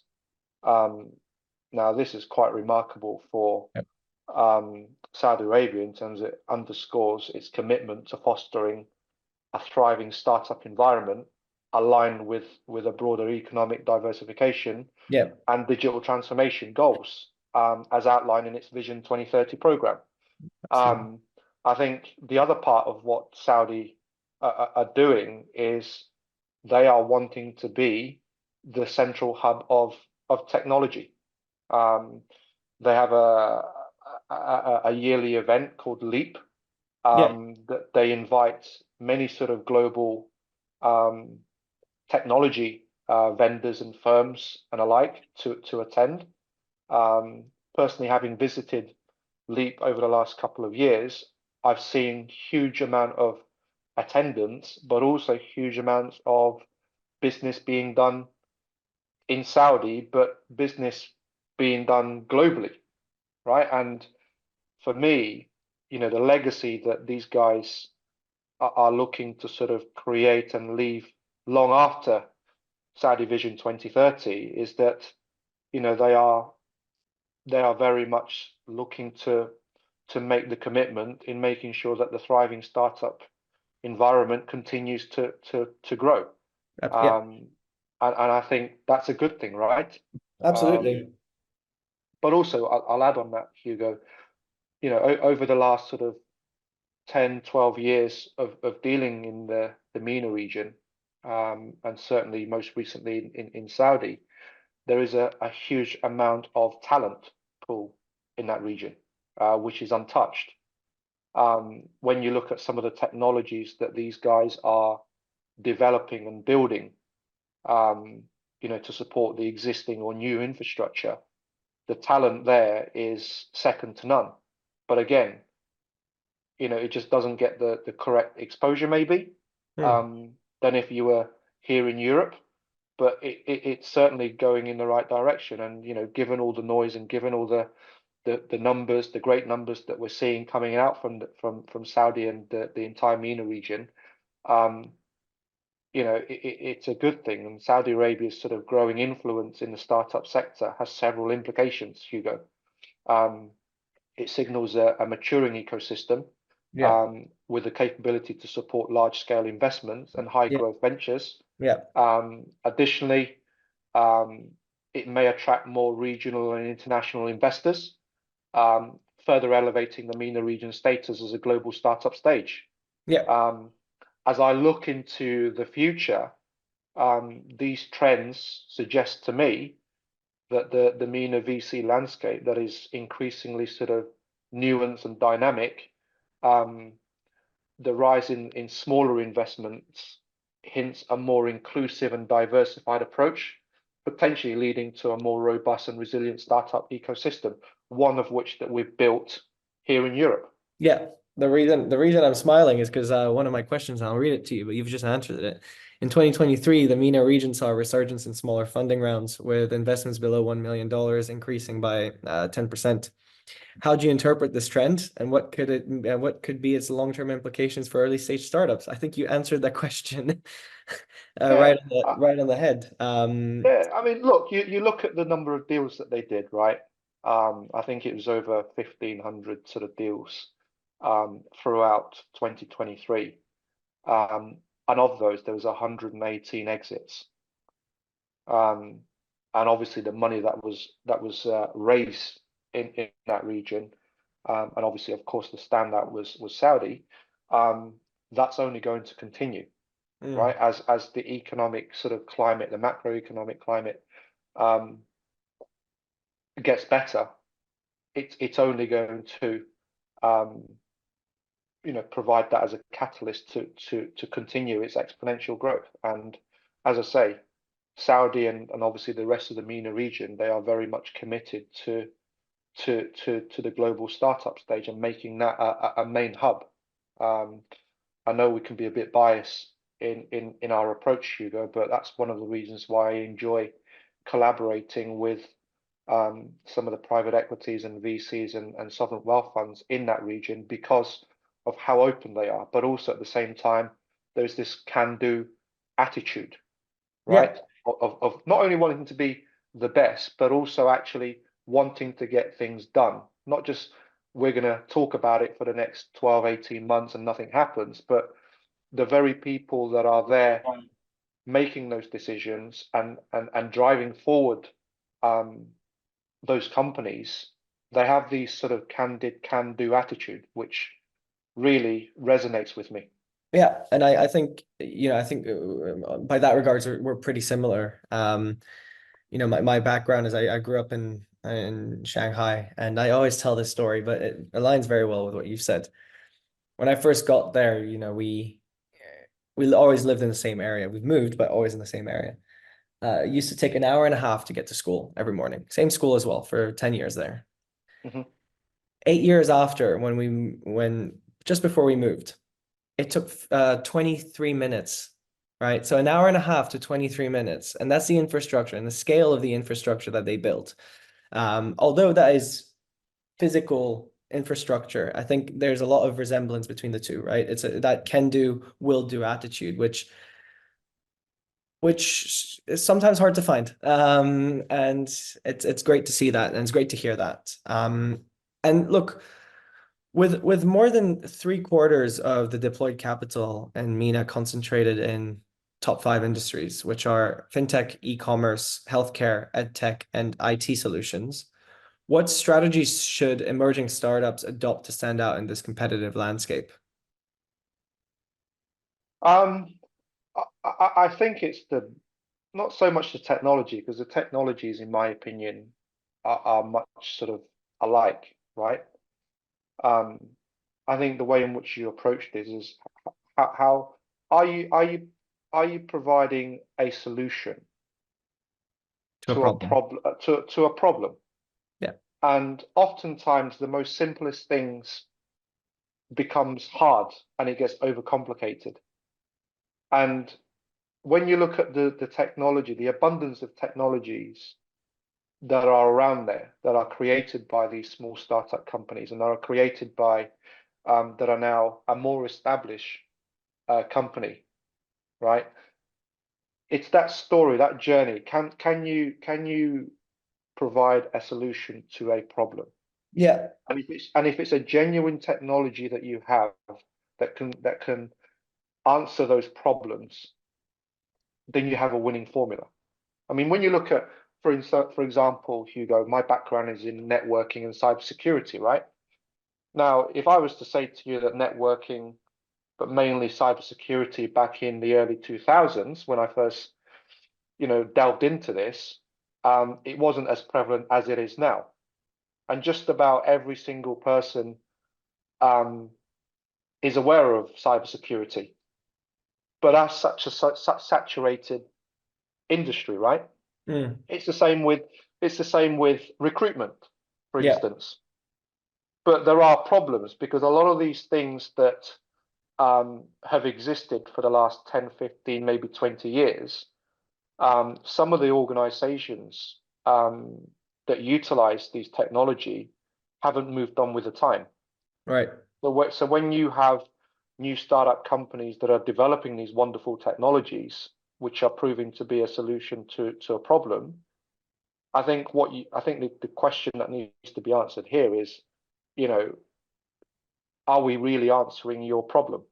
Right. And if that problem persists within your business, how much of a hindrance is that to your bottom line, as in revenue, and your clients? Because if you're not adopting these new technologies to make yourself more lean, more effective, allows you to automate a lot of the manual labor work that you would typically use or do, as an individual, someone else is going to do it for you. Absolutely. Your competitors are going to get there. So for me, it's certainly the messaging. And definitely, there's going to be hundreds, if not thousands, of businesses that they can say, yes, we do have the answer to your problem. But oftentimes, those technologies, Hugo, they're quite niche, they're quite bespoke to that particular problem. So for me, I think the message that you sort of portray externally gives you that edge. And talking about this problem solution, are you envisaging something more like, how do I word this? Are you envisaging something, an ecosystem whereby the solution that founders are coming with and that investors are investing in solve a global potential market, or is it more of a regional market? What I mean by that is, for example, when you look at China, right, you see Baidu, you see WeChat, you see Temu. These are very regional, country-focused solutions. With Saudi Arabia and the MENA region in general, are you expecting to see companies rise that only do that region, or are you expecting investment to go into companies that have a global approach? I think both, Hugo. And I think one of the great sort of stories that have come out from the MENA region is the investments that they've made into fintech companies, right? Yeah. Now, there's obviously a big shift that is currently happening from moving away from sort of physical, tangible, monetary to a more sort of digital environment. And that shift and that focus right now is happening so fast that you have an abundance of fintech companies, cryptocurrency companies, yeah, that have all of a sudden exploded and emerged from pockets that we didn't think would exist. And one of those pockets is the MENA region. And you know, you look at Saudi, for instance, you know, some of the big investments that they made in 2023 were into fintech companies. Why?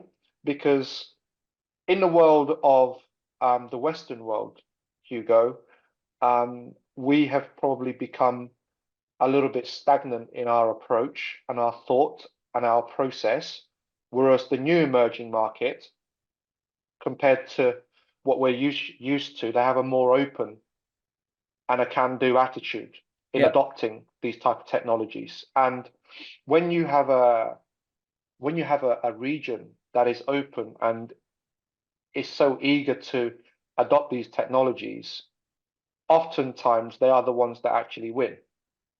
And what you'll see is obviously an infrastructure built quicker, but more importantly, you'll see a shift maybe in people wanting to work in that location or do business in that location.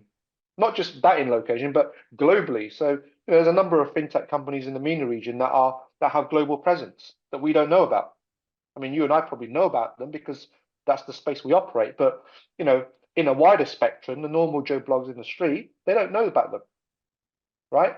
And I think this shift in focus of going from a tangible asset and going into a digital transformation, I think that shift is happening so quickly right now. Yeah, it absolutely is.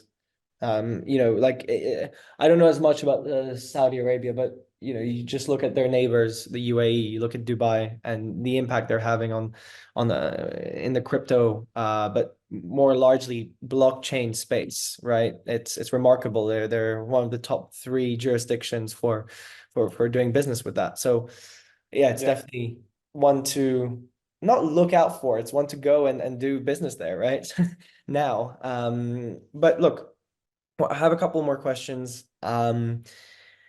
So considering the evolving dynamics, such as Saudi Arabia's emerging dominance, as we've just been speaking about, and the preference for smaller investor rounds, what is your outlook for the MENA VC landscape over, let's say, 5 years? And where do you see the most promising opportunities for growth and innovation? I think with the MENA region, for the private equity and the VC landscape there, I don't see that stopping anytime soon. In fact, the opposite. I think that will treble, quadruple in size over that period of time. And that's certainly underpinned by obviously what's happening in Saudi through their Vision 2030. And I think, you know, as that grows, I think investments into the fintech business will continue, in my opinion. I think also, you know, the climate tech industry will certainly grow and expand. You know, there is obviously a huge focus on the sort of climate subject, and you know, in my opinion, having first hand of what they're doing in the Middle East, in particular Saudi, I think they could well and truly be the sort of leaders in that area. And again, moving away from traditional assets that they have. Yeah. I think they're more driven as a region than most to move away from that. And therefore, obviously, the actual evolution of the technology for climate tech will exponentially grow. In terms of other businesses, I've seen an awful lot of exciting things around retail. There's a lot of focus on retail in the Middle East, and I think that will continue to grow. But I think the other thing we need to be also discussing, Hugo, is the finance sector in that Middle East, in particular, sort of again Saudi. As this region evolves and it grows, it's going to need the infrastructure and its vision to be sort of the main hub of the world for technology and finance. It needs to attract, the wider audience, and I think that will obviously evolve, and I think it will boom, and it will certainly attract a lot of the institutional businesses that at the minute they may be hesitant in doing business in that region for various reasons. But I think as the MENA region and as Saudi opens up a little bit more to the Western world, I think what you'll see is a boost, certainly in the financial services. And as the Western world opens up to Saudi. Yeah, absolutely. And I think that's the only way to collaborate, right? Yep. We talk about the geopolitics that's currently playing out, Russia and Ukraine. We've now got obviously Israel, Palestine, and Iran getting involved, and no one wants to see that. It's not good for business, but it's certainly not good for the global impact that it has.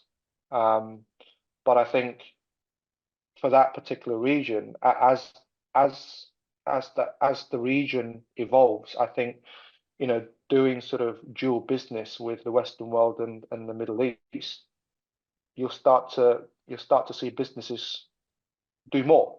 In particular, Hugo, I've seen the Asia, for example, China.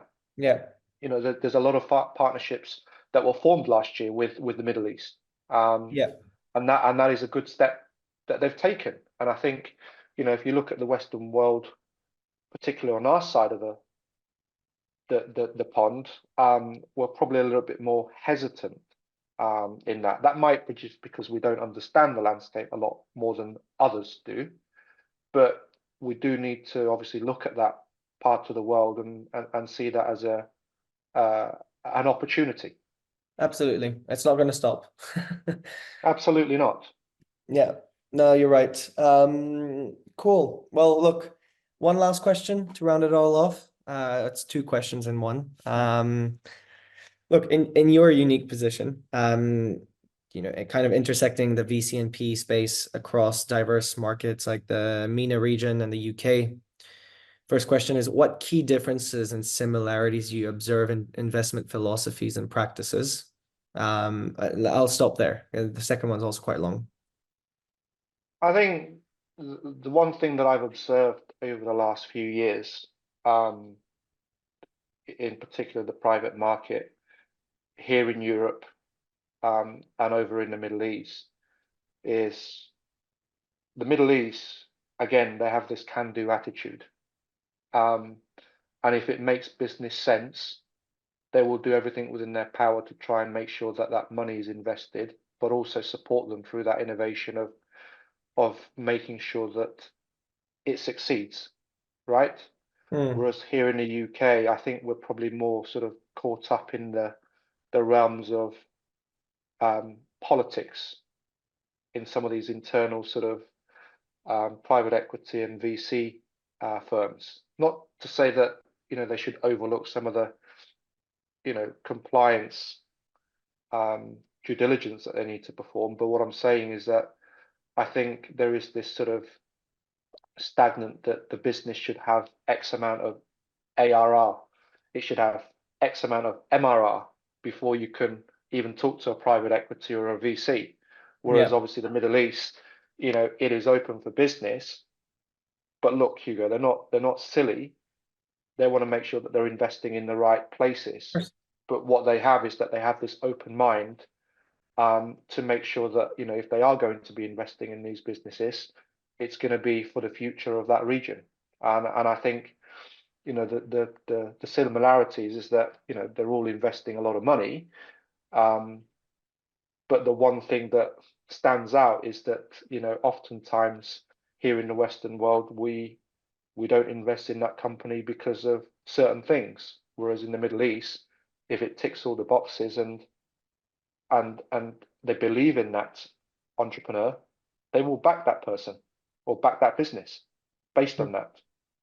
And I think that's something we need to probably look to adopt more here in the Western world. Be a little bit more open-minded. The market's tough as it is. All right, 2024 is going to be a big opportunity for all of us. But I certainly think that, being open and being a little bit more receptive to some of the smaller businesses that don't otherwise get the sort of how can I put this, the sort of exposure. I think with Wholesale Investor and what you guys are doing there, Hugo, the platform that you guys can provide these smaller startups, I think is a wonderful thing to have. And oftentimes, Hugo, one of the hardest things that these startups have is the ability to sit in front of an investor, or at least have 5-10 minutes with an investor to talk to them about what they have.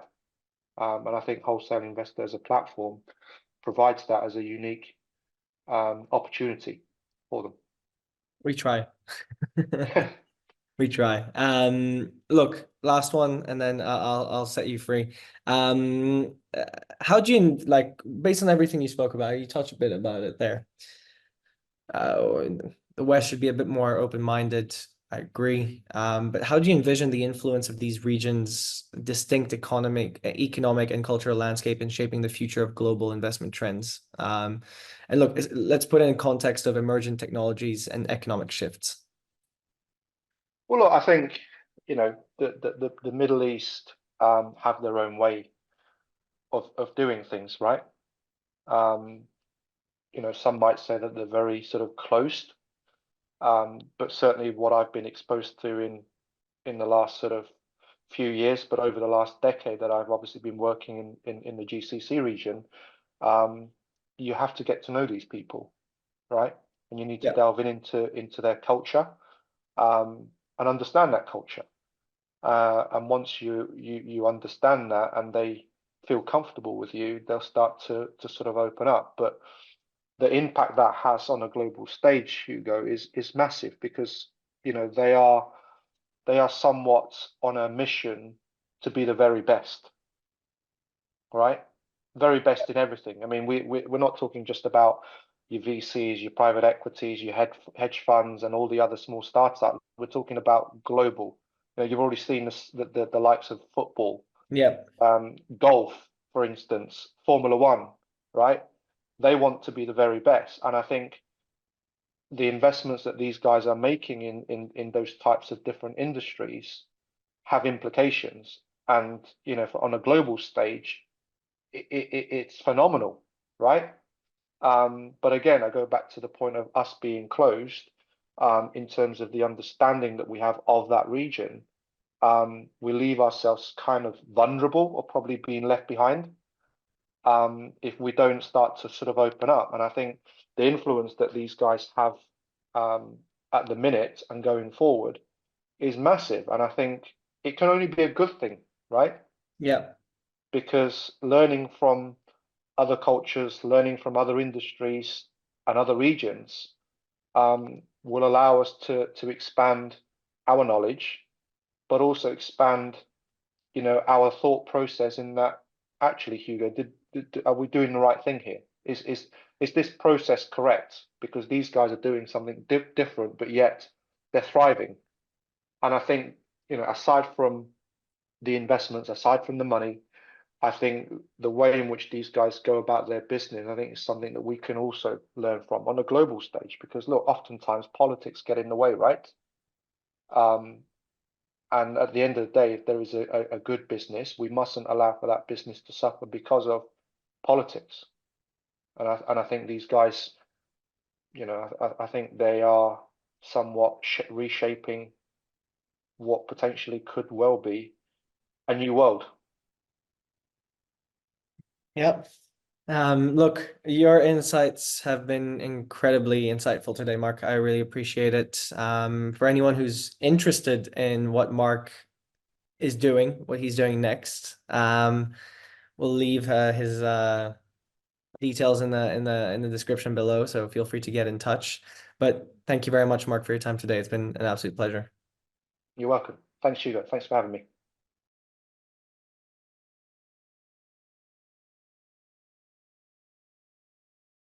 Welcome to CapitalHQ, where exclusive access to the private market and curated deal flows await you. Dive into a world of possibilities, from innovative startups and scale-ups to lucrative IPOs and high-yield credit opportunities, all at your fingertips. Gain unparalleled investment insights from some of the leading minds in the industry. Stay ahead with our expert perspectives from around the globe. Connect and network with fellow investors of similar caliber. Join our exclusive in-person and online functions to share, learn, and grow together. And the best part? Joining CapitalHQ is completely free for investors. Become part of our proprietary network of over 33,000 investors today. Discover, invest, and network with CapitalHQ, your gateway to the future of investment.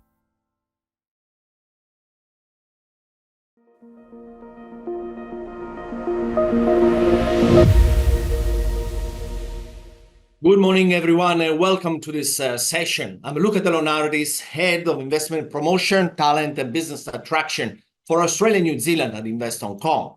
Invest Hong Kong is the Hong Kong Special Administrative Region Government's department dedicated to supporting companies' expansion into and beyond Hong Kong. Today, I'm excited to share an overview of Hong Kong's vibrant startup ecosystem and explore exciting opportunities for overseas startups looking to tap into its potential. Hong Kong boasts a dedicated team specifically for startups, Start Me Up Hong Kong. This team empowers companies throughout their entire journey in the city, offering tailored solutions at every stage, from initial planning and setup to launch and further expansion. So every year, Invest Hong Kong conduct a survey in order to understand the startups market and the different operations in this space. The latest results reveal a thriving market with 4,275 registered startups, reflecting consistent growth. Additionally, the number of co-working spaces, incubators, and accelerators is on the rise, reaching 132 according to the survey. Notably, Australia ranks among the top 5 countries of origin for these startups, fostering a diverse and collaborative community. This slide presents the industry breakdown of Hong Kong startups, revealing fintech as the leading sector, followed by e-commerce, supply chain management, information and computer technology, education, learning, and data analytics. Now, let's have a deep look into the ecosystem. The first element is a vibrant support network. The ecosystem extends beyond the impressive number of incubators, accelerators, and co-working spaces.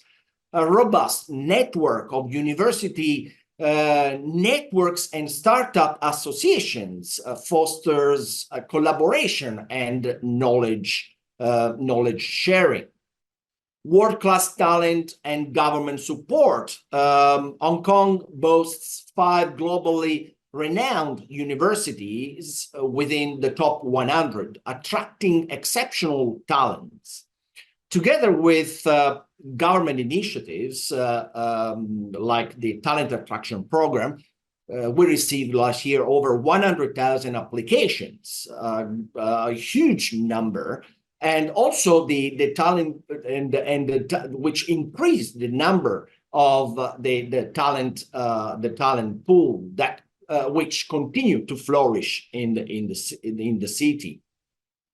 The diverse funding landscape, startups benefit from a wide range of government funding schemes spanning various sectors. Additionally, Hong Kong's position as Asia's financial hub attracts numerous private investors keen to engage with promising ventures.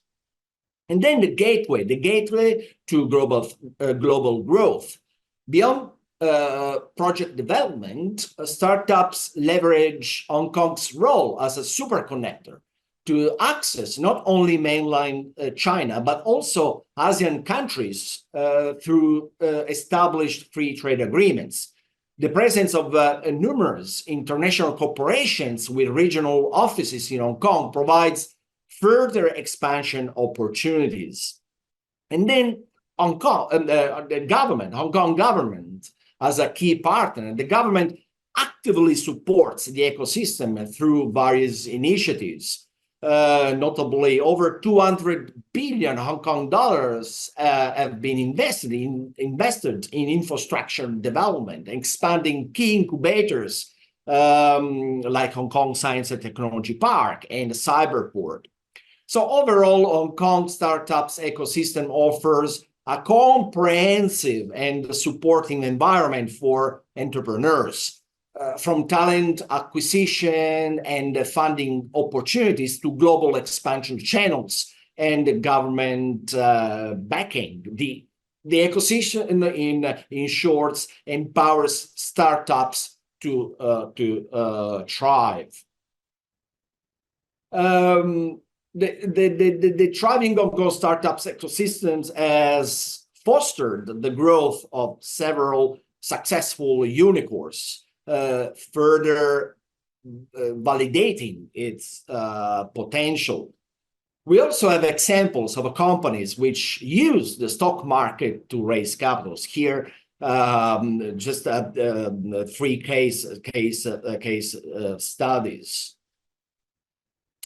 Hong Kong startups ecosystem fosters growth for aspiring companies, as shown by the robust funding activity in 2022 and 2023. During this period, we were 163 funding events demonstrating a vibrant investment scene.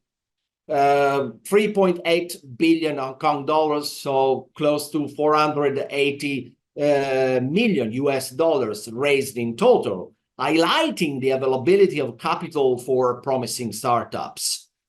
And the focus is on seed, pre-seed, and Series A stages, indicating strong support for early stage venture. This data paints a positive picture for entrepreneurs seeking funding in Hong Kong. The numerous funding events and significant capital raised, particularly at the crucial early stages, showcase the ecosystem's commitment to nurturing new ventures. And of course, the Hong Kong government remains firmly committed to fostering a thriving startup ecosystem in 2023. In 2023, in the policy address, so the government outlined several key initiatives demonstrating this commitment with the ecosystem. So, for example, the infrastructure development, the incubator expansion, supporting Hong Kong Science and Technology Park and Cyberport, and also new programs and funding. So these initiatives showcase the government's proactive approach to nurturing innovation and entrepreneurship.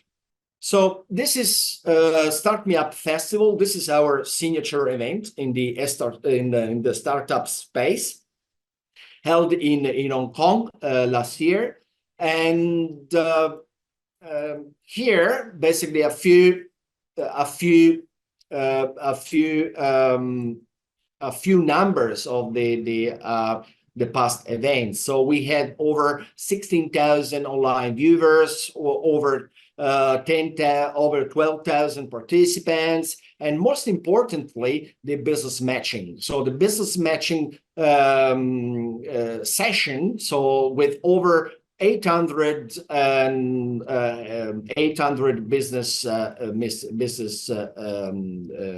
matching for next year. So the event will take place in Hong Kong again in October, from 21st to 25th of October, where people, startups, entrepreneurs can connect with a vibrant community of startups, investors, and industry leaders, explore cutting-edge technologies and innovative business models, discover potential partners and collaborations to expand their business, and gain valuable insights from inspiring talks, workshops, and networking events. So mark your calendars now and visit the Start Me Up Festival website for more information and registration. So please get in contact with our office if you'd like to have more information and assistance in your journey to Hong Kong. Our services are entirely free, tailored to your specific needs. Whether you are exploring expansion, seeking funding, or simply navigating the local landscape. So we look forward to partnering with you on your path to success. So have a great day, and thank you for watching.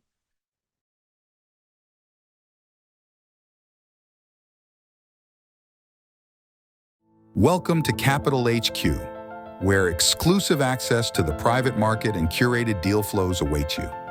Dive into a world of possibilities, from innovative startups and scale-ups to lucrative IPOs and high-yield credit opportunities, all at your fingertips. Gain unparalleled investment insights from some of the leading minds in the industry. Stay ahead with our expert perspectives from around the globe. Connect and network with fellow investors of similar caliber. Join our exclusive in-person and online functions to share, learn, and grow together. And the best part? Joining CapitalHQ is completely free for investors. Become part of our proprietary network of over 33,000 investors today. Discover, invest, and network with CapitalHQ, your gateway to the future of investment.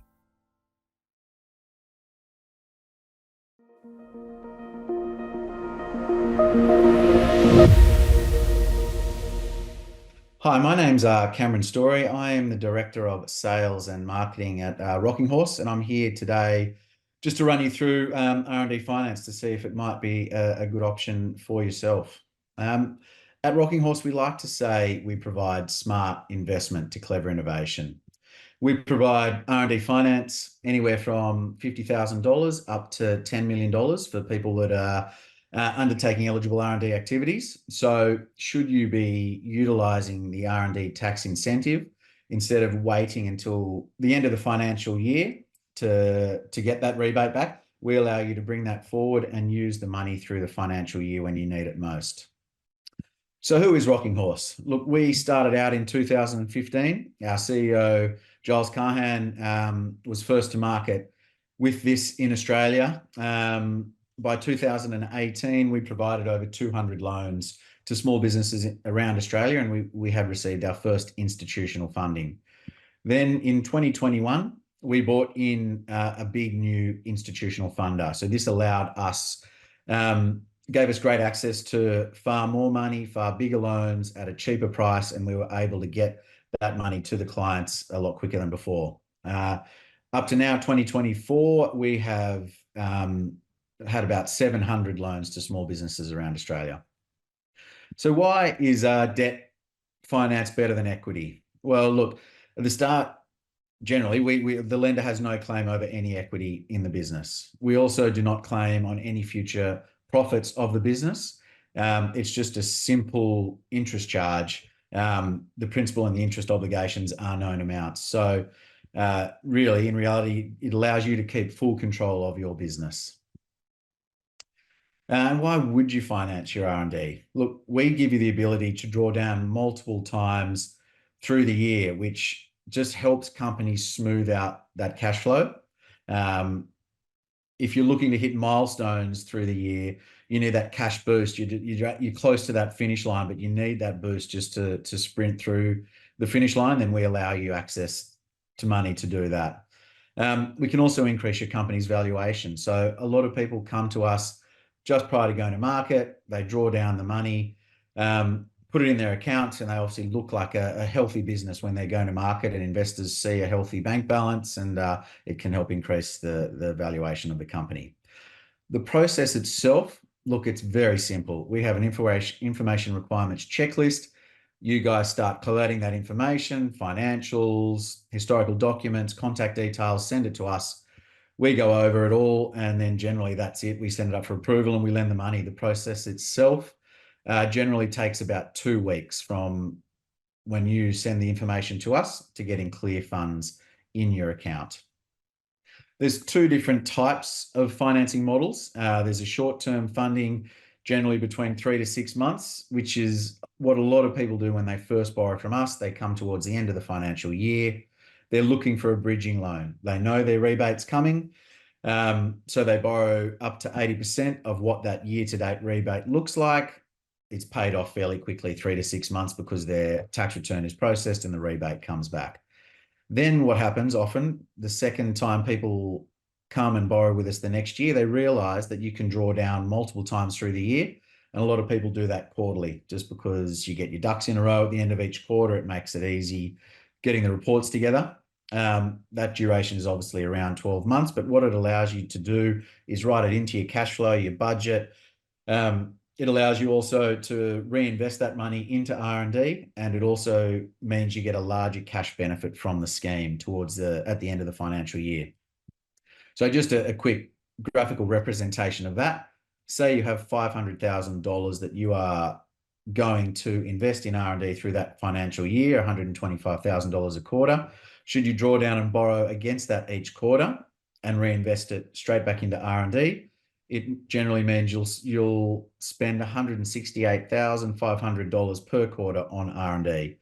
So not only are you spending more on R&D, you're accelerating your commercialization. By the time the end of the financial year is done, you've spent more on it, and as you can see there, you get about $80,000 more back with your rebate towards the end of that financial year.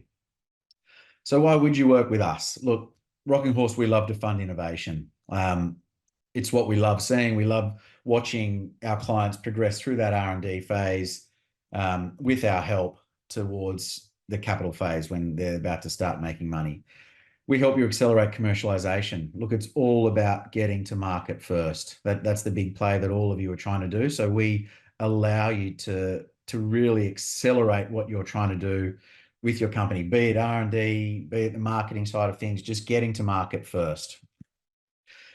We allow you to hit milestones ahead of capital raises. So you know you're about to start raising. Your company will be valued more if you do hit these big milestones that you're striving for, but you just need that bit of extra cash to get there to do it. That's what we help do.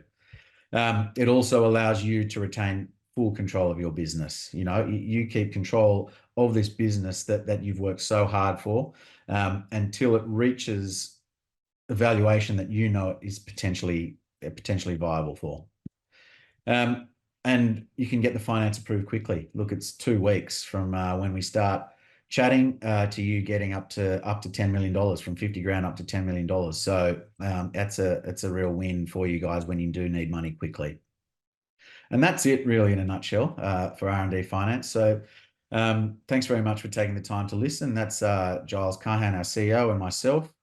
Please reach out through any of those contact details there if you'd like to know a bit more, or make contact through our deal room in CRISP on Wholesale Investor. And I look forward to meeting all of you at Emergence in the next little while. Thanks very much for taking the time.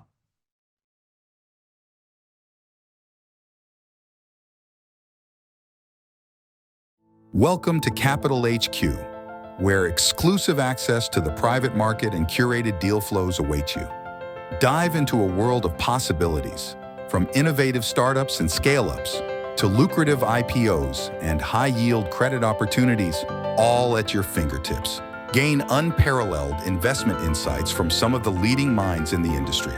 Stay ahead with our expert perspectives from around the globe. Connect and network with fellow investors of similar caliber. Join our exclusive in-person and online functions to share, learn, and grow together. And the best part? Joining CapitalHQ is completely free for investors. Become part of our proprietary network of over 33,000 investors today. Discover, invest, and network with CapitalHQ, your gateway to the future of investment.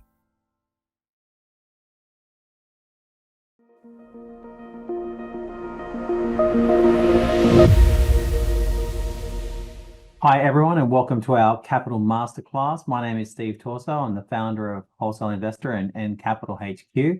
Welcome, Dr. Stephen Moss, to the session. Thank you. Now, before we kick off, I'm going to give a bit of an introduction to you. So you currently serve as the Executive Chairman of DAI Capital, where basically a lot of the projects you work around run across healthcare, renewable energy, and also water infrastructure. Effectively, the structuring of what you do is really focused around financial returns, but also creating a significant social and environmental impact as well, which I find quite interesting. Now, your career, just going a bit of a breakdown. You founded Simon Capital in 1983, and effectively you've seen the transformation from a family office investment company to a powerhouse in funds management and private equity advisory. Effectively, in that time, you've done a whole bunch of strategic corporate advisory and deals. You work with a range of different organizations like Amnesty International and Child Fund Australia.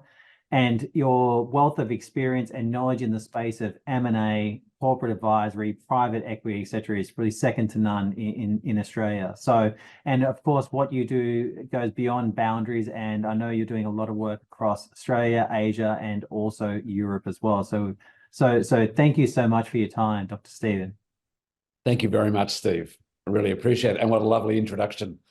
It was interesting doing a deep dive in your background. I didn't realize, obviously we've known each other for some time, but I didn't realize you'd gone across so many different areas. Yes. Yeah.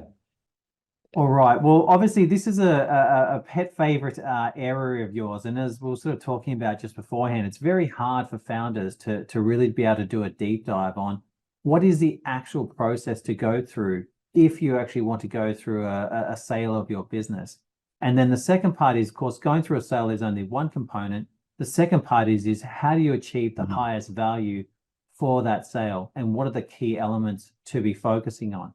So I suppose I'll start, as someone, and you may want to give some context in your own background about, your own sort of M&A activity for your own businesses and clients and so forth. But just as a starting point, if a founder is thinking about going through an acquisition, or if they're at that stage where they've raised capital, they've grown their business to a certain standpoint, they think, now's the time to start seeing what sort of potential. What is that first step for a founder to take? Yeah, it's a really good question, Steve, and a good question to start with. I mean, it might help for me to tell you just a little bit about my background and how I come in to looking at these types of deals, and then come to that question. Sure. If that's okay with you. I started in law, so my first studies were in law and then in psychology. And there, my passion was psychology. I love the whole people side of things, which of course, those two areas speak very much to the M&A process.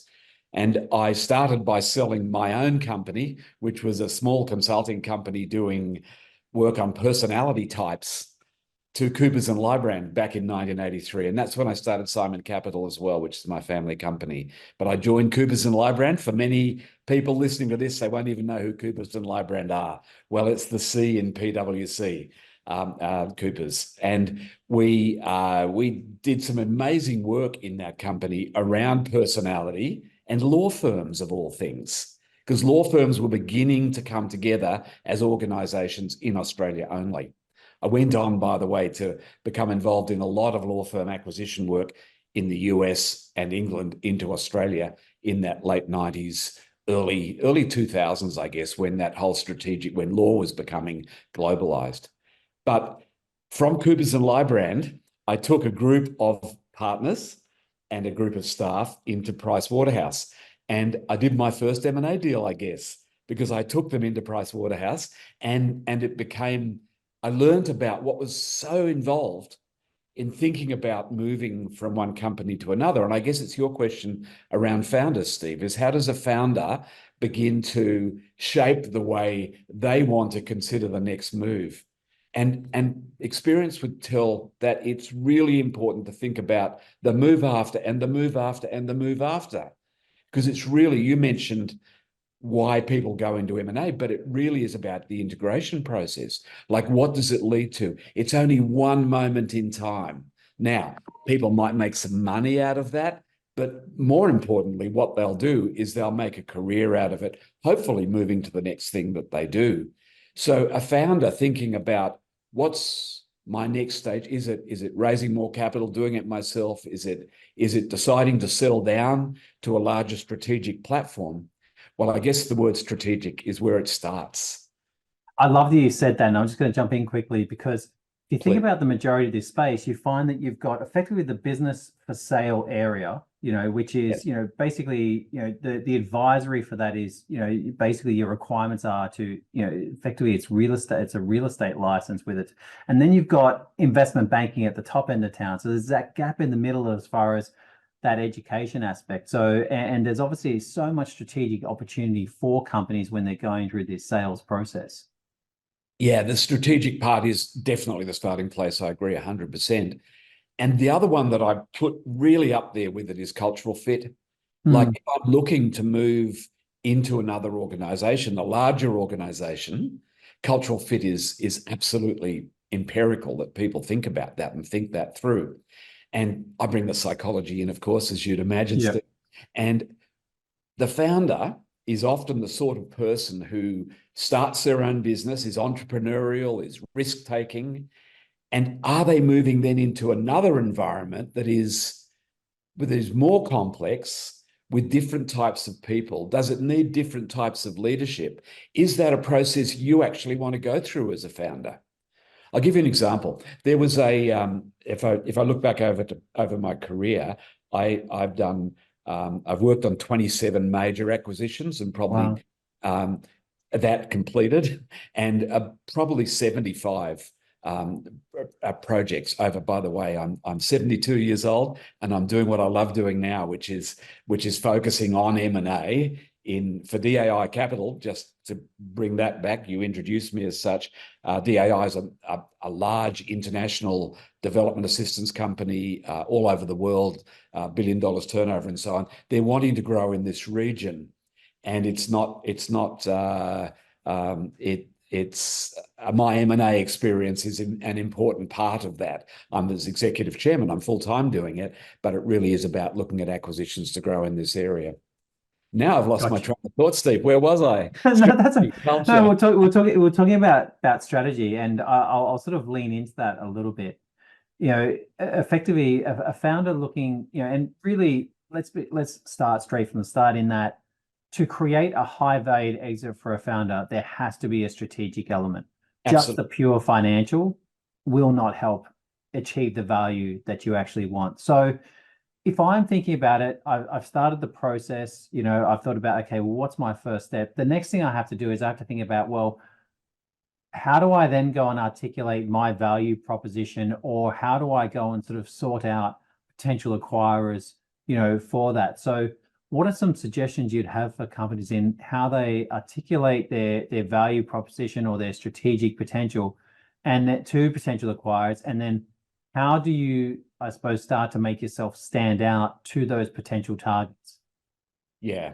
And that is very important to do all that preparation, because that is what it is. It's preparation. So it's strategic preparation. So you're looking at the organization, you're looking at the world around you of potential buyers for your organization. You need to look at that very carefully. And you also need to ask the question, do you want to go with that company or that company or that company?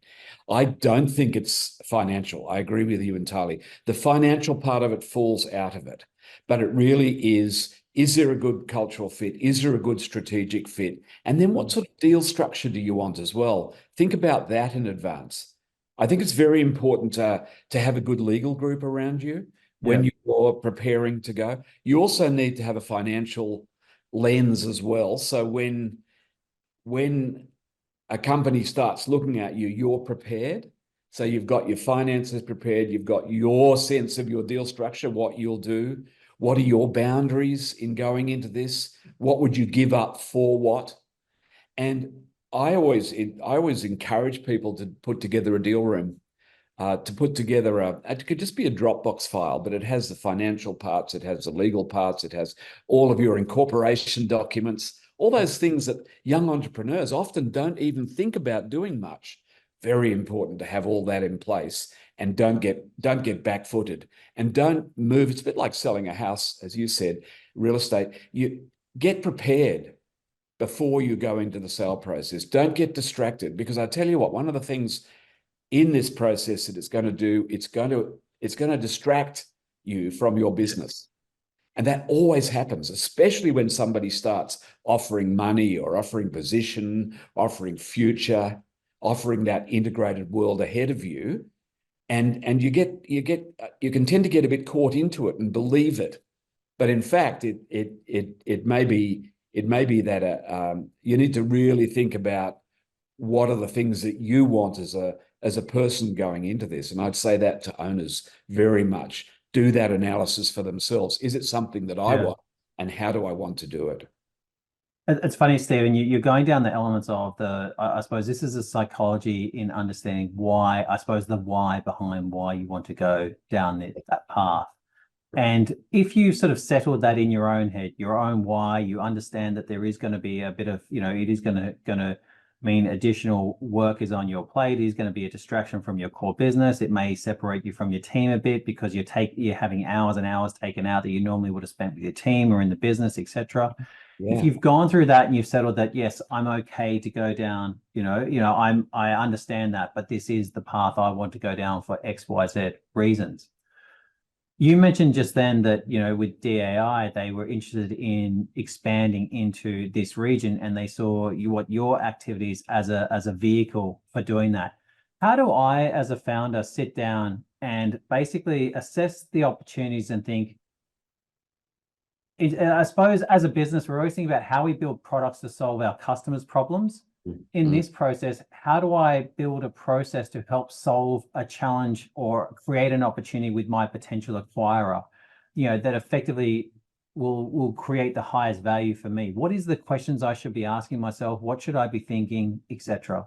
Yeah. Well, they're the strategic questions, aren't they? That's the market mapping. So taking the marketplace, looking at it for your particular business. Maybe it'd be useful if I gave an example. But again, an example before, it was Jane Thomason and Associates, which was I'm not telling any private information here, but Jane ran a very successful health services company, mainly in PNG and Indonesia. And she was looking for how do I allow this business to keep moving into the future? What are the things that I need to do?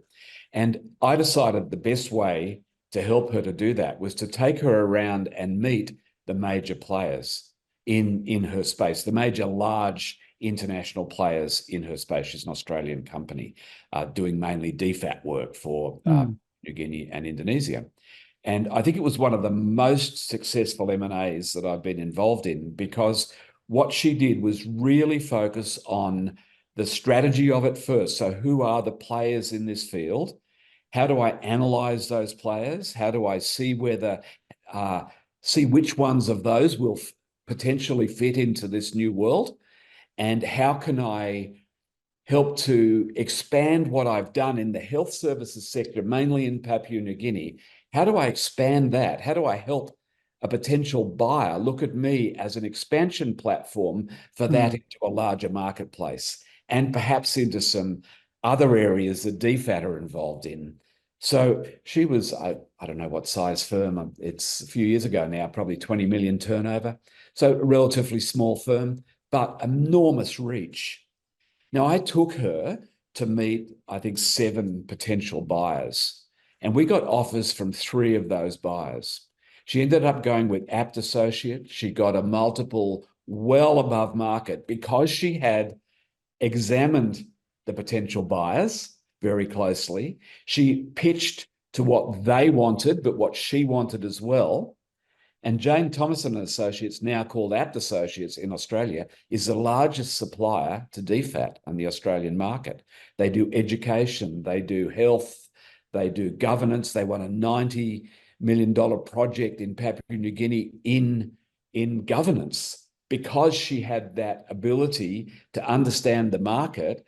And she took the partnership of Apt Associates, which was a $500 million company in the US, and she used that to build her own credibility to be able to do that business in this market. And that's an example, I think, of really thoroughly preparing, not going and seeing one person, but seeing a lot of people, taking in the information, talking, but massively distracting for her. She said to me, just as an aside, she said to me as a founder, she said, she's a founder of her company. She said to me, I would, if I don't like this, I'll stay 1 minute and I'm gone. You know, she was wealthy in her own right. She didn't need to be. She ended up staying 4 years, ended up being on the board of Apt Associates in the US, and has made a fantastic contribution to that company, and had some great people behind them, some great people. So another question for you, and this is, I suppose, to give some sort of guidance on the time that this process typically takes. From the time that she engaged you, and you started to do this sort of feel like, what was that, and to the actual end close transaction, what was that entire time frame? 9 months. And I always say it's like birthing a child. Not that I've done that, but I'm a parent and grandparent. I know about daughters and daughters-in-laws and birthing of children. It takes 9 months. Yeah. And it goes through all. I've actually heard of longer. I actually know of capital raises that have taken longer than 9 months to get across the line. And so actually, I was actually impressed that 9 months is a fairly, it's fairly quick, because I definitely have heard of longer time frames for transactions. Can definitely be longer, but 9 months makes it easy, doesn't it? People understand. Correct. And I suppose going on the other side, Stephen, then, like, obviously you mentioned about the strategic fit. Like, I do want to understand the problems and the opportunities that sit inside my potential fit. So how can, when I understand what the other side is looking for, how do I then start positioning myself to be of appeal to the right acquirer? Yeah, well, again, it's to my mind, and this is the way that I tend to approach things, which, by the way, is not the traditional way of doing it. A lot of people, a lot of investment bankers will tell you it's all about the numbers. You need to get into the numbers. You need to convince people of the numbers. You need to, go down the legal framework, the regulatory framework, the accounting framework. I think it's all about the people. It really is. So I would spend as little time on Zooms as I could, and I would get involved with the people. I'd go and meet them. I remember there was one deal I did where I had a call from a US company. It was a big US company, and they wanted to open in Australia, and they were from Washington, and they rang and said, we'd like to interview you to do this work. We've heard you're very good at it. It was CDM Smith, just to get a name to it. And they said, we would like you to do that in Australia. And we've heard you're very good. We'd like to have a Zoom call with you. I said, well, just so happens I'm in Washington next week. Would it would you like to meet? Now, I wasn't going to Washington next week. I bought myself an airplane trip to Washington. I went and met them. I won that job. We did a great merger. And that took about 12 months, that one. So you're right about the 9 and 12 months.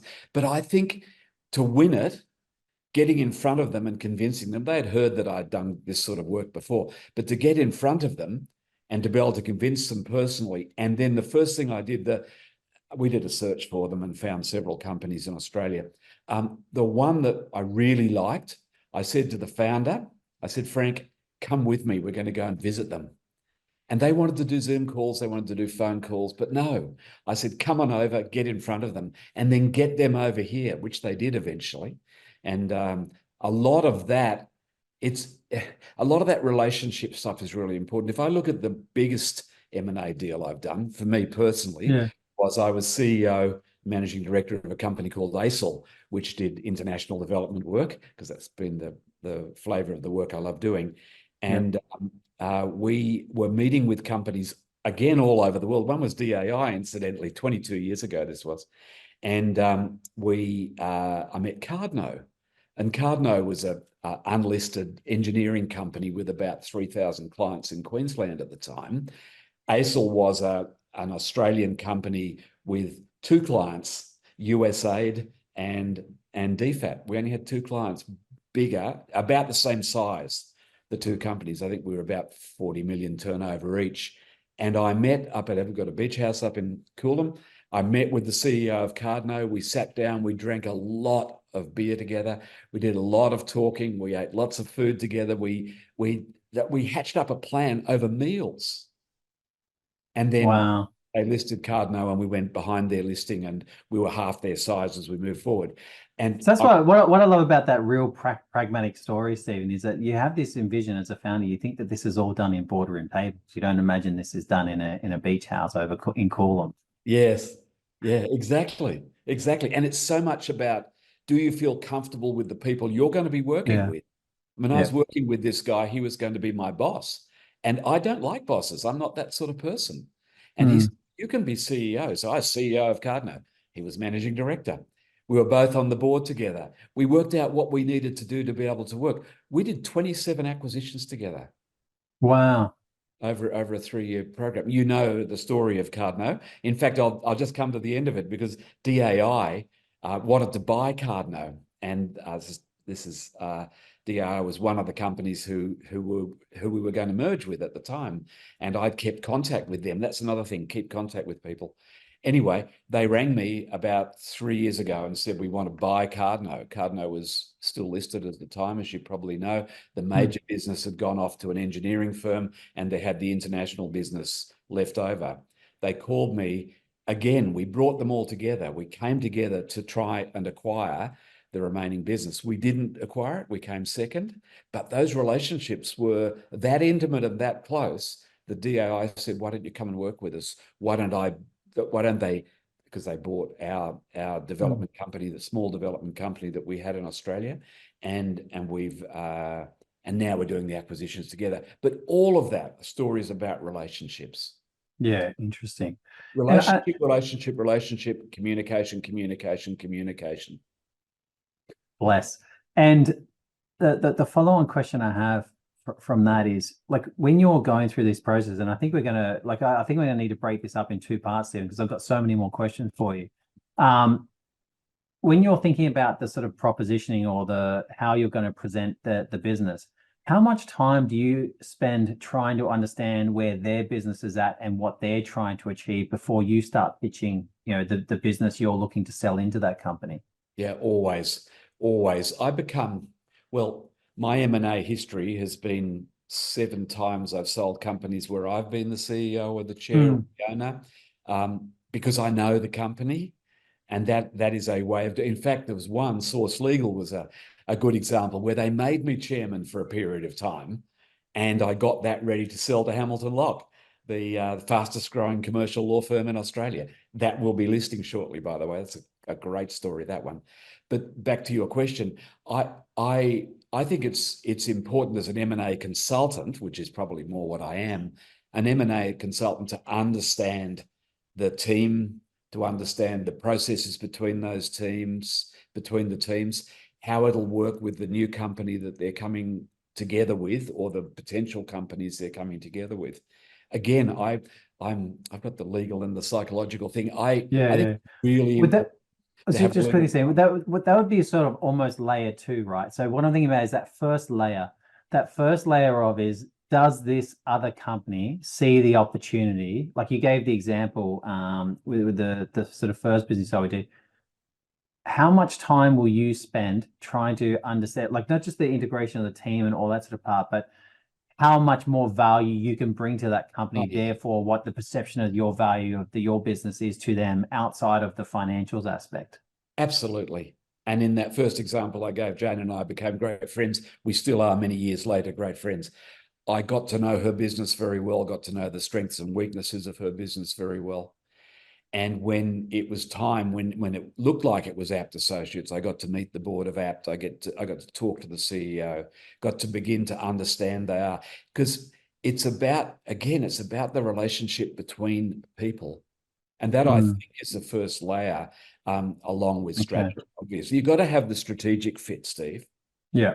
But I would say, I'm just trying to deep dive on that strategic fit. Like I'm trying to think, if I'm gonna go sell my business to them, and they're currently, they've sort of earmarked for themselves that they're looking to expand into a certain region, or you've got a certain product line that they like, or maybe they just like you, and basically it's almost like an acqui-hire. How do I first extract out of them what is the highest value priority for them that I could potentially be relevant for? And then secondly, how do I articulate that back to them? Yeah. And I think it's very important to have the relationship, have the meals at Coolum Beach that I was referring to have those relationship things, but then to make sure there's a data room that backs that up. Yeah. So you've done your research, you know that in the DFAT case, which is, I've done a lot of work in the development assistance space, knowing that's DFAT's future pipeline. Does it fit into that pipeline? Do they have offerings that will support the capability of your organization to be more successful in the larger organization? Yeah, interesting. I know you're going to come to deal structure, and it's because it's so important to get the deal structure right. It's not just finances. It's not how much money you're going to get. It's the way the deal's structured. I was going to say, one of the best lessons I got was from a mentor of mine, and who's also been involved in a lot of different transactions. And he said, sometimes one of the best things to sit down, just it's sort of asking across the management team and across the C-level team, is that, what does the other side need to believe? Yes. And the other part is, what do they need, and also what do they want to believe in that, before sort of deep diving into the mechanics. Very much so. And in fact, I'm working with an M&A consultant at the moment who's helping us look at a couple of propositions in Asia for DAI. And one of the things he uses, an ex-Macquarie Bank guy, and hard ass, he's fantastic. He's right on the detail. But the question, first thing he's saying is, you've got to fall in love with them first.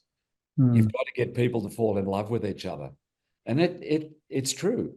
You need to have that to be able, because you're going to go through, that's the other thing, you're going to go through this due diligence process and this regulatory legal stuff that's going to be exhausting. If you haven't got a relationship that sits over that, and different personalities, there's different groups, if you don't understand them and the way they operate, so you can sustain the process of going through that 9 or 12 or 18 months that it takes to close a deal, to close a transaction. It's so good you mentioned that, Stephen. And I think we will need to actually break this up into 2 parts. So first we've covered that sort of courting part, right? We've talked about how do we make the courting part interesting before we sort of fall in love. If you think about for any founder going through this process, and Stephen, please correct me, that the phases are going to be, the first stage is the sort of, the decision, the why behind the transaction. Yes. The second stage is sort of identifying potential targets. The third stage is then, I suppose, the courting stage. And then you mentioned about the falling in love, and I can really relate to that in the sense that as soon as you go into term sheet negotiation, for example, that's when the grind starts between the term sheet negotiation, down through to the DD, and then the final, the final execution sort of documents, all that ends up being a grind of detail. It's a mental agility exercise for founders because you've got to keep on driving the business forward, etc. But it's sort of really important that that first stage is are you in love with that sort of potential of that transaction? Yeah, absolutely. And it's, are you in love and are you prepared? So Yeah, good getting point. yourself emotionally prepared as well, because you're about to give up your baby. You've spoken about founders. It's your baby, and that can be very difficult, very difficult. And I think many founders and owners, particularly if it's been a startup business that they've grown to, $10, $20 million business, and you're ready to find a strategic platform to take you to the next level, but you've got to be ready to give up some things. And part of those are control. And I mentioned before, I hate working for somebody. That's been one of my Achilles heels. And the Achilles heels are the people I have had to work for.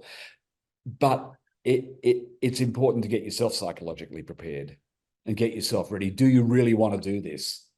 Or do you want to raise some more capital and build it under your own wing?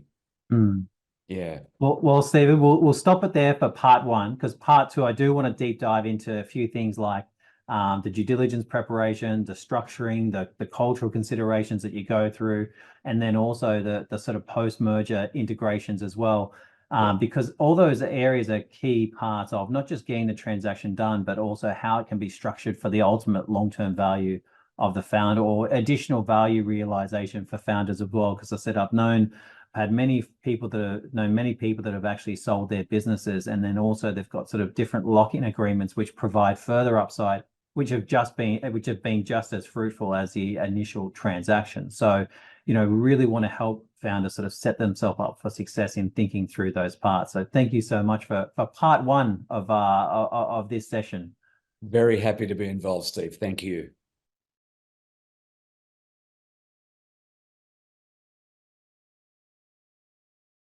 Welcome to CapitalHQ, where exclusive access to the private market and curated deal flows await you. Dive into a world of possibilities, from innovative startups and scale-ups to lucrative IPOs and high-yield credit opportunities, all at your fingertips. Gain unparalleled investment insights from some of the leading minds in the industry. Stay ahead with our expert perspectives from around the globe. Connect and network with fellow investors of similar caliber. Join our exclusive in-person and online functions to share, learn, and grow together. And the best part? Joining CapitalHQ is completely free for investors. Become part of our proprietary network of over 33,000 investors today. Discover, invest, and network with CapitalHQ, your gateway to the future of investment.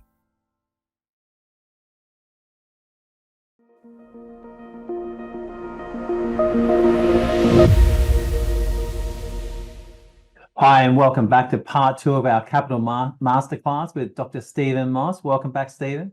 Thank you very much, Steve. Good to be here. Good stuff. New location, new background. Yeah, now, it's all about people. It's my background. That's my. that was the essence of the first chat. All about the essence of the relationship. Yeah. Now, just following from our last chat, you just mentioned to me sort of just before this, you thought it'd be sort of worthwhile to do a bit of a deep dive into your own sort of personal background and how you actually got into M&A. So let's have that as a starting point. And then sort of following that, just some of the areas, just so for the sort of listener, some of the areas we're going to really deep dive into is effectively going through the sort of DD process. We're going to be talking about, effectively how the area of impact in organizations is coming up now, the cultural considerations, negotiation strategies we'll be covering, post-merger integration as well, and also how to negotiate the right sort of deal for yourself as part of that. So, beautiful. Before we go into that, let's kick off with, how did you get into M&A? Well, it goes back a long time, Steve, because it goes back to 1983 when W.D. Scott were being bought by Coopers & Lybrand. I mentioned Coopers & Lybrand last time. For the young ones on this call, you won't know what that is. Well, that's PW, that's the C. So I was a partner of PwC, and they were trying to figure out how to integrate these two different cultures. They had this culture that was very clever. W.D. Scott was like a McKinsey, and Coopers and Lybrand were like an accounting firm. We're an accounting firm. I was the third management consulting partner in Coopers and Lybrand. Shows how old I am. So it began with that. So it began with a personal experience of M&A. So bringing two different cultures together. I learned a lot about cultural integration through that.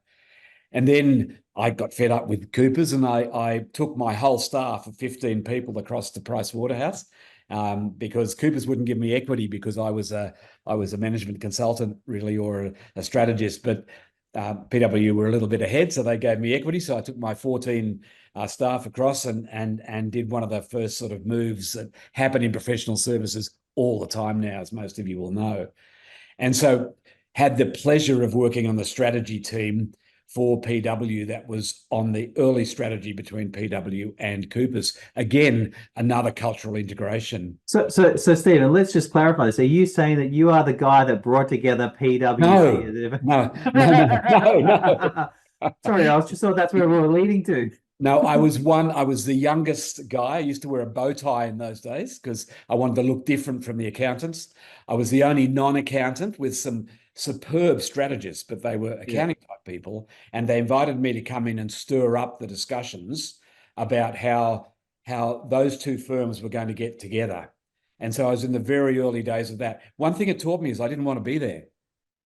So I actually left. I got headhunted, went across to IBM as head of their consulting group in Asia. And we did a number of acquisitions as IBM that I became involved in.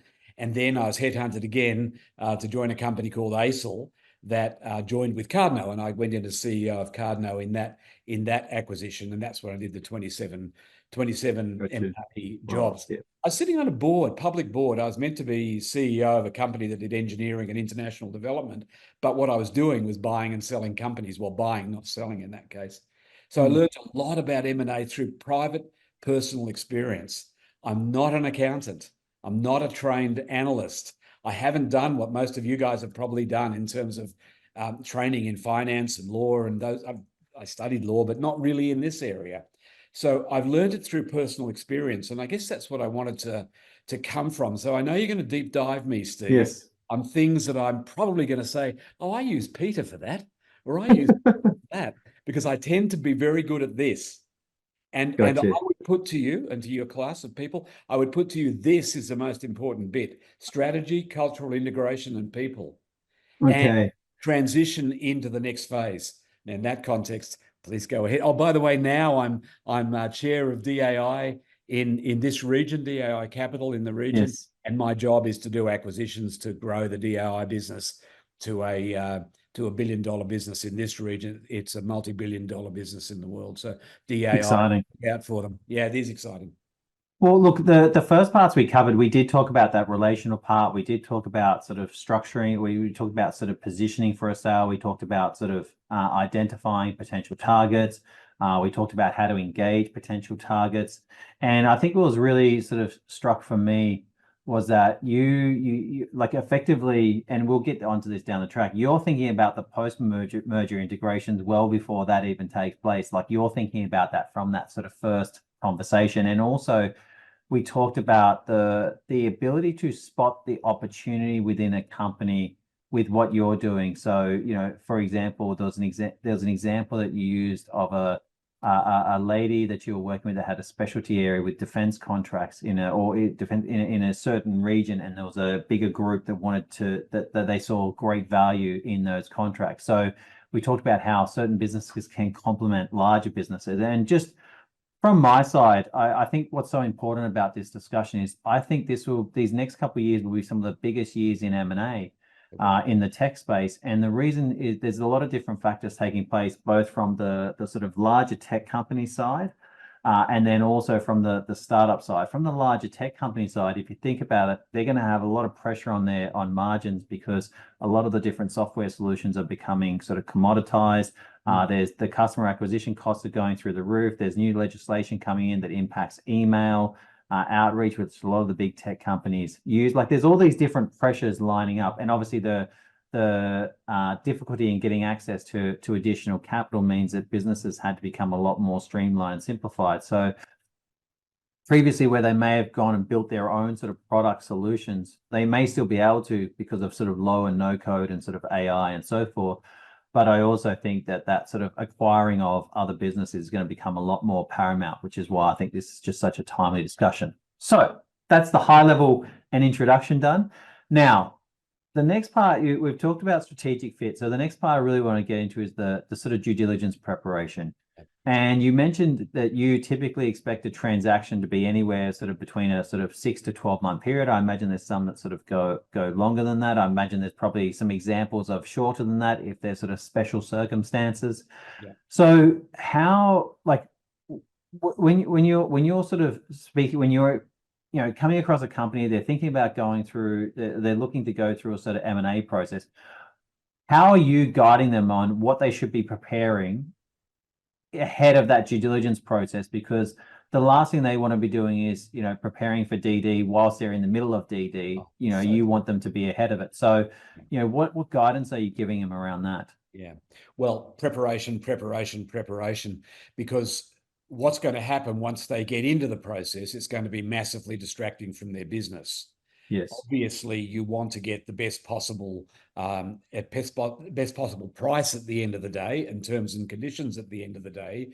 So make sure the business keeps working well through that 6 to 12 to 9 to 18 months, because that's the time they're going to be looking at you and saying, this has a future value. They're not really interested in your past. They're interested in what you can do together with them in the future. Yes. So don't get distracted during the process. So it's a really good point, Sam. I'm going to deep dive on this because I think a founder may be sitting there who hasn't been through this. They may be sitting there thinking, well, what could I be distracted by? If I've got my information ready, how am I going to be distracted? So I think, and I'll just go from my own experience, more going through having an investment. Like I went through a due diligence process with, Investec as part of them coming on board. And so I'm just going to allude to some of the areas that were distracting for me, and I'd love for you to mention some of the other areas. So basically what people don't realize is the negotiation of a term sheet is distracting. The preparation of information is distracting, right? Because effectively, as founders, you've got to basically tap into a detail mode. You've got to spend that time sort of outside finding documents, finding information. My first request for information from Investec was something like 83 questions that they sent through. And that was the first round. And I had 6 different people asking me questions about my business, and I was just an early stage business raising capital, let alone going through a sort of acquisition part. Then there was and basically when it was negotiation of the term sheet part, it was a combination of getting guidance from our lawyer, speaking to board, as well as at the same time trying to build a business and as a small company. So I found myself being pulled in multiple directions, and I found myself locked in the office for hours each day, going back and forth on different things. And also I found what was really distracting was all the different terminology, and going through that, I found that it was confusing, and also like it was just mental gymnastics, because it said I had to make so many all the decisions I was making around the different terms had longer term impacts, and you're trying to protect yourself at the same time as create yourself an opportunity as well. So that's just my perspective. Stephen, I'd love to hear it from you. You've done that so well. I mean, that is absolutely what people experience. Exactly what, and you're a bright guy. You've got a finance background as well, and for you to have gone through that. Well, I had one recently where it was a health services company selling to one of the big 4. And the woman who was the head of that company is a very senior psychologist, fantastic woman, really amazing. And I've got a psychology background, but she's so much more psychologist than I am. I used to have weekly meetings with her where she'd cry. She was so deeply affected by the movement of this whole thing. And this is a person who's objective and knows how to work in those things. Fantastic. True story. So I've got to mention this because I do like to bring in the personal touch, because if someone has that, I actually had a breakdown. I think it was the 2 weeks before actually finalizing that deal, right? Yeah. Because I had so much different information coming to me, and and also someone else threw another offer on the table, which just also complicated everything. And yeah, basically that similar experience of just having a breakdown. So if someone has that, it's normal. Yeah, it is so normal. And in fact, if it doesn't happen to you, I'll question whether you're doing it right, because it always happens. So the more you can prepare yourself emotionally, psychologically, head-wise, the more you can do that, the more you can prepare your data room. So get a data room, buy one of the data room companies' lists, and it has, I should have brought one of my lists out in front of me. Steve, you've probably got them and you'll be passing them out. I was just going to say, I always like to give a plug to Ansarada, because Sam, the CEO of Ansarada, has been a good mentor for me for a long time and helped me across a lot of different areas. And obviously they provide incredible data rooms. I do. So, and slight plug. I use them. And you get your buyer to pay for it. They'll pay for it. They'll be happy to do that for you. Or if you're doing it in an early stage, you can do a deal with Ansarada where you get just the base thing, and then if they want to build on that, they can. Because then you know I'll give them a plug too, then you know who's coming into your data room, who's actually looking at stuff. And what you'll find, you might be a small company of 100 people or 50 or 20, they will have 20 people working on this. A big tech company will have 20 people. They'll have 3 lawyers, they'll have 3 accountants, they'll have analysts all over the place. And that's the way they'll get it through their board or their investment committee. So you need to arm yourself up. You need to have a good lawyer who's not going to charge you too much in the upfront stage. Tell them you give them heaps of work after you've done it. How do lawyers react to basically fixed pricing to go through this type of process, Steve? Got to get the right firm. You need a mid-range firm rather than one of the bigger ones, because they won't be able to do it as readily. I'll put a plug in for Brett Heading at Hamilton Locke, one of the best M&A consultants ever worked with. He's my age, but he was with McCullough Robertson for 30 years. The guy's amazing, and he'll fix price for you, and he'll work with you. And there are others like him. Hamilton Locke's firm, by the way. They're going through the M&A. I've done several M&As for them, so this is my pitch back for them. If there's you never know, you might have some of them in your class. So preparation, Steve. Fantastic. And as far as just for guidance for a lot of founders, there is a lot of, it's called an RFI. It's called a request for information. Yeah. So typically most firms will have their standard request for information. So they'll give you a list of all the things that they're going to be looking. The reality is you can find these types of lists online, right? And people talk about this, statement of getting investor ready. But look, the reality is you can find all the different areas you need to prepare. We don't need to ask Stephen that, because you can literally find that online. You can prepare that information and give yourself the time to do it. Like my thing is, you're going to be doing this stuff at nighttime, and give yourself the headspace where it's either you concentrate for a few days and just get it all done, or you do it sort of piecemeal over a sort of 3 to 6 month period if you want to be that sort of strategic about it. But just know it will take time. The last thing you want is to be in an M&A process and having to and this happened to me, and having to pull all this stuff together whilst actually in the process, because effectively what we'll do is we'll blow out all timelines.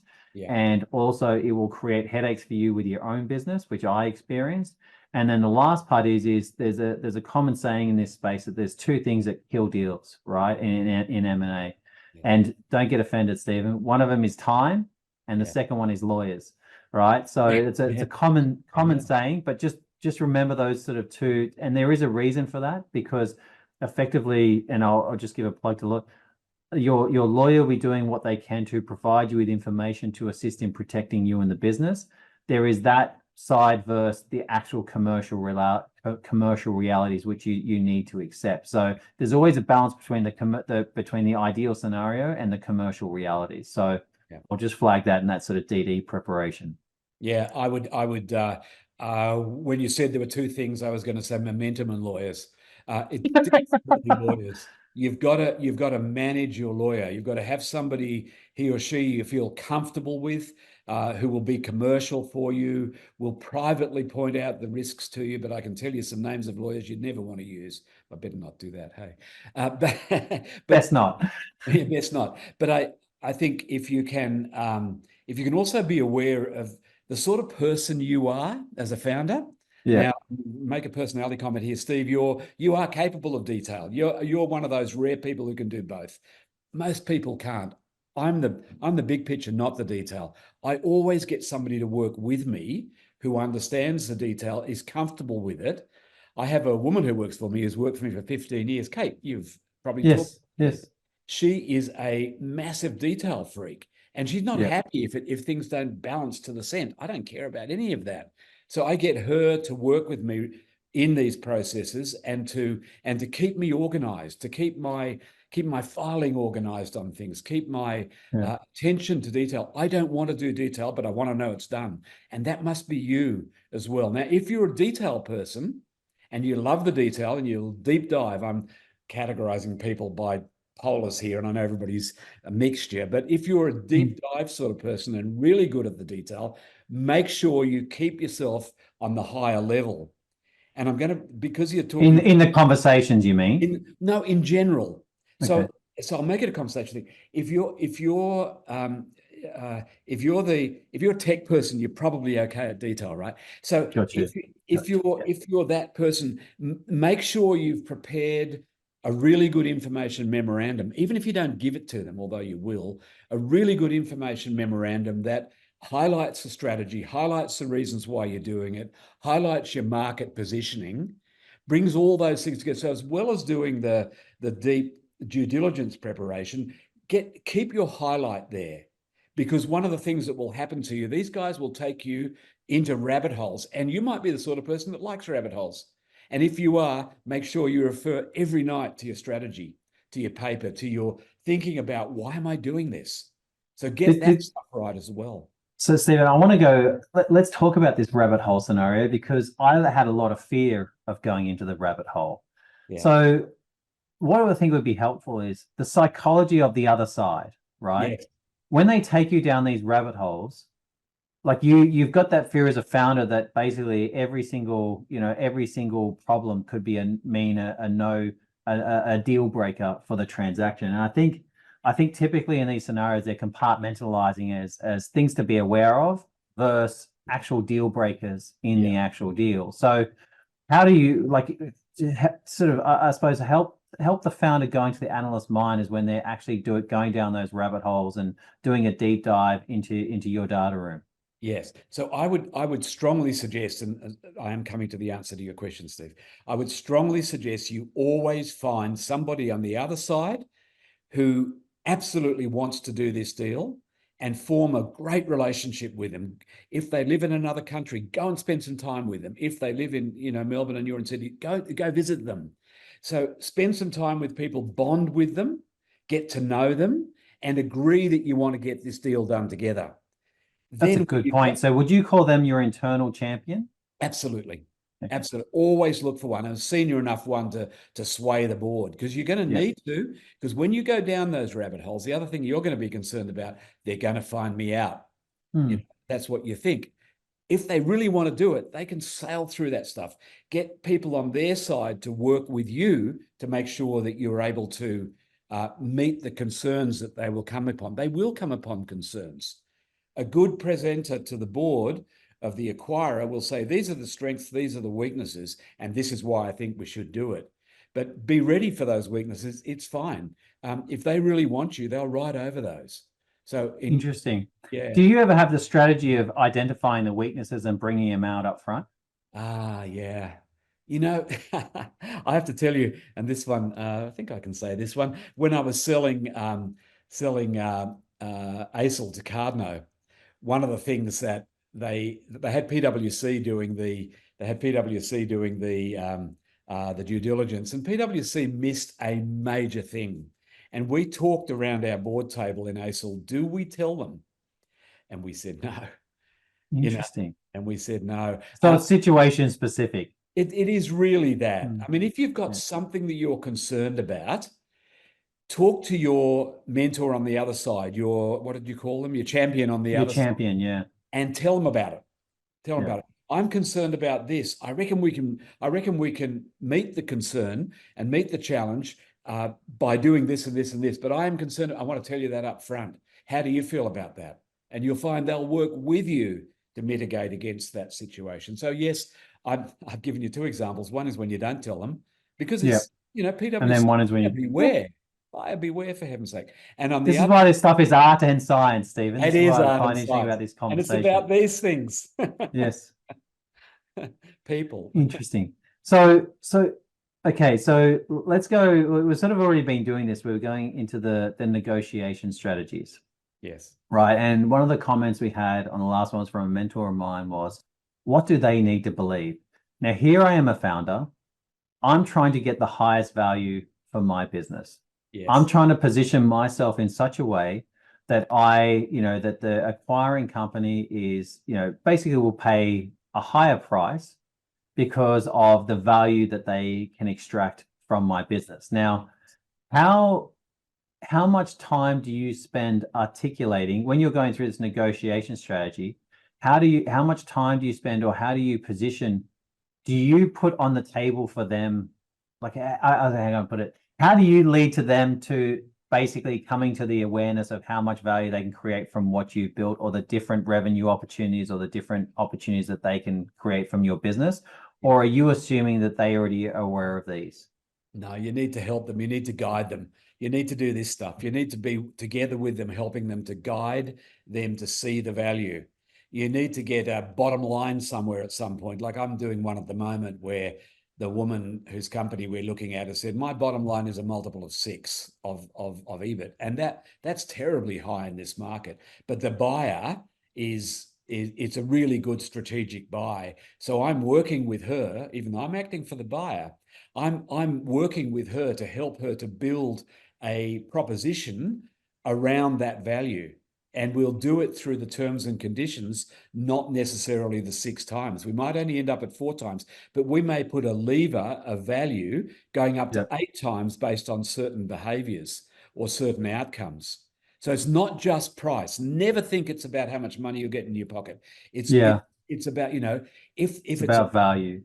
It's about value. And if it's a public company you're going with, maybe the public company in that Cardno and ASIL one, when we sold to Cardno, we sold it 5 times and we had the choice of taking cash or shares. My shares, I had $2 million worth of shares. I took that 2 million in shares. They went to 10 million. That was life-changing. But I still only got 5 times. Others who are more conservative just took the cash. That was a negotiation with my wife. I'm glad it worked. So you're mentioning about EBIT multiples. I want to dive into the tech aspect, right? Because obviously we work with a lot of tech companies, we work with a lot of life science companies, deep tech companies, etc. And often there's value seen in other areas such as IP, for example. And obviously, if you think about the strategic acquisition, it's really been built from a lot of these companies. Like in consulting businesses, there is sort of more harder things around revenue, types of clients, etc. But for life science businesses, for example, there's plenty of them that get bought for multi-billion dollars that have got no revenue. Yes. And it's more because they're for example, they're at stage 3 trials, and therefore, they've gone through all the de-risking elements related to data that's built that sort of value. So what are the key areas? Like I've got IP in my mind, I've got distribution in mind. What are the key value areas that the acquirer is actually looking at? There's people, there's IP, there's distribution. What are some other key value areas where they could look at and think, well, if we acquired this IP, we've already got 30,000 clients that we can basically roll this new product out to, to our audience. And therefore, with that, we can create X amount of revenue value, etc. And you've answered that question, which is, so you're looking at what the company that's being acquired has the ability to do on that platform. But the big question on that, Steve, is I don't think you're seeing 30 times revenue multiples being given out these days like you were. I think you're more being given, hey, we'll give you 10 times revenue, because with us we'll be able to get that 30 times revenue value, but you're only bringing this much. So that's when the negotiation happens, and that's where you need to then bring in back to, I as a CEO can help you to get there. Tie me in for 5 years. Give me an earn out over those 5 years that allows me to show you that I can do it, and I can get you 100 times on your platform. So I'm doing one at the moment with a psych company in Europe that is selling to LinkedIn. And it's really interesting because it's got $2 million turnover. It's nothing.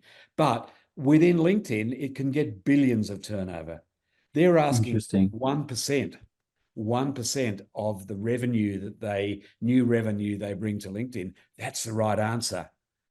So it's different. So good. So, okay, so this actually leads, so there's two questions that lead onto this. One, the impact angle, and I'll mention that for creating a higher value. And then the second part is the sort of deal structuring part, because I think there's a lot of creative ways in which you can structure a deal. But let's go on the impact part. I was listening to a podcast and I found this interesting. There was the host of the podcast had gone through a sale of their business. And they mentioned that when they were doing the parade, when they were speaking to the different sort of potential acquirers, one of the factors which come up, and I found this interesting, I know this sort of gone a bit off the boil at the moment, but they mentioned that their sort of ESG scores and their sort of, their DEI scores, etc., were quite high.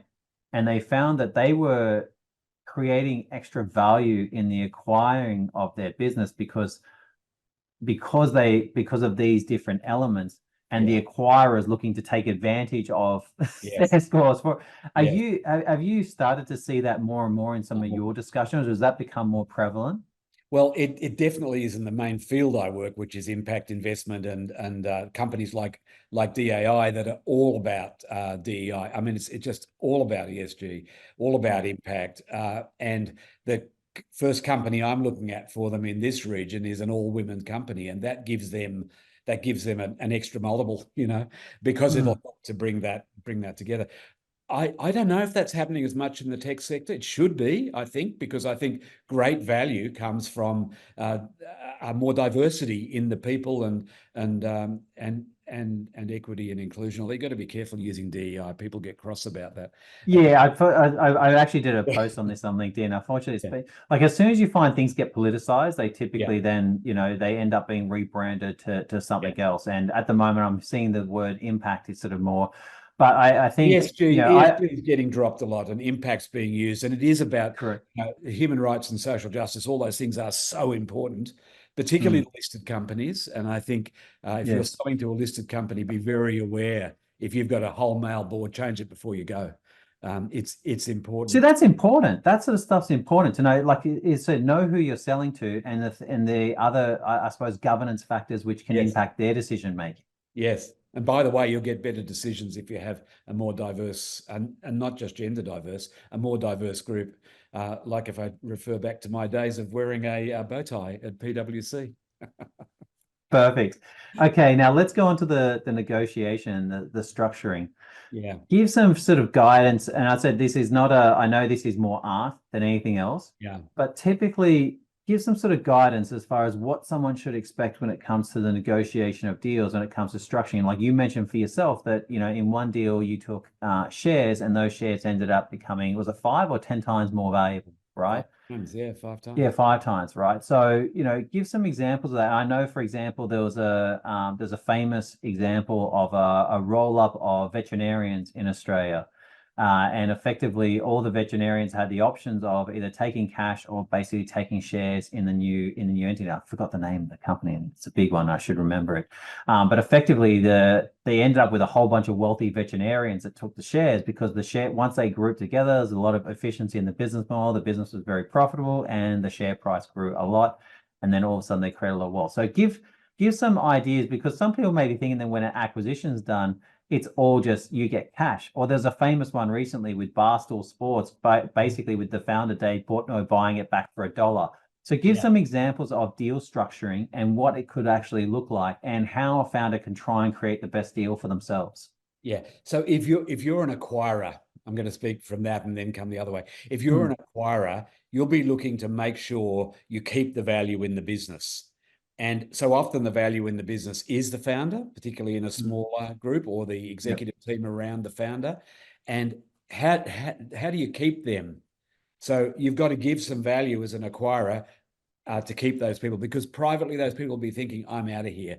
I really don't like this big company. I'm one of those. I would have left IBM long before I left IBM if I didn't have a hold in there. I think I think for you as a seller, be aware that cash is not what it's all about. It's about your life satisfaction, your work satisfaction, what you can give and get back. Look at it from that perspective, not just cash. Because what are you going to do with cash anyway? No, it's great. You pay off the mortgage, take off a bit of stress, but it's really about who you are as a person in that new environment. So what I would encourage you to do, back to this, I'd really encourage you to be focusing on what you want out of this and what you're looking for in the future. Let the cash fall out of it. It will. But I would say put a line under it. I won't go any lower than X amount of cash. And talk to your champion about that. So they've got that in the back of their mind. But they need to find ways to make it really appealing to you. And you need to be convinced that it's the right move for you personally, rather than, I mean, M&A is one way of raising capital for your business, really. But see it more as, what is it for you? So I would encourage you to focus on people. Yeah, gotcha. So let's break down you got the cash component. So it's basically saying that think about your own sort of personal circumstances. How much do you, what do you want to get? Do you want to, what are the personal things that you want to do, from it? What is the lowest amount you want from a cash perspective? Then also, obviously one of the ways to get highest value is to also accept scrip shares. And also, I think in the negotiation part, it's relevant to look at what are some of the multiples that the company that's acquiring. Like I've seen situations where, for example, a friend of mine was selling a business and effectively the company that was acquiring was valuing his, earnings at 2 times, but yet the company that was acquiring him had earnings of 10 times, right? Yeah.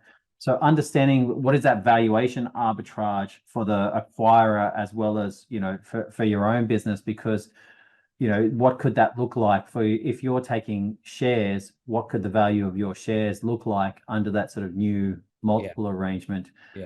If you're going down that path, what other things can you sort of try and get for yourself? Like I know obviously there's examples of performance fees. So if you are to achieve certain hurdles, you get granted X amount of different, shares, options. Like what are some of the other ways that people structure in upsides for themselves when they're going through these deals? The options are really important.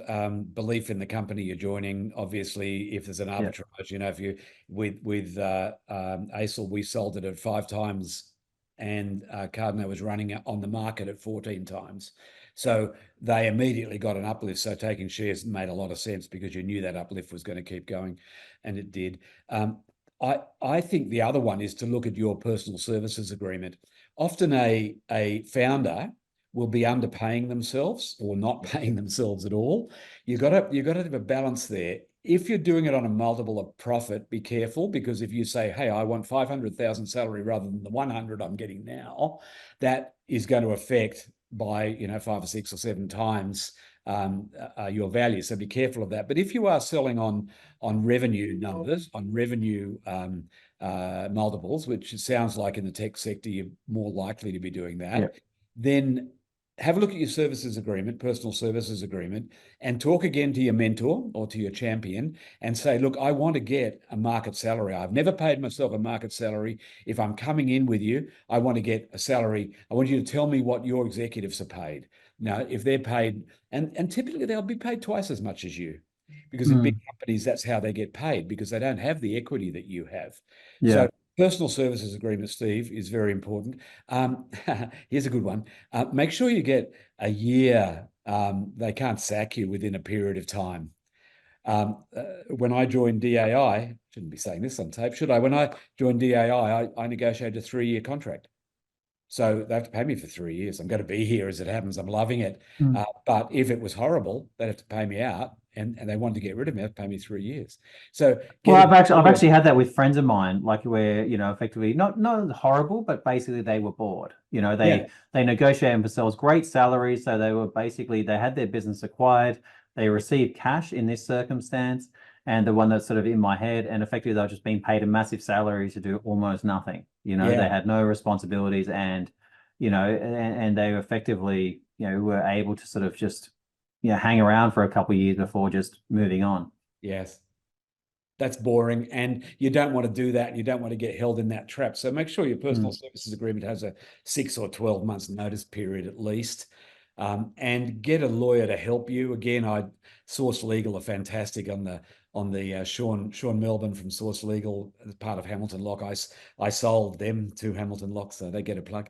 I mean, you want to get a good HR lawyer to help you, somebody who can sit down with you and help you prepare for that. So I recommend that. And also your senior people. Interesting. That's a good point to actually bring up about a HR lawyer, because now why would you, like, obviously you will have a lawyer assisting you with the M&A sort of transaction, but you actually recommend for yourself personally your own sort of HR lawyer for that?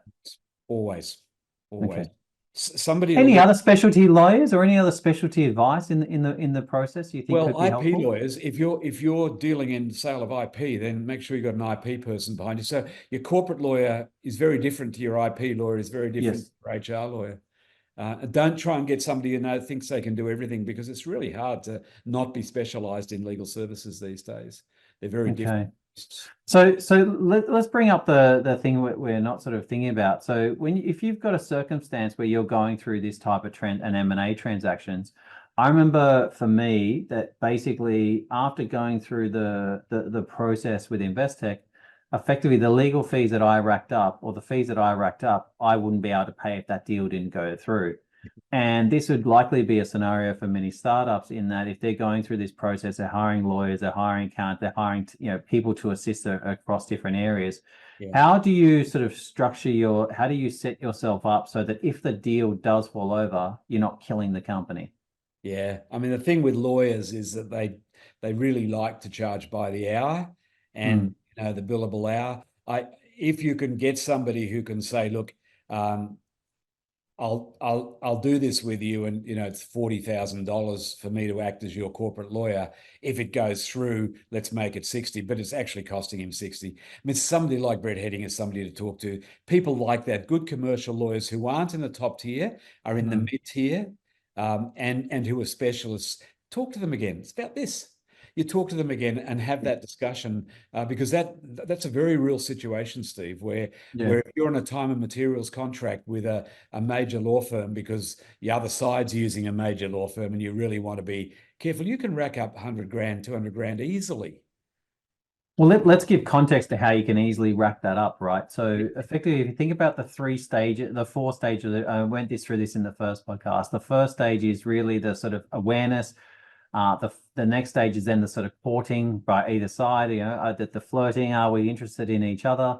And then, when it gets serious, and you actually move into a relationship, is when the term sheet discussions come out, right? So you've got the term sheet negotiations and discussions. Then you've got the due diligence aspect. And in my case, I was working with a corporate advisor for this as well. So that's when you've got advisory fees on top of that. And I'd say a good corporate advisor is absolutely worth their weight in gold, because they can give you like, as a founder, you freak out about everything. They're cool and calm, and basically, like, I remember one thing that amazed me was when I was going through that process or going through the request for information, they were just sitting there going, we're not going to answer this. We're not going to answer this. No, not answering that question. I was like, shit, you can do that? Exactly.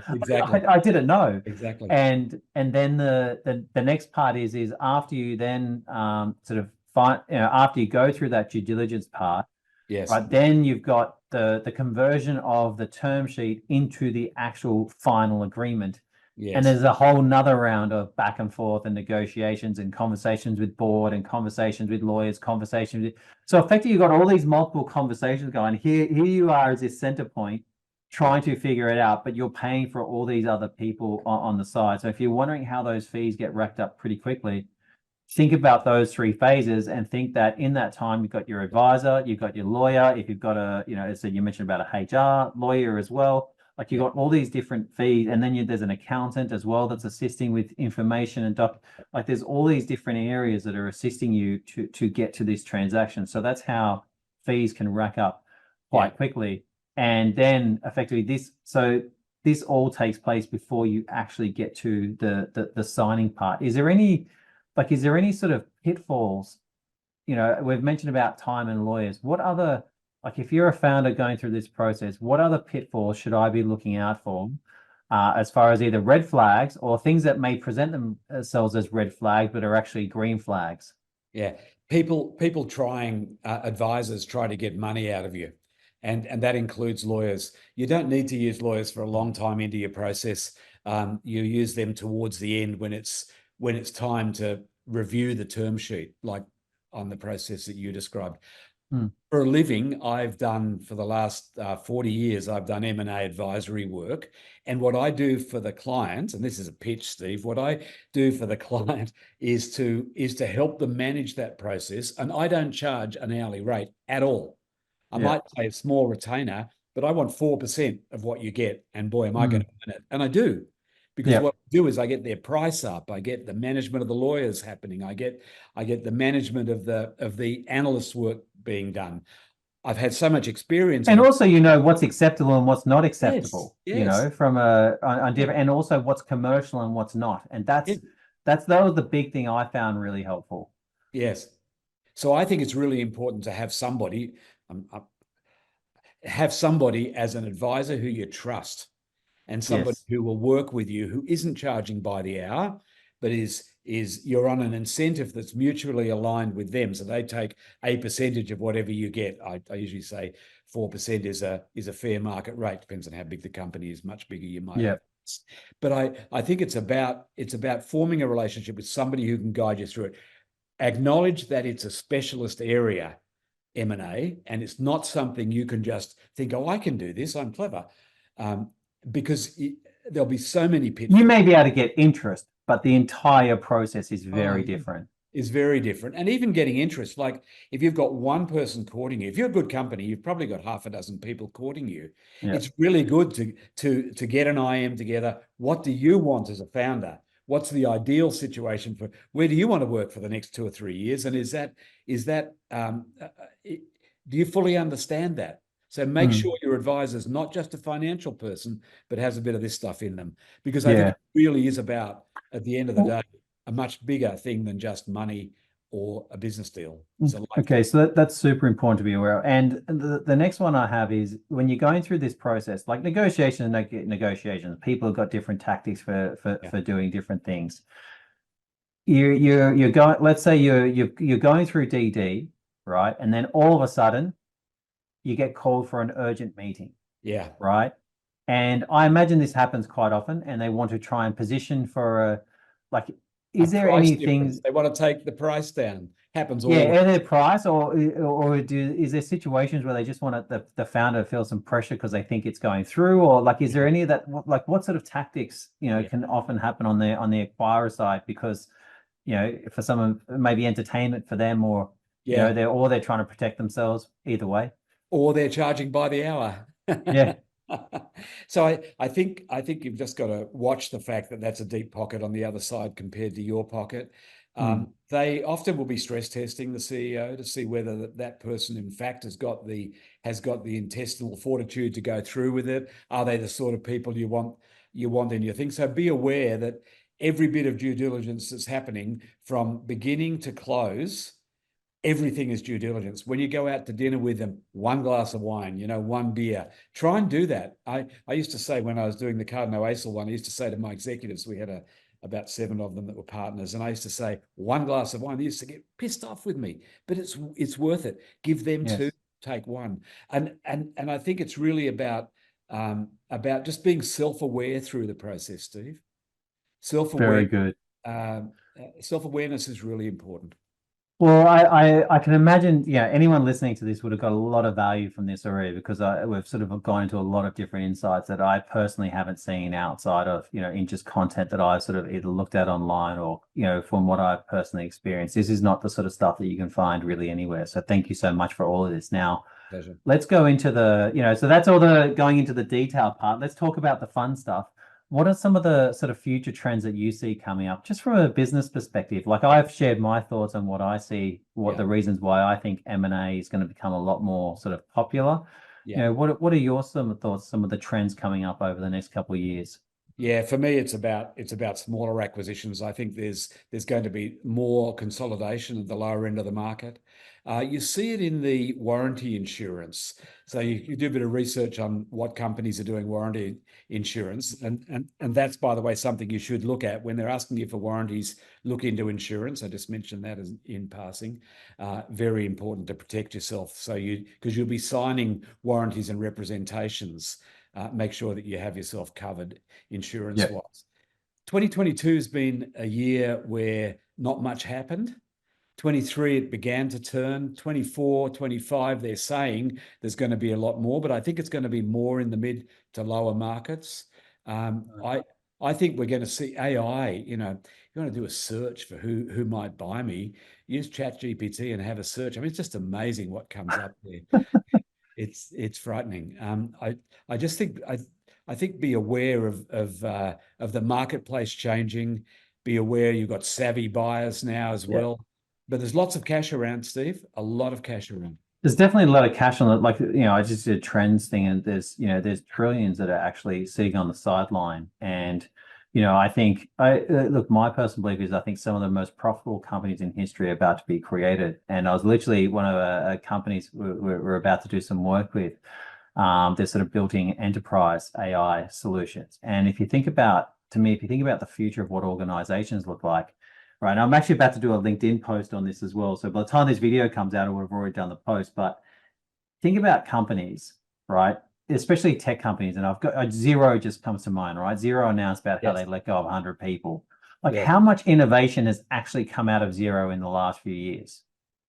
Not much, right? Like, they innovate, like a lot of what they've done has actually been sort of internal. And you sit there and think, how does someone like Xero have, how are they not more profitable than what they are? And then also likewise, you see a lot of the big tech companies, all their announcements related to how they're letting go of people, they're highlighting that they're investing in AI. So to me, I think if you think about the redundancies that a lot of big corporates or a lot of the bigger, like as companies get into that sort of medium to larger side, that they build in with people, they build in with middle layers of management, they build in with the management that has to integrate the middle layers of management and so forth. It's like, well, all of a sudden you get that sort of comment that Mark Zuckerberg made where they want to basically have the leadership closer to the engineers, the people that are actually doing the work, and have flatter org structures. Yes.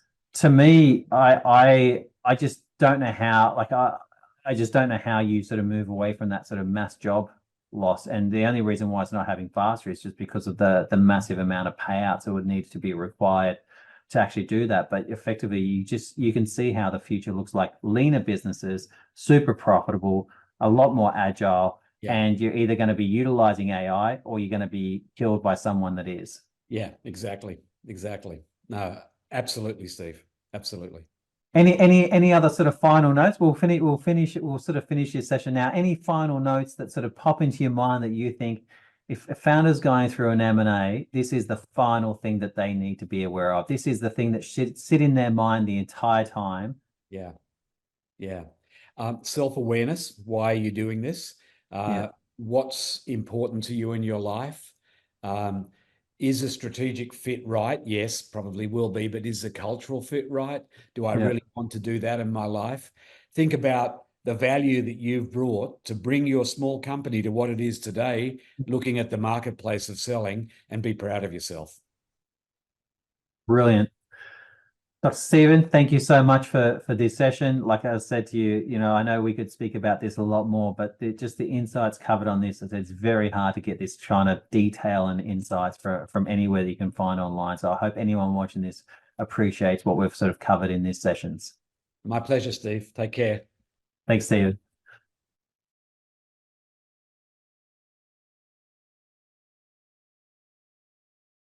Welcome to CapitalHQ, where exclusive access to the private market and curated deal flows await you. Dive into a world of possibilities, from innovative startups and scale-ups to lucrative IPOs and high-yield credit opportunities, all at your fingertips. Gain unparalleled investment insights from some of the leading minds in the industry. Stay ahead with our expert perspectives from around the globe. Connect and network with fellow investors of similar caliber. Join our exclusive in-person and online functions to share, learn, and grow together. And the best part? Joining CapitalHQ is completely free for investors. Become part of our proprietary network of over 33,000 investors today. Discover, invest, and network with CapitalHQ, your gateway to the future of investment.